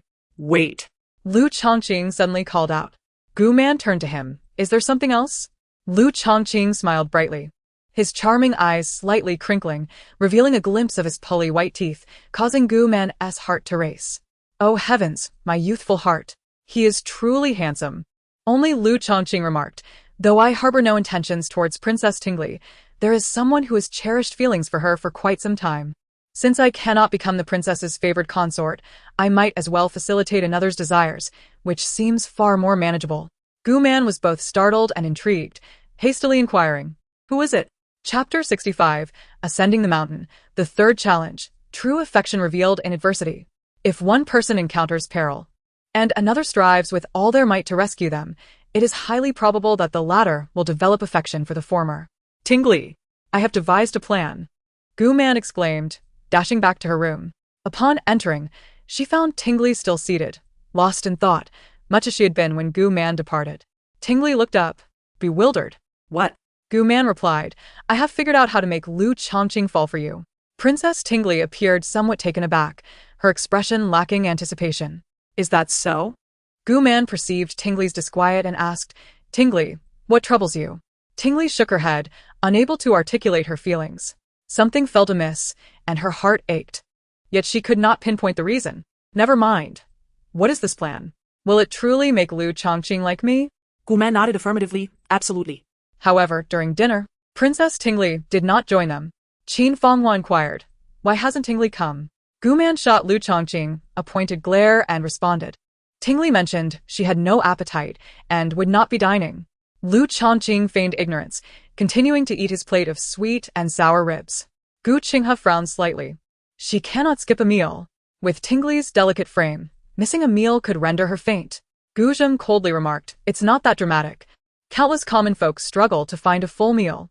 Even if emaciated, they can gnaw on tree bark and dig in the earth for sustenance. I see her as simply spoiled. A missed meal should teach her the value of food. Qin Fanghua shot Gu Zheng a disapproving glare. Your mouth cannot be silenced even during meals. Just eat. Gu Zheng huffed, unwilling to argue with the woman. Nearby, Qiu Zining suggested, shall we save some food for the princess, so when she wishes to eat, it is ready? Gu Qinghe immediately concurred. Zining is correct. The stir-fried lotus root and shrimp egg custard are Tingli's favorites. Let us save some for her, and Lu Chongqing can deliver it. Lu Chongqing protested. Why must it be me? Gu Qinghe glared at him. What do you think? Liu Shanqing pouta. No. I refusa. Watching the two bicker, Gu Man interjected. Both of you will accompany me later. Lu Chongqing and Gu Qinghe exchanged glances before nodding in agreement. Qin Fanghua observed the young ones' lively exchange, feeling quite perplexed. After dinner, Lu Chongqing and Gu Qinghe approached Gu Zheng, saying, "Teacher, we seek to take leave for the night, and will consult with you tomorrow." Gu Zheng regarded them, nodded, and then turned to Qiu Zining. "What about you? Are you also requesting leave?" Qiu Zining stood promptly. "There are still some matters I do not comprehend. I seek your guidance, teacher." Gu Zheng nodded in satisfaction. "Very well, let us go." Qiu Zining slightly bowed, passing by Gu Man, slipping her a note. Gu Man felt an involuntary shiver, wanting to discard the note but fearing attention. She clenched her fist, feigning nonchalance. Guman, Liu Changqing. And Gu Qinghe proceeded to the courtyard shared by Gu Man and Tingli. Upon entering, they found only Qing'er pacing anxiously. Gu Man approached, asking, "Qing'er, what brings you here? Where is Tingli?" Qing'er, with reddened eyes, seemed on the verge of tears. The princess said she was feeling down and wanted to go out alone. Not only did she forbid anyone from following her, but she also instructed me not to disturb the masters. Gu Qinghe grasped Qing'er's arm, urgently asking, "You mean Tingli went out by herself? When did she leave?" Qing'er replied fearfully, "She left about the time it takes to brew a cup of tea. With that time frame, she likely hasn't gone far. She may just be wandering the courtyard," Lu Chongqing reassured. Gu Qinghe, however, was troubled, instructing Qing'er, "Go to the front gate and ask the guards if they saw the princess leave. Also, send someone to the back gate to inquire." "Yes." Qing'er nodded, dashing off. After a while, Qing'er returned hurriedly. The guards at the gate confirmed they saw the princess leave. Gu Man, now anxious, questioned, "It's dark. Where could Tingli have gone to clear her mind?" Lu Chongqing speculated, "Could she have returned to the palace?" Qing'er shook her head. "Her belongings are still here. She wouldn't have gone back." Gu Qinghe asked Qing'er, "Which direction did the princess take?" Qing'er responded, "The guard said she went east." Suddenly, King Ad Excelame, he remembered. The princess mentioned there is a temple to the deity of marriage on the eastern mountain, reputed to be quite effective. If one kneels for 3 hours before sunrise, one's wishes will be granted. Could the princess have gone to that temple? Gu Qinghe questioned, "How was I unaware of such a temple? How did she learn of it?" Qing'er, lowering her head nervously, confessed, "I told her about it." She then knelt before Gu Qinghe. "Young master, I am sorry. This is all my fault." Gu Man quickly helped Qing'er to her feet, saying, "You cannot be blamed for this. Now that we know the princess's whereabouts, let us go find her on the mountain." Gu Qinghe turned to Lu Chongqing with a look of reproach. Lu Chongqing, feeling innocent under their glares, quickly agreed, "Yes. Let us search for her." Yet Gu Qinghe shook his head. "It's uncertain whether the princess truly went to that temple, and the city gates are already closed. She may not have ventured out." Gu Man interjected, "Then we shall inquire at the city gates. If Tingli wishes to leave, the guards would not dare to stop her." Gu Qinghe, as if awakening from a daze, nodded. "You're right. How could I have forgotten?" He then instructed Gu Man and Lu Chongqing, "I will go to the gates to ask. You two should inform our parents to prepare a search party. If the princess hasn't left the city, we'll search within. If she has, we'll send someone to the mountain. We must ensure the princess remains safe." Gu Man nodded, urging, "Do not worry, brother. Go swiftly." Gu Qinghe nodded, turning and rushing toward the city gates. Chapter 66. "Let us bring her back," Gu Man remarked. "My brother can be so long-winded." Lu Chongqing chuckled. "Your brother's concern leads to his overthinking. Yet, he does possess some competence. Amidst such urgency, he still manages to organize everything so thoroughly." Gu Man smiled. "All right, we should also set off. Are there indeed hidden guards near Tingli?" Lu Chongqing affirmed. "Indeed. When Cheng Mo took you away, those two appeared." Gu Man frowned. "Today is a day of joy. Let us not speak of those troublesome individuals and matters." Lu Chongqing's lips curled into a smile. Gu Man turned to Qing'er. "Thank you for earlier. Were your knees hurt from kneeling?" Qing'er nodded, bending slightly to pat her knees. "They are fine." Gu Man affectionately ruffled her hair. "Very good. Make sure to rest early. If anyone knocks, just say that Tingli and I have gone to bed. Unless something unexpected occurs, we shall return by morning. Do not let my parents discover." Qing'er nodded. "Do not worry, madam. Just be cautious on your journey." Gu Man agreed, then proceeded with Lu Chongqing toward the mountain. Gu Qianghe rode towards the city gate, and in order to catch up with him, Gu Man had to mount a horse as well. However, Gu Man was not adept at riding. At that moment, Lu Chongqing had already mounted his horse and extended his hand towards Gu Man. She hesitated.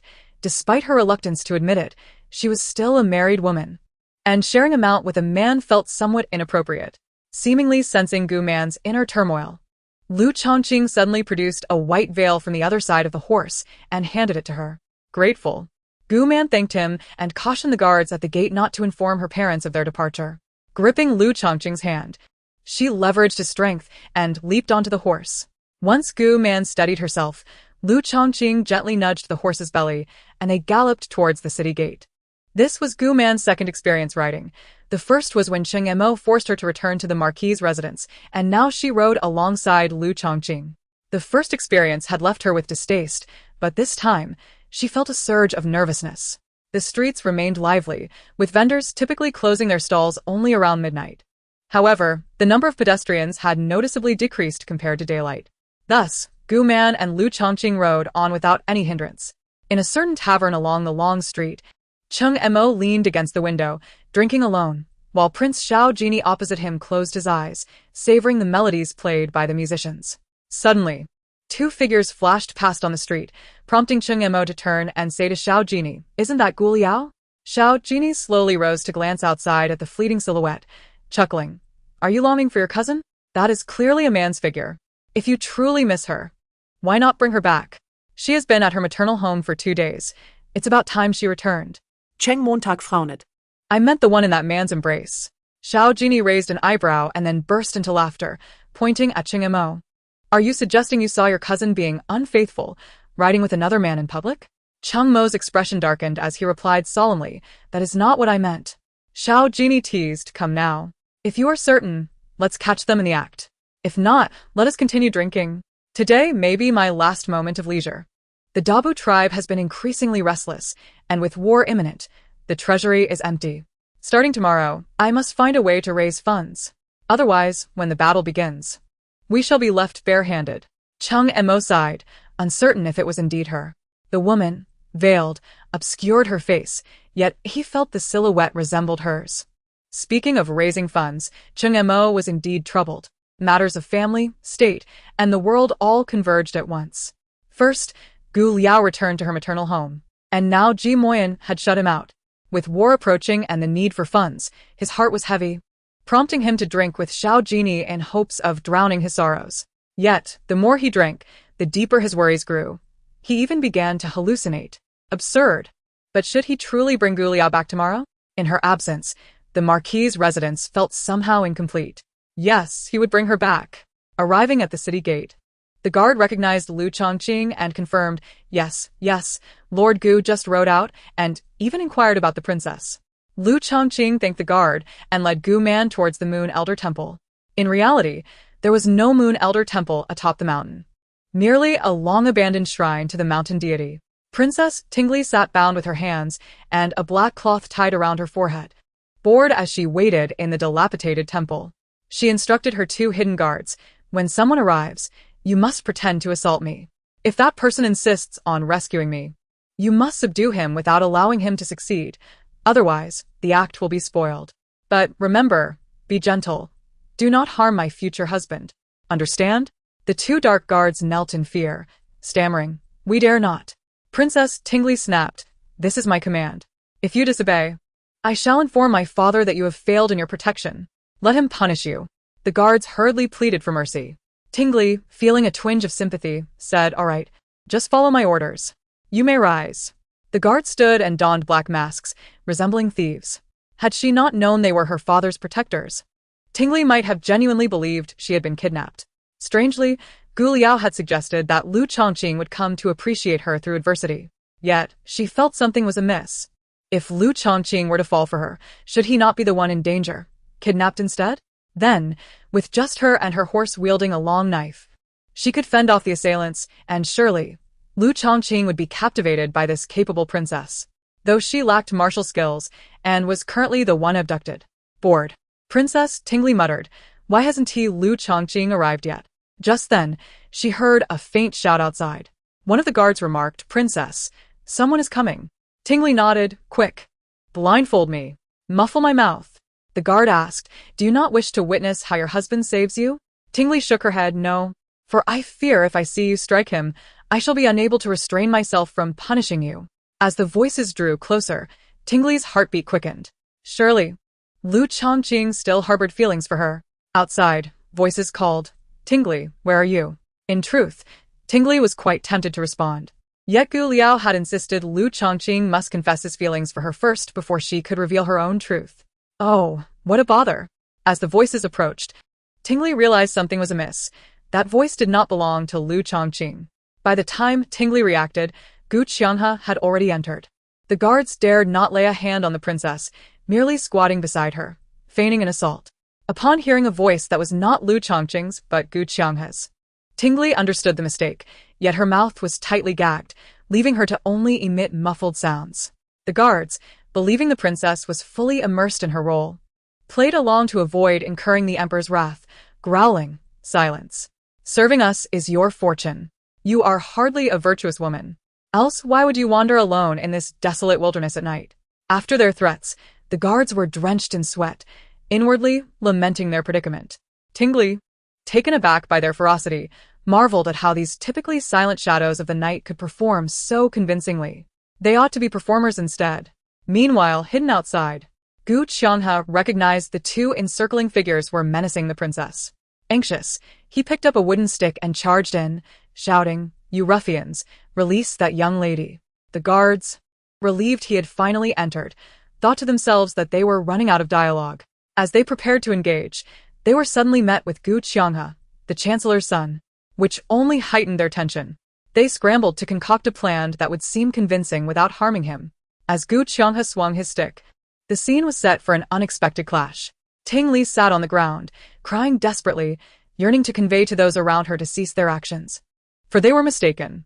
Yet, her limbs were bound, her eyes covered, and her mouth gagged, rendering her voiceless. Beside her, Gu Qianghe observed Tingli's relentless struggles, mistaking her fear for panic. In his haste, he inadvertently received a kick from a cloaked figure, causing him to emit a stifled groan. The two shadow guards widened their eyes in alarm, resembling startled owls. Tingli heard the muffled sound of pain and felt an overwhelming sense of urgency. "You foolish boy. If you can't win, then don't fight," she thought, frustrated that he couldn't discern his own limitations. Gu Qianghe had learned a few martial arts techniques in his youth, sufficient for self-defense, but against the palace's shadow guards, it was akin to an egg striking a boulder. The guards evaded his attacks effortlessly, and in a moment of disarray, he failed to block even the simplest of strikes. In their panic, the guards exchanged glances and lunged towards Tingli's chest with their weapons. A sharp sound pierced the air as a glinting sword pierced her heart, and at that moment, Tingli ceased her cries for help. The atmosphere seemed to freeze, and one of the cloaked figures coldly remarked, "What a disappointment. Since you wish to save this girl, allow me to leave you with the corpse." With that, the two shadowy figures leaped through the door and vanished. Gu Qianghe, bewildered, dropped the wooden stick he had been wielding and raced to Tingli's side, trembling hands working to free her from her bindings. "Tingli, are you alright? Please don't scare me. I'll take you to see the doctor. Just stay with me." Tingli yearned to reassure him that she was fine, yet inexplicably, the words eluded her. She was desperate to understand why Gu Qianghe was so concerned for her. He tore away the cloth blinding her and removed the gag from her mouth, fumbling to untie the ropes. "Tingli, look at me. I am Gu Qianghe. Please don't frighten me. Talk to me." Finally, the darkness lifted, and she could see the frantic Gu Qianghe, who appeared to be on the verge of tears. "Gu Qianghe," she called softly. Upon hearing her voice, he hastily replied, "I'm here." How are you? Instinctively, Tingli glanced down at her chest, where blood continued to flow as if it would drain her very life. Gu Qianghe, with a determined yet anxious voice, reassured her, "Tingli, don't worry. You'll be all right." He tore a piece from his clothing in a desperate attempt to staunch the bleeding, but it proved futile. Gu Qianghe was beside himself with worry, oblivious to the tears streaming down his face as he repeated, "Tingli, don't be afraid. Please. Witnessing him in such distress pierced Tingli's heart, causing her pain akin to a dagger. Yet, she remained silent, yearning for an answer. Extending a hand to hold onto Gu Qianghe, who was still attempting to stem the flow of blood, she whispered, "Gu Qianghe, it's no use." In a moment of desperation, Gu Qianghe shouted, "No. You will be fine. Just hold on." They are on their way. Ting Li, she pressed. Why are you so afraid of my death? Do you like me? Gu Qinghe, momentarily stunned, stared at her as if her words had yanked him back to reality. Did he like her? As he gazed at the conflicted expression on Ting Li's face, a wave of embarrassment and anger washed over her. She felt foolish for uttering such an intimate question, fearing the awkwardness should he not return her feelings. Yet, she was also vexed that in such dire circumstances, he couldn't even offer her a comforting lie. With a huff, Ting Li closed her eyes, thinking, perhaps I should just accept my fate. What is the point of living now? Her gesture, however, sent Gu Qinghe into a panic, as if losing the most precious part of his existence. Heartbroken, he shouted, I like you. I like you. Ting Li, please don't die. I've liked you for 10 years. But I was never sure of my feelings. Now I understand. I love you. Please don't leave me. Ting Li. Do you know why I have remained unmarried all these years? It's because I have been waiting for you. I have always sought your attention in the clumsiest ways. I joke and tease you hoping you would notice me. Ting Li, please wake up and look at me again. Gu Qinghe clutched Ting Li, weeping and calling out, completely unaware that she was smiling like a blooming flower in his embrace. Ah, sweet love had finally blossomed. Chapter 68. Beautiful days. Feeling the stirrings of the girl in his arms, Gu Qinghe released her, only to find Ting Li gazing at him with bright, smiling eyes. You're not dead? He exclaimed, astonished. Of course not. I am a princess blessed with a long life, she replied playfully. Gu Qinghe found himself momentarily speechless, staring at Ting Li in disbelief. She wiped away his tears and teasingly asked, so, what is it that you find so appealing about this princess? His dazed expression finally cleared, replaced by a cold smirk as he looked at her with disappointment. So, all of this was just a ruse to deceive me? Ting Li felt a twinge of fear at the icy look in Gu Qinghe's eyes and hurriedly explained, no. I was actually planning to blow up Liu Chongqing. Gu Qinghe's gaze darkened further, each word dripping with intensity. What did you say? Ting Li gulped nervously, stammering. I. Seeing her struggle to articulate her thoughts, Gu Qinghe assumed she was still fixated on Liu Chongqing. He scoffed and turned to leave. In a panic, Ting Li rushed forward, spreading her arms to block his path. Are you really leaving? Don't you think you owe me an explanation for what just happened? Gu Qinghe was torn between anger and amusement at her audacity to demand an explanation after nearly frightening him to death. He felt humiliated, having cried so openly, and now his heartfelt confession had been met with her affections for another. With a scowl, he coldly commanded, step aside. I won't, she retorted. What do you intend to do? You must clarify if what you said was true. In exasperation, Gu Qinghe replied, what if it is? What if it isn't? Ting Li paused, then stated, if it isn't, I shall have you castrated and make you clean the palace toilets. If it is. Gu Qinghe was infuriated. What happens if it is? Her face flushed deeper as she murmured, if it is, then I. Before she could finish, Ting Li grasped his collar with one hand and cradled the back of his head with the other, leaning in to kiss him. Hidden in the shadows, Gu Man witnessed the scene and excitedly pulled Liu Chongqing close, exclaiming, they kissed. Before she could finish her sentence, darkness enveloped her as Liu Chongqing pulled her behind a tree. No peeking, he insisted, releasing her afterward. Gu Man pouted, thinking, what a bore. Seeing Gu Man's lingering expression, Liu Chongqing couldn't help but chuckle. Now, I need not be coerced into liking someone I don't. Gu Man retorted, you don't know how fortunate you are. Ting Li is such a wonderful girl. You will regret it later. Liu Chongqing smiled but remained silent, suddenly recalling something. He turned to Gu Man and asked, what did Xiao Zining give you? Gu Man paused, then looked at him in surprise. How did you know he slipped me a note? Liu Chongqing frowned. A note? Gu Man nodded and said, I must tell you, you cannot disclose this to anyone. Upon seeing Liu Chongqing nod in agreement, Gu Man shyly retrieved the note. Indeed. It bore lines from the poem Guanju. The water plants are lush and green, drifting left and right. The graceful lady is sought both in waking and in dreams. When one cannot attain her, one thinks of her in both waking and slumber. Ah, how leisurely, how restless one turns in bed. Liu Chongqing's brow furrowed deeper. What could this mean? Gu Man sighed and replied, it means exactly what you see. She then recounted her second encounter with Xiao Zining and the first note to Liu Chongqing. Liu Chongqing clutched the note tightly, crumpling it into a ball and tossing it aside. What were you thinking? He demanded. Gu Man was momentarily taken aback before responding urgently. What do you expect me to think? I am a married woman. Yet, Lu Chongqing remained stoic. But are you not about to part ways with Qingmo? Gu Man was astonished. How do you know? Did my brother tell you? Lu Chongqing nodded. Gu Man sighed again, asserting, even so, I would never be with Qiu Zining. I do not harbor feelings for him. Then who do you like? Lu Chongqing inquired. Gu Man looked at him, puzzled. Why do you ask? Lu Chongqing's face flushed slightly. Oh, it was just a casual question. Gu Man nodded, then said, I have many affections for Qing'e, Tingli, Gmo Yen, and my parents, so many. But as for the romantic kind, she smiled, not a single one. Once I part ways, I plan to head south to open a tavern. Matters of the heart are not on my agenda for now. Why? Lu Chongqing pressed. No reason. I simply feel it unnecessary. Lu Chongqing fell silent, his expression grave. Just then, they heard Gu Qinghe's voice booming from the dilapidated temple nearby. Gu Liaoliao, Lu Chongqing.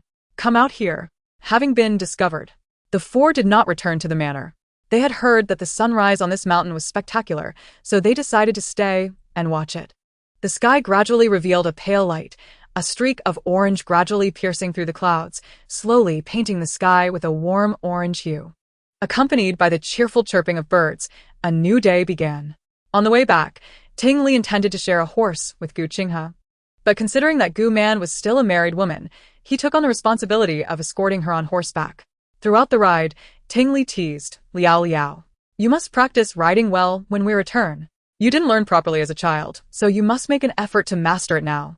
Gu Man laughed. All recht. I understand. I will surely practice, and next time, I promise to let you ride with my brother. Ting Li's cheeks turned crimson, and he reproached her, Liaoliao. Gu Man burst into laughter. Meanwhile, two large men shared a horse, creating an awkward scene. Gu Qinghe, seated behind Lu Chongqing, remarked, You cannot regret this now. Lu Chongqing silently grumbled, These siblings speak in the same manner. Rest easy. I have long told you, I have no interest in Princess Tingli. Of course, I must also thank you on behalf of all men for ridding us of a nuisance. Gu Qinghe playfully slapped Lu Chongqing on the back of the head. What do you mean by ridding us of a nuisance? Our Tingli is doing splendidly. She is a rare gem. From now on, refer to me as sister-in-law. Do not speak ill of her in such a disrespectful manner. Lu Chongqing silently rolled his eyes. Yes, yes. My dear brother. Behind them, a hearty laughter erupted. Gu Man turned to see, illuminated by sunlight, two elegant young men, one in green, the other in white, walking through the fields, as picturesque as a warm painting. At that moment, one of the youths laughed heartily, radiating brilliance, while the other rolled his eyes, a scowl on his face. Gu Man felt a warmth in her heart, wishing for every day to be as splendid and radiant as today. In the past, Gu Man always believed she had come to this world to live a second life for Gu Liaoliao. But today she suddenly realized that she was not only living for Liaoliao, but also for herself. She not only wanted Liaoliao to have a new life, but she, Gu Man, also wanted to thrive. I truly appreciate these chapters, so thank you to all the friends who have been following along. Chapter 69. Do you think I am like you? Upon returning to the Prime Minister's residence, they noticed a carriage parked at the entrance. The insignia on the carriage looked exceedingly familiar. Could it be the person she suspected? Gu Man pondered, just as Gu Qinghe remarked, Liaoliao. Is that not the carriage of the Marquis? As the four dismounted, they entered the manor only to be met by the butler's grave expression. My dear young masters and mistresses, where have you been? I was worried sick. Ting Li approached and inquired, Has Qingmo arrived? The butler looked up at Ting Li and gasped upon seeing him covered in blood, exclaiming, My heavens! Your Highness, what has happened to you? Where are you injured? I shall fetch the physician, at once. Ting Li glanced at his blood-soaked attire, which indeed looked alarming, and waved his hands. Do not panic. This is not my blood. It is chicken blood. The butler was momentarily bewildered. Chicken blood? He thought to himself, could it be that the princess spent the night killing chickens? Ting Li offered an awkward smile. Gu Qinghe turned to the butler and asked, When did Qingmo arrive? The butler, knowing Qingmo was the Marquis, respectfully replied, He arrived a quarter of an hour before you. Ting Li looked at Gu Man and said, Qingmo is not here to take you home, is he? Gu Man furrowed her brow. That seems likely. Lu Chongqing clenched his fists, his expression grave. Ting Li leaned closer to Gu Man and whispered, "It might be for the best if you return. After all, you're still worried about Qiu Xining's intentions, right? Returning to the Marquis' residence will allow you to distance yourself from him." Gu Man nodded, though she did not wish to return to the Marquis' residence. It felt like being trapped between a tiger and a wolf. The butler urged, "The Marquis is quite upset that he has not seen the young lady. Your maid is currently kneeling in the hall." Gu Man, as heart raced, King Air? The butler nodded. Gu Man hastily lifted her skirt and rushed into the hall, where she found Qing Er trembling on the ground. Cheng Mo and Gu Jing sat at the head of the table, their faces dark, the atmosphere exceedingly tense. Upon seeing Gu Man and the others return, the trio initially wore stern expressions, but upon noticing Ting Li covered in blood, they immediately panicked. Qin Fonghua rose in alarm, moving towards Ting Li, yet she hesitated to approach him, tears welling in her eyes. "Ting Li, what has happened to you?" Ting Li once again explained that it was chicken blood, and only then did everyone begin to relax. After the chaos subsided, Gu Zheng addressed them seriously. "Why were you all out at this hour? And why are you all so dirty?" Gu Qinghe's face flushed, knowing it was a long story. Cheng Montag snorted. "Let us keep this brief." Hearing Cheng Mo speak so rudely to Gu Qinghe before he could respond, Ting Li, with his bloody chest bared, coldly addressed Cheng Mo. "Cheng Zimo, please speak with more courtesy." Cheng Mo, unfazed, retorted with a smirk, "A lone man and a woman spending the night together. How should I be courteous?" He then fixed his gaze intently on Gu Man and Lu Chongqing. Gu Qinghe shouted, "Cheng Montag. "Please mind your manners." Ting Li, equally incensed, added, "Cheng Zimo, are you blind? Do you not see we are 2 men and 2 women? Where does this lone man and woman nonsense come from?" Once the words left his mouth, Ting Li felt a bit out of place, his face turning crimson. Cheng Mo sneered, his gaze lethal, resigned. Gu Qinghe had no choice but to recount what had transpired the previous night to everyone. With their anxieties alleviated, Qin Fonghua and Gu Jing chuckled. "You young people are quite the troublemakers." Ting Li turned to Qin Fonghua, bashfully declaring, "Auntie, today I must bid farewell to Uncle and Auntie. I wish to report this matter to the Emperor and Empress." Qin Fonghua smiled and nodded. "I told you, sooner or later you will marry into our family." However, Gu Zheng interjected, "I was the one who said it first." The family atmosphere was warm and joyful, yet Cheng Mo's gaze remained as frigid as ice, chilling to the bone. He fixed his stare on Gu Man and Lu Chongqing, realizing that what he witnessed last night was no mere illusion. Cheng Mo followed Gu Man to her courtyard, a place he was reluctant to visit due to painful memories he wished to avoid. Yet now, seated on that peculiar bed, he wore an oddly sinister smile. "Do you remember what transpired on this bed?" Gu Man appeared momentarily stunned. "What happened? What am I supposed to remember?" Cheng Mo's anger flared as he observed her bewildered expression. "Have you truly forgotten? Do you not recall that you surrendered yourself to me on this very bed?" Gu Man's eyes widened in shock. "No way. You can't be serious." The thought of that bed made her uneasy. Cheng Mo's eyes seemed to blaze with fury as he stepped closer, gripping her shoulders tightly. "Do not tell me you have forgotten." Gu Man winced and freed herself from his grasp, retorting coldly, "Did you not say you never wanted to remember the past again? I feel the same way. I do not wish to dwell on such disgraceful memories. You should have forgotten too." Cheng Mo laughed mockingly, as if hearing the finest joke in the world. "Forget? How could you possibly forget? That was not only your first time, but mine as well. Though I may not recall the details. How could you let it slip your mind?" Gu Man sighed. "Lord, our marriage was a mistake from the outset. We should not prolong this error any further. Why not write the divorce papers today and part ways?" Cheng Mo interrupted her. "Do not speak to me of parting ways and mutual happiness. Let me make it clear, you shall never leave my side in this lifetime, nor should you entertain any notions of happiness apart from me.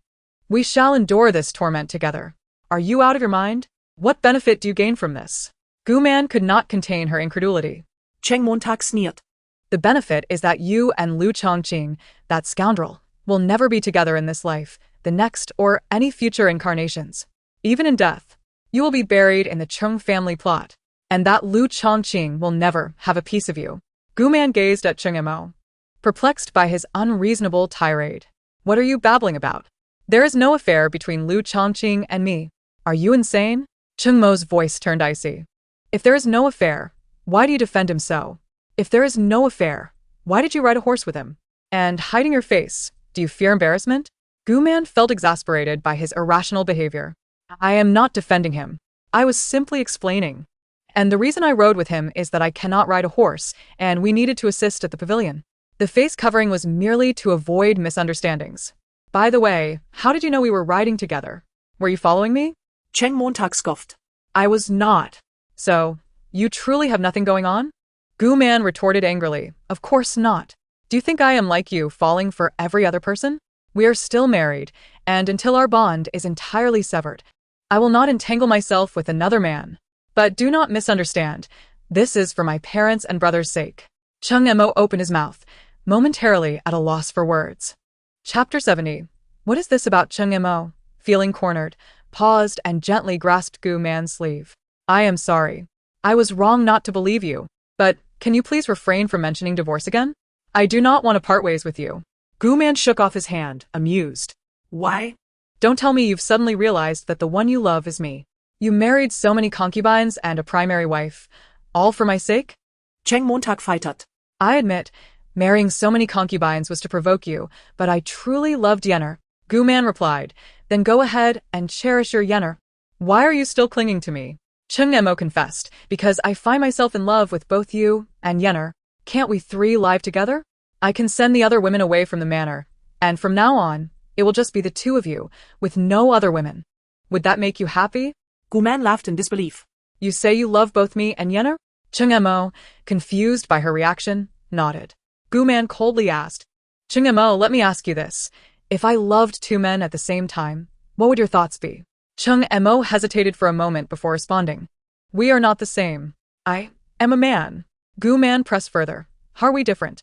Yes, you are a man. But we both possess a mouth, 2 eyes, and only one heart. Why is it that a man's heart can accommodate multiple wives, while a woman must share a single man with others? Why is that fair? Cheng Mo, do you understand the saying, do not impose on others what you do not desire for yourself? I do not demand that others love me exclusively, but I cannot love someone who harbors feelings for two. If we accidentally cross paths, it is better to part ways gracefully than to engage in a futile struggle that leaves us both wounded. Cheng Mo, if your heart contains space for two, then you are destined to never possess mine. Yenner and I are alike. If you can come to your senses and love only Yenner, I believe you, she and I could find greater happiness than we have now. Cheng Mo was rendered speechless by Gu-man's words, staring blankly as he murmured, Can't you give me another chance? No. Gu-man replied firmly. I believe I have made myself clear. Cheng Mo shook his head. No. You are not Liaoliao. Gu-man's heart raced at his words. What did he mean? Had she revealed too much? Cheng Mo continued, Liaoliao would never speak to me so coldly. I shall pretend I did not hear your words today. You will remain here to reflect tonight, and I shall return for you tomorrow. I hope you will restore my Liaoliao by then. Cheng Mo left in a daze.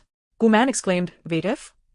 In a shadowy corner, an observer took in all that transpired within the room. Upon opening her eyes, Gu-man was met with the flickering light of an oil lamp. The dim glow barely illuminated the aged room, which, despite its antiquity, was clean and well-kept. The essentials for living were all present, including a vanity adorned with several boxes of cosmetics. Clearly, the owner of this room had put considerable thought into its arrangement. Where am I? Gu-man anxiously surveyed her surroundings, realizing she was alone, bound tightly to a rough chair. How did she end up here? The only answer her mind could conjure was that it was Qiu Xining's doing. But where was he? Gu-man struggled to remain calm, avoiding panic that could hinder her chance of escape. How had she arrived in this place? The last thing she remembered was packing for her return to the Marquis' residence with Qing'er, who had gone to fetch some of her favorite childhood snacks prepared by Qin Fanghua. Gu-man had been pondering how to obtain the divorce papers when she suddenly found herself here. What on earth was happening? Her hands, tightly bound behind the chair, were already chafed, causing her to gasp in pain. The individual binding her was remarkably earnest. Ultimately, Gu-man relinquished her struggle, now left to ponder how she might persuade Qiu Xining to release her upon his arrival. Her mind felt like a tangled mass, unable to conjure a strategy. Time slipped away, and the oil lamp flickered dimly, its fuel seemingly nearing depletion. Amusedly, Gu-man thought, this kidnapper exhibits a degree of humanity. Fearing her fear of darkness enough to light a lamp. After an indeterminate span, footsteps echoed outside, followed by the sound of a key turning in the lock. Guman held her breath, anxiously watching the closed wooden door. With a creak, the door swung open, ushering in a gust of wind that extinguished the lamp's flame. Darkness enveloped the room, and Guman felt every pore on her skin tense, her hairs standing on end. The figure was indistinct, but she could faintly discern a shadow moving within the room, subsequently reigniting the extinguished lamp. Turning towards the light, Guman beheld the person before her. Clad in a light gray long robe, with tightly pressed lips, a pronounced nose, and deeply furrowed brows, she found herself feeling less anxious upon seeing him. Perhaps the inevitability of this encounter quelled her fears. Once the lamp was lit, the figure turned to her. Upon noticing the awakened Guman, his previously furrowed brow relaxed. With a tone of excitement and joy, he exclaimed, "Benefactor, you are awake. My apologies for the delay. I needed to clear my name with my teacher and others before coming to see you. Have you been waiting long?" Guman mused to herself. No wonder he arrived so late. It seems her father and others must have realized her absence. She intended to buy time, hoping they would locate her quickly. Glancing at the ropes binding her, she turned to him. "Qiu Zining, what is the meaning of this?" Qiu Zining strode to her side, kneeling on one knee, grasping the chair's armrest, and with a gentle smile, he said, "Benefactor, I am truly sorry. I have been left with no choice. Why did you not respond to my note? Was my message unclear?" With him so close, Guman felt a surge of tension, though she stifled any visible signs of it. She feigned composure, replying, "No, it was quite clear. However, I am a married woman. Have you forgotten?" He shook his head, a shadow of gloom passing over his gaze. "I have not forgotten, Benefactor, but he does not treat you well. I have inquired about you and Lord Ho. That Cheng Mo does not harbor any affection for you. And what of it? I am still his wife." Guman retorted. "You refer to me as Benefactor, yet this is how you treat me?" Chapter 71 Fortunately, Qiu Zining hastily replied, "That is not my intention. I did not mean to bind you. If you agree to one thing, I will release you immediately. What if I refuse?" Guman coldly countered. Qiu Zining faltered momentarily, then forced a sad smile, his eyes pleading. "How about I tell you what it is first? Then you may decide."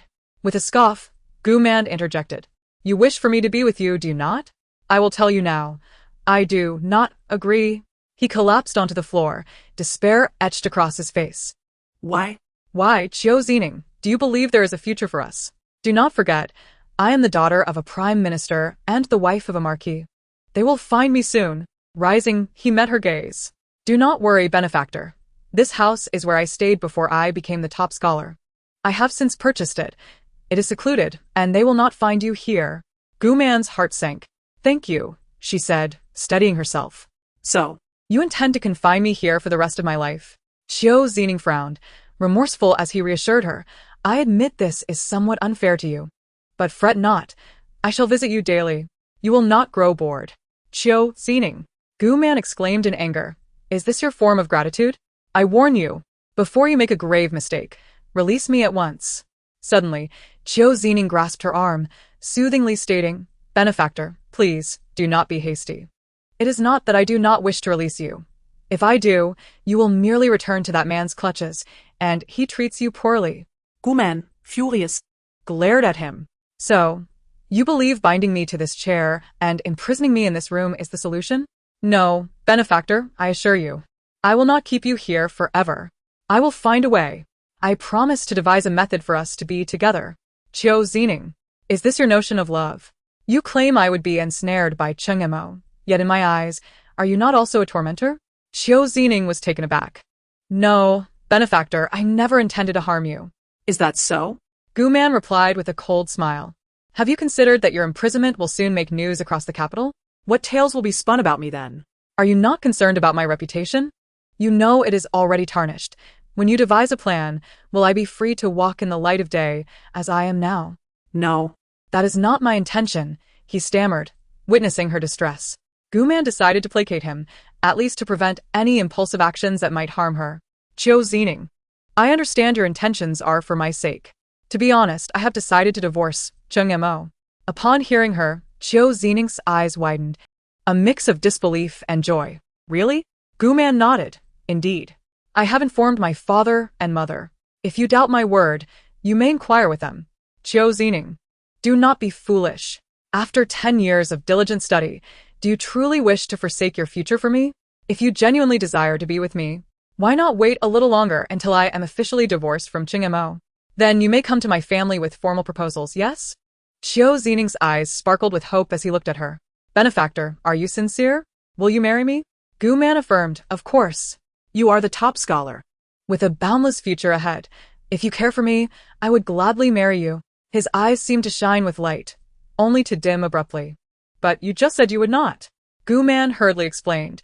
When I said I would not, I meant I do not wish to live in secrecy with you. I am still, in name, the wife of the Marquis. After my divorce from Qingmo, you may come openly to wed me. Is that acceptable? Once again, Qiu Zining's expression brightened, yet it quickly shifted. No. Gu Man's heart raced. What do you mean, no? He continued, if I release you, my teacher will never approve of our union. You will tell him what I have done. Gu Man shook her head. Do not worry. I will not speak of it to my father. Since I have decided to be with you, we are one. I will protect you and speak well of you. Moreover, you are my father's student and the top scholar. Given my tarnished reputation, he will be pleased that you wish to marry me. How could he possibly object? Feigning embarrassment, she added, I only fear that it might tarnish your reputation. Perhaps I should become your concubine instead, so that others will not speak ill of you. Seeing Gu Man's earnestness and her constant consideration for him, Qiu Zining was touched, and his trust in her reached its zenith. Qiu Zining gently lifted his hand to caress Gu Man's smooth and delicate cheek, his voice filled with affection as he spoke. My benefactor, you need not worry. I shall not heed the opinions of outsiders. You are my only wife. Having you in this life is enough. Gu Man suppressed the chill that coursed through her heart, yet felt compelled to soothe him. Zining, thank you, but could you please release me? The ropes are hurting my wrists. Qiu Zining paused, then nodded earnestly before moving behind Gu Man to untie the ropes binding her wrists. Once the ropes were removed, he noticed the delicate skin of her arms marred by small traces of blood, causing his heart to ache. He hastened his efforts. Stepping in front of Gu Man, he carefully unraveled the ropes ensnaring her upper body, his eyes brimming with tenderness.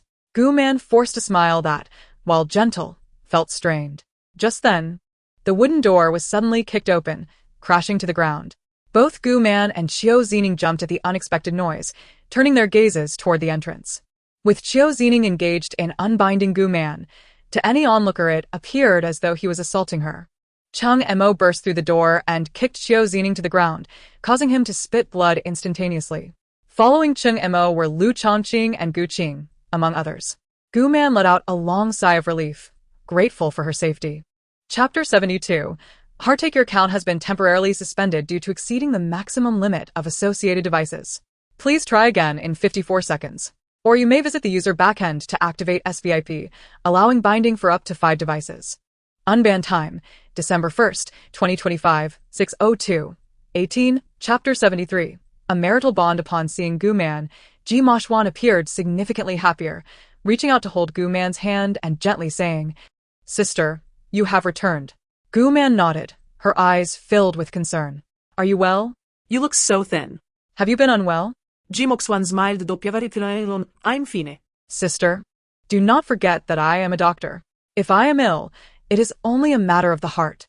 Cheng Montag approached. Having not seen Moxuan for quite some time, each time he returned seeking her, she had closed the door to him. He greeted her softly, Moxuan. Ji Moxuan ignored him, pretending not to see his presence, and pulled Gu Man toward the residence. Sister, quickly tell me what happened with Qiu Zining. Gu Man nodded and glanced back at the awkward Qingmo, wanting to mock him, yet unable to muster a smile. His actions had cast a shadow over everyone's joy, and still, he remained oblivious to the consequences. Chengmo's brow furrowed as he observed the two women ahead, a myriad of emotions swirling within him. He clenched his fists tightly before relaxing and walking toward the residence. Accompanying Gu Man back to her courtyard, Ji Moxuan remarked, In your absence, the Marquis' residence has felt quite desolate. Nearby, Lanner added, Madam, since you left, the young madam has remained indoors daily and refused to venture out. Had we not heard of your return, she might have stayed inside indefinitely. Gu Man gazed at Ji Moxuan's gaunt face, her heart aching. Why put yourself through this? Ji Moxuan shook her head with a bitter smile. When one makes a mistake, one must pay the price. Xiaoyan, Ji Moxuan turned to Lan'er and Qing'er, instructing, "Please fetch the fragrant pills I have prepared these past few days." The two maids nodded and exited. Once alone with Gu Man, Ji Moxuan spoke calmly, "Sister, in these past days, I have pondered whether, when you heard the Marquis intended to marry me, you felt as I do now, unable to eat or sleep, heart-wrenched. My current state is the heaven's retribution for disrupting another's family. Though it was not my intention, I allowed myself to commit such an act." Gu Man. Sensing Ji Moxuan's guilt over the perceived disruption of her relationship with Qing Mo, quickly reassured her, "Xiaoyan, I've said it before, this is not your fault. Before Qing Mo met you, I was merely a decoration in the Marquis' residence. Moreover, prior to your relationship with him, he never disclosed his true identity, did he?" Ji Moxuan's expression softened slightly, though bitterness lingered. "Sister, thank you. Thank you for your understanding. Yet I cannot compare to you. Sometimes, I wish you were a jealous person. Then I wouldn't feel guilty and could disregard everything to be with the Marquis. But you are truly a wonderful person. Each time I reflect on this, I feel ashamed for once having such thoughts. Now, I have received my comeuppance. The Marquis' heart no longer belongs to me. In these days confined indoors, I have come to realize I wish to divorce him." Gu Man's eyes widened in disbelief as she looked at Ji Moxuan. "You want a divorce?" Ji Moxuan nodded. "I have thought it through. This is not a fleeting impulse. I was born in the countryside, and I do not belong in this lavish capital or the noble Marquis' residence. I once aspired to be a doctor like my father, saving lives. Life in the Marquis' residence was never my desire, and I am ill-suited to be its mistress. Therefore, after divorcing the Marquis, I can continue to wander and heal, fulfilling my true calling." As Ji Moxuan spoke, her eyes sparkled as if illuminated by stars. She then turned to Gu Man, asking, "Sister, do you think I can do this?" Gu Man smiled gently. "Of course. Since you have made this decision, I will naturally support you. If you choose to divorce Qing Mo, do not call me sister anymore. Call me Liaoliao." Ji Moxuan left. Liaoliao. At that moment, Qing'er and Lan'er entered, each carrying a wide wooden box and murmuring to one another. Gu Man inquired, "What are you discussing?" Qing'er replied, "I just saw a figure at our courtyard entrance that looked remarkably like the Marquis. But in the blink of an eye, he vanished." Lan'er chimed in, claiming it must have been an illusion as she had not seen him. Lan'er nodded in agreement. Gu Man looked at Ji Moxuan. Cheng Mo's martial prowess was not a secret. If he were using lightness skills to evade Qing'er and Lan'er's sight, it was certainly possible. If it were indeed him, had he overheard their conversation? Ji Moxuan shrugged indifferently. "Regardless, I will need to speak with him eventually. It is better he has some forewarning." With that, Ji Moxuan instructed Qing'er and Lan'er to place the 2 boxes of fragrant pills on the table. She continued, "I heard from Manager Li that the Dab tribe in the northern frontier may be preparing for war with us. However, the treasury is insufficient, and we may not be able to provide timely support to the soldiers at the border. I understand the Marquis has been troubled gathering funds, and the Emperor wants the common people to donate, but where would they find the money? Meanwhile, wealthy merchants and officials are all feigning poverty and unwilling to contribute. I have a potentially lucrative idea I wish to discuss with you, sister. What do you think?" Gu Man was well aware of Ji Moxuan's intentions as she continued. "The cost of producing these fragrant pills is low, yet their efficacy is remarkable. I have improved their effects recently, making them even better than before. Those officials and merchants may be reluctant to donate, but their wives are always willing to spend on cosmetics. We can entice them to purchase my fragrant pills." Gu Man nodded. "That is an excellent plan." Ji Moxuan smiled slightly before adding, "But one thing remains. How do we make them aware of the beauty benefits of these pills?" Gu Man chuckled. "Given your ingenuity, I am certain you have already devised a strategy for promotion." Ji Moxuan beamed. "You know me well. I will need your assistance." Gu Man agreed, "No problem. But tell me, are you doing all this for him, aren't you?" Ji Mo Yen nodded, and then shook her head, contemplating the bond of marriage. Having assisted him this time, she felt at ease to part ways and wander the world. Moreover, her motivations were not solely for him. Serving the nation is not merely a man's responsibility, but a duty that we women share as integral members of our country, naturally compelled to safeguard it. Chapter 74. The willingness of a noblewoman to try tomorrow marks the day when Ting Li returns to her family. Gu Man accompanied Ji Mo Yan into the palace, where she communicated Ji Mo Yan's intentions to the Empress. Upon hearing this, Her Majesty expressed her willingness to assist and praised Ji Mo Yan profusely.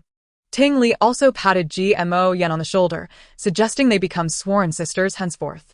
With the Empress's approval, the group resolved to stage a splendid performance. Gu Man and Gmo Yen discussed the organization of a banquet, wherein the Empress and Princess Ting Li would enact a play to promote the efficacy of the Ningxiang pills. However, due to the recent imperial decree prompting donations, the prominent families were reluctant to contribute. Without a compelling reason to send their women to the banquet, they would surely devise various excuses to decline attendance. How could they entice the noble women to the banquet? After much brainstorming, they unanimously decided to utilize Gu Man's suggestion of selecting a bride for the second prince, Xiao Jinwen.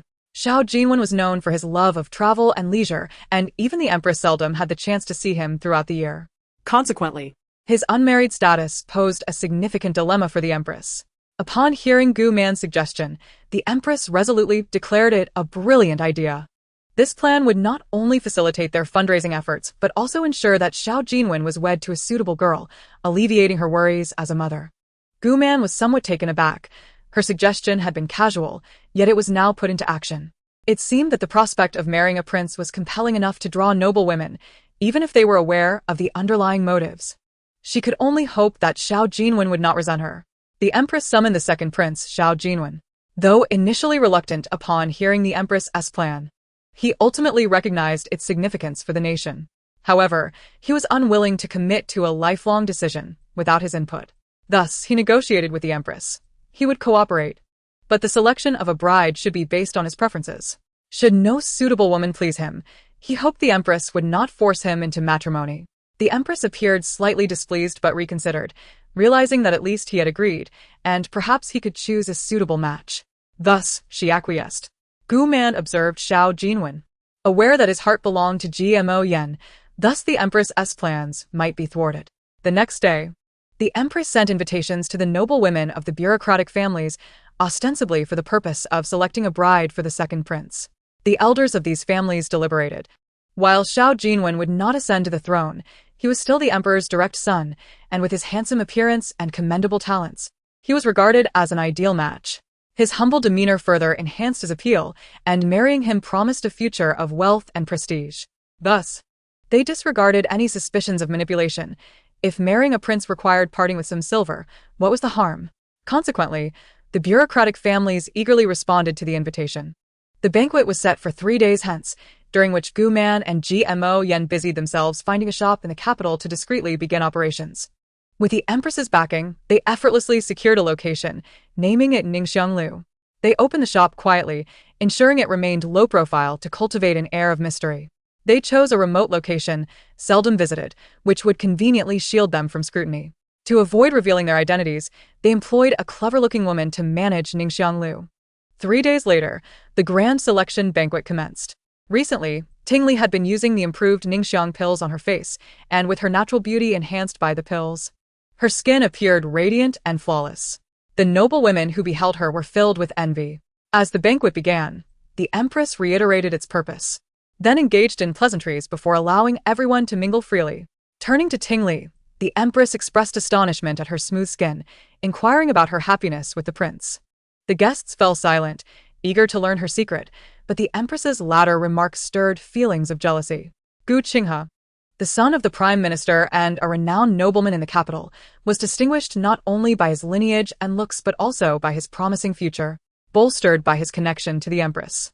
Yet, at over 20, he remained unmarried, leading to speculation about his personal life. However, now he was set to marry a princess. The daughters present regretted having listened to idle gossip. Ting Li blushed, glancing at her mother with a playful reprimand. "Mother, do not tease your daughter. To be honest, I recently discovered a shop in the capital called Ningxiang.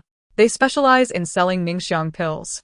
Just a small pill, ground into a fine powder and mixed with water. Applied to the face for 15 minutes, and my skin transformed to what it is now, rosy and delicate." The noble women gasped in astonishment, though some harbored doubts. The Empress, equally intrigued, pressed, "Is it truly so miraculous? Are there any side effects?" The noble women leaned in, keenly listening, as the Empress's inquiry echoed their own concerns. Ting Li replied with a smile. "In truth, I first had my maids try it, then I tested it myself. Not only were there no side effects, but I felt lighter and my sleep improved significantly. The shopkeeper claimed the ingredients nourish women exceptionally well, and I was skeptical, but now I am a firm believer. The Empress exclaimed, "Is it really that wonderful?" Tingli nodded and produced a small box from her robes, revealing a thumb-sized white pill. "Mother, behold the Ningxiang pill." The noble women craned their necks to catch a glimpse, wondering if such a simple-looking pill could indeed be so extraordinary. The Empress suggested, "Shall we find someone to test it?" Ting Li eagerly agreed. They looked toward the seated noble women, who all lowered their heads, fearful of being chosen yet curious to try the pill's purported wonders. Noticing their hesitation, the Empress felt a twinge of irritation but understood their reluctance to risk their skin. Just then, a young woman from the front row stood and bowed to the Empress. "Your Majesty, I, Wang Yanran, am willing to give it a try." Chapter 75. Donations. Everyone turned their gaze towards the courageous woman, filled with admiration for her bravery, while some secretly mocked her, anticipating the consequences of her reckless actions. Yet, a few feared that if this condensed fragrance pill truly possessed miraculous effects, Wang Yanran's actions would earn her favor before the Empress, potentially making her the second prince's consort. The crowd glared at Wang Yanran, silently praying that this attention-seeking woman would suffer a fitting consequence. The Empress looked on with satisfaction, recalling that Wang Yanran was the granddaughter of the esteemed Minister Wang. She noted her commendable appearance and boldness, planning to discreetly investigate her character later. Princess Tingli promptly arranged for water to be brought, and after Wang Yanran removed her makeup and cleansed her face, she personally applied the treatment, leaving the onlookers in awe as Wang Yanran's face glowed with radiance. After a quarter of an hour, once the powder from the condensed fragrance pill was washed away, a voice from the crowd exclaimed in surprise at the remarkable transformation of Wang Yanran's complexion. The other noble ladies were astonished by the pill's astonishing efficacy, confirming that Princess Tingli had indeed spoken the truth. Forgetting their social standings, they clamored for the purchasing details of the condensed fragrance pill. Princess Tingli, amused, responded that the shop was rather obscure, located deep within the old street at the eastern gate of the city. The noble women, eager and impatient, could hardly contain their excitement at the prospect of acquiring the miraculous pills. The next day, the previously quiet condensed fragrance pavilion was bustling with maids and servants eager to purchase the pills. However, priced at 10 taels of silver each, the noble ladies could only afford to buy 2 or 3 for trial. After using them, they indeed noticed significant improvements in their skin, and soon the wondrous properties of the condensed fragrance pill became the talk of the town. As demand surged, the supply of the pills dwindled, causing the price to skyrocket to 50 taels per pill. The affluent men of the bureaucratic families lamented their wives' extravagance, yet they could not deny their wives' enhanced beauty, thus reluctantly permitting their purchases of the exorbitantly priced beauty pills.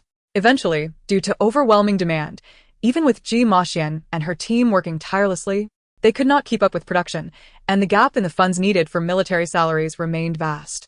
Gu Man then suggested that they request a deposit from customers, promising delivery upon restocking. Those who paid in advance would enjoy a discount of 30% per pill. This strategy not only appealed to their desire for efficacy, but also eased their financial burdens, resulting in an influx of orders. In just a month, the profits from the condensed fragrance pill amounted to 200,000 taels of silver, alleviating the treasury's urgent financial crisis. Upon hearing of this, the emperor greatly praised Gu Man and Ji Maxian, personally inscribing a commendation for their shop. Once the public learned that Gu Man and Ji Maxian were behind the condensed fragrance pavilion, discussions flourished. However, recognizing the pill's undeniable value, they ceased their criticisms. With the emperor's endorsement, even those who had hesitated to spend silver on the pills begrudgingly made purchases. With funds gathered to support the soldiers on the frontier, they opened several branches of the condensed fragrance pavilion in the capital and even established one outside the city. Gradually, Ji Maxian and Gu Man lowered the price of the pills, making them accessible to girls from ordinary families.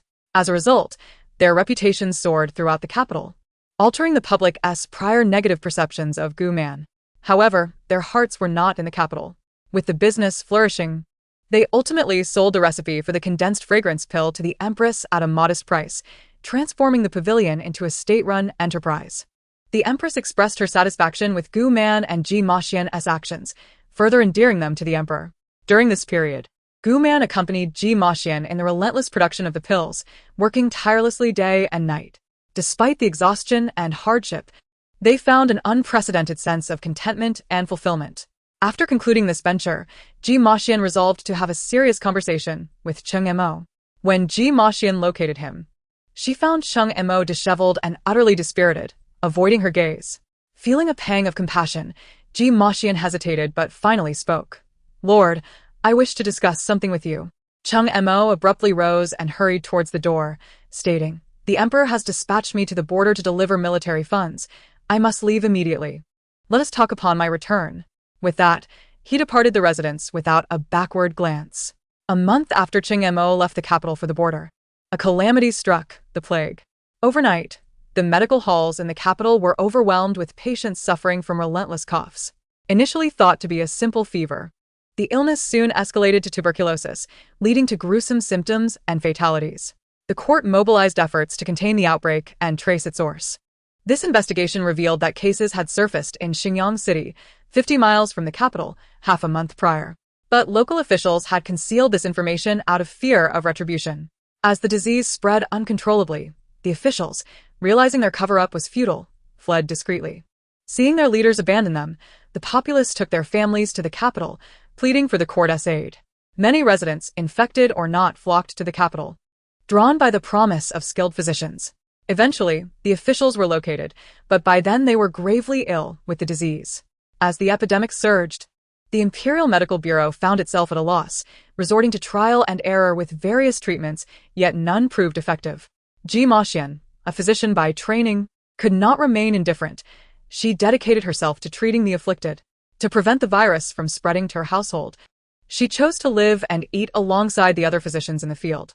Gu Man longed to assist, but Ji Maxian forbade her from doing so, asserting, "As a doctor, I have a responsibility to heal. Your presence would not only be unhelpful, but could potentially endanger you." Gu Man, remaining at the residence, was increasingly worried for Ji Maxian's safety. The sudden outbreak caught her off guard, and for the first time, she felt powerless. Unable to lend a hand, she donated the 8,000 taels of silver she had previously acquired to purchase medicinal supplies. Chapter 76.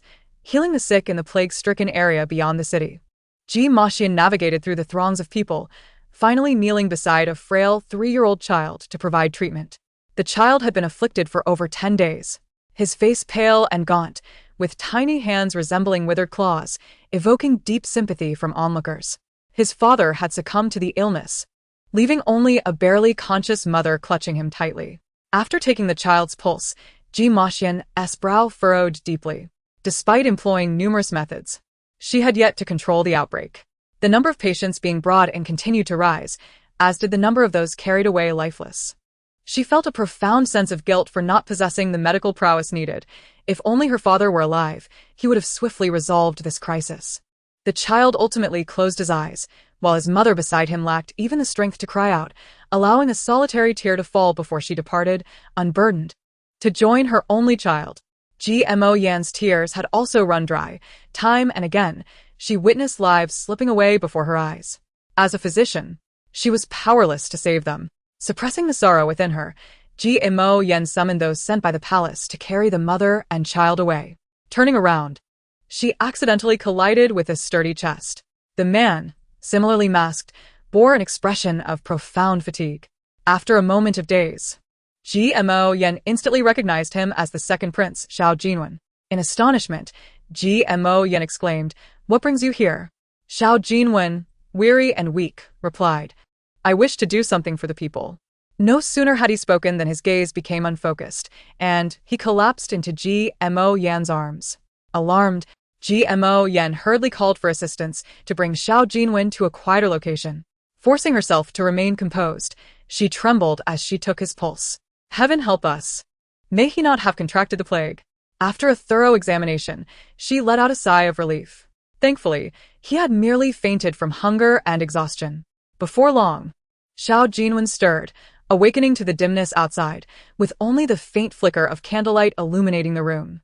Ji Mo Yan sat with the court physicians, discussing the treatment for the outbreak and the various symptoms exhibited by different patients. The flickering candlelight cast shadows on Ji Mo Yan's face, which appeared gaunt from days of arduous toil. Despite her exhaustion, her eyes sparkled with determination. Xiao Jinwen thought that this was the true essence of her being. Yet, as the wife of a marquis, she resembled a caged bird, noble yet devoid of freedom. Sensing Xiao Jinwen's gaze upon her, Gmo Yen turned and, upon seeing him awake, was filled with joy. "You're awake. You frighten me. I thought you had contracted the plague." She then offered him a piece of pastry from her pocket. "How long has it been since you last ate or rested properly? To think you could faint." Xiao Jinwen, with a look of contrition, accepted the somewhat crumbled treat. "I apologize for causing you trouble." Gmo Yen shook her head, saying, "What are you talking about? I just heard from Physician Fu that you have been here helping since the onset of the outbreak, even sharing meals and lodgings with the physicians. I should be thanking you on behalf of the people." Xiao Jinwen shook his head. What gratitude did he deserve? He was fortunate to be born into the imperial family, enjoying wealth and affection from his parents and harmony among brothers. His efforts now were merely a small contribution during a time of crisis for the common folk. Looking earnestly at Gmo Yen, Xiao Jinwen said, "I should be the one thanking you for risking your safety to treat the afflicted. You are truly a remarkable woman." Gmo Yen felt a blush of embarrassment at his praise, replying shyly, "If only I could be of more help. Alas, my skills are lacking, and I can only watch helplessly as they suffer." Her thoughts turned to the mother and child she had seen today. The child was merely 3 years old. A wave of sorrow washed over Gmo Yen, her eyes glistening with tears. Xiao Jinwen quickly reassured her, "Miss Yen, natural disasters are merciless. It is not our fault. I believe that one day, we will triumph over this plague." Gmo Yen nodded, "Yes, we will certainly overcome it." Turning to Xiao Jinwen, she inquired, "Since you have been here all along, why have I not seen you these past few days?" Xiao Jinwen's cheeks flushed slightly.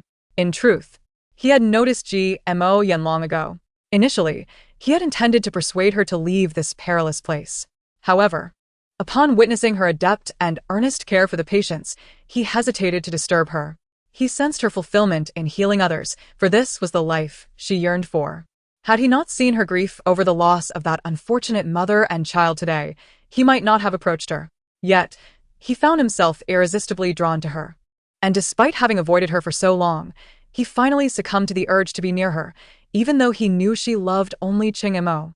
Though he had embarrassingly fainted himself, Xiao Jinwen slowly remarked, "Perhaps I was simply too busy.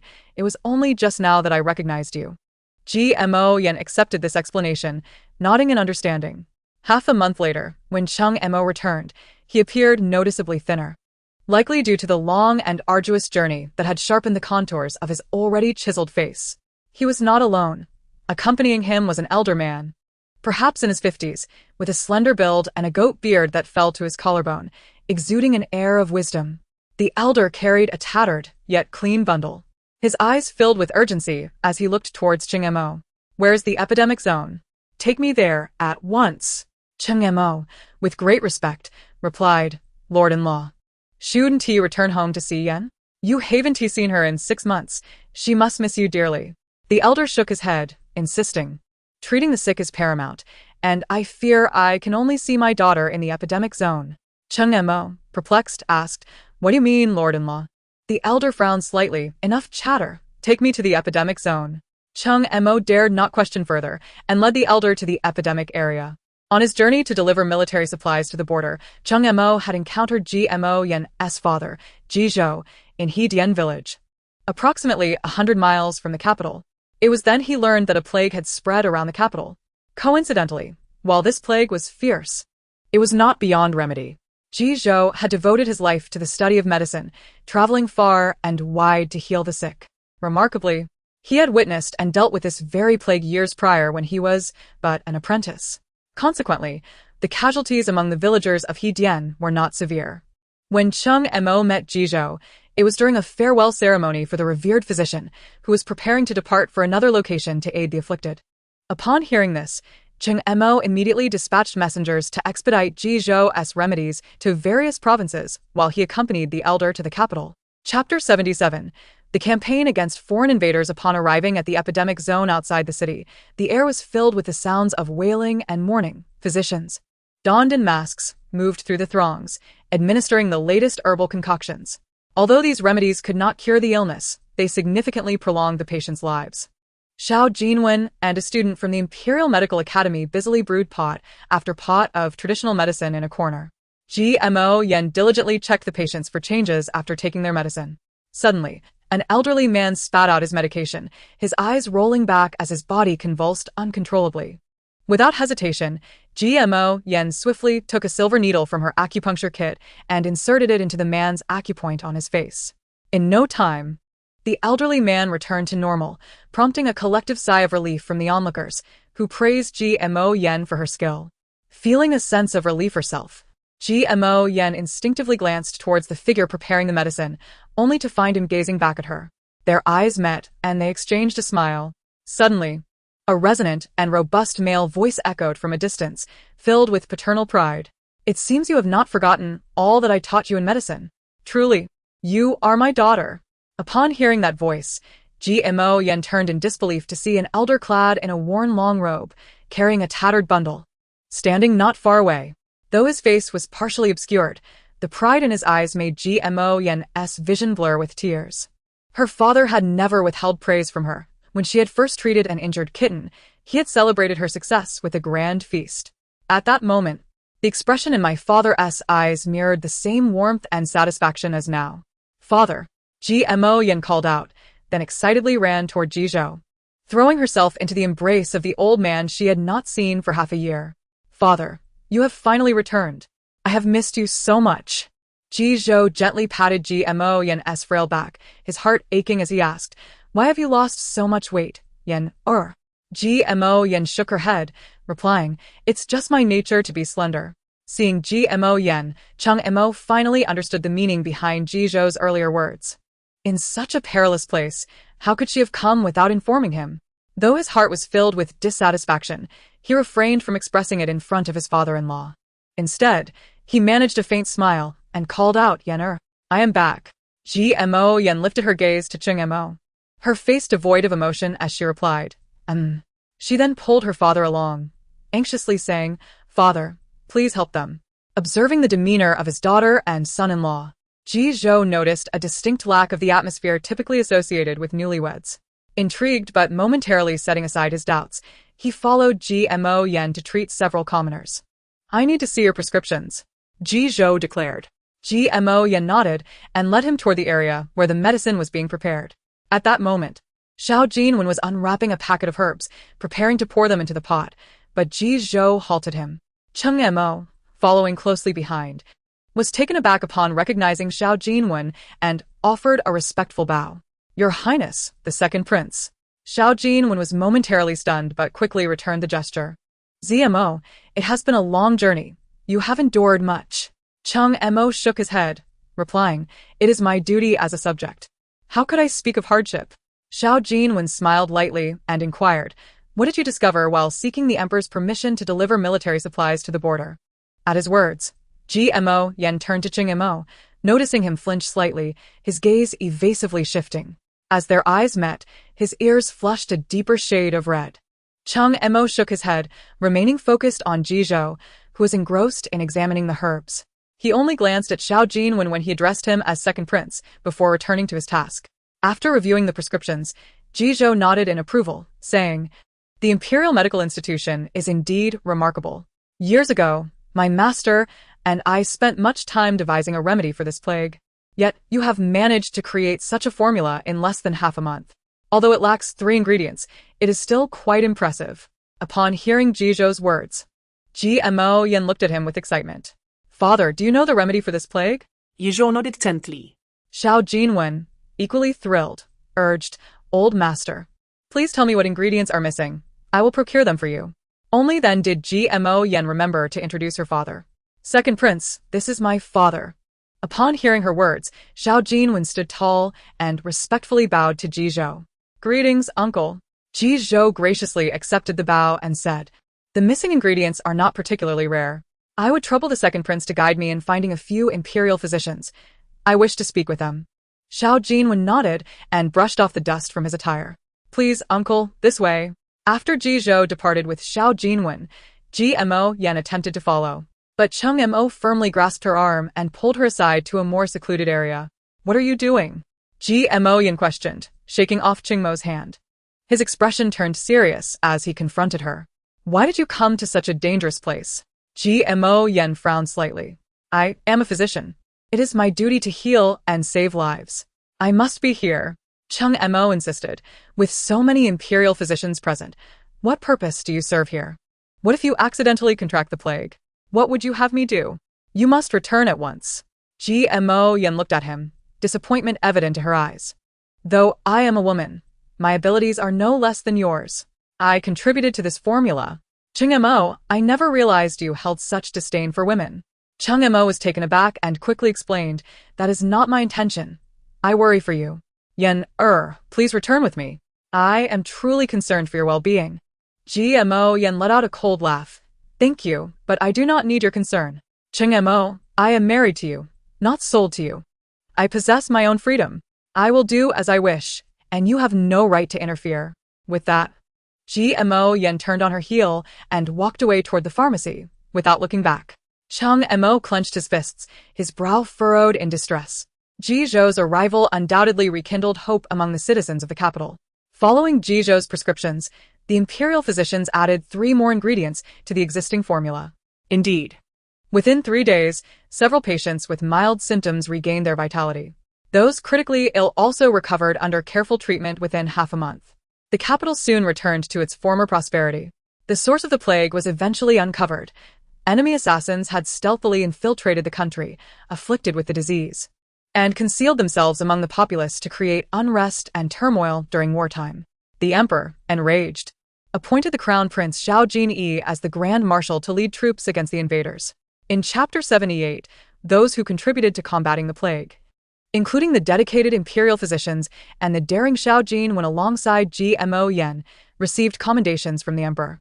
Yizhou, Being the primary hero in this battle against the epidemic, was offered a position at the Imperial Medical Institution as its head. However, devoted to his mission of saving lives and accustomed to a leisurely existence, he graciously declined. The emperor, appreciative of his contributions, bestowed upon him the title of the Rebirth of Hua Tuo. After being separated from his daughter for half a year, Ji Zhou returned with GMO Yen to the Marquis' residence at her behest. As they sat in the carriage, GMO Yen excitedly said, Father, I wish to introduce you to someone. Thanks to her, my life at the Marquis' residence over the past 6 months has been far from dull. Ji Zhou smiled and then asked with concern, Yen, have you not found happiness in the Marquis' residence? For a fleeting moment, GMO Yan's expression darkened before she quickly shook her head. Of course not, Father. I have been quite well. Ji Zhou, having raised GMO Yen, was perceptive enough to notice her subtle expression. Pretending not to see her fleeting sadness, he continued, Yen, you have grown up. You must learn to discern what is appropriate. I have no authority over how you choose to live your life. I only wish to tell you that if you have any aspirations, pursue them without hesitation. I will always support you. In my life, my only wish is for your happiness. Everything else is but fleeting clouds. GMO Yen felt as though she was enveloped in a soft blanket of warmth, her heart swelling with affection.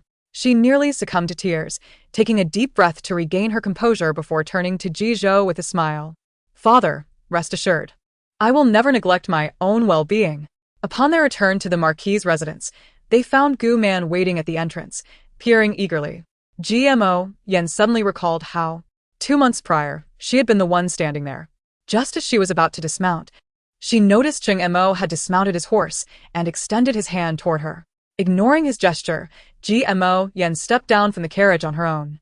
Chung Mo awkwardly retracted his hand. Seeing GMO Yen descend, Gu Man was filled with excitement, lifting her skirts as she rushed down the steps and enveloped GMO Yen in a warm embrace. Yen, you have finally returned. I have missed you so much. After releasing GMO Yen, Gu Man examined her from head to toe. Are you alright? You have lost so much weight. GMO Yen shook her head and smiled. Do not worry, I am perfectly fine. See, I am doing well. As Ji Zhou slowly descended from the carriage, he was greeted by the sight of a young lady, her face adorned with worry yet radiantly beautiful. Curiosity stirred within him as he turned to GMO Yen and inquired, May I interrupt for a moment? Who is this young lady? GMO Yen, coming to her senses, took Gu Man by the hand and approached Ji Zhou, introducing her. Father, this is my dear friend, Liaoliao. Liaoliao, this is my father. Gu Man nodded, and then suddenly remarked, I have heard many in the capital say that it was thanks to a divine physician that this recent plague was brought under control. Could it be that it was your father? Jiangnan nodded in affirmation. Gu Man promptly curtsied to Jizhou, saying, Greetings, uncle. Jizhou nodded and then turned to Gmo Yen, asking, Who is this Liaoliao? Why does she reside in the Marquis residence? Both Gmo Yen and Gu Man felt a bit awkward and were unsure how to respond, when Cheng-mo interjected, Father-in-law, Liaoliao is my first wife. Jizhou paused imperceptibly before nodding in understanding. He smiled at Gu Man, saying, I have heard from Yen, that she has become quite close to you, since marrying into the Marquis. Thank you for looking after my daughter. Gu Man quickly waved her hand. Oh, not at all. Yen, takes great care of me too. Gmo Yen held Gu Man's hand with one hand while linking her father's arm with the other, exclaiming, I miss the meals prepared by the steward here. Let us head inside. Gu Man smiled. Rest assured, the dishes you love most have been prepared in advance. As the trio moved further away, Cheng-mo reflected on the situation, feeling a pang of bitterness. Despite being the master of the Marquis, he felt like an outsider. Steward Li cautiously approached Cheng-mo, saying, My lord, you have finally returned. The servants have missed you dearly. Was your journey safe? Cheng-mo glanced at the steward, managing a wry smile, realizing someone had noted his prolonged absence and the dangers he faced. Yet, those he yearned for concern from seemed to deliberately ignore him. Had he erred? Jizhou had stayed at the Marquis for over half a month, during which Gmo Yen and Gu Man had made every effort to cheer him up, even recounting how Gmo Yen's concoction of fragrant pills had alleviated an urgent issue at the palace. Jizhou felt gratified, choosing to overlook the peculiar atmosphere between his daughter and Gu Man, as well as Cheng-mo. Instead, he reveled in the joy of having two daughters. The cold wind howled, and the leaves fell from the trees as if stripped bare overnight, leaving only stark branches swaying in the chill. On the day of the first snowfall, Jizhou bid farewell to everyone. Before departing, he earnestly told Gmo Yen, I reiterate, pursue whatever it is you desire. I will always take pride in you, and I wish you eternal happiness. This time, Gmo Yen could no longer hold back her tears. Father, I am sorry. I should have listened to you. Jizhou gently patted her shoulder. My child, everyone makes mistakes and takes wrong paths in life. It is of no consequence. The journey of life is long, and every step you take is meaningful. For instance, you have found a true friend in Liaoliao. Listening to Jizhou's words, Gu Man felt a twinge of embarrassment. Jiangnan smiled, glancing at Gu Man and then back at Jizhou, nodding, I understand, father. Please write to me often, so I may know of your whereabouts. Take care of yourself and remember to eat on time. Jizhou nodded, interrupting her, Worry not. You are becoming more like your mother, always nagging. They exchanged smiles, and Jizhou turned to Gu Man, saying, Liaoliao, I cannot express my gratitude enough. I had thought all women in the inner chambers were jealous beings. Yet here you are, a woman of reason and understanding. I bow in thanks for your kindness towards Gu Man, recognizing the sincerity in Jizhou's words, quickly returned the gesture. Uncle, I truly do not deserve such praise. However, I must contest your claim about jealousy. Women do not wish to be jealous. If every man only had one wife, there would be no jealousy at all. Women are often constrained in this world, and understanding this, I refuse to complicate matters with Some women depend on men for their existence, and, having never been educated, do not grasp this truth. But rest assured, one day, women will no longer be seen merely as rivals, but as equals, standing proudly beside men. Upon hearing Gu Man's impassioned words, Gmo Yen felt her blood rush with fervor. Yes, why should we, as women, be subjected to the judgment of others? We have done nothing wrong, yet in the eyes of some, simply being born female is a transgression. She would not accept that. She would strive to be a woman worthy of admiration. Chapter 79. Caught in infidelity, Jizhou looked at Gu Man with renewed respect, feeling immensely proud of her. Liaoliao, you have shamed me. I have faith that you will achieve great things. At that moment, Cheng-mo, who had been leading a horse, inadvertently overheard Gu Man's words. His heart stirred with deep emotion, and a profound fear began to swell within him. He felt he was on the verge of losing the two women he cherished most. Jizhou hoisted his tattered bundle once more, feeling light as he departed, not accepting the reins Cheng Mo offered but instead requesting, "Son-in-law, please accompany me a short distance." Cheng Mo nodded, aware that Ji Zhou had something to discuss. Indeed, after walking a few paces, Ji Zhou began to speak slowly. "I am unaware of the troubles between you and my daughter, but I know her kind heart would never wrong you. Thus, it must be you who has wronged her." Cheng Mo hastily sought to explain. "Father-in-law," Ji Zhou interrupted, "I do not wish to cast blame upon you. I only wish to convey that if you truly love someone, you must protect her with all your might. If you cannot wholeheartedly love and safeguard her, it would be better to let her go. Do not tarnish the last remnants of affection you hold for one another. Otherwise, you will only end up as bitter foes." Ji Zhou took the reins from Cheng Mo's hands. Snowflakes cascaded down, landing upon their dark hair and broad shoulders. Ji Zhou mounted his horse and turned to Cheng Mo. "With that said, ponder over my words.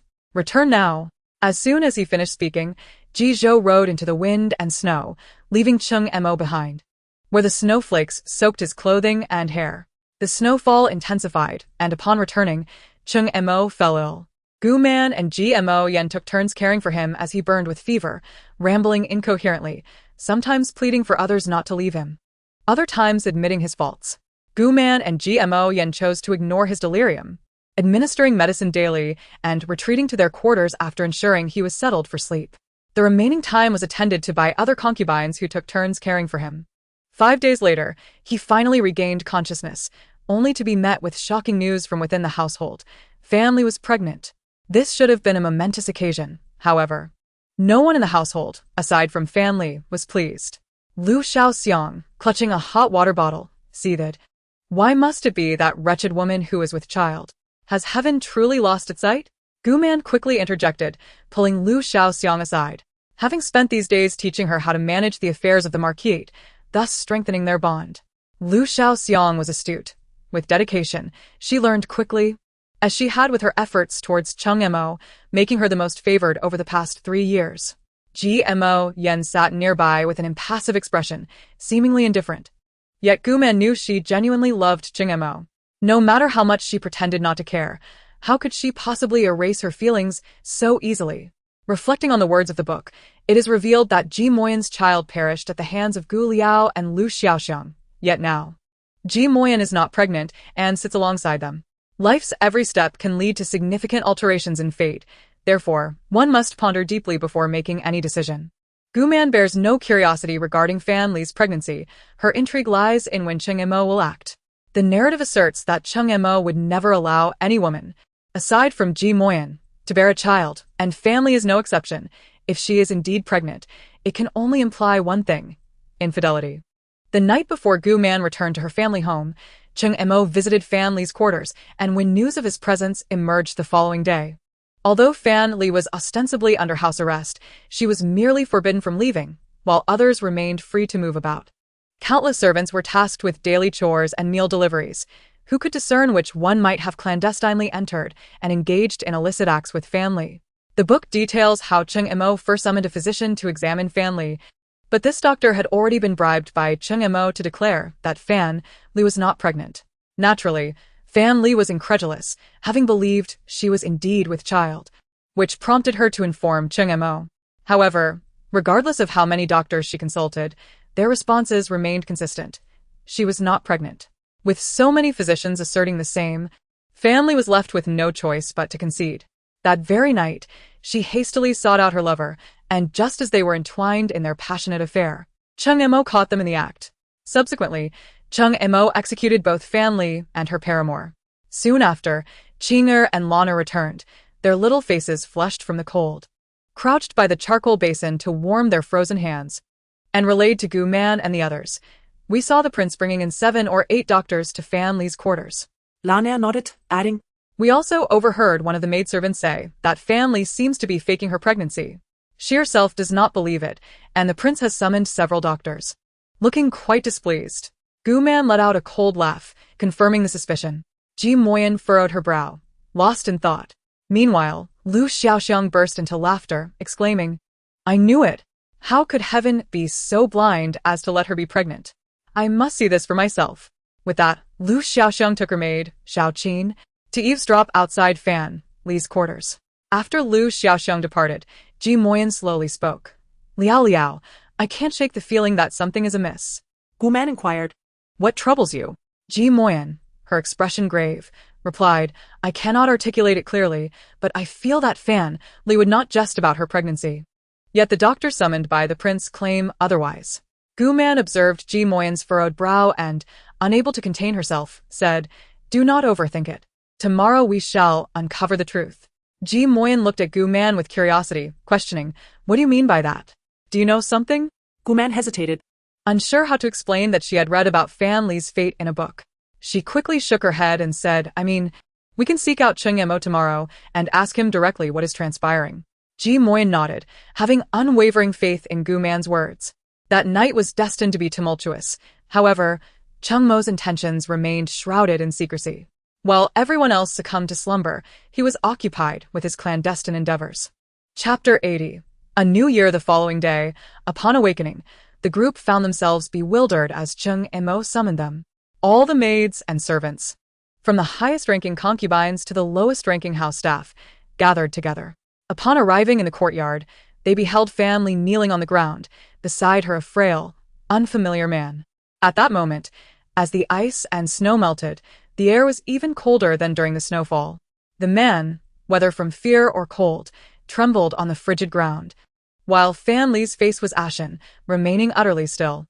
It was evident what had transpired.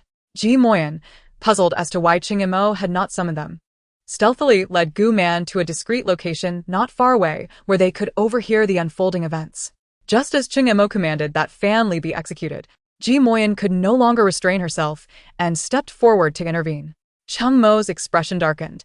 He had wished to shield Gu Man and Ji Moyan from witnessing his cruel side.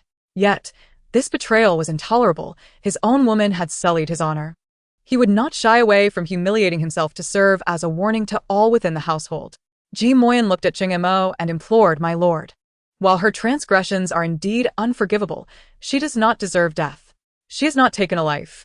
She merely sought a child to garner your attention and affection.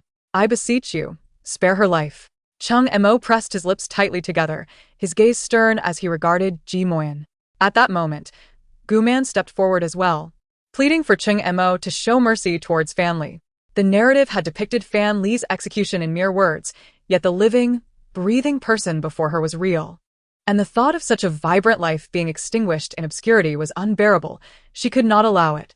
My lord, instead of executing them, why not expel them from the household? Their future lives or deaths would no longer concern the Hofu, and while Fan Li's sins are grievous, the unborn child is innocent. Cheng Mo lifted his gaze to meet Gu Man's, suddenly recalling her words from the day they sent Ji Zhou away. She had said that if everyone had but one spouse in their lifetime, there would be no jealousy or betrayal among women. Cheng Mo furrowed his brow, contemplating the kneeling Fan Li in the biting wind. Ultimately, he chose not to execute her but ordered that both Fan Li and her lover be expelled from the Hofu, never to return within a 10-mile radius. As for Fan Li's future, it remained uncertain. Thus, the farce came to an end.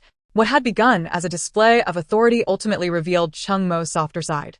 With a pallid complexion, he retreated indoors, followed closely by Ji Moyan. She understood that this was not the time for discourse, yet she could no longer delay.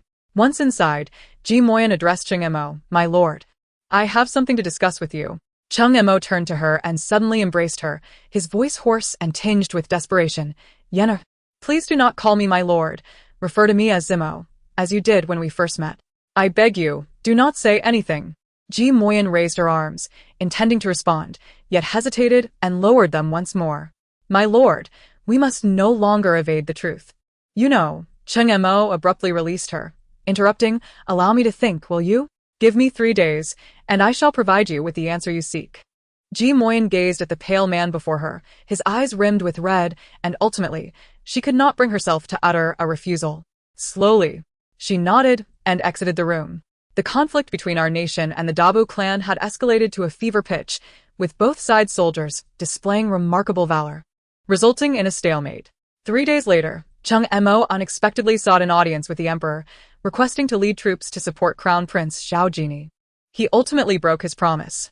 Cheng Mo dared not meet Ji Moyan's gaze, akin to a wayward child. Yenna, as I depart, I cannot foresee when I shall return. I hope that during this time, we can both reflect deeply. I do not wish to be apart from you, for I truly love you. If I return safely, I hope you will reconsider your stance. Having spoken, Cheng Emo dared not linger in Ji Maxian's courtyard any longer. He was to depart today and wished to preserve even the last remnants of his thoughts. Cheng Emo made his way to Gu Man's quarters. He said nothing, merely gazed at her quietly before extending his arms. Gu Man instinctively recoiled, to which Cheng Emo responded with a bitter smile, "This time I leave. I know not if I shall return alive. Do you not wish to bid me a final farewell?" Gu Man replied coolly, "There is no need for concern, my lord. Our troops are strong. Victory is assured. Take care on your journey." Cheng Emo withdrew his arms, his face etched with sorrow, and nodded. "I shall take your good wishes with me." As he stepped out of the courtyard, his gait appeared unsteady, a visage of profound sadness. Gu Man watched his departing figure. For the books had not foretold that Cheng Emo would lead troops to aid Xiao Jini, thus she remained uncertain of his safe return. However, she was aware that this battle would ultimately bring victory to the land beneath her feet. The conflict had raged for 6 long months, spanning from the frigid winter to the blossoming spring. The leaves had quietly begun to bud, and the peach blossoms bloomed in abundance, while good news from the borders arrived frequently. Yet, there had been no word from Cheng Emo throughout this time. During these months, Ji Maxian often ventured out to provide medical aid, accompanied by Xiao Jinwen, although his initial intention was to avoid suspicion. Upon hearing from Gu Man about Ji Maxian's impending separation from Cheng Emo, his heart surged with excitement, yearning to remain close to her. This revelation served as a form of retribution for Gu Man's earlier manipulation in selecting brides for him. Meanwhile, Gu Man occasionally returned home to visit Ting Li, who had delightful news. She was pregnant. The family was overjoyed, anticipating the arrival of the first grandchild of the Gu family. Lu Xiaoxiang had become increasingly adept at managing the Marquis, and both Gu Man and Ji Maxian entrusted her with the household accounts. As Lu Xiaoxiang learned the ropes of stewardship, her interest in the role grew, and she managed the affairs with remarkable efficiency. For the first time, she felt genuine respect from others and learned to take charge, never having imagined she could be so indispensable. This year, during the Spring Festival, Gu Man celebrated a lively new year at the Prime Minister's residence with Ji Maxian. Lu Chongqing also attended, though he did not speak to Gu Man. Later, he confided to her that he had been suppressing his inner impulses. He longed to converse with her but refrained, not wishing to subject her to further misunderstandings. As a man, bore it well, but Gu Man was different. He knew she would eventually part from Cheng Emo, and when that time came, he would pursue her openly until she agreed to be with him. Chapter 81.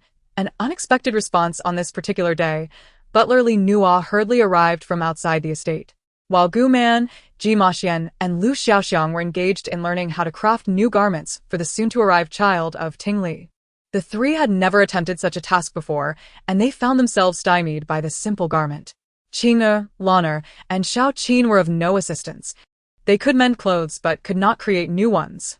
Lu Xiaoxiang, entangled in thread, lamented, "Can we not simply purchase a ready-made garment?" Gu Man replied, "Creating it ourselves shows sincerity. This is our family's first child." Ji Maxian smiled as she pulled a loose thread from Lu Xiaoxiang's forehead and encouraged, "Take your time. There's no need to rush. It's just a piece of clothing. We will surely manage." The three nodded and resumed their endeavor. Butler Li Nua, without a moment's hesitation, knew the two ladies must be together and dashed toward Gu Man's courtyard. A few maids, finding no work to do inside, sat outside chatting. Upon seeing Butler Li Nua rush in breathlessly, they hurried to assist him, inquiring, "Why the haste, Butler Li? Is there news from the Marquis?" Li Nua nodded, still panting. Seeing this, Qing'e rushed towards the room, excitedly shouting, "Madam, young madam, Miss Lu, the Marquis has sent a message." Hearing this, Gu Man and the others hurried out, looking at Butler Li Nua, asking, "Is there news from the Marquis?" Li Nua nodded again, then shook his head. What did this mean? The three were perplexed, and Lu Xiaoxiang anxiously asked, "What does this mean? Is there news or not?" Li Nua finally caught his breath, then, with a mournful expression, suddenly knelt to the ground, startling everyone in the courtyard. What was happening? Li Nua, tears streaming down his face, sobbed, "A message has just arrived from the palace, stating that the Marquis was struck in the chest by an enemy's hidden arrow while protecting the crown prince. Now, his fate hangs in the balance." The news left everyone in disbelief. Was Cheng Mo going to die? At that moment, Li Nua trembled as he produced 2 letters from his bosom, offering them with trembling hands. These were brought back by the messenger, who had been instructed by the Marquis to deliver them to the 2 ladies before the military doctor could treat his wound. Qing'er and Lan'er swiftly took the letters and delivered them to their respective mistresses. Gu Man and Ji Maxian opened the envelopes simultaneously, revealing 2 sheets of paper. One was a family letter, and the other was a divorce document.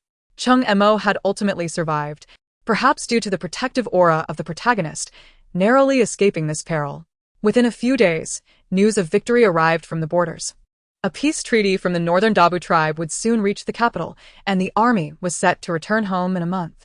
Overwhelmed with joy upon hearing this news, Ting Li unexpectedly went into premature labor. Gu Qing insisted on accompanying her into the delivery room, despite the family's objections. And they could not dissuade him. Gu Zheng and Qin Fanghua stood anxiously outside the room, and after about an hour, the sound of a baby's robust cries echoed from within. Mother and child were safe, and everyone breathed a sigh of relief. Gu Man arrived with chicken soup to visit Ting Li and her little nephew. Though the child bore no blood relation to her, she felt an overwhelming affection.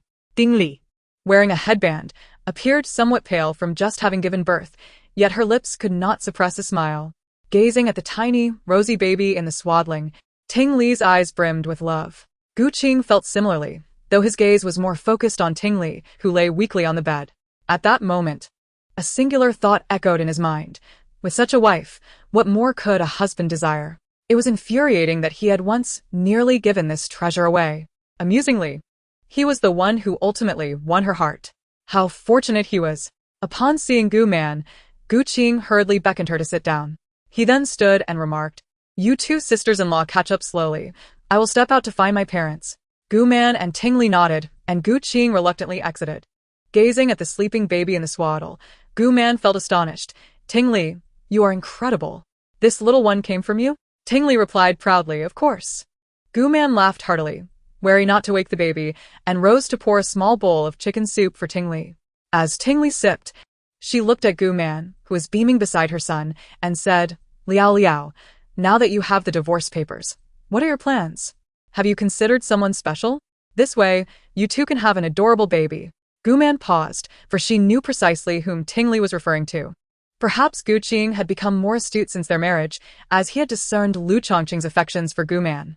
However, at that time, Gu Man was still Cheng Mo's wife, and as he had previously stated, even if Gu Man were to divorce, Lu Chongqing's parents would not consent. Thus, he refrained from exposing the truth and only confided in his wife, Ting Li. Gu Man shook her head, asserting, "There is no possibility between us. His future is bright." While I, Gu Man, sigh with resignation. Regardless, even if I were to agree, Lu Chongqing's parents would likely not approve.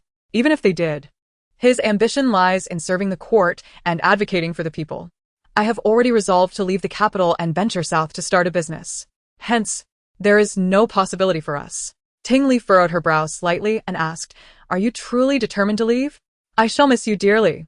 Gu Man looked up at Ting Li and smiled. "Once the child grows older, you can bring them to visit me. I will often come to see you. Although the journey is long, it is not insurmountable. We shall meet again." Observing Gu Man's resolute expression, Ting Li ceased her persuasion, reluctantly grasping Gu Man's hand, fearful that she would depart at that very moment. Gu Man also shared her thoughts with Gu Zheng and Qin Fanghua, expressing her intention to leave the capital before Cheng Mo's return, not out of spite or any such sentiment, but simply because she wished to sever all ties with him. Knowing he was alive sufficed. What could they possibly say upon meeting again? It would only lead to awkwardness. Gu Man initially believed that Gu Zheng and Qin Fanghua would oppose her decision, yet they consistently surprised her with their responses. Chapter 82. The Grand Finale. Thank you for your patience.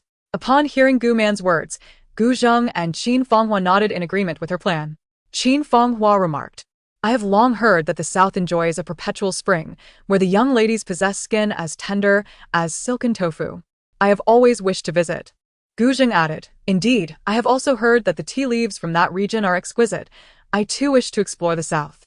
Gu Man widened her eyes in disbelief and asked, "Father, Mother, do you truly intend to accompany me to the South?" Qin Fanghua laughed, "You go ahead first. After a few years, we shall help your brother raise the children, and then we will join you in the South." Gu Zheng interjected, You clearly wish to go for yourself, yet you insist on claiming it is to accompany our daughter. How shameless.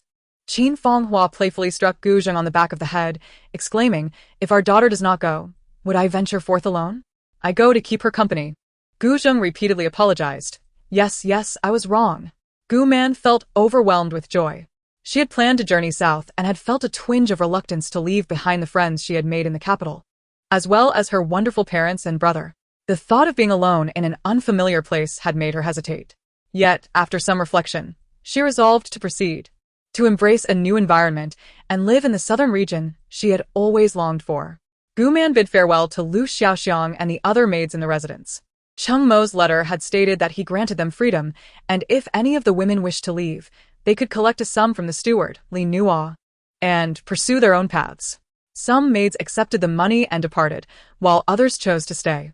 Lu Xiaoxiang was among those who hesitated, saying, "I do not know if the Marquis will take another wife in the future, but as I have said before, leaving the Marquis's residence may not lead to a better life.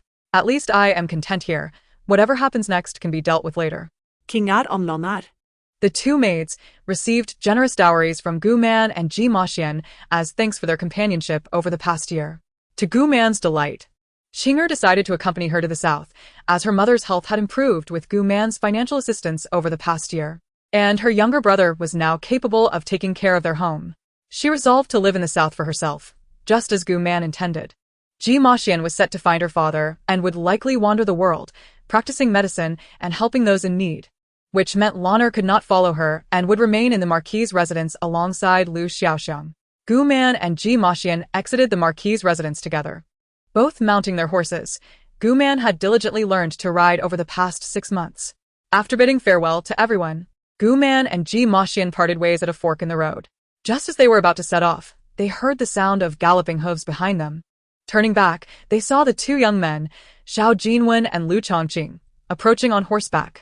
Xiao Jinwen had several bundles strapped to his saddle and rode up to Ji Maxian with a bright smile, saying, "What a coincidence." Ji Maxian frowned slightly and replied with a wry smile, "Your Highness, the second prince, I believe I have made myself quite clear. There is no possibility for us." Xiao Jinwen responded, "My dear Miss Yen, you misunderstand.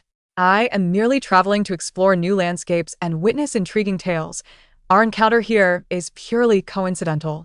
Ji Maxian felt a flush of embarrassment, awkwardly laughing as she flicked her whip and galloped away.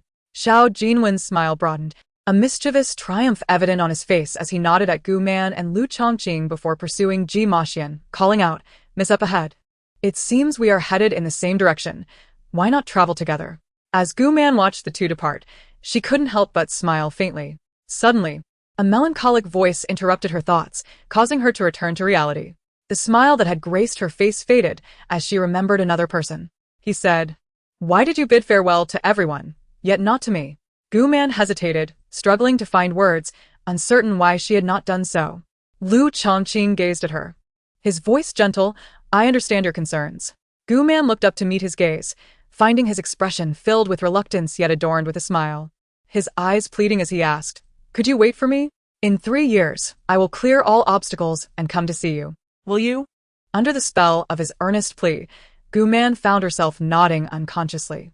Lu Chongqing's face instantly lit up with joy, his excitement overwhelming as he rode closer to Gu Man and enveloped her in a tight embrace. This was his second time holding her. The first had been when they shared a horse for Ting Li and Gu Qinghe's sake. At that moment, she had leaned against his chest, and he felt as if his heart would leap out of his chest. Were it not for their ride, he might have wished to bury himself in embarrassment. Now, as he held her again, the sensation was different. His heart raced, yet this time, he felt nothing but sheer happiness. 3 years later, Gu Man stood at the entrance of a tavern, selling her wares while listening to a nearby ant chatter idly. Recently, she had developed a selection of unique pastries to sell at her tavern when she overheard the ant say, "Have you heard? Our town has a new county magistrate, said to be dispatched from the capital." The mention of the capital stirred a pang of emptiness within Gu Man, even after 3 years in this tranquil town. She bitterly replied, "Is that so? He must be quite lacking. Otherwise, why would he leave such a splendid place for our small town?" The ant nodded in agreement, finding her reasoning sound. Just then, a sigh reached Gu Man's ears, and a voice said, "So, I am merely a mediocre person in your eyes? Gu Man halted her pastry preparation, as if enchanted, standing frozen in place. Was it him? Slowly, she lifted her head to see a figure clad in a pale blue long robe, a face more beautiful than any woman's, now adorned with a broad smile. A sudden gentle breeze swept through, ruffling his garments and hair, as the radiant visage of the youth reflected in her eyes. He spoke softly. I apologize for keeping you waiting. Gu Man shook her head, saying, Not at all. Every moment of waiting felt incredibly sweet to me. For she knew that, thousands of miles away in the capital, someone was devotedly striving for their happiness. How wonderful it was that he had arrived. In Chapter 83, the side story unfolds. Gu Man's restaurant flourished vibrantly, her culinary creations were unparalleled, and soon the establishment became the talk of Yuran town. King accompanied Gu Man, becoming the little manager of the restaurant, and that same year, she met a man who resonated with her heart. This man was the chef at Gu Man's restaurant. In his 30s, tall and pleasantly plump, exuding a sense of security. With no relatives left, he relied on his culinary skills and strength to acquire some farmland. Initially, he intended to open a small shop, but for reasons unknown, he was drawn to Qing Air and approached them to offer his services as a cook.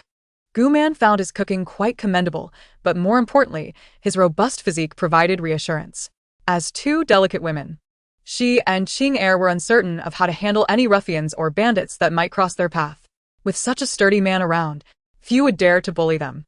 Eventually, Gu Man personally organized their wedding, and it wasn't too long before Qing Air became pregnant, leading a life filled with sweetness and joy.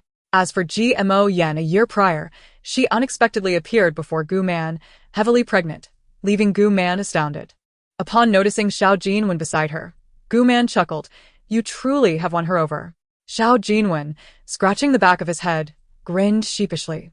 It was said that he, undeterred by embarrassment, followed GMO Yen persistently, regardless of her pleas for him to leave.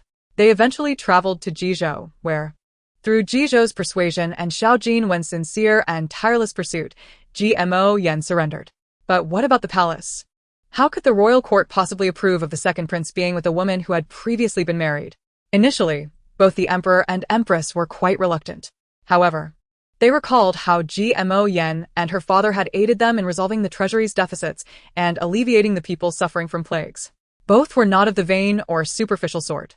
Such commendable qualities made it difficult for them to cling to the minor flaws of their daughter, leading them to turn a blind eye and ultimately grant their blessing. Later, GMO Yen opened a pharmacy across from Gu Man's restaurant. Due to her exceptional medical skills and benevolent nature, often assisting the impoverished, her reputation as a healer spread throughout Yuran town. The following year, she gave birth to a healthy baby girl. Upon hearing this, Jizhou immediately returned, vowing never to roam again, choosing instead to stay home and care for his granddaughter. GMO Yen couldn't help but tease. Had I known a granddaughter would keep him home, I would have had one sooner. Meanwhile, Gu Zheng and Qin Fanghua contemplated returning to their hometown once their child could speak and walk, intending to visit Gu Man.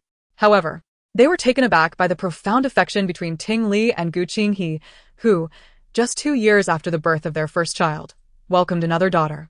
Thus, they remained in the capital to look after their grandchildren. As for Lu Chongqing, his family was initially hesitant to accept his decision to follow Gu Man southward. But seeing their son, night after night, consumed by thoughts, even growing white hairs, they relented. Lu Chongqing spent 3 years in the capital waiting for his younger brother to reach adulthood. Once his brother matured, he would be able to care for their parents, allowing Lu Chongqing to seek the emperor's permission to become a small county magistrate in Yuran town. The emperor, unwilling to part with such a talent, agreed, believing that Lu Chongqing's journey would serve as valuable experience and that he could be recalled to the capital when the time was right. Cheng Mo corresponded with Lu Shaoxiang, who informed her that after returning from the border, the Marquis had entrusted her with all matters of the Marquisate, while he himself embarked on leisurely journeys akin to Xiao Jinwen. He would occasionally return but never stayed long, and recently, he had left again, destination unknown. In the presence of witnesses, Gu Man and Lu Chongqing finally wed, and she soon became pregnant. At 5 months, Uncle Ji confirmed it was a girl. In their leisure, Lu Chongqing and Gu Man could often be seen at the entrance of the restaurant, much to the delight of the townsfolk who had never encountered such an approachable county magistrate. Xiao Jinwen, cradling his daughter and guiding the pregnant GMO Yen, carefully approached Gu Man's stall. Gmo Yen, resting a hand on her belly, remarked, "The baby is craving Aunt Liao's red bean glutinous rice cake." Gu Man smiled at Lu Chongqing, saying, "Then you should hurry and pack some for my son-in-law." Lu Chongqing cheerfully prepared the cakes, while Xiao Jinwen whispered to him, "Clearly, it is her own cravings she is using as an excuse." Suddenly, Xiao Jinwen sensed a piercing gaze and quickly lowered his head, laughing nervously. "If the baby desires it, we must indulge them." Satisfied, Gmo Yen withdrew her gaze. At that moment, a gentleman donned in a black hooded cloak, leading a fine steed, approached the group and, in a hoarse voice, inquired, "Could you pack me some pastries?" Gu Man promptly responded, "Of course. What would you like?" The man replied, "Anything will do." Upon hearing this, Gu Man instructed Lu Chongqing to pack 2 of each variety. The figure in the hood obscured his features, evoking the image of a chivalrous wanderer.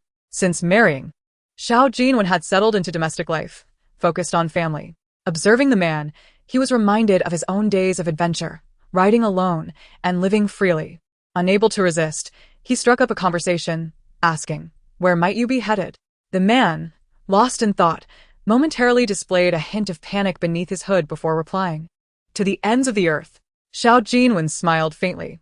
Lu Chongqing adeptly handed the neatly packaged pastries to the man, adding, "Traveling alone must be challenging. So, these pastries are a gift for you." The man accepted the pastries with a nod, expressing his gratitude. With that, he placed a silver coin on the stall and sauntered away. Gu Man, watching the man's retreating figure, mused, "Don't you think that silhouette seems familiar?" Gmo Yen nodded in agreement. "Indeed, it feels quite familiar. Who could it be?" Xiao Jinwen and Lu Chongqing exchanged glances, then embraced their wives as they headed into the restaurant. Strangely, it felt entirely unfamiliar. With noon approaching, Gu Man exclaimed, "I want sweet and sour spare ribs." "Me too," echoed others. The man, leading his horse along a verdant rural path, held the elegantly packaged pastries in hand, gazing ahead into the vast unknown. Uncertain of where the journey might lead him, the conclusion of one tale heralds the commencement of another. Perhaps I am not the most skilled storyteller, failing to convey their stories with greater allure. Yet, knowing they are characters born from my imagination, living on in another realm, continually moving forward, fills me with pride, a little self-indulgence, haha. I extend my heartfelt gratitude to the friends who have supported this book. Your encouragement has inspired me to bring this tale to its conclusion and fulfill the goals I set for myself when I first began writing. Thank you for your companionship, and I wish you everlasting happiness.